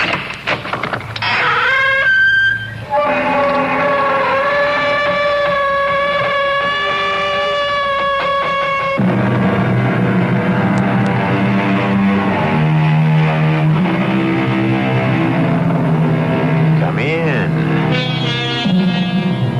Welcome. I'm E.G. Marshall. Is there anything more insidiously disturbing, awake or asleep, than the slow drip, drip, drip of a faucet with a worn washer, a tap not quite turned off, an unknown leak somewhere in the plumbing? Particularly in the far reaches of the night, it can murder sleep better than Macbeth.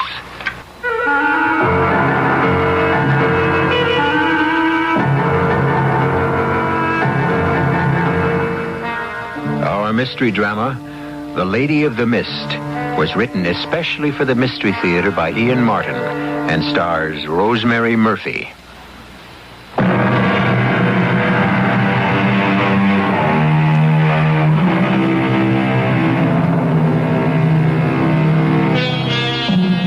Drayton Manor is not nearly as old as the House of Drayton itself.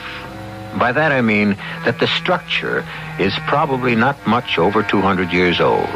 But the Drayton family is listed in Burke's Peerage as far back as the War of the Roses. And the present house is certainly built on the foundations of the ancient castle which guarded the head of the lake and the river that feeds into it. But this is 1975, and once again, a remodeling is in order.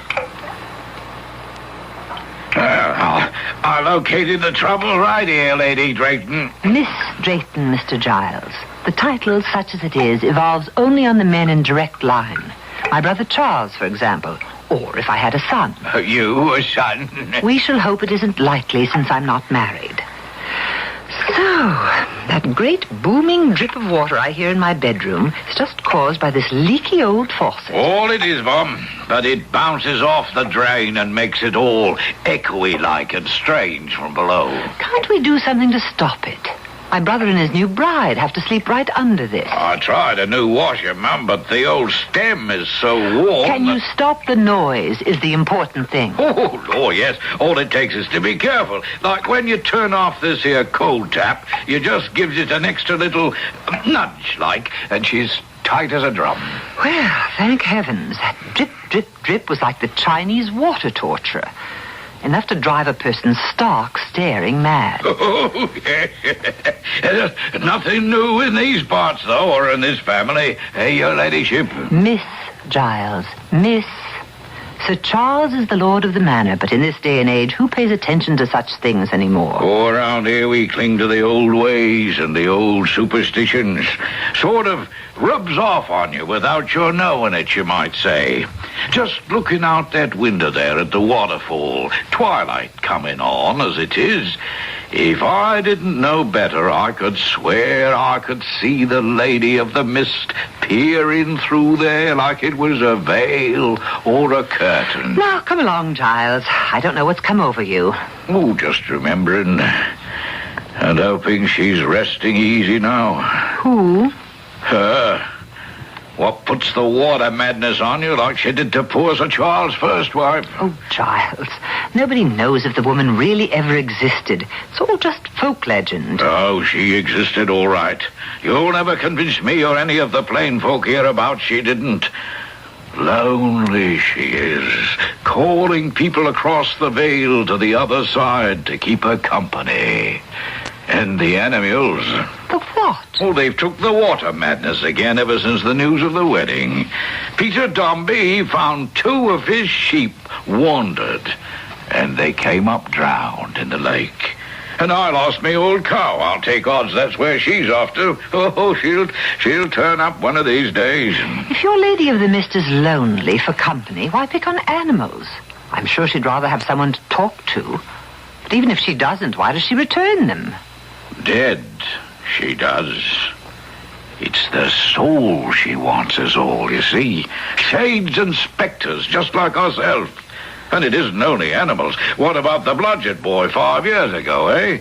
And comes to that, what about her poor first ladyship 10 years ago? Why, Giles, you know that was an accident. Suicide, some still whisper. What nonsense. You saw her slip yourself, and me try to save her. So I did. But lately I've taken to wondering if maybe the lady didn't call her. Especially with Sir Charles marrying again. I haven't any more time listening to country gossip. Come along, Giles. We've loads to do to prepare for them coming. I don't know how we'll ever manage it. At least that drip has been fixed. Pick up your tools and let's get along. Yes, sir. And I don't want to hear one word of this from now on. Do you hear? I want this Lady of the Mist put to rest. Oh, yes, sir. If only she'll stay there.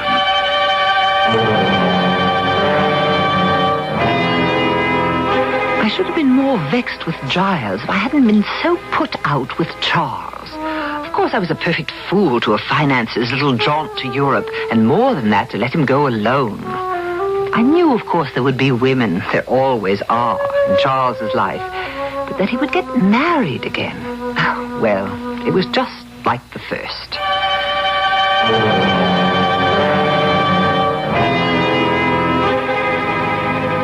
I hope you'll take to Meg, Vanessa, darling. Oh, I know I will. I mean, how couldn't I, since she's your sister? Well, she's quite a bit older than I, you know, and Margaret, Meg, is sort of county, if that means anything. You mean Grosse Pointe, Michigan, Philadelphia Main Line, that sort of thing? Do I? Yes, well, I can live with that. It's how I was brought up. Oh, I can't imagine it. You, Tweedy, stuffy, and old-fashioned. Oh, no, not me. I'm kind of a heller, matter of fact. You? Oh, I warned you before we got married that I'm not quite the real me. I mean, I'm just still so shook up after Mom and Dad totaled themselves in that car wreck. Oh, darling. You know, until I met you, I thought I'd never be myself again. But thanks to you, I'm on the way. You know, I feel a little guilty about it. But Charles, I've never been so happy in my whole life. Oh, just give me the chance and I'll make you that always. You know, I was just thinking. What? The manor is pretty far out and sort of isolated. Oh, but while I'm getting my head put together again, it's just what I need. To be alone with you. Well, we shan't be exactly alone. I mean, there's always Meg. Oh, darling, I don't mind at all about sharing the house with her. You're the one I'm going to be selfish enough not to want to share with anyone. Oh, come on, Charles. I'm dying to get there. Meg, this is Vanessa. How do you do? I'm so glad to meet you. Okay, may I call you Meg? And please call me Van. Yes, of course. Van? Well, I must say, I've never seen you so bowled over, Meg. Of course, Vanessa is radiantly beautiful, but... It isn't that. Of course she is, but you didn't warn me that she'd be so incredibly like... I'm sorry. Perhaps I put my foot in it. No, that's all right, Meg. I know Charles was married before. He told me all about it. He did? Well, of course I did. Thing to do, after all. Van and I have no secrets.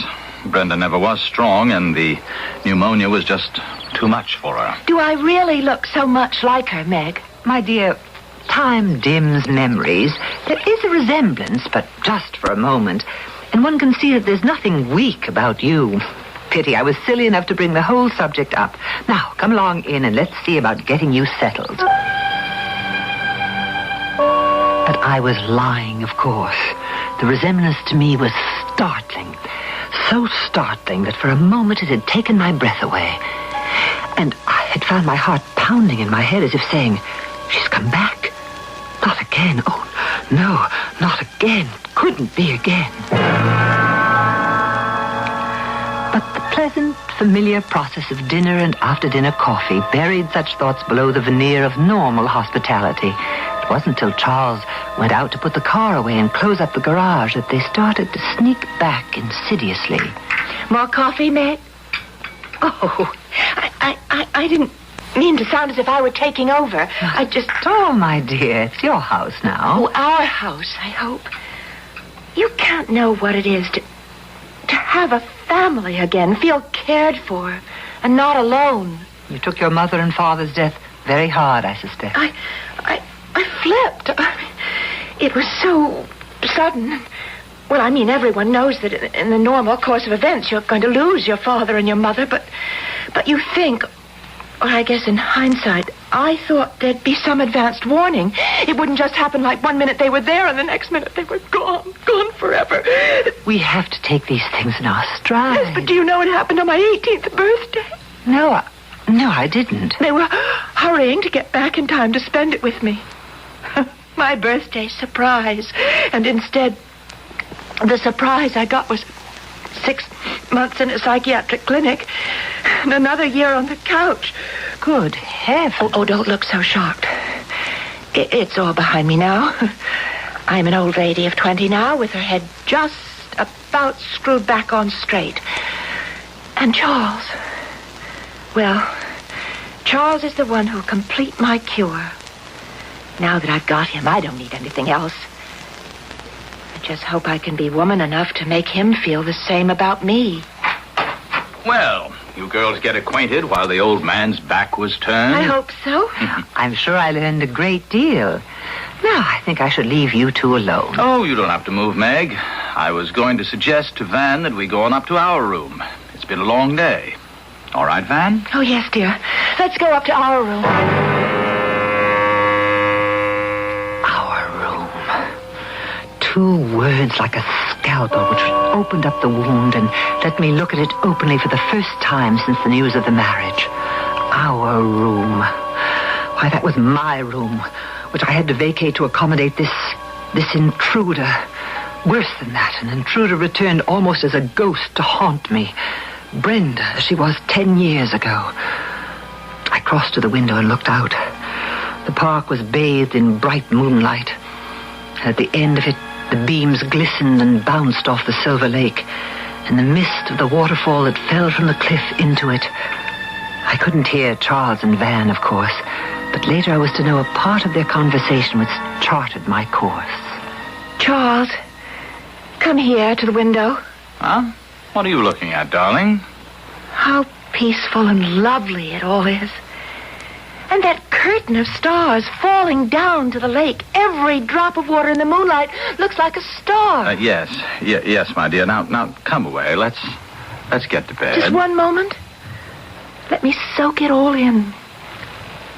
Look, Charles. Isn't it strange? What? The waterfall. If you look at it long enough, you could swear that column of mist looks like the figure of a white lady looking out from her window into the night, like me. For heaven's sake, come away from the window, Brenda. Brenda? I'm sorry. I meant Vanessa. Oh, forgive me, my darling. That's Meg's fault, talking about her tonight. I won't ever make such a slip again, I promise you. Everything's going to be all right.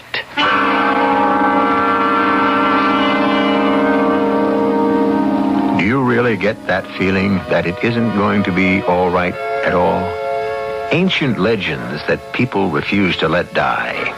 A first wife who seems to be afflicted with the same problem. And a sister who seems to feel that her way of life has been threatened.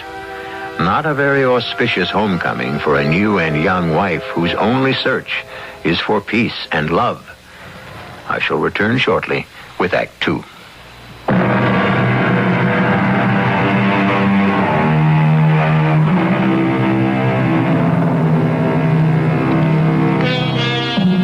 Well, perhaps too much of my life is concerned with brooding night fancies, which vanish with the light of dawn.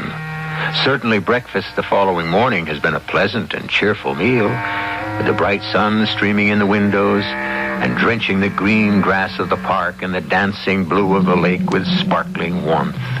Now as Van, Meg, and Charles rise from the table...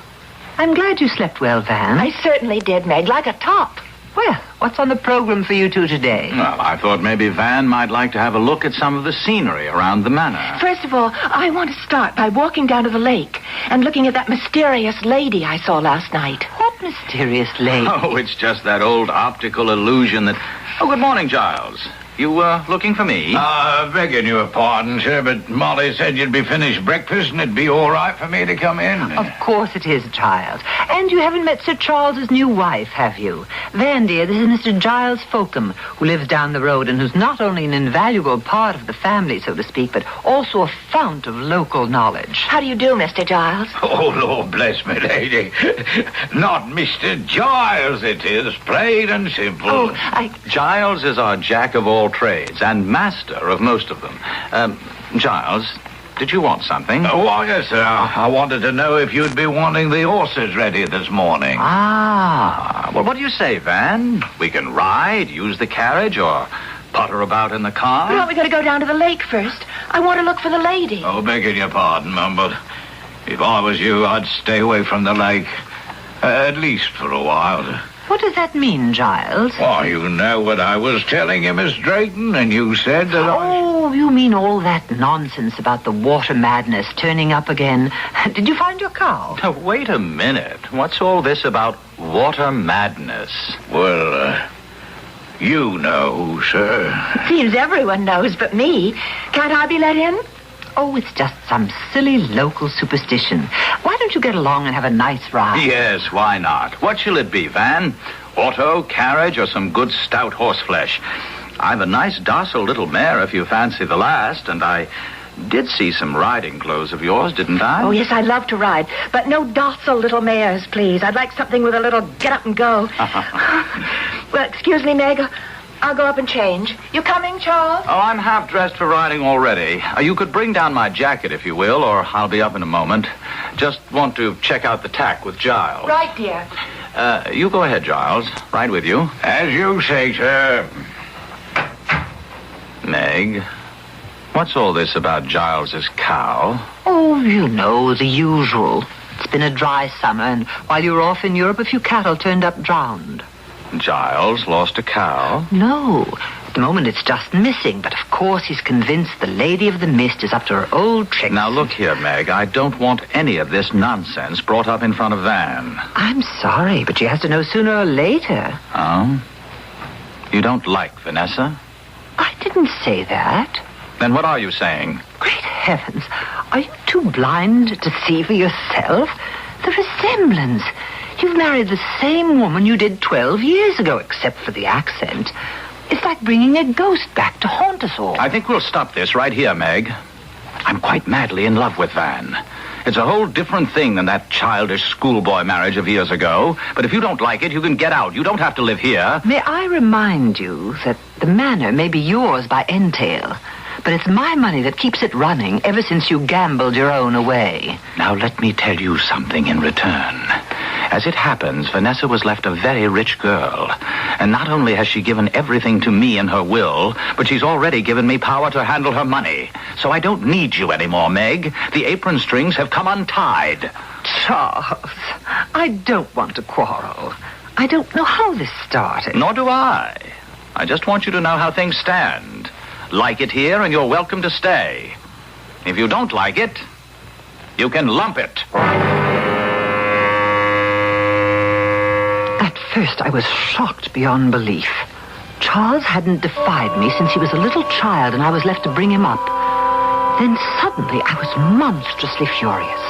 The years were rolled back, and it was Brenda all over again. An interloper had chased me from my room and from my rightful position. Title or not, I was the lady of Drayton Manor. It was mine, and nobody was going to take it away from me. It didn't take me long to recover. It was just something to handle, as I always managed to handle things. The only question was how. That would have to be resolved. In the meanwhile, as time passed, things progressed exactly as I might have foretold.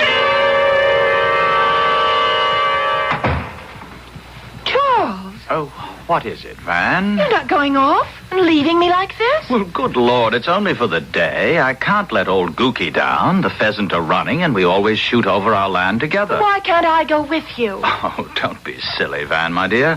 Hunting is men's business. No place for a woman. I'll be back by twilight. And leave me alone again all day? Not alone.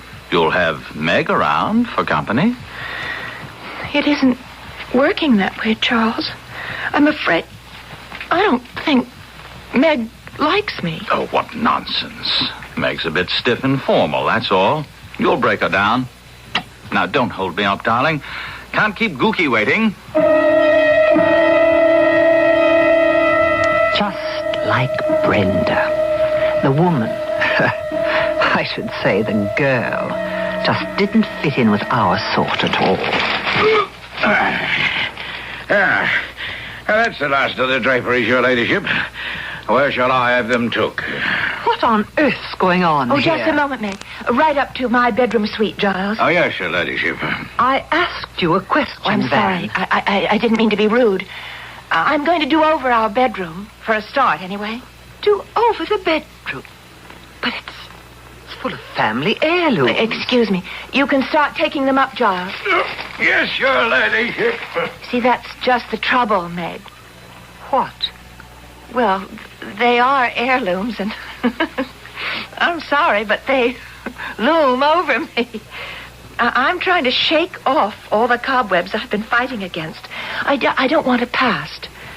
I want the future for myself and for Charles.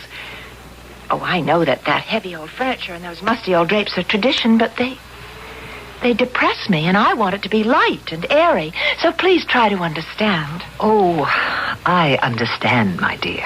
Of course I understand. This was just the beginning. First the drapes, then the furniture, then me. relics of the past to be thrown aside.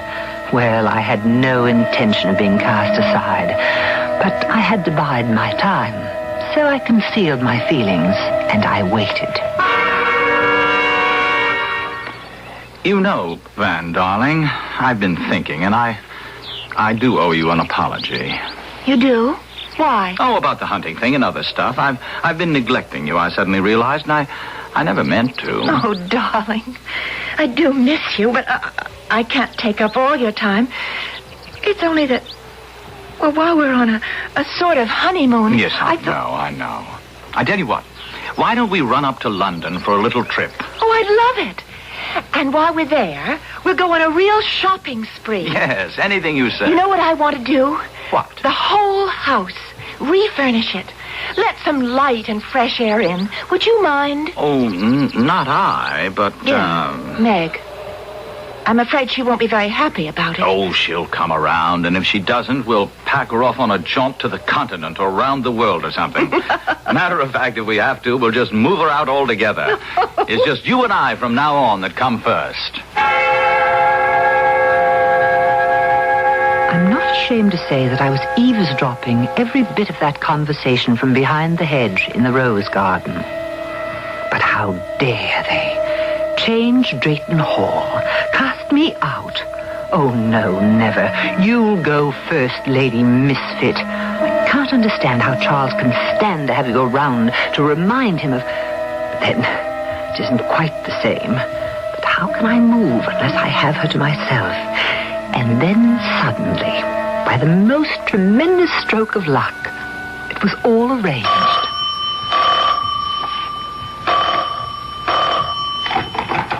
Hello? Yes, this is he. What? Good Lord. Oh, Mrs. Chatham, I am sorry. I'm devastated. What can I do? Oh, yes, of course. No. I wouldn't have it any other way. One of the best friends I ever... Look, I'll drive up right away and stay through the funeral. Yes, only too glad to be of help. What is it, darling? Something happened to Reggie? He's dead.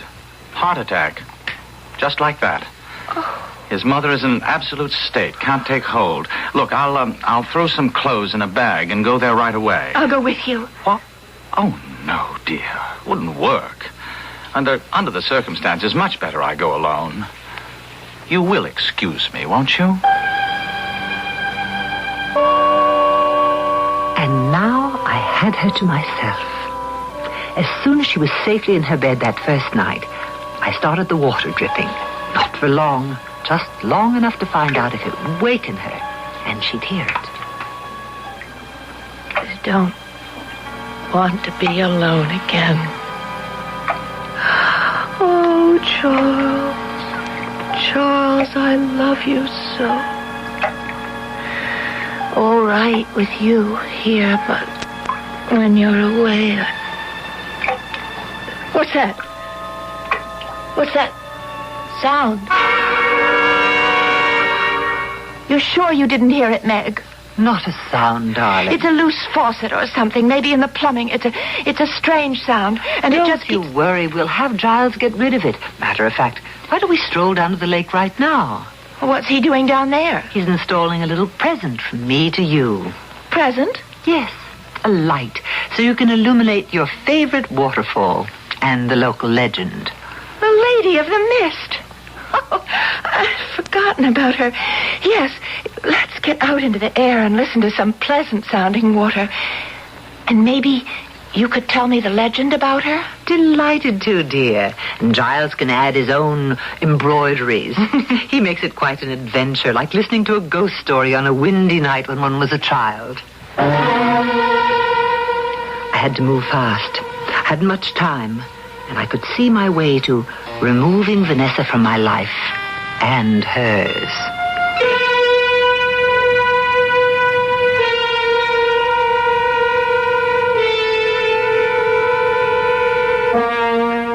Charming English gentlewoman, Meg Drake, isn't she? And it's becoming quite clear in her genteel way, mad.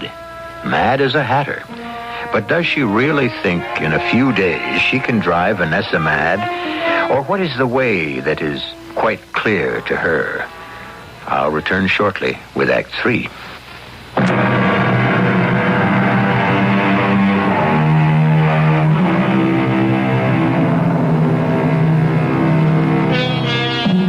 So here we go with Meg leading Vanessa down the garden walk, in more ways than one. And now, the closer we come to the waterfall, which looks so charming at a distance, and whose gentle sound is muted and not heard at the manor, a different picture of it emerges. The terrain is lovely, the soft screen of water that falls a truly beautiful curtain of mist, and the lake stretching beyond, smooth as glass.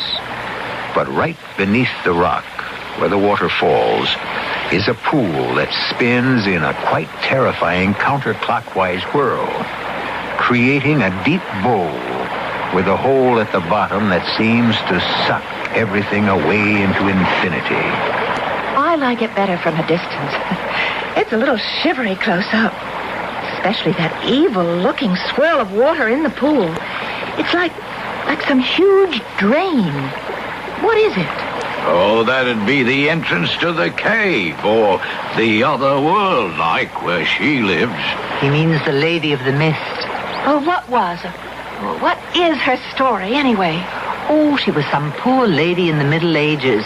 The lady of the old castle, which used to stand where the manor house is now. Built on some of the old foundations is the manor. Possible. At all events, men being what they are, Milady's husband lost interest in her for some other woman, or more than one, and one night she came out, just as dusk was falling, and threw herself into the pool. Committed suicide? Oh, anything falls in that pool gets sucked down out of sight. Shaft there seems to have no bottom. She doesn't want their bodies, you see, only their souls. But what for? To keep her company on the other side, wherever she lives between heaven and hell. They say she puts the water madness on them. And when that happens, no matter how strong a fence you build, you can't keep the animals in. No holding them when they hear the sound of water in their heads that draws them here. The sound of water in their heads. Oh, I'm kind of sorry now I got this close to it at all. Had to happen sooner or later.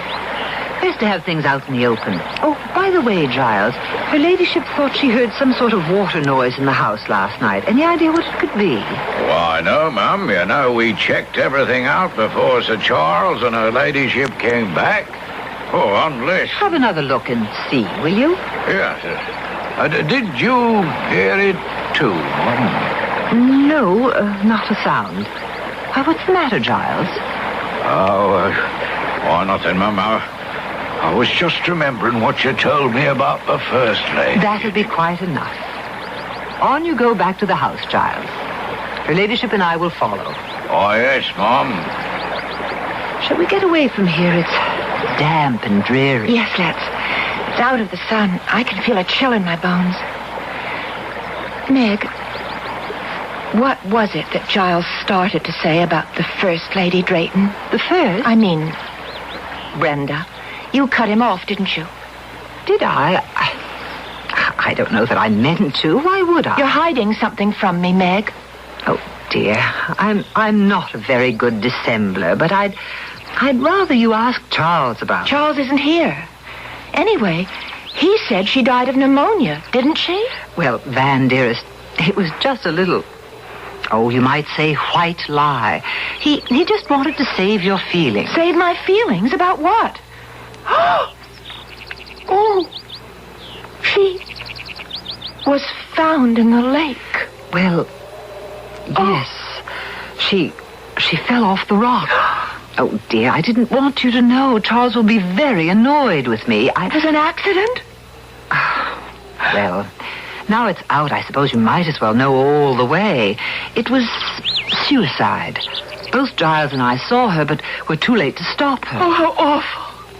But why? Why? I think we've talked enough about it. If you don't tell me, I'll get it from Giles. It's a silly theory. He thinks his Lady of the Mist resents anyone who tries to take her place as the Lady of the Manor. Why? Did every one of them drown? I have no idea. You see, the manor was empty for years until Charles and I reopened it. Everything's changed now. You certainly haven't a thing in the world to worry about. Everything was ticking along like clockwork. Or better still, like a jigsaw puzzle. The pattern was being built to create the picture I needed. I did some things that night. Took the telephone receiver on the maid's floor hall off the hook so Charles couldn't get through if he tried to call. When I turned the tap on, I left it running most of the night. Good morning, Vanessa.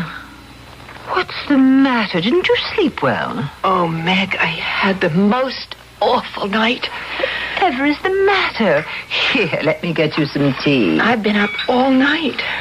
You couldn't sleep. Why? Well, first of all, I was expecting Charles to call me. And I waited and I waited. I just don't understand why he didn't call. Well, maybe he will today. Is that what kept you up all night? No. Charles didn't find out what was wrong, did he? What that leak was? No, my dear. He couldn't find a thing. Don't tell me you heard it again. It started about 1 o'clock, and it lasted most of the night. You didn't hear it? No, I didn't hear a thing, and I'm a very light sleep. Is it still going on now? No. It stopped about an hour ago, just as mysteriously as it began. Oh, and there's another thing, Meg. Yes, dear. It was kind of you about the light. Light? On the waterfall, but I think maybe if you wouldn't mind, I'd rather... Oh, Van, dear, what is it? You must tell me. Well, I was so restless with that Chinese water torture going on. And I could see the light was on. And I went to the window and... And what? Well, I know it's just autosuggestion or whatever you call it, but I could swear I saw a woman in white behind the spray, and I even thought I heard her voice. What's the matter with me? Oh, Meg, I feel I'm coming all unglued just the way I did after Mom and Pop. Now that settles it. I think we ought to have Dr. Vickers over to look at you. No, please, I don't want... I don't need a strange doctor. I'll be all right. All I need is some sleep. Oh, it was all working deliciously. The timing was going to be perfect, and this time I was going to be quite safe. It had been very risky with Brenda. I made the tea, dosing it carefully, carried it up to the hall table, nipped up to the next floor and started the tap again, and put the phone back on the hook. Not asleep. Here's the nice cup of tea I promised you. Asleep? With that awful, unending, relentless noise. What noise, dear? You mean you can't hear it? You don't mean the water sound? It's driving me mad. Can't we stop it? But, darling, there's nothing to stop. Whatever it is, it's all in your... Well, I shouldn't put it that way. You must have an inner ear infection or something. Now, really, this time I insist. I am going to call Dr. Vickers. Yes. Maybe it better. At least maybe he can give me a sedative. Yes. Now, in the meantime, you must drink your tea. Don't you hear it? Darling, why wouldn't I tell you if I did?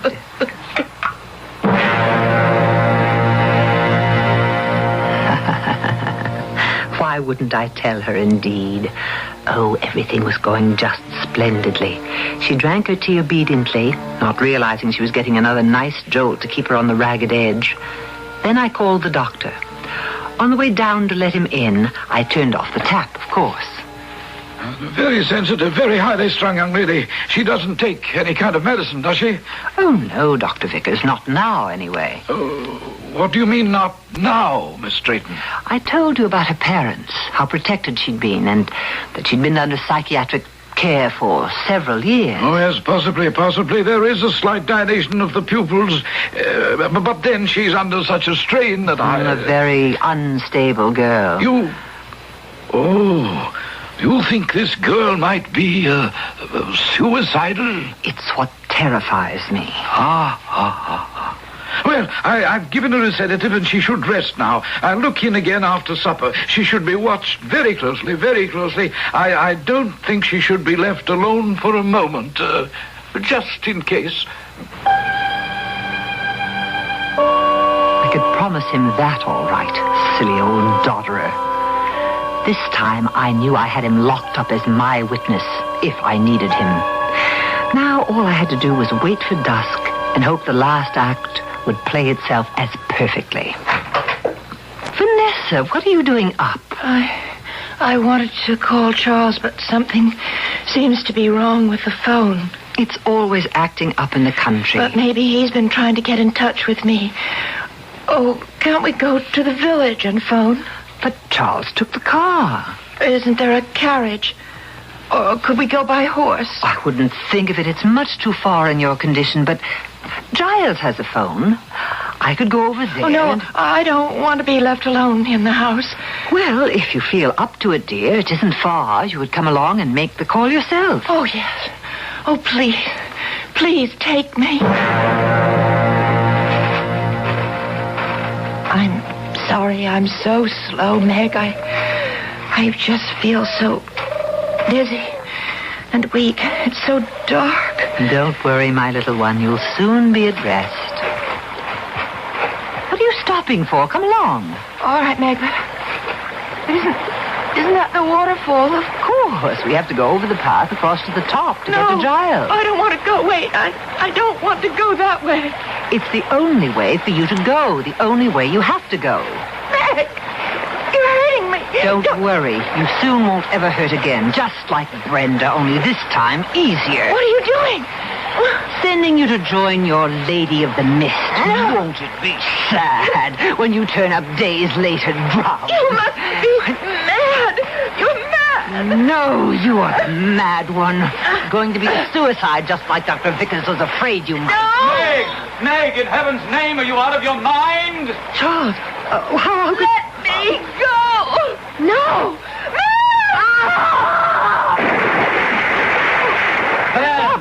Van, what's going on?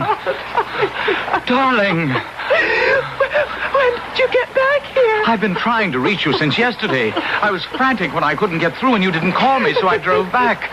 When I found the house empty, I went running over to Giles, half crazy, wondering what had taken place. And then I just saw you. But why didn't you phone at Giles? Darling, Giles doesn't have a phone. She lied about that, too. Everything must have been a lie. No, calm down. What was a lie? What are you talking about? Meg, she was trying to kill me. Throw me over into the lake. Just as she must have done with your first wife. Meg? But where is she? It's too late. When you called out, you distracted her. I was trying to break free, but she lost her balance and she... Maybe we can help. No. If she went over, no one can help her. And from what you're telling me, nobody should. Poor Meg. She must have been mad as a March hare. Oh, Van, darling. I suppose after this, you won't want anything to do with the Draytons. Oh, darling, I am a Drayton. I just want you to promise me one thing. What? Don't ever, please, don't just ever leave me again. Meg's body never did turn up. Perhaps just as well. And Charles never did leave Vanessa alone from then on. Well, let's be sensible. After the crisis was over, no two sensible people take a statement like that literally. What both of them did leave alone was Drayton Manor. Forever. Under the same circumstances, what two sensible people wouldn't? I'll be back shortly.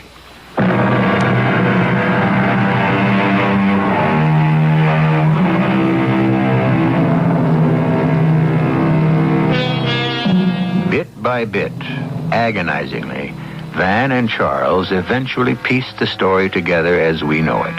A sad story. Few people would go so far as Margaret Drayton just to preserve the status quo, the way things are. But that is life's great illusion. Because the status quo doesn't exist. Life is the process of constant change. The business of learning how to make the most out of life is to learn that to begin with. Our cast included Rosemary Murphy, William Redfield, Marion Seldes, and Ian Martin. The entire production was under the direction of Hyman Brown. This is E.G. Marshall inviting you to return to our Mystery Theater for another adventure in the macabre. Until next time, pleasant dreams.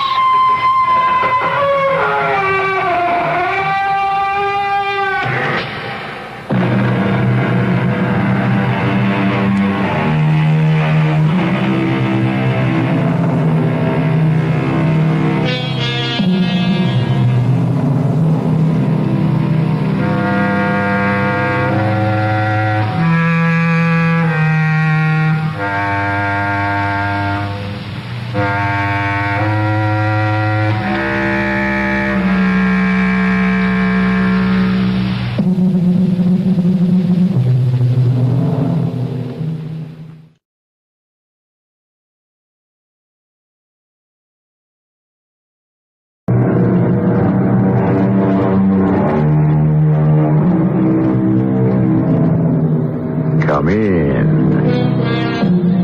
Welcome. I'm E.G. Marshall. If I were to ask you for the sweetest three-word phrase in our language, the three words which best quiet fears and quicken hope in the heart, what three words would you give me? Probably you'd say, without much hesitation, I love you. Am I right? Of course. But think again. Are there not another three words which comfort and gladden in much the same way? And are not those other three, I'm going home?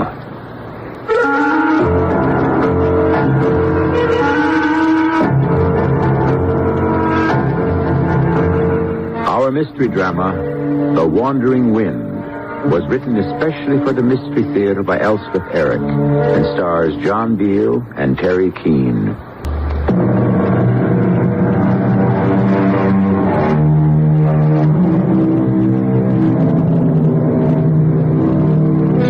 The name of our story is The Wandering Wind. We have selected it from a poem that probably few of you know, The Devas Song by Sir Edwin Arnold. Four of the lines run like this. We are the voices of the wandering wind, which moan for rest, and rest can never find. Lo, as the wind is, so is mortal life. A moan, a sigh, a sob, a storm, a strife.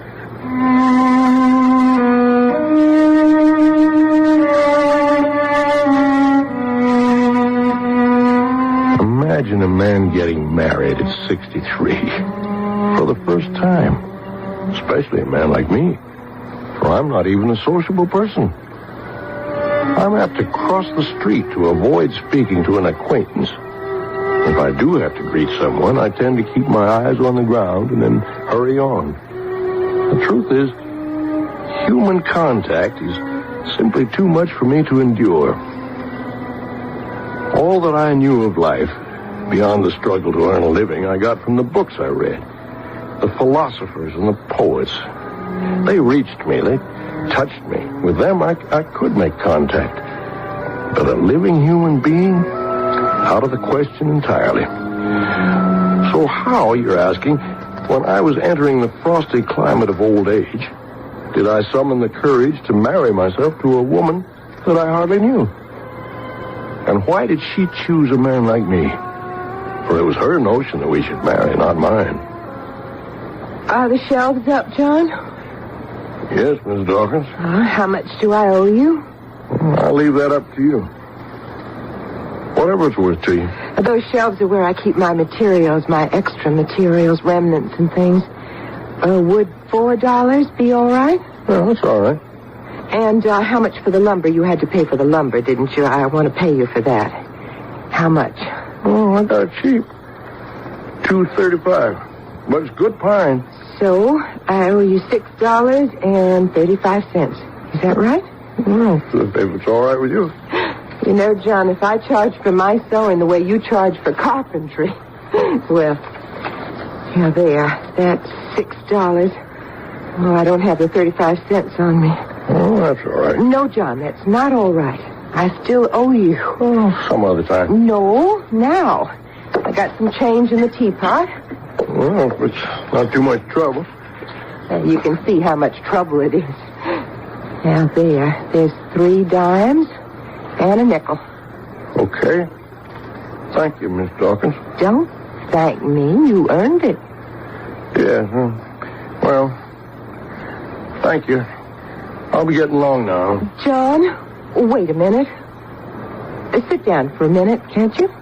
Well, I could... Then sit. Would you like a cup of tea? Oh, no. Thank you. You want coffee? No. I have to be getting on. Well, where to? Well, back to where I live. And where's that? Well, I have a place. What kind of place? Oh, a room. I better be leaving. Sit down. I said sit down, John. Please, sit down. Well... John, do you like me at all? What? You don't hate me, do you? Oh, no. Do you maybe like me? Oh, well, I'm not asking you, do you love me? You understand that, don't you? Well, I... Just, do you like me a little? Do you like me at all? Is that so hard to answer? Well, yes, it is hard. Why? Why is it so hard? Oh, well, because I don't think about such things. Liking, loving, all that sort of thing. I just don't think about things like that. Miss Dawkins, I better go. Thanks for the job. Thanks for the money. I got to get back. John, I want you to marry me. What? I want you to marry me. Is that such a terrible thing to say? You look so shocked. I'm not a frightening kind of woman, am I? Well, no. You think I'm bold, don't you? Too forward. Is that it? No, that's not it. Then what is it? Please sit down and tell me what it is. I'm frightened of everybody. I'm a frightened man. What are you afraid of? Do you know? People. I'm afraid of people. They scare me. And do I scare you? Well, not so much as before. I gotta get going. John, if you go now, you'll never come back. You won't, will you? I don't know. You won't because you've told me about how you are and you think I'll take advantage. Am I right? Tell me, am I right? I guess. But I won't take advantage, John. Because the way you are, that's the way I am, too.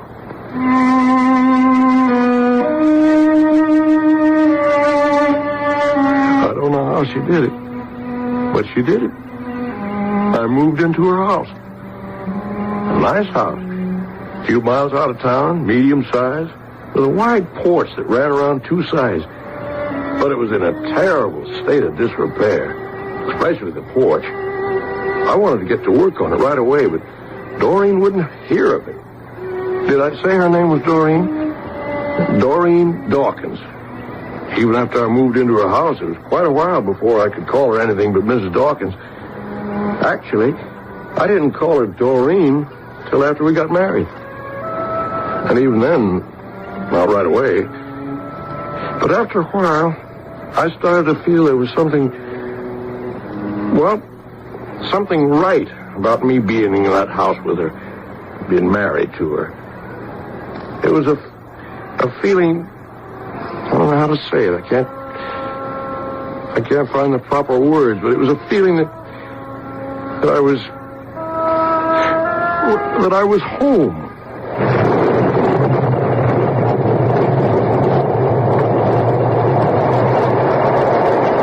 Terrible night. Don't stand by the window. I like to watch it. Hey, that was a big one. You see that lightning? Lit up the whole sky. You come away from the window? You know what, Doreen? What, John? A bolt of lightning was to hit this house. It won't. Well, it could. But it won't. If it did, this whole house would go up like a box of matches. 2-3 minutes. Finish. Don't start up again. What? Don't start talking about fixing up the house. Well, why not? I got the time. I got the tools. I got the know-how. You leave this house alone. Well, just a few things. It'd be easy. Like the porch now. The floor is sagging. The balustrade is falling apart. The steps are broken. I like it the way it is. How can you like it, a woman like you? I like it. Why, there's so much trash collected underneath that porch. Leave it there. Spontaneous combustion. That could happen. I don't want to talk about it. I don't wish to discuss it, understand? Just leave it alone. Leave it the way it is. Good Lord. There's a man standing out there. A man? Yeah, I could see him by that last flash. He's standing by the road. Get away from the window. I could see his face just as plain. He's looking right at me. Close the shutters. He was soaking wet. It is no business of yours if he wants to stand out there. He could catch his death. That's his affair. Be a young fella. John, if you're thinking of asking him in here... You think I shouldn't? If he wanted to, he'd come to the door and he'd ask. Oh, I don't know. And if he does, don't you let him in. Don't answer the door. But if he... I don't want anybody in this house with me. Maureen! Oh, what is it now? I saw his face. So clear. He had the look. He wants to come in. He's afraid to ask. So leave him be. He's afraid of us.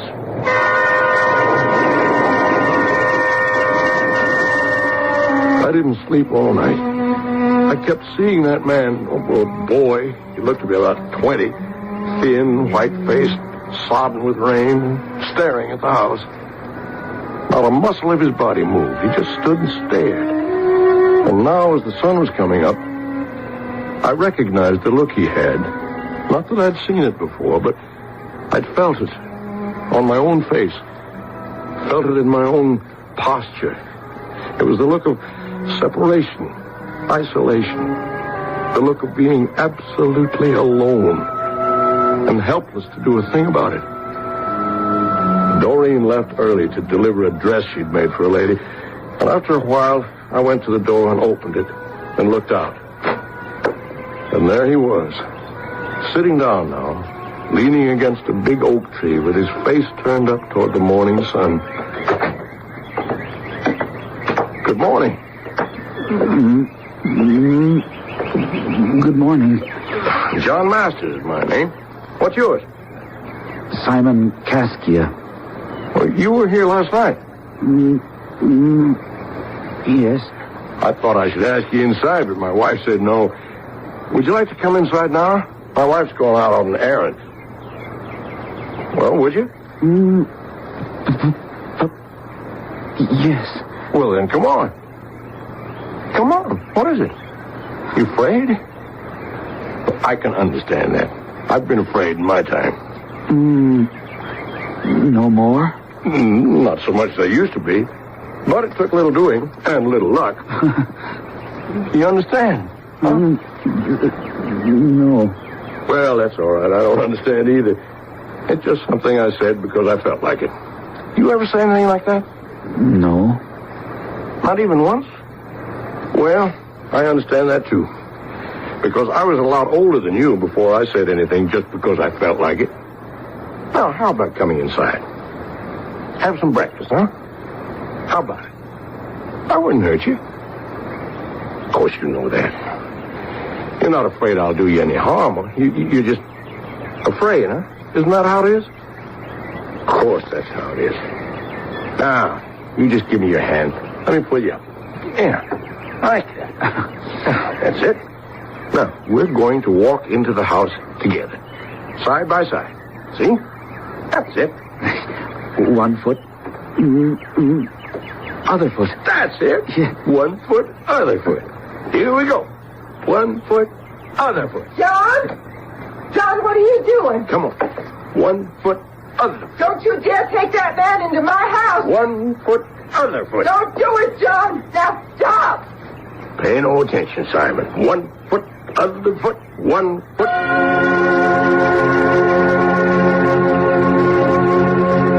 And I got him inside. As much for my own sake as for his.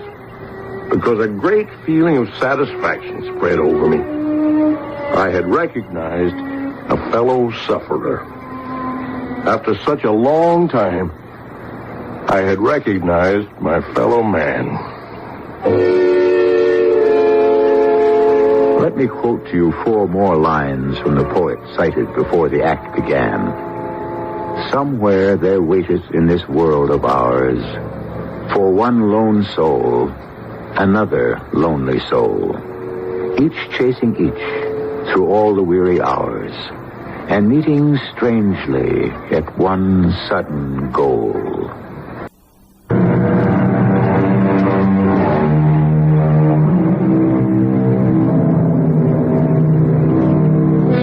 It is really a momentous thing when you take someone into your home. You're inviting him to look at something that is very personal, very much your own.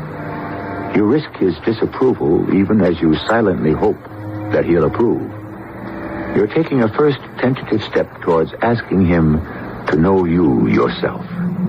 And he knows that in entering, his risk is quite as great as your own. Now, you just sit there, understand? All right, now. My wife will be here in a minute. She may carry on a bit. Matter of fact, I know she will. I don't know why, but she doesn't want anybody in this house but herself and me. No, don't get up. Stay right where you are. John, Don't you move. I told you never to let anybody in here. This is my house. Doreen, I want you to go in the kitchen and make a big pot of coffee. Coffee? Our friend here was out in that rain last night, and he hasn't dried out yet.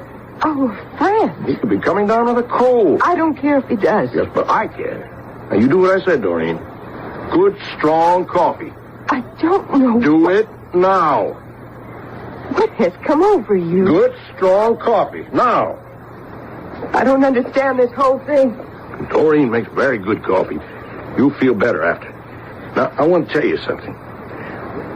What you're feeling now, I've felt that all my life. Have you? Felt it all your life, I mean? I thought so. Like a stranger, huh? An outsider, huh? Like everybody else is playing some game that looks like a lot of fun, right? Sure. Only you don't know how to play the game, right? Yes. You'd like to play. You want so much to play, but you don't know how. You don't know the rules. Am I right? Right. Yes, sure. I know that feeling well. But at the same time, you have this other feeling, very, very small, very faint, but very persistent. It won't go away. That if you could just learn the rules, if somebody would just tell them to you, well, then you'd be able to play the game. And you'd play it very well. You'd play it as well as anybody. Isn't that it? Don't you have that small feeling? That feeling that won't leave you, won't go away? Won't go. That's what I thought. I'm very grateful to you. You know that? To me? Yes, you've made me put it into words. I could never do that before. Till you happened along. I've been here before. You have? Lots of times. Why, if you don't mind telling me? The house. What about the house? It isn't much of a house. It could be a lot better if my wife would let me fix it up, but she won't. She's got this thing in her head that I mustn't do anything to the house. And me a carpenter, too. What do you do for a living, if I may ask you? I beg. You beg? Oh, well, no, that's not good. That's not good at all. You know that, don't you? Of course you do. Who let you grow up like that? not knowing how to do anything. What were your parents thinking of? Oh, you were an orphan, huh? Is that it? Well, who brought you up? Brothers. You had brothers? Oh, you didn't, huh? Well, then what? Oh, you mean the monks? Yes, monks. The Brothers of the Repentance, right? Yeah, sure. They have that monastery on the other side of town. Yes, I've passed it lots of times. So that's where you grew up, with the brothers, huh? Yes. Is that where you got your name? Did they give you that name? Simon Caskia?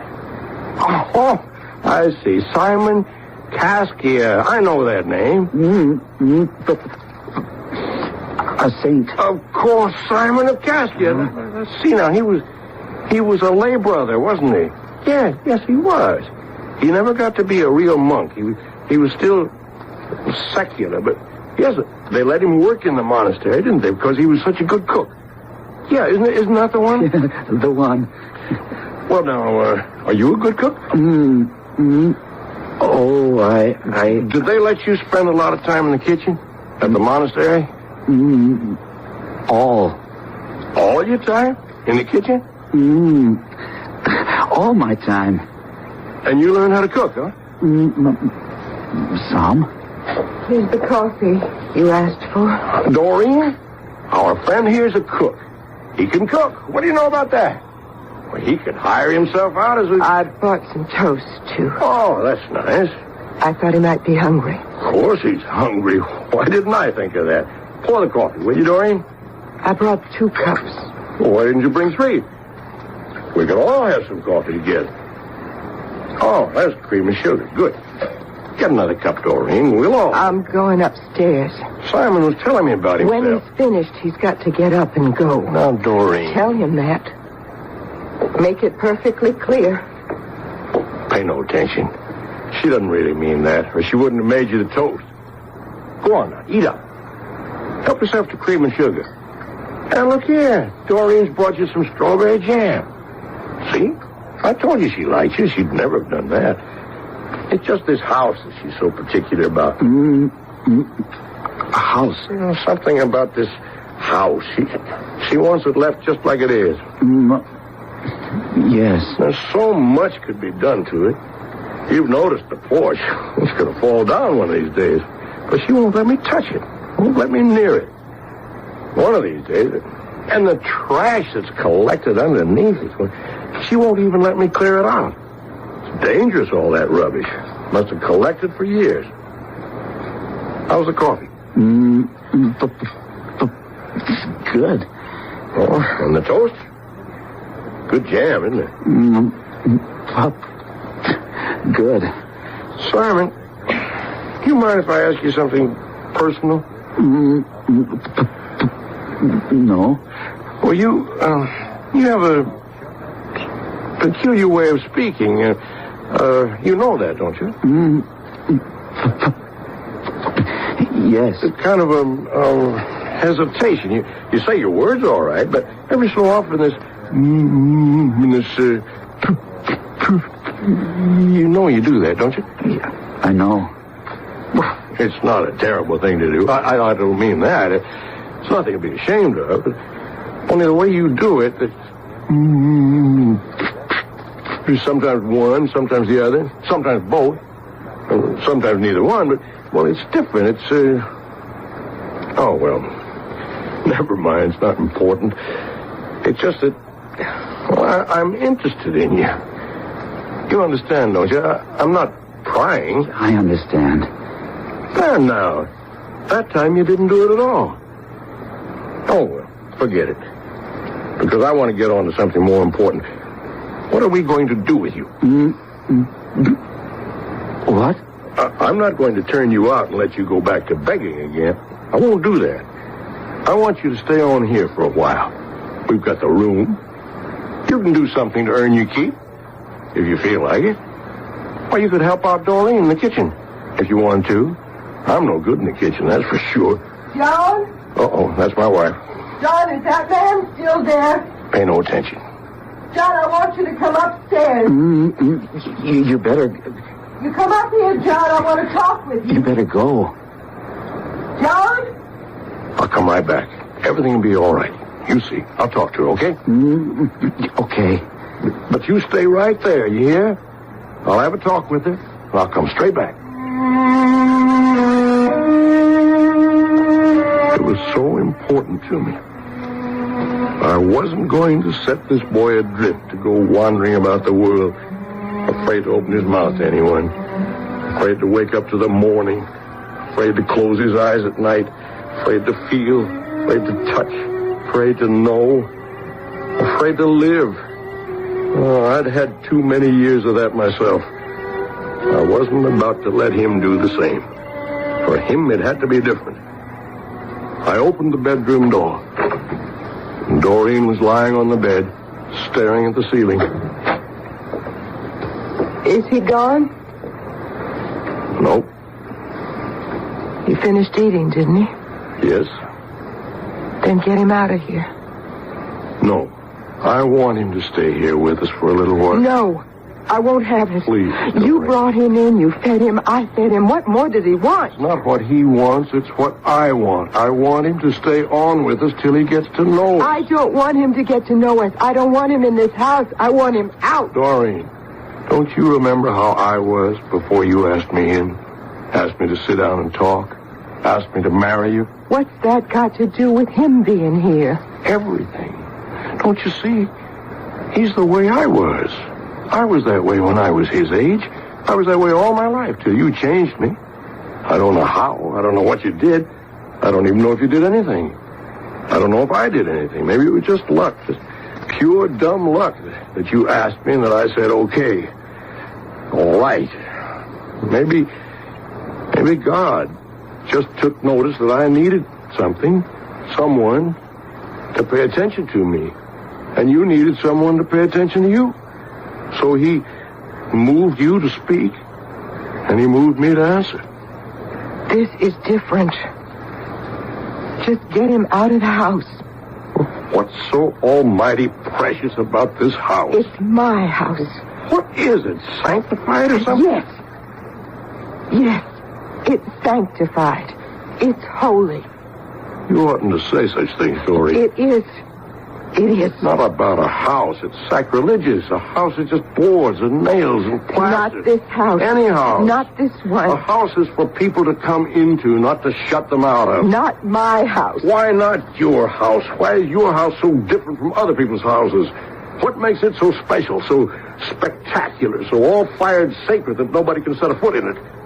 You tell me, Doreen. Oh, I swear I'll walk out of this precious house of yours. I'll leave you to it. You can live in it by yourself. You wouldn't do that. I would.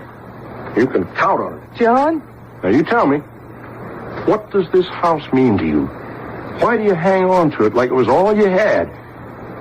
Every time I want to fix something or change something, make it better, why do you yell out like I was going to do something to hurt you? You tell me, Doreen. I want to know.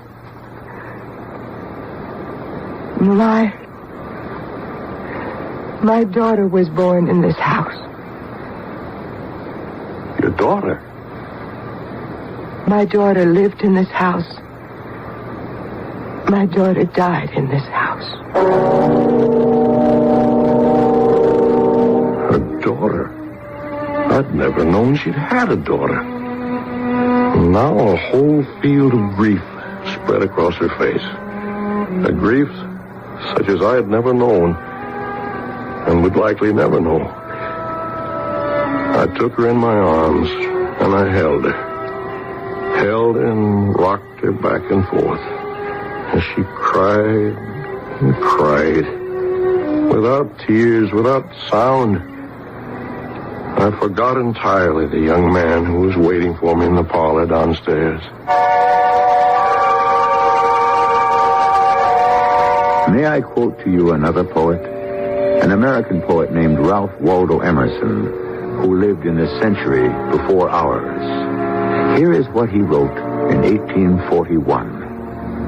A sublime hope cheers the faithful heart, that elsewhere souls are now acting, enduring, and daring, which can love us and which we can love. I'll be back with Act 3 shortly.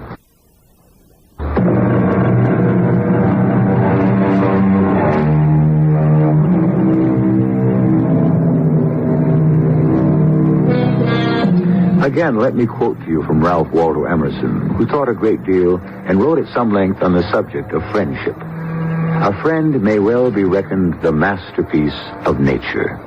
And this, happy is the house that shelters a friend. Now, let's get back to the final act of The Wandering Wind.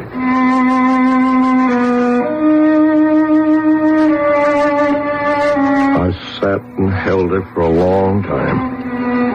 This woman, who had so strangely, almost accidentally, become my wife, and thereby made all her griefs, as well as her joys, my griefs and joys.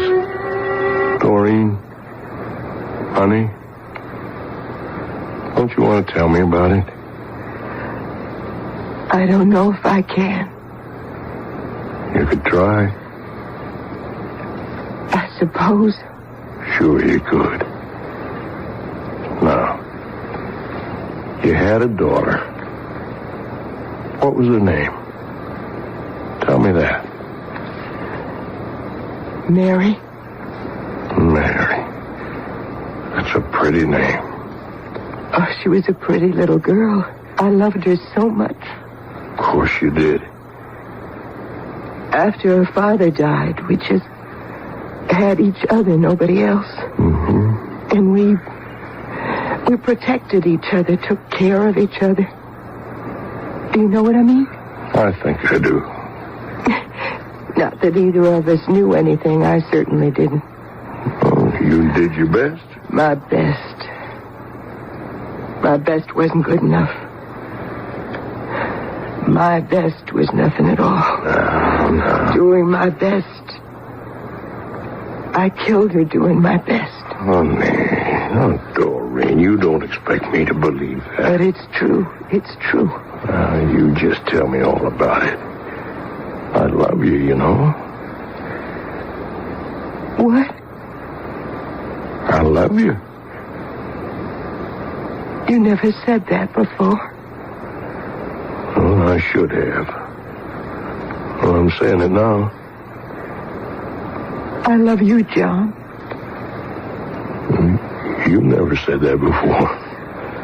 I should have. We never got around to it, did we? Stupid? Oh, I'm not stupid. Just scared. Yes. I'm scared. Well, now that we understand each other, tell me about your daughter. Mary was... Well, she wasn't perfect. Maybe I was too strict with her. When she was 13, she started, seeing boys. She had lots of boyfriends. She was so pretty. I was very proud and pleased. She'd tell me all about them, and I'd listen and remember how it was when I was her age. So exciting. So exciting. Sure.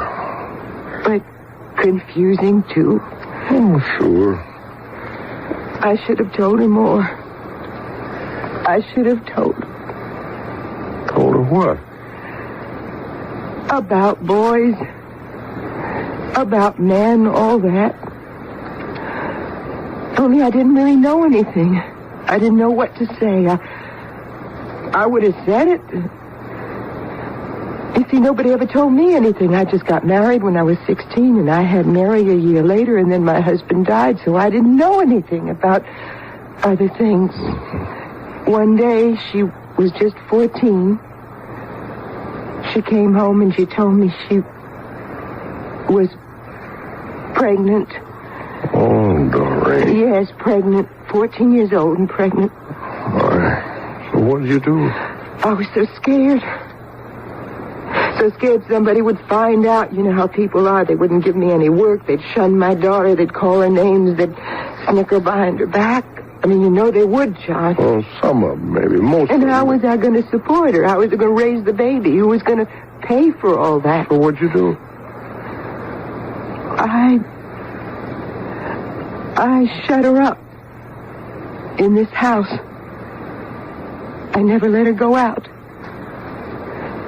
I told everybody that asked about her that she'd got a job in the city. I said she wrote me all the time and called me up, and she was fine. I kept her in the house till the baby was born. Well, what did you think you were going to do after that? I don't know. I thought, I'll think of something. Okay. Go on. The baby started to be born. Here? Here in this house? Well, I couldn't take her to a hospital, could I? I knew how it was to give birth. I'd done that myself. I knew about that. And I stood right next to her, and I told her what to do. And it wasn't too bad. The baby got born right there on the kitchen table. And we were both so happy, both of us. And the baby was healthy and beautiful, and he seemed happy, too. He did. He really did. Well, then what? Well, I thought in a few days we'll start to make plans. We'll go away, the three of us, change our names maybe, do something. But then... Then? She started to not feel so good. Her forehead was hot to the touch. She was burning up with some kind of fever. And after a while, I couldn't talk to her because she wasn't making any sense. And we couldn't make any plans because nothing she said made any sense anymore. And after a few days, she died. She died. Oh, Doreen. My daughter died. Oh, honey. And I took the baby one night, and I put him in a basket, all wrapped up warm. And I left him on somebody's porch. That's what I did. That's what I did. It's all right now. It's all right. You just rest, honey. It's all right. What was that? What? I heard a door slam downstairs. That man. Oh, good Lord, I forgot all about him. He's gone. I told him to wait for me, and then I forgot him. It's good he's gone. No. I don't want him in my house. Yes, but I told him that... No, don't go.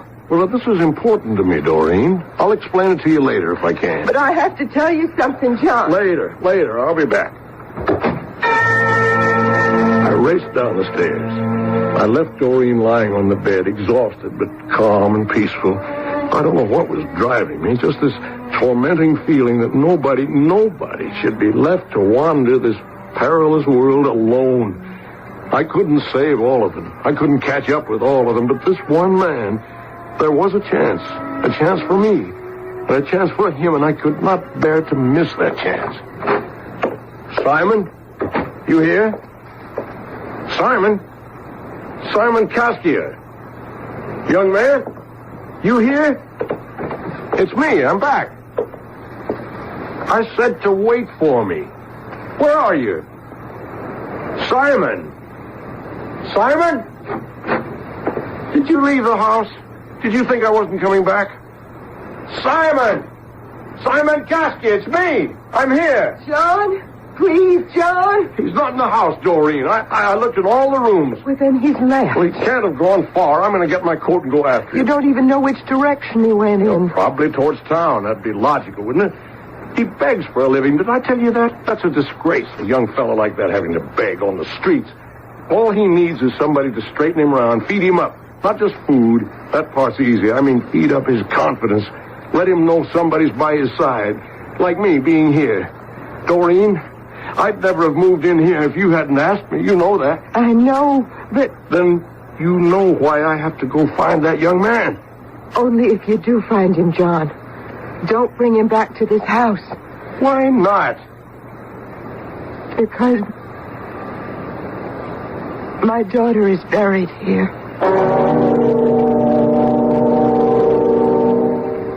Too much had happened. I'd been told too much, learned too much, felt too much. I couldn't listen anymore. I simply had to follow through with what I'd started out to do. I put my coat on and I went outside. down the rickety stairs. And Doreen followed me, but I kept going down to the road, looking in one direction, then the other, for some sight of Simon Kaskia, the young man for whom I felt so responsible. Doreen! Doreen! I told you! What's the matter? What is it? Look there under the porch. Look. There's nothing. Oh, yes. Well, there's nothing, Doreen. Just some trash. Somebody's been clearing out some trash, that's all. He did it. Of course Simon did it.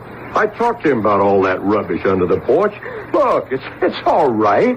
He probably did it as a favor before he took off. He thought we'd like it. It was to show his appreciation. He was trying to do a nice thing. Put it back. Put what back? The rubbish? Put it back. Under the porch. All right now, all right. I'll put it back if you want me to, but why, Doreen? Just tell me why. Because under that porch is my daughter's grave. She's buried there.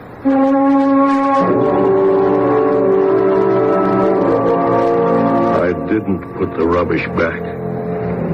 I couldn't, after what she'd said. I crawled under the porch myself, through all the debris that had collected there, and I found a 2x4 about 3 feet long, stuck into the ground, and another piece of wood nailed to it crosswise. And on the crosspiece, a name had been scratched, first with a nail and then filled in with ink. Mary Dawkins. But that's not all. The cross with the name scratched on it stood at one end of a bed made of stones. Stones driven into the ground. Enough of them to cover the casket of a young girl of 14. And on that bed of stones was Simon Kaskia, fast asleep. Simon? I'm here, Simon. He's here, Doreen. Simon's here. Simon? Wake up, Simon. Wake up. I'm here.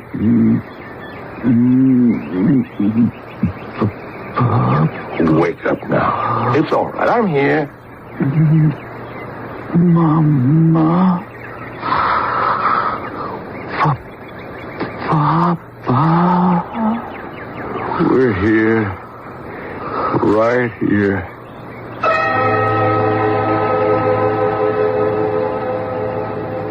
One of these days, Doreen and I are going to go and see the Brothers of the Repentance. They must have some record of a baby boy they took to live with them some 18 years ago. Maybe it'll turn out that Simon was that baby. That Simon is Doreen's grandchild. It'll be very nice if that turns out to be the case. But it doesn't matter too much. The thing is, he's living with us. And he doesn't stammer anymore. He doesn't try so hard to say Mama and Papa. He's come home.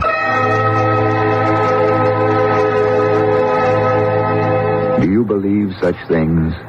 That a grown man can, without knowing what he is doing, search the world for his parents? I do. And I believe that in some hidden corner of his heart, everyone does it. Somewhere in that corner, a tiny voice is calling, Mama, Papa. Yes, I believe that. And I believe that the little voice keeps on crying his whole life through. I'll be back shortly.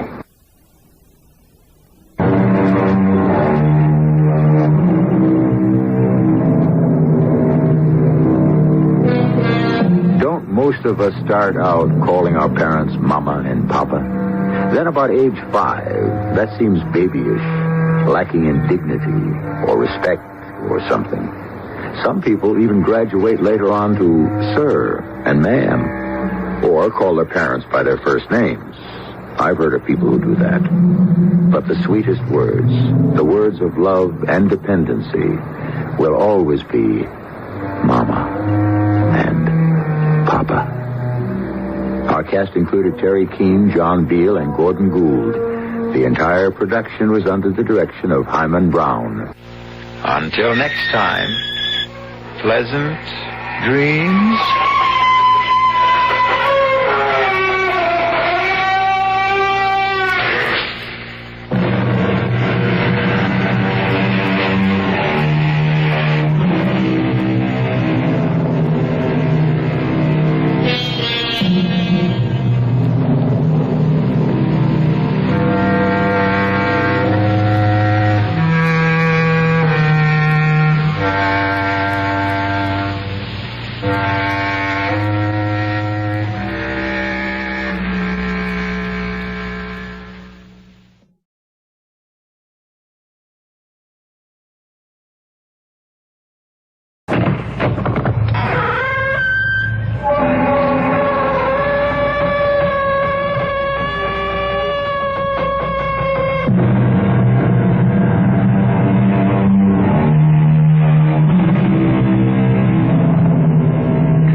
I'm E.G. Marshall.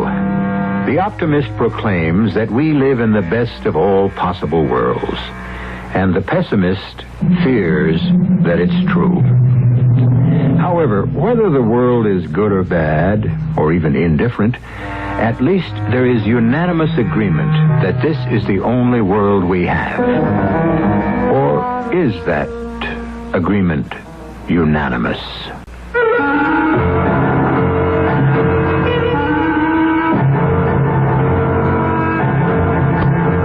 Our mystery drama, The White Ghost, was written especially for the Mystery Theater by Sam Dan and stars Ralph Bell and Ann Williams.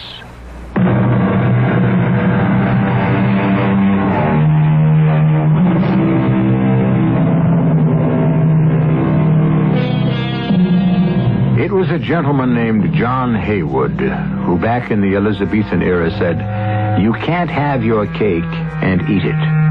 Well, he may have been a fine poet, a perceptive observer of human comedy, but he blew this one. Because the fact is, you can have your cake and eat it. You can have it both ways. You can even have it always. You can have whatever you want and whenever you want it. That is, provided you know how to go about it. A gentleman who obviously knows how to go about it is Mr. Donald Taylor. How lovely it is, Donald. Yes, that is beautiful music, Phyllis, darling.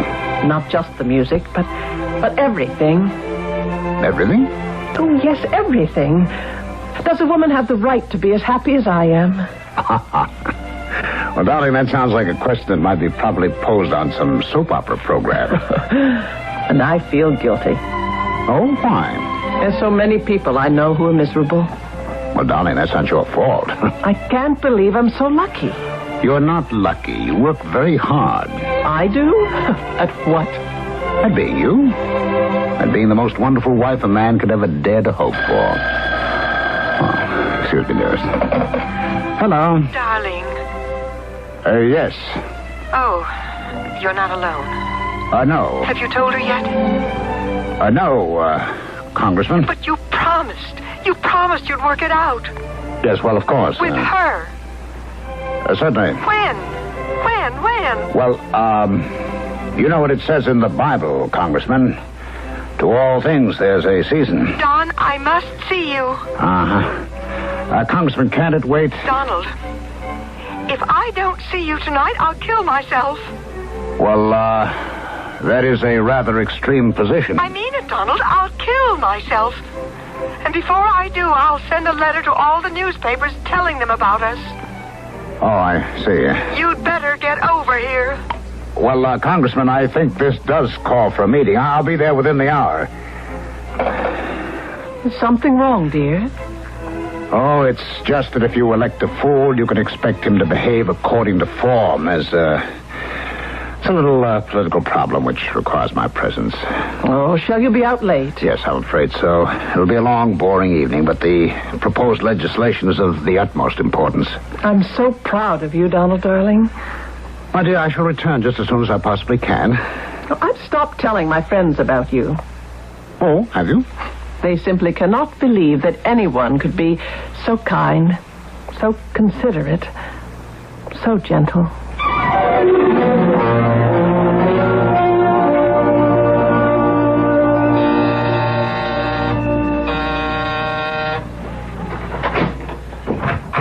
Donald!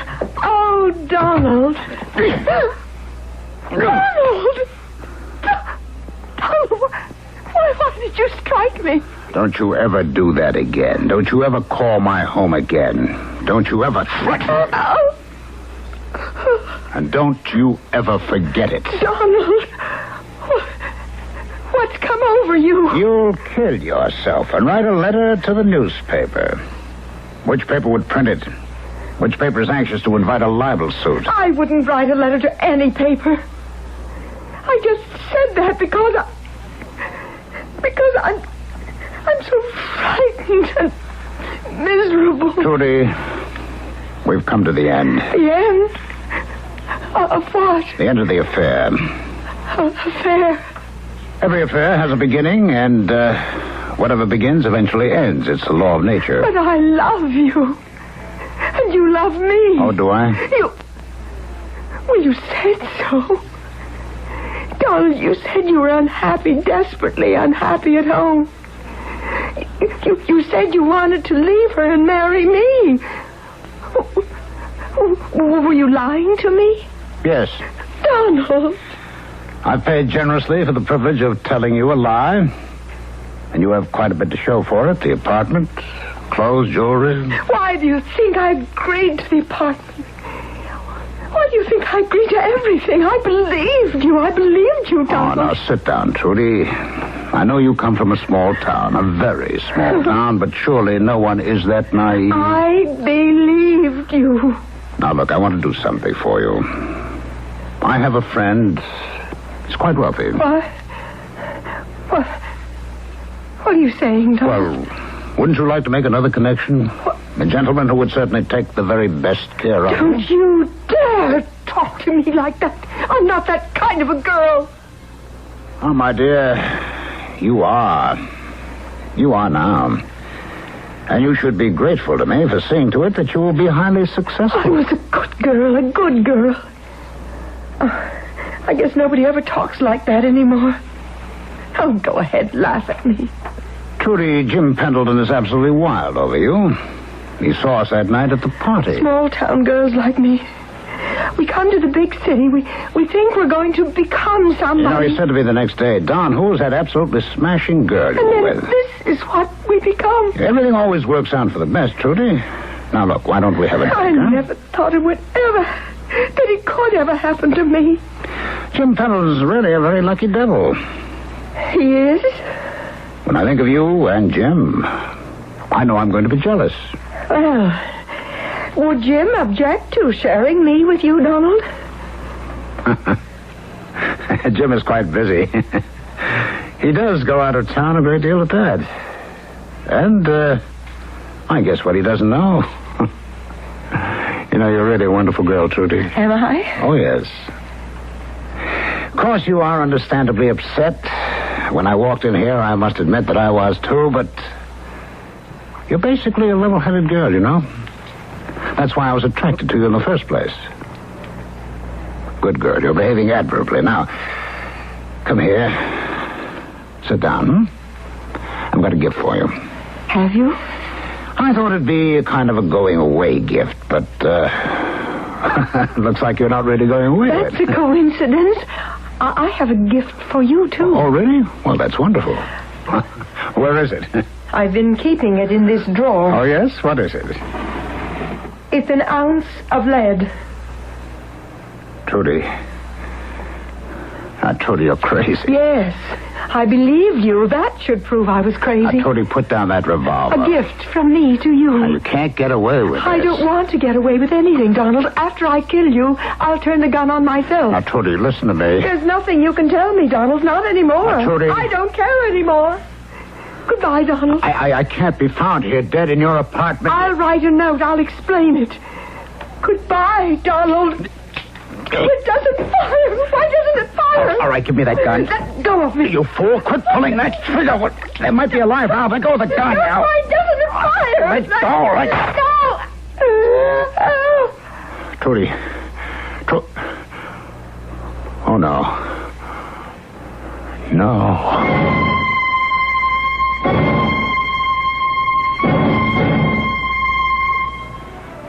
Good morning, darling. A delightful breakfast. English muffins and Mendelssohn. Pour you some coffee. Thank you, Felicity. What time did you get home last night? Oh, very late. How'd the meeting go? The meeting? Oh, well, problems. Have any trouble with the congressman? Yes. Is there anything new in the paper? Yes. There's been a murder. Unfortunately, that happens too often. We've become such a violent society. Who was murdered? Oh, her name was Gertrude Nelson. Well, you should know who she is. Should I? At first, the name didn't mean anything to me either. Then as I read on, it said she worked at the Cloverdale Country Club. Well, that's our club. Yes. And it's Trudy. Trudy? Yes, Trudy.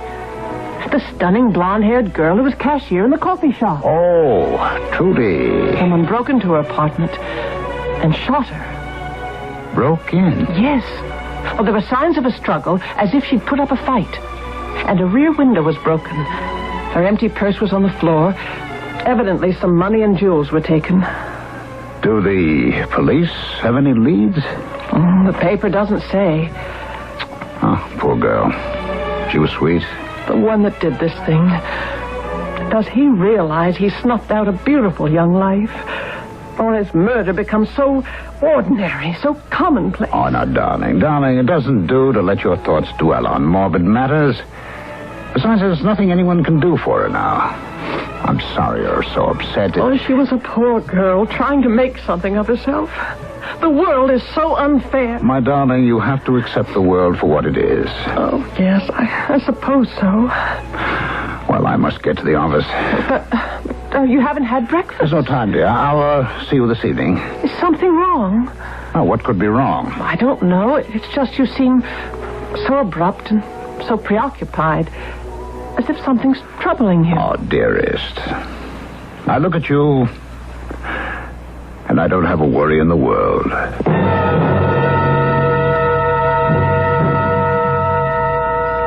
Miss Powers, I have to concentrate on this report. I don't want to take any calls for the next half hour.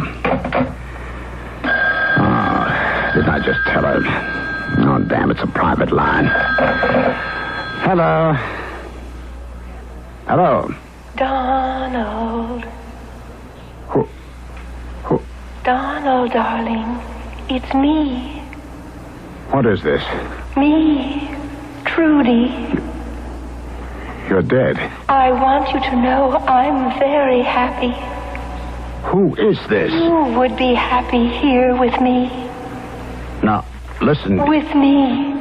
With me, Donald. Now, look here. We would be so happy together here, Donald. It's a joke.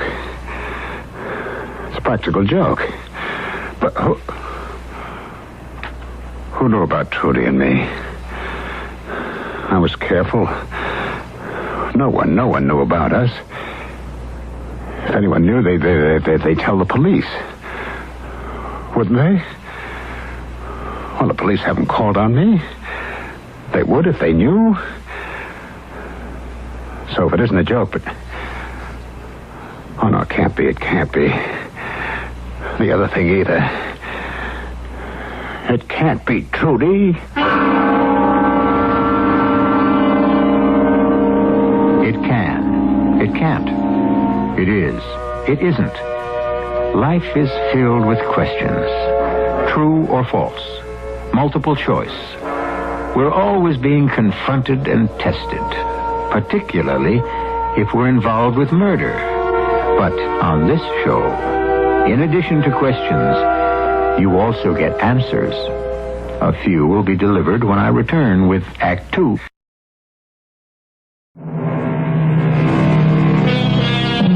Murder will out.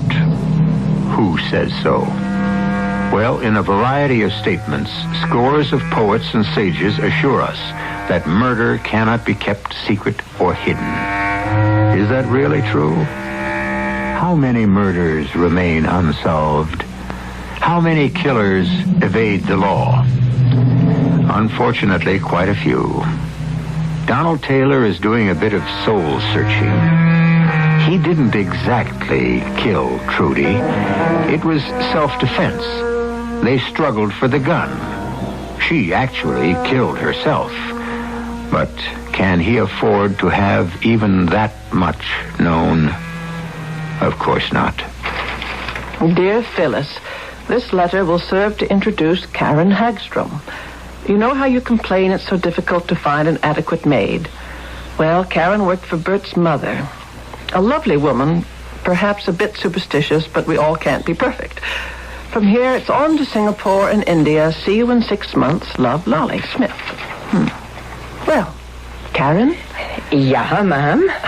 I do need a maid. And if Mrs. Smith is so taken with you, I'm sure you must be wonderful. I hope you will be pleased with me, Mrs. Taylor. As you can see, I can't get around much. Oh, I will take good care of you, Mrs. Taylor. It's difficult to work for me. I have to be wheeled about constantly. I shouldn't say this, I suppose, but I do have difficulty in keeping servants. Oh, you look like a lovely lady. Lovely lady.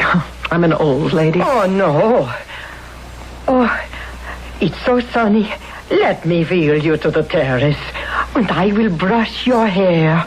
Oh, you seem to be a very nice person, Karen. Thank you. And Mrs. Smith is an excellent judge of character. And if you can start immediately...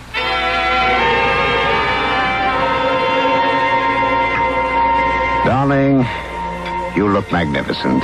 I have a new maid. Well, I hope you can keep this one. Oh, yes, she's a perfect gem. Lolly Smith recommended her. She's worked for Bert's mother. She's so kind, so gentle. Oh, excuse me, dear. Hello. Hello. Donald, darling. Who? It's so wonderful here where I am. You'd love it. Who was that, darling? It's the wrong number. You seem so upset. Well, actually, it wasn't a wrong number. It was an obscene call. Oh, it's a dreadful world, Donald. Sometimes I don't feel so badly being out of... Oh, Mrs. Taylor? Yes, Karen. Oh, Karen, this is Mr. Taylor. Oh, pleased to know you, sir. How do you do? Will you want to wear the red sweater tomorrow? I'll wash it out. Oh, don't bother. Mrs. Prentice does the laundry. Oh, no. I'll do it myself. Ring when you want me to put you to bed. Well, I will, Karen. Thank you. Well, she seems capable enough. You know, as she stood here near the table in the candlelight, she seemed to remind me of someone. Oh, yes? Who? For just a moment. It was just the way the light reflected on her face. Oh, she reminded me of that poor girl. Which poor girl? The one who was murdered. Trudy. Well, how can you say that? Well, this one is at least 10, perhaps 15 years older. Now, darling, for almost a month, ever since that poor girl was murdered, you keep bringing up her name. I can't help it. Well, why? You hardly knew her. I mean, it's a tragic thing. Oh, but she was so beautiful. Do you know what I said to myself the first time I saw her at the club? For no reason at all. I said, if our little Madeline had lived, she might have looked like that. Oh. I'm sorry. It wasn't your fault. Phyllis. Don't say anything, darling. You don't have to. Well, I think of the child dead and you in the wheelchair all these years. We must accept fate and make the best of our lives. Oh, we have, haven't we, darling? You've been the most wonderful husband. Oh, let one of the servants answer, dear. Oh, it's ringing on the private wire. Donald, darling. Was it the same? Yes. But, darling, who would know your private number? Let's put it to my mind. It upsets me. Darling, you can't afford that. I know. Perhaps I'd better get to my room. Oh, no, not again. Hello. Donald? Oh. Hello, Jim. Don, about that order we placed with you, you know, I've been thinking about it, and you could do a lot better. Just mull it over and get to me in the morning, huh? Regards to, Phyllis. Yeah, sure. Oh, just between us, pal. What a shame about that Trudy. She sure was something, huh? You know, you're lucky nobody knew about you and her. That is, nobody except me. But I'm your pal. I'll keep my mouth shut. I know you will, Jim. Oh, and about the price. Now, I am positive you can do a little better if you really put your mind to it, huh? Night, pal. Good night. What was that all about, dear? It was the obscene phone call. Don, what are you saying? Wasn't that Jim Pendleton? Yes, dear. Donald, these past few days you've been so preoccupied. Oh, I'm sorry. I'll have to look through some papers. Perhaps your maid had better help you to bed,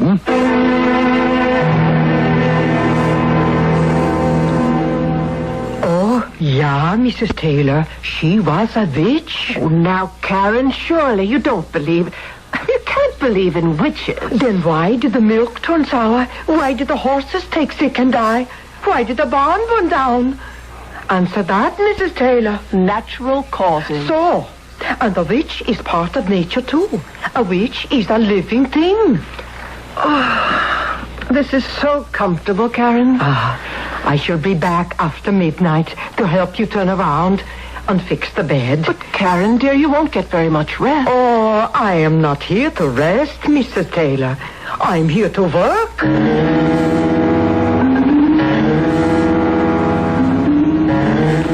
Mrs. Taylor? Yes, Karen? It's 2:00 in the morning. I came to see if you are awake. Oh, I am. Would you open the window, please? It's stuffy in here. Oh, yeah, Mrs. Taylor. What is it, Karen? Oh, the spooker. Karen? It's a ghost. A white ghost. Look, it's coming here. No!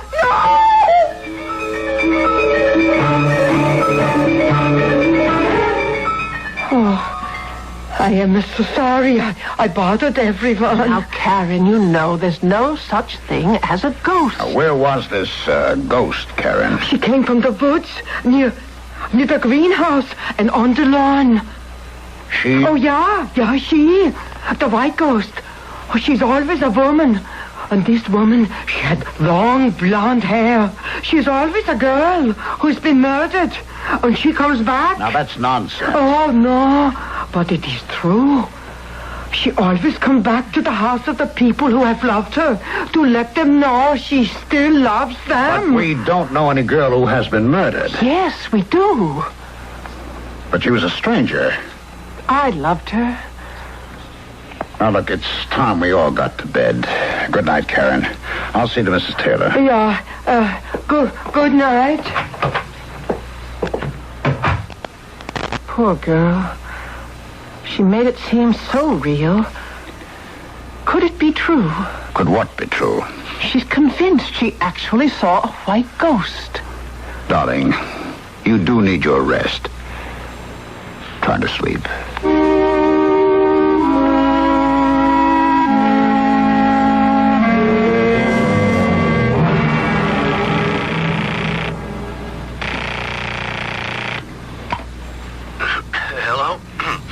Jim, it's Don. Oh, Don, hey, do you know what time it is? It's exactly 2:45. Yeah, well, that's A.M., buddy, A.M. I have to see you. Yeah, sure. First thing in the morning. It's morning now. Look, it'll take at least an hour for me to get to your place or for you to get to mine. It's only a half hour if we meet halfway. Well, you sure you want to? Well, you want that price reduction, don't you? You're the doctor. All right, take the shore road and pull over near the interstate sign near exit 4. Let's meet in exactly 30 minutes.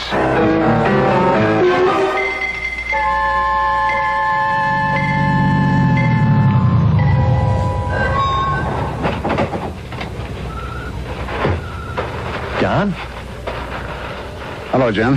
Hey, well, what's all this about? Let's start at the beginning, Jimmy. For a long time, you've been trying to buy my company, haven't you? Don, it is 3:20 It would a.m. solve a lot of your raw material headaches, wouldn't it? Don, what are you driving at? But as chairman of the board, I've blocked for sale, right? Don, what? So how do you get me out, huh? By making me look bad. Forcing me to resign. Forcing you to... Or else putting me in the middle of a scandal. Scandal? Or even try to drive me out of my mind. I don't know what you're... I don't know what you're talking... You don't know what I'm talking about, huh? Well, you're the only one who knows about Trudy and me. You could tell the police about our relationship, huh? You are crazy. Am I? You're applying the pressure on all three fronts, aren't you? Don, I am not going to do any such thing. It was you who hired an actress to pose on the phone as Trudy. And tonight you even had her get into some flimsy thing and float across my lawn as the ghost of Trudy. Now, Jim, you and I know there are no ghosts. That dead girls cannot speak on the phone. Look, I've heard just about enough. Oh, yes? Well, that's all there is. And so now... Dad, what are you doing with that? What are you doing with that? Oh, what do people usually do with a gun? Kill, huh? No, Donald, we're friends. Yes, we were. Until you saw a way to get ahead of me. Donald, please don't kill me. Well, Jim, I have no choice. You could always go to the police, and then the story gets out, and I'm through. Don, I swear to you, I'll never... I'm sorry, Jim, I'm sorry. You shouldn't have hired some girl. I didn't. I swear to you, Jim, I never... I said I was sorry. But you just can't kill another human being. Oh, yes, you can, Jim. You can even get used to it. Once you've been in on it. No! Don, please, I didn't do anything. I don't even know what you're talking about.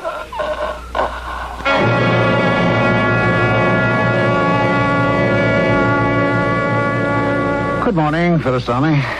Morning, dear. I don't have any music playing this morning because I'm afraid it wouldn't be appropriate. I have very bad news for you. Jim Pendleton's been murdered. What? I heard it on the radio. Jim? Now, wait a minute. You can't mean Jim Pendleton. Poor Don. He was such a good friend. How? Where? Last night, on the shore highway. Someone shot him. Oh, these killings, the senseless violence. Oh, Donald, it's dreadful. Oh, we played golf the other day. Fortunately, he wasn't married, so there's no family that would be deprived. Jim Pendleton? Why, he was one of the nicest human beings. Hello. Hello, Donald. Darling, I'm so lonesome without you. Please, come to me. No. Donald, darling, what is it? What is it?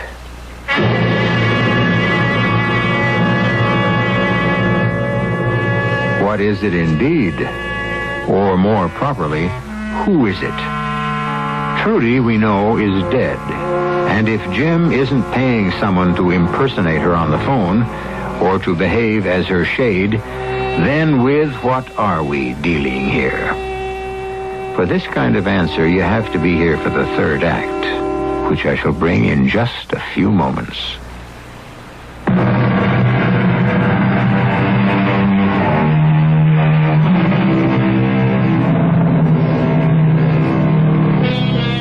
Grown men, intelligent men, do not believe in ghosts, especially in broad daylight, when all's well with the world.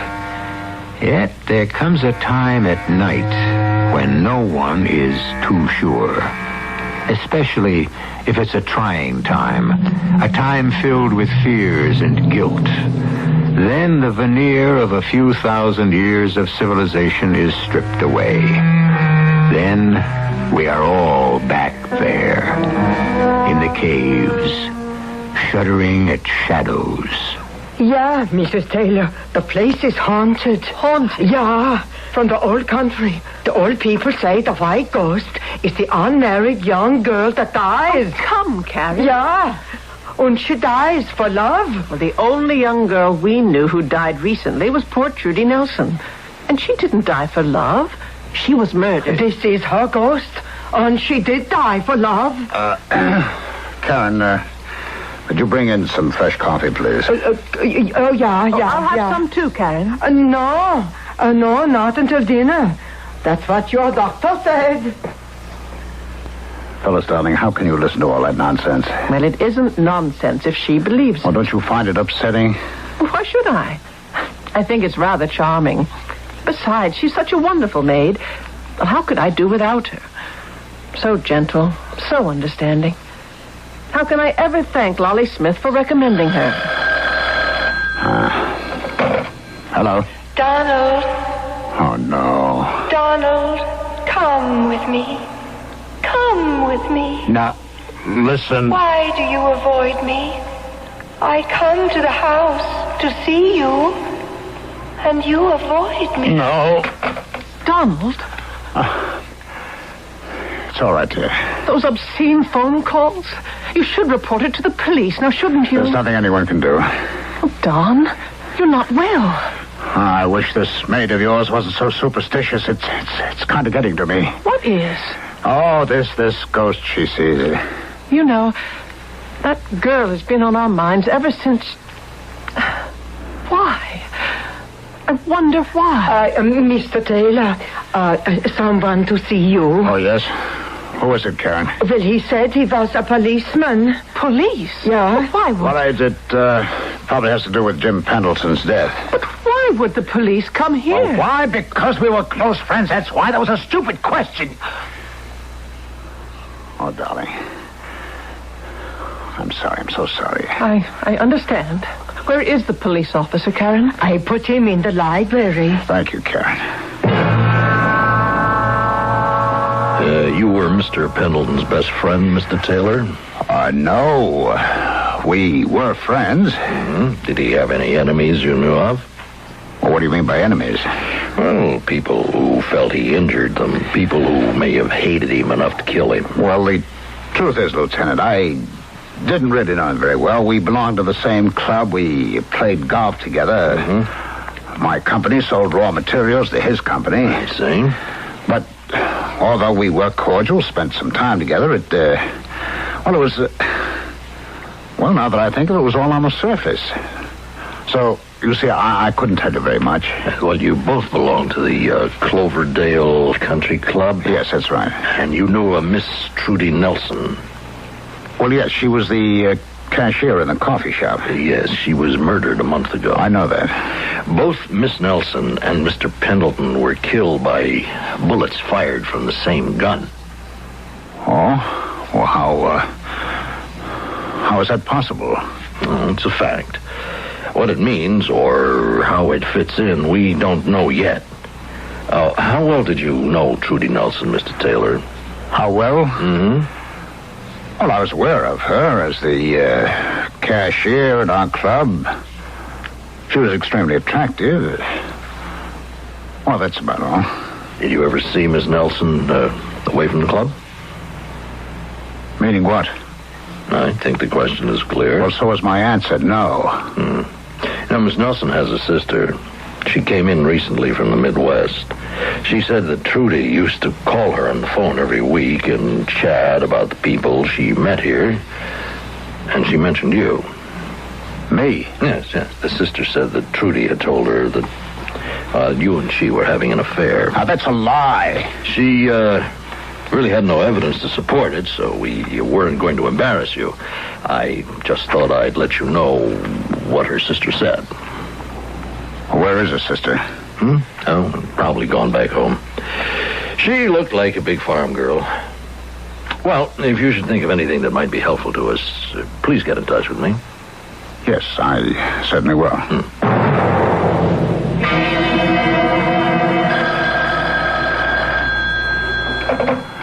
Hello. Darling, you're in danger. The police, they know something. What could the police know? The gun.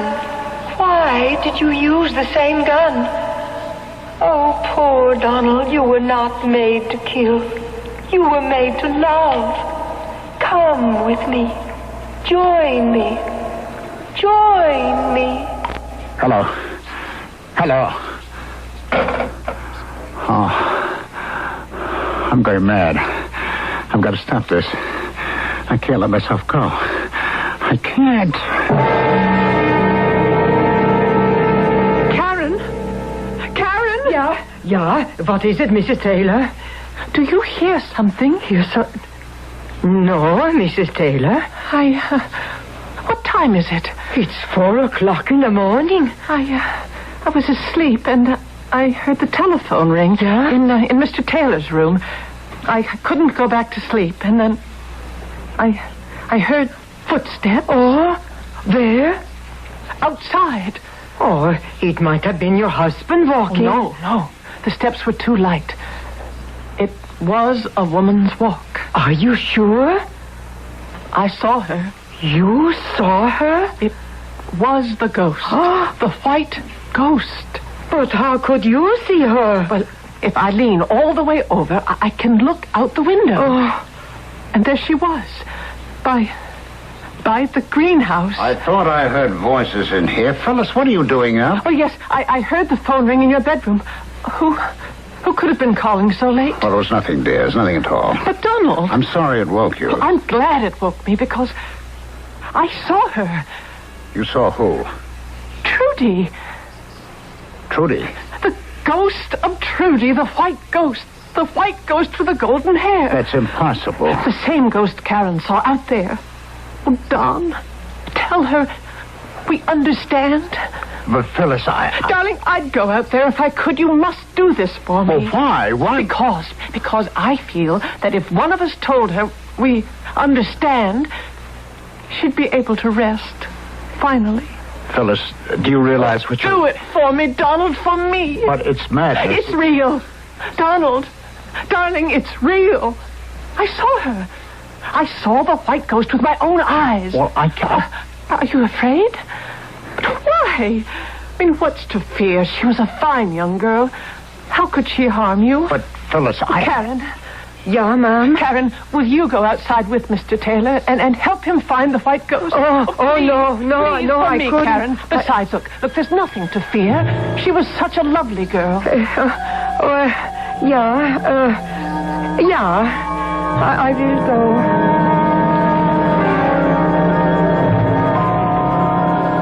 Karen, you've been around the other side of the greenhouse? Yeah, Mr. Taylor. Did you see anything? I don't know, Mr. Taylor. Oh, what do you have there? It's a gun. A gun? Well, what you saw, what my wife saw, was most likely a prowler. Oh, a gun is of no use against a ghost. Well, where is your ghost, Karen? I don't know. Ghosts do not come and go when we ask them to. They do as they like. Oh, I had better go back inside to the missus. Good night, Mr. Taylor. Good night. The thing to do is not to lose my head. Whatever is happening can be explained. Can be explained rationally. Explained somehow. What? What's that? Oh, no, it's nothing. It's nothing. It's nothing. There's nothing out there. And everything's all right. Donald. Who are you? Trudy. You're Trudy. Oh, no. Donald, come with me. Escape with me. Escape? The police officer, he suspects. Why else would he ask about you and me? Oh, I'm dreaming this. No, you must come with me. Where? It's a lovely place. We'll be so happy. I can't leave my wife. She hasn't been your wife in 20 years. You've been pretending for 20 years. Come with me. Live with me. You know how wonderful it is with me, don't you? Yes. You want to come with me. That's why you brought the gun, isn't it?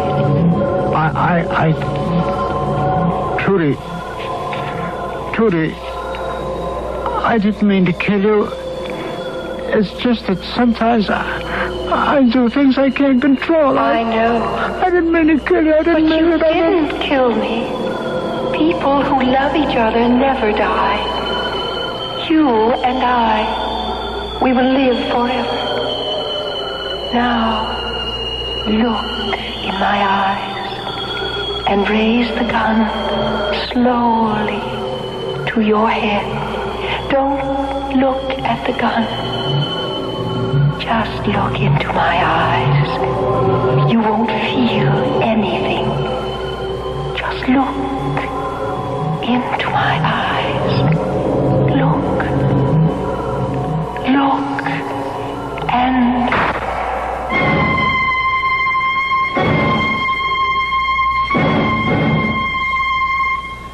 Yes. Oh, yes, thank you, Lolly. Well, you knew how sensitive Donald was, how things disturbed him. I suppose he just... Well, Jim Pendleton, Don adored him, had been murdered. Oh, and I wanted to thank you so much for Karen. Although I couldn't keep her, she was so unnerved by Don's death. Said it was the white ghost that did it. She left. She was such a wonderful maid. Well, you know, Karen Hagstrom, who worked for Bert's mother. What? You don't know Karen Hagstrom? But, Molly, you gave me a letter of recommendation. You didn't. Oh, I simply can't believe it. You never heard of the woman in your life?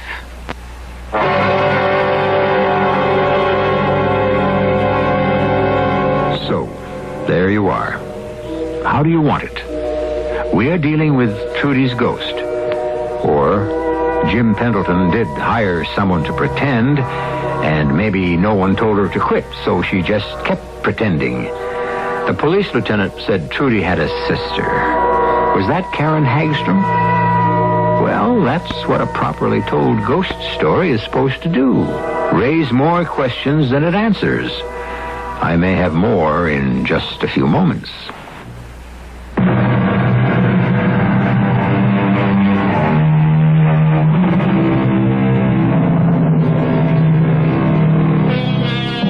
Who says there's no such thing as a perfect crime?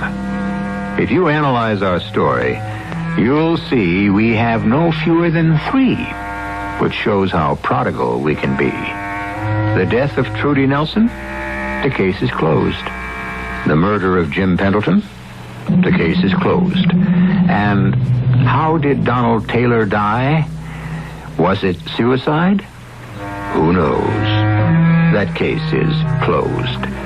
But we have plenty of open cases for you right here 7 times each week.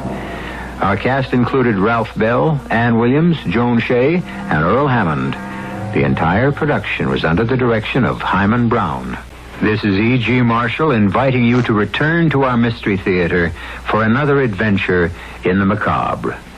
Until next time, pleasant dreams.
E.G. Marshall. I have a strange tale to tell you. A tale of murder, of intricate planning, and finally of shocking last-minute surprise. It is a murder so diabolical in its framework that the authorities are forced to act despite the fact that they have serious doubts. A crime perfect in its conception, perfect in its execution. Sound interesting? A famous writer once said, "Vanity dies hard. In some cases, it outlives the man." Listen now to the vanity of a murderer.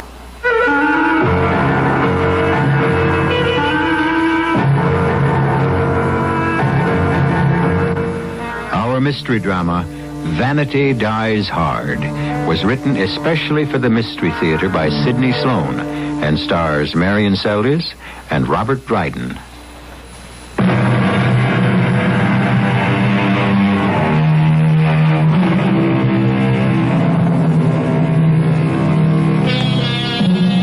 Michael Marchand considers himself a very successful man. He inherited a considerable sum of money from his family, married the beautiful and talented actress Katherine Kendall, and made a name for himself as a writer of widely read detective novels. Life has been very good to him. He's comfortable, happy, and satisfied. The fact that he is called in by the police quite frequently to apply his deductive talents to the solving of a particularly complex murder also pleases him and bolsters his ego. Nothing in his life has impeded his progress. Nothing has ever cast a shadow over his happiness. And then it happened. Coming! Kate, what brings you here? I'm sorry, Michael. I know how sacrosanct your studio and your work hours are, but I had to talk to you. You sound very serious. I've been wanting to talk to you for some time, Michael. We've hardly seen each other for almost 3 weeks. You with your rehearsals, me with a deadline for the next novel. Well, we've had a break in rehearsal. I've only got a few minutes. I have to be back. We're opening in Philadelphia in just 6 days. I wish you'd give up that frantic career and settle down. As your wife? Why not? You are my wife, you know. We don't need the money you make. It's my career, Michael. You knew that. Yes, I knew. But I didn't realize it would go on forever. Take up our entire life. It's about our life that I wanted to talk to you. Yes? I don't quite know how to say this. It's difficult. When we were married, you assured me that if I ever wanted to be free... Kate, what are you saying? Darling, I love you. Michael, there's someone else. I'm leaving you. Kate, please, don't turn away from me. I love you. Doesn't that mean anything to you? You don't love me. You love yourself. You're possessive. You want me because you can't bear to give up anything you think belongs to you. I'm going to a man who loves me and really needs me. Who? Who is it? Oh, you'll find out soon enough, so I may as well tell you. Raymond Calder. You're leaving me for him? That two-bit actor? You'll be the laughing Don't say stock any of... more, Michael. Oh, yes, I shall say one thing more, and you'd better listen. If you leave me for him, I'll kill you both. You say I'm possessive? You're right. I'm also vindictive. And I wouldn't hesitate for a moment to destroy you both. Oh, Michael. That's really very good. You begin to sound more and more like those cheap, melodramatic detective stories you write. Leave my work out of this. Please forgive me, dear Michael. But actually, I've always thought of your work and you as pompous, almost comical. Your pretensions are ridiculous. Very well, Catherine. You will see how ridiculous I am. Oh, Michael. Your threats don't frighten me. You sound just like the characters you create.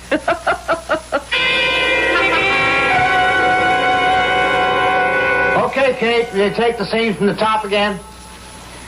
Does it mean nothing to you that I've given up everything I cherish? Everything I ever held dear for you? I told you once if you threw me over, I'd kill you. Do you see this? It's my husband's revolver. You don't think I'll use it, do you? Do you? Bang! Bang! No, Kate. Shoot the gun you're holding. You gotta get used to the noise. Don't just go bang, bang. Jimmy, I hate the scene. Well, you're awfully good in it. No, I sound phony, and you know it. Can't you get Harold to do a rewrite so that my lover answers me? He just stands there all through my speech. Oh, relax, darling. As soon as you feel an audience out front, you'll find it's right. I hope so. All right, let me do it again. This time I'll fire the pistol. Okay. But before you do, I've got a telegram for you. A telegram? Why didn't you give it to me? Well, it came in just you starting the scene here. Telegrams are usually important. Oh, dear. Anything serious? I don't know. Oh, why didn't he phone? It just says urgent. You come back to town immediately. Must see you. From your husband? No. It's from Raymond. Now, look, I don't want to get mixed up in your affairs, Kate, but we got an opening here in Philadelphia day after tomorrow. You can't just I'll go into off. town tomorrow morning and see what's wrong. And I'll be back in time for dress rehearsal tomorrow night. Well, damn it, I'd like to have you here, Kate. There are tons of notes I want to go over. The trains are sometimes... If you force me to stay, my mind certainly will not be on the performance. Well, call and find out how important it is first. Well, he doesn't have a telephone. He's been out of work for 8 months. He lives in some rooming house. Why, the devil couldn't you have gotten him a phone? You bought him everything else. Now, don't you start on me, Mr. Burton. I'm leaving right now. If you want me back for dress rehearsal, don't try to stop me.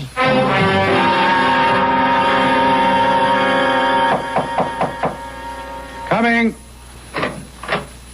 Yes? May I come in, Mr. Calder? Oh, who are you? Allow me to introduce myself. I am Michael Marchand. Oh. Catherine's husband. Yes, I know the name. I'd like to talk with you. Well, I don't think we have much to say to each other. Oh, I disagree. After all, haven't you taken my wife? I don't want to discuss Catherine with you. Did you think I'd stand by quietly and do nothing while you... How did you get in here anyway? There's a bell in the front hall. The door has to be buzzed to be opened. Would you have buzzed me in if I'd called from downstairs? I most certainly would not. You have your answer. I have Kate's keys for the door. I lifted them from her purse. I decided not to give you an excuse to refuse me entrance. Look, if you don't get out, I'll call the landlady or the super and have you put out. I don't think you will, Mr. Calder. You got a gun. What are you going to do? Do? I just want you to sit still and listen to a tape recording of Kate's voice. It's a rehearsal tape. I made it without her knowledge. I think you'll find it an excellent reproduction. I had the equipment specially made for me in Germany. The quality is lifelike. I defy you to tell the reproduction from the original. Why are you doing this? I have reasons. Very good reasons. Which will become apparent very soon. Yeah, I've brought my recorder with me. Oh, one other thing. I sent a telegram from your landlady's phone here yesterday. It will appear on her monthly bill. Why? What purpose did you have? Of course, I used your name on the wire, a very important element in my plot. Look, I've had enough of this. I'm not... It was to Catherine. To the woman you love. To the woman I once loved. Surely you can't object to my asking her to come here today? But she's in Philadelphia with a show. Not now. In fact, if my planning is right, she's not more than 20 minutes away from here. Why are you doing all this? It's part of my scenario, old boy. All the pieces must fall into place exactly on time. Now, listen to Catherine's voice. Is that all you have to say? Does it mean anything to you that I've given up everything I cherish? Do you have to play so loud? Everything Everyone in the house will hear it. That is my intention, Raymond. Don't stand there with that tired, bored look on your face. I told you once if you threw me over, I'd kill you. I've stopped the tape. Answer, but don't open the door. Yes? Mr. Calder, what's going on in there? Well, nothing, Mrs. Davis. Nothing. I can hear you all over the house. Well, it's just a tape recording, Mrs. Davis. A tape recording? It sounds like Catherine Kendall, the actress. Well, it's a rehearsal tape recording. Miss Kendall made it to help her memorize the part. Oh. Well, turn it down, please. It's too loud. Okay, Mrs. Davis. Now, we'll just wait a second or two till she's gone down the hall. Now. Do you see this? It's my husband's revolver. You don't think I'll use it, do you? Do you? Mr. Marshall, you shot me. Right on cue, Mr. Calder. Right on cue. Just as I planned it.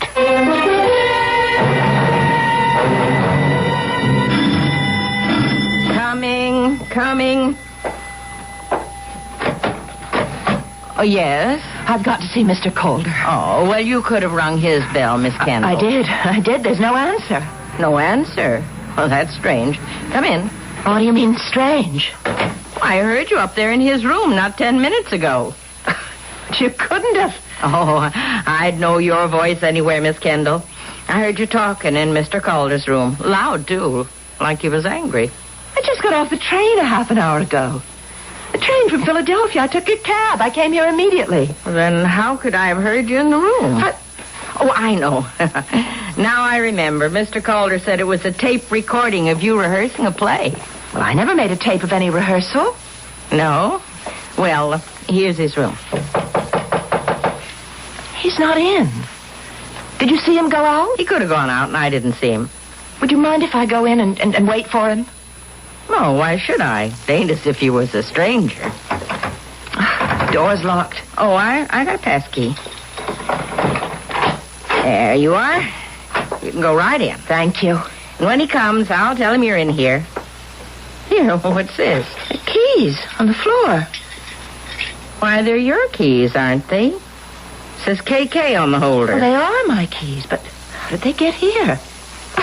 I thought I had them in my purse. That's why I had to ring for you. I couldn't find them. Well, no matter. Now you just make yourself comfortable. Ray. Ray. Oh, my darling. Oh, what is it? Oh. What's the matter with him? He's been shot. Call a doctor, please. Hurry. It may be too late for a doctor. Oh, he looks dead.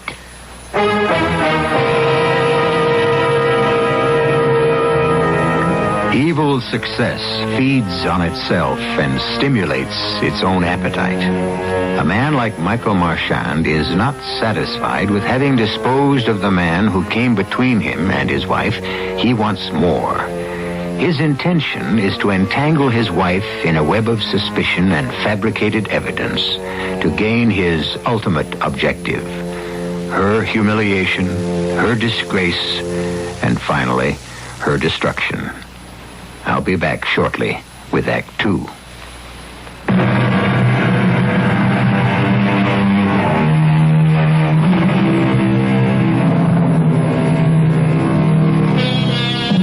Everyone knows Michael Marchand as a man of brilliant intellect. What they don't know about him is that he's completely devoid of conscience. A man with such vanity that the slightest slur on his character, the slightest attack on his rights as a husband, is a matter to be taken care of with absolute finality. Murder to him is a clever game. He can play both sides and play them well. Oh, okay, Mrs. Davis. Now, you mind if we go over your statement just for clarification? Well, no, Sergeant, but I do have to get back to my house. There's no one there but the super. Well, I won't keep you here very much longer. Just a few more questions. All right, Sergeant Tender. Now, how long has Mr. Calder been living at your rooming house? Oh, 5 or 6 months. I got the exact date written down in my account book. Did you know the actress Catherine Kendall? Oh, yes, sure. I seen her on the stage and in the movies. But you asked me that before. Yeah, why, did you know that she was seeing Mr. Calder in your house? Oh, I knew, but I never interfere in the private lives of my tenants. Mm-hmm. She'd been there several times? Oh, yes. You always had to open the front door for her when she came in? No, she had a key. I only opened the door for her once. Yesterday afternoon? No, morning. It was about 11:45 when she rang the bell. Well, you said just a few minutes ago, I have it here in your statement, that you heard her speaking to Mr. Calder in his room in a loud and angry voice. Oh, but she didn't mean it. Well, how could you know? Well, it was a tape, a rehearsal tape. You see, sometimes actors and actresses, they make a tape of their voices when they're doing a play to learn the lines. I see. How do you know it was a tape recording? Well, you see, I heard this loud, angry voice coming from poor Mr. Calder's room. You recognize Miss Kendall's voice? Oh, yes. Huh? I called through the door. You didn't enter? Well, Mr. Calder said it was nothing to worry about. The angry voice, he meant. That it was just a rehearsal tape. And that Miss Kendall wasn't there? Oh, no, he didn't say that she wasn't there. And then you think she was there when the tape was being played? At the time, I did. Something happened to change your mind? Well, it struck me kind of strange that she rang the outside bell 10 minutes later, like she'd never been there. I see. Thank you, Mrs. Davis. That will be all for now. All right, Mrs. Kendall, now let's put all the sweet talk to bed. If I'm going to be your attorney, I've got to get down to the problem we face in your case. But I can't see there are any problems, Mr. Drexel. I didn't kill Raymond. I loved him. Well, that is hardly a defense. But he was dead when I got there. I found him in his room. The door was locked. Mrs. Davis had to let me in with a pass key. Yes, I know. The door has a latch. It can be set and locked even if one doesn't have a key. Meaning? Meaning that one could drop the keys on the floor inside the room and set the latch to lock automatically and then leave. Are you insinuating that I did that, Mr. Drexel? No, I am not insinuating anything. I'm just giving you the benefit of my experience about the way the police think. And as my attorney, how do you think? Innocent, of course. You don't say that with too much conviction. You are my client, Miss Kendall. I don't have to put on an act for you. But try to see this from somebody else's point of view. Now, you're a woman, an actress. You're beautiful. Now, this actress has a boyfriend. The boyfriend gets tired of her. That wasn't the case. That isn't true. Okay, all right, so it's not true. But that's the way the police and the public are going to interpret it. I suppose so. Now about your husband. Did he know about this relationship between you and Raymond? No. Well, yes, I told him, but... When? A day or so before Ray died. How did he take it? The way I expected he would. He blew up. He made all sorts of threatening noises. Oh, he threatened, huh? Oh, it wasn't anything to take seriously. He's a writer, and he... Yes, mystery writer, novels. I know of him. He's also done a considerable special investigative work for the police. Well, that's just publicity for his books. It's also an ego trip. Oh, what do you mean? He's got quite a record of wins. Now, I met him on the Matheson case. I defended Matheson. Your husband, working for the DA, nailed my client with the most brilliant display of detective work I've seen in 25 years. Yes, I remember that case. Too bad we can't get him to work for us. Are you mad? Well, it certainly would be a big help. Oh, that's bad news, Kate. What do I say to the backers of the play? Well, you'll have to tell them the truth. The police don't want me to have an out-of-town opening until the grand jury meets and decides whether or not they... Well, it's ridiculous. It's utterly ridiculous to think you'd do a thing like that. Oh, Jimmy, I can't bear it. Now, Kate, you've got to be strong. I haven't the slightest doubt the real killer will be found, and you've got to conserve your strength to fight back hard. Yes. I don't mind telling you whom I suspect in all this. You mean Michael? Is it possible? You know the kind of man he is. And you did tell him about Raymond. He got very melodramatic. He threatened to kill us both. Michael? Your husband's a talker, a poser, but definitely not a man of violence. He's always writing about it, investigating it, but he'd never do it. I think he's capable of it. I think he'd commit a violent crime. No. He spends too much time getting rid of his aggressions in his writing. Oh, excuse me. Burton here. Oh, yes, Phil. It's Palmer, our publicity man. He wants to know whether or not you're going to stay with the show. Just a minute, Phil. Kate's right here with me. Well, what shall I tell him? Well, tell him I'll call him as soon as I know myself. Well, that's not much of an answer. Oh, I don't know. I don't know. Phil, she can't possibly know until she hears what the grand jury is going to do. Yeah, if it's going to the grand jury tomorrow, we should get a quick decision. What? Oh, Phil, don't be funny. I'll call you back later. You won't believe this, Kate. You know what he said? He said this whole murder business is a PR man's dream. Do you realize the plot of the play is almost parallel to the actual murder?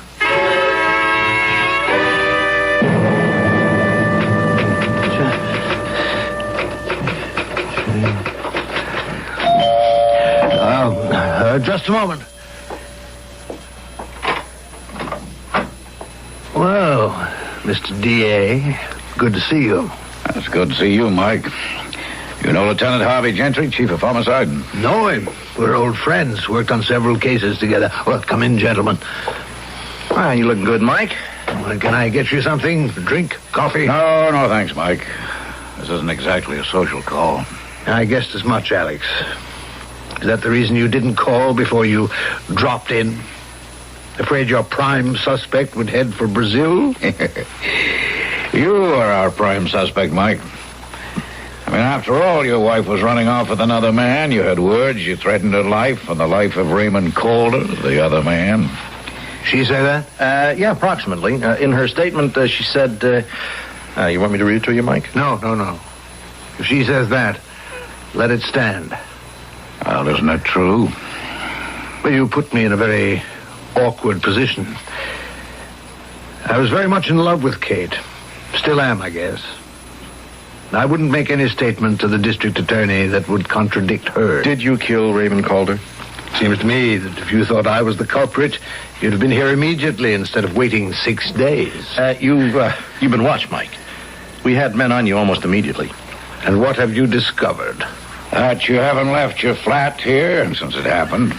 And you'd like to know why? I haven't left this room for nearly 2 weeks, gentlemen, because I have a deadline for my novel and my publishers are sitting on my neck. Is that the McCoy, Mike? I have a reservoir of frozen food in the fridge to exist on. And I have this stack of typed pages to prove I was working. Even the day that Catherine gave me the sack. And she came here to tell you? She was standing right where you're standing now.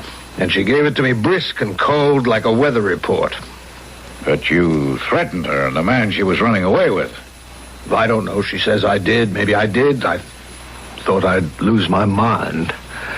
What did you do? I tried to work.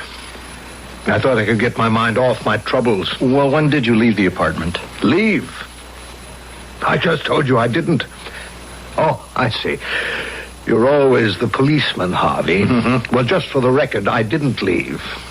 If I had wanted to leave, I would have left without anyone seeing me. And come back the same way? Yes. And how did you find out about the murder? I got a call from my agent. You just heard the whole thing on the news broadcasts. Now, is there anything else on your minds, gentlemen? I've got to get back to work.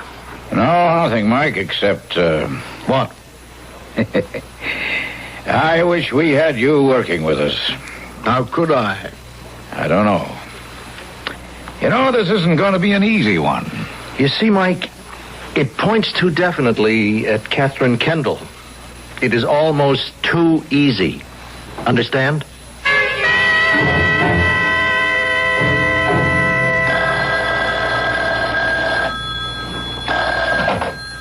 Hello? Catherine? Yes? Don't you recognize my voice? It's Michael. I didn't expect to hear it. Goodbye. Now, wait, don't hang up. Listen to me. I can help you. You help me. You have a sense of humor, Michael. I'll say that for you. Kate, you're forgetting. I am the injured party. You ran out on me. I don't know how you did it, But I'm sure you planned all this, plotted it, like one of your cheap novels. All right. If you take that attitude, there's nothing to be done. Nice talking to you, dear. Wait. Okay, go ahead. What diabolical plot have you hatched now? No plot. The DA, you know Alex. Yes. He wants me to work with the police on this case. What? I'd call you the prime suspect. I'm completely cleared. That's why he made me the offer. Oh, I just can't believe it. Don't you see how helpful I can be to you if I'm working with them? Look, Michael, you know I'm innocent. You know that out of sheer ego you planned this whole evil charade, and now you're asking me to be grateful to you for future favors? Well, I don't need you. I don't want you. Please stay away from me. Very well. You've given me your answer. I shall feel no compunctions in accepting the assignment from the DA. It just occurs to me, Michael, that the DA hiring you to solve a crime is like hiring the rat to guard the cheese.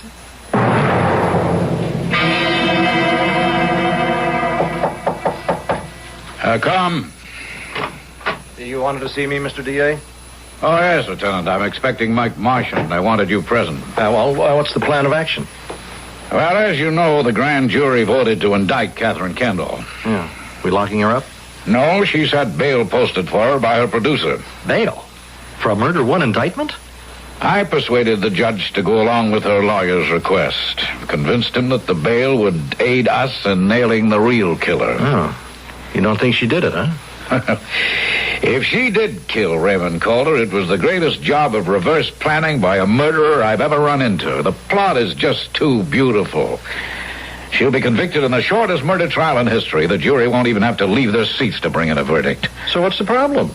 We can't lose. It's just too perfect. Well, then we're right back to Marchand. That's correct. Only one man I know could have worked out all the details so cleverly that there was only one answer. That everything points to Catherine. Well, you're the DA. It's your job to nail the bad ones. I wonder if you know, Lieutenant, that it's also the DA's job to protect the innocent. Now, that's Mike Marchand, Harvey. Stick around. Yes? Send Mr. Marchand in. This is the first move in a game of chess. Well, Michael, right on time. Come on in. By the way, you a chess player?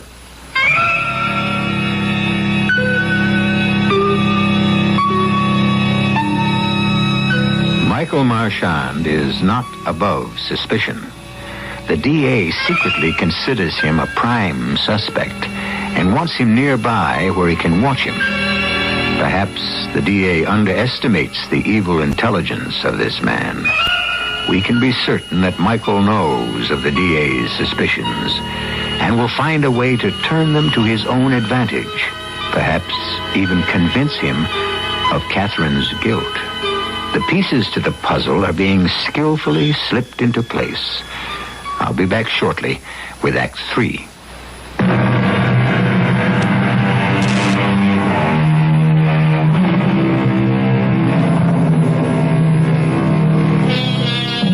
It is the first day in court. The drama is unfolding, with Michael Marchand as the unseen puppeteer pulling the strings that make the characters move. The district attorney, still not convinced of Catherine's guilt, must, nevertheless, proceed with the prosecution. Catherine's lawyer, not really convinced of his client's innocence, must, nevertheless, proceed with her defense. There is a feeling of ambivalence in the courtroom as the prosecution and defense present their opening statements. Ladies and gentlemen of the jury, it will not be necessary for the prosecution to indulge in appeals to your emotions. We shall leave that to the defense. We have an extremely beautiful woman, a talented actress who is trained to move you, to gain your sympathy. Objection, Your Honor. The prosecution is directing the thinking of the jury. I ask the last be stricken from the records.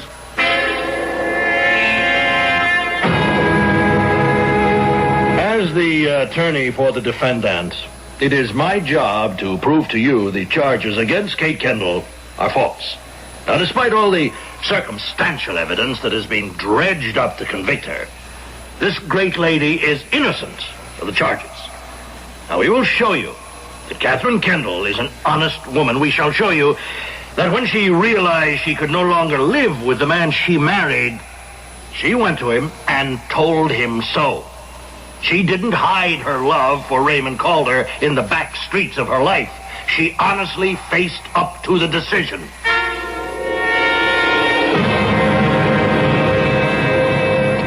How do you think it's going to go, Counselor? You heard the opening remarks. Well, I was a little thrown by that back streets of her life routine. I mean, I thought that was laying it on too much. Well, trust me, I know more about jurors than you do.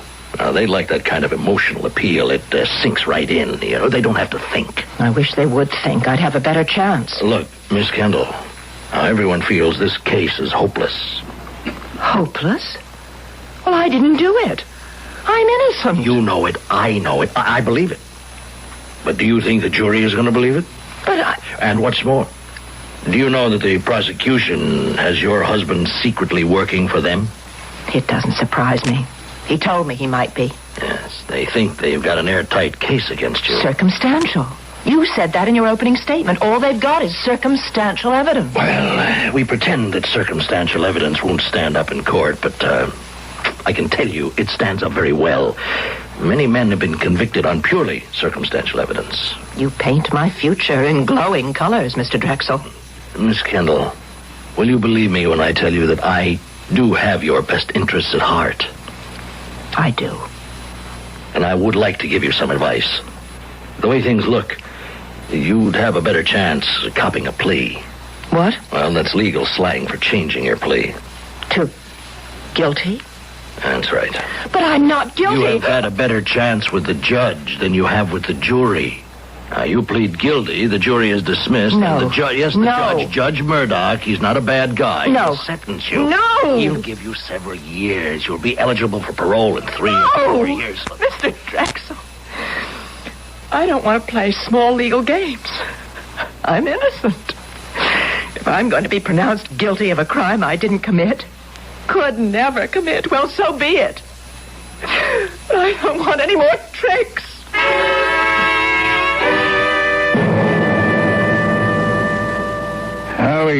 We still have one discrepancy, Mike, that we haven't been able to clear up. One weak spot in our case. What's that? Catherine got off the train from Philadelphia at 11:12 a.m. She took a cab and arrived at Mrs. Davis' rooming house at around 11:43. Well, what's the problem? Let's say it took her 5 to 10 minutes to get out of the station and catch a cab uptown, and 25 minutes for the cab ride. 25 minutes? That long? Midday traffic. Have you tried it to Mrs. Davis' place from the station? Well, no, but... Well, I have. 3 times. I have my timings here. I checked them with the stopwatch. 1, 24 minutes and 32 seconds. Then I made it in 23 minutes and 5 seconds. That last one was a slow one, over 27 minutes. Well, then she couldn't have been in the room when Calder was shot. She'd have been in a taxi blocks away from the scene of the crime. You've forgotten one thing. Yes? She could have taken a subway. I did, during the same time periods. My times to the door of Mrs. Davis' house from the station, 8 minutes and 34 seconds, 7 minutes 52 seconds, 9 minutes 10 seconds. Subway, yeah. So she could have done it after all. Now, here's my suggestion. Your questions should be concerned with her arrival at the rooming house. Now, Miss Kendall, let's just go over the statements you made earlier. At what time did you arrive at the rooming house on the morning that Raymond Calder was shot? I believe it was around 11:45. Somewhere around that time. My train got into the station at 11:12. It took me about 30 minutes to get a cab and arrive there. Well, tell me, were you recognized on the street or when you were in the station? No. By the cab driver? No. Oh, you're a well-known person. People have seen you on the stage and pictures and television. Oh, when I'm traveling, I wear dark glasses and a scarf over my head. Oh, and that works? I'm seldom recognized. Well, I guess that's about all. Yes, just one more question. Yes? Ever use the subway? Yes, if I'm in a particular hurry. Wearing the same disguise, the dark glasses and the scarf? Yes, I guess so. And were you in a hurry that morning, Miss Kendall, March 14th, the morning you rushed to your lover's apartment? Well, you went to his room, no. You opened the door with a key, No. You turned the gun on him and shot him, No. and then you left your keys, you slipped out and pretended to be entering, and Mrs. Davis saw you at the front door.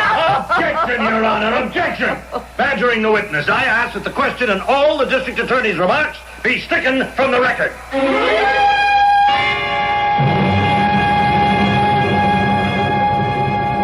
Now then, Mrs. Davis, after you heard Miss Kendall angrily screaming at Mr. Calder, what did you do? Objection. All right, I'll rephrase the question. After you heard a woman's voice raised in anger, threatening to kill in Mr. Calder's room, what did you do? I knocked and asked Mr. Calder what was the matter. And he told you. We said that he was playing a rehearsal tape of Miss Kendall. Are you sure that was a tape recording? Oh, yes. Well, not at first. It sounded like her. It was so real. Was Miss Kendall there in the room, I mean? Well, I thought she was. It was so real. But you never entered the room to see that it was a tape playing on a machine. No. Mrs. Davis, you didn't know whether Miss Kendall was in the room or not. Is that correct? I never went inside the room at that time, so I don't know. I see. Now, just one more question. Did Ray Calder own a tape recorder? I'm sure he didn't. In the 5 months or more that he lived in my house, I never saw or heard one before that day. The day you heard Miss Kendall? That's right. And when you entered the room later after Miss Kendall arrived, did you see a tape recorder in the room? No. There was no tape recorder anywhere that you could see? None. Thank you, Mrs. Davis. You may have the witness, Mr. Drexel. One question, Mrs. Davis. You know what a tape recorder looks like? Well, I've heard a lot about them, but I've never really seen one. Well, then let me tell you that they come in all sizes, from a tiny one that could be carried in one hand to a giant-sized professional one used in recording studios. Oh? No, I never saw one. Then how would you know that there wasn't one in the room right in front of you? Well, when the police came and I told them about the tape recorder, they couldn't find one. Your Honor, I ask that the last remarks be stricken as non-responsive. You may step down, Mrs. Davis.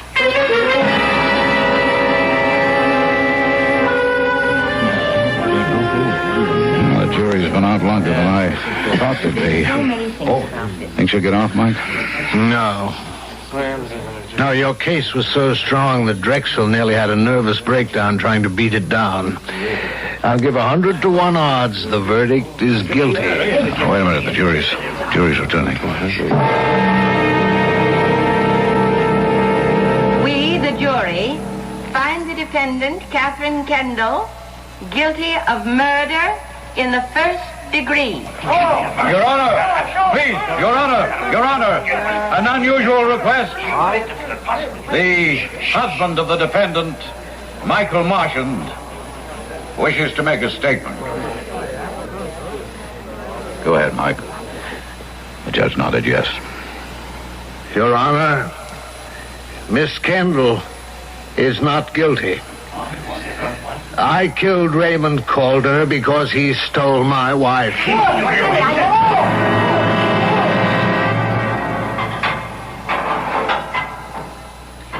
You can come back for me in about 10 minutes, guard. Nice of you to visit, Alex. I didn't know this was Visitor's Day. It isn't. I'm here because I'm a very curious guy. Curious? You never told me why. You gave me all the details about the recording, the tape machine. You explained how you took the keys from Catherine's purse and planted them, the telegram from his phone, the timing of the arrival, everything except one thing. Now, I suppose you're going to say you suspected me all along. Oh, I did. You can ask Lieutenant Gentry. I was looking for some little break in your arm or some little mistake. There was none. I don't make mistakes. All right, then. Why did you make that dramatic last-minute confession? It wasn't to save Catherine, Alex. I'd written her off when I found out about Ray Calder. Okay, so you commit the perfect crime and then for no reason you spill it out at the last minute? Why? No reason, Alex. Think it over. Perfect crimes aren't much fun. If I'm the only one to know, whom am I going to show off for?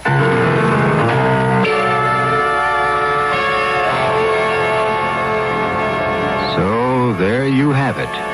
A murderer's vanity. For that one little moment of glory in the courtroom, that one little moment of stunning revelation, Michael Marchand will spend the rest of his life behind bars. Does he ever wonder whether that shocking moment was worth the price? Not at all. To him, it was the crowning moment of his life. I'll be back in a moment.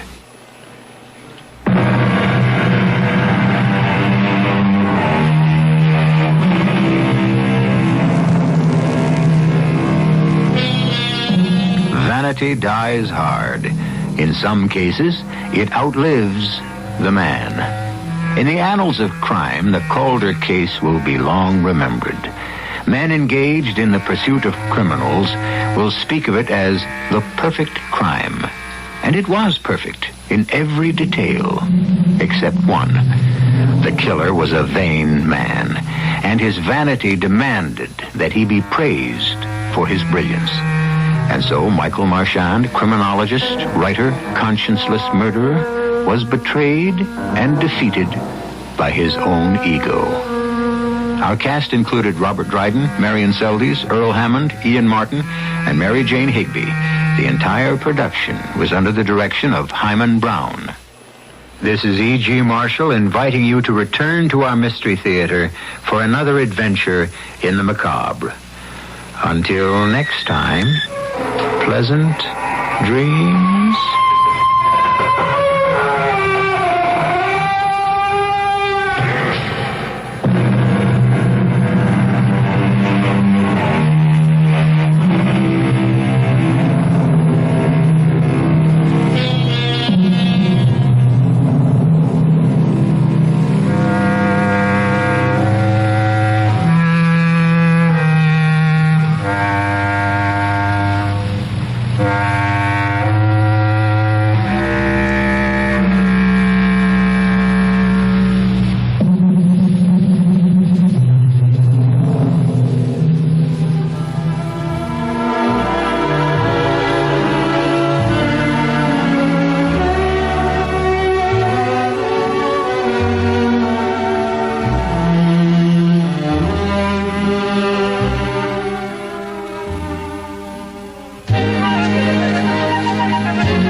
Brightened, beautiful music.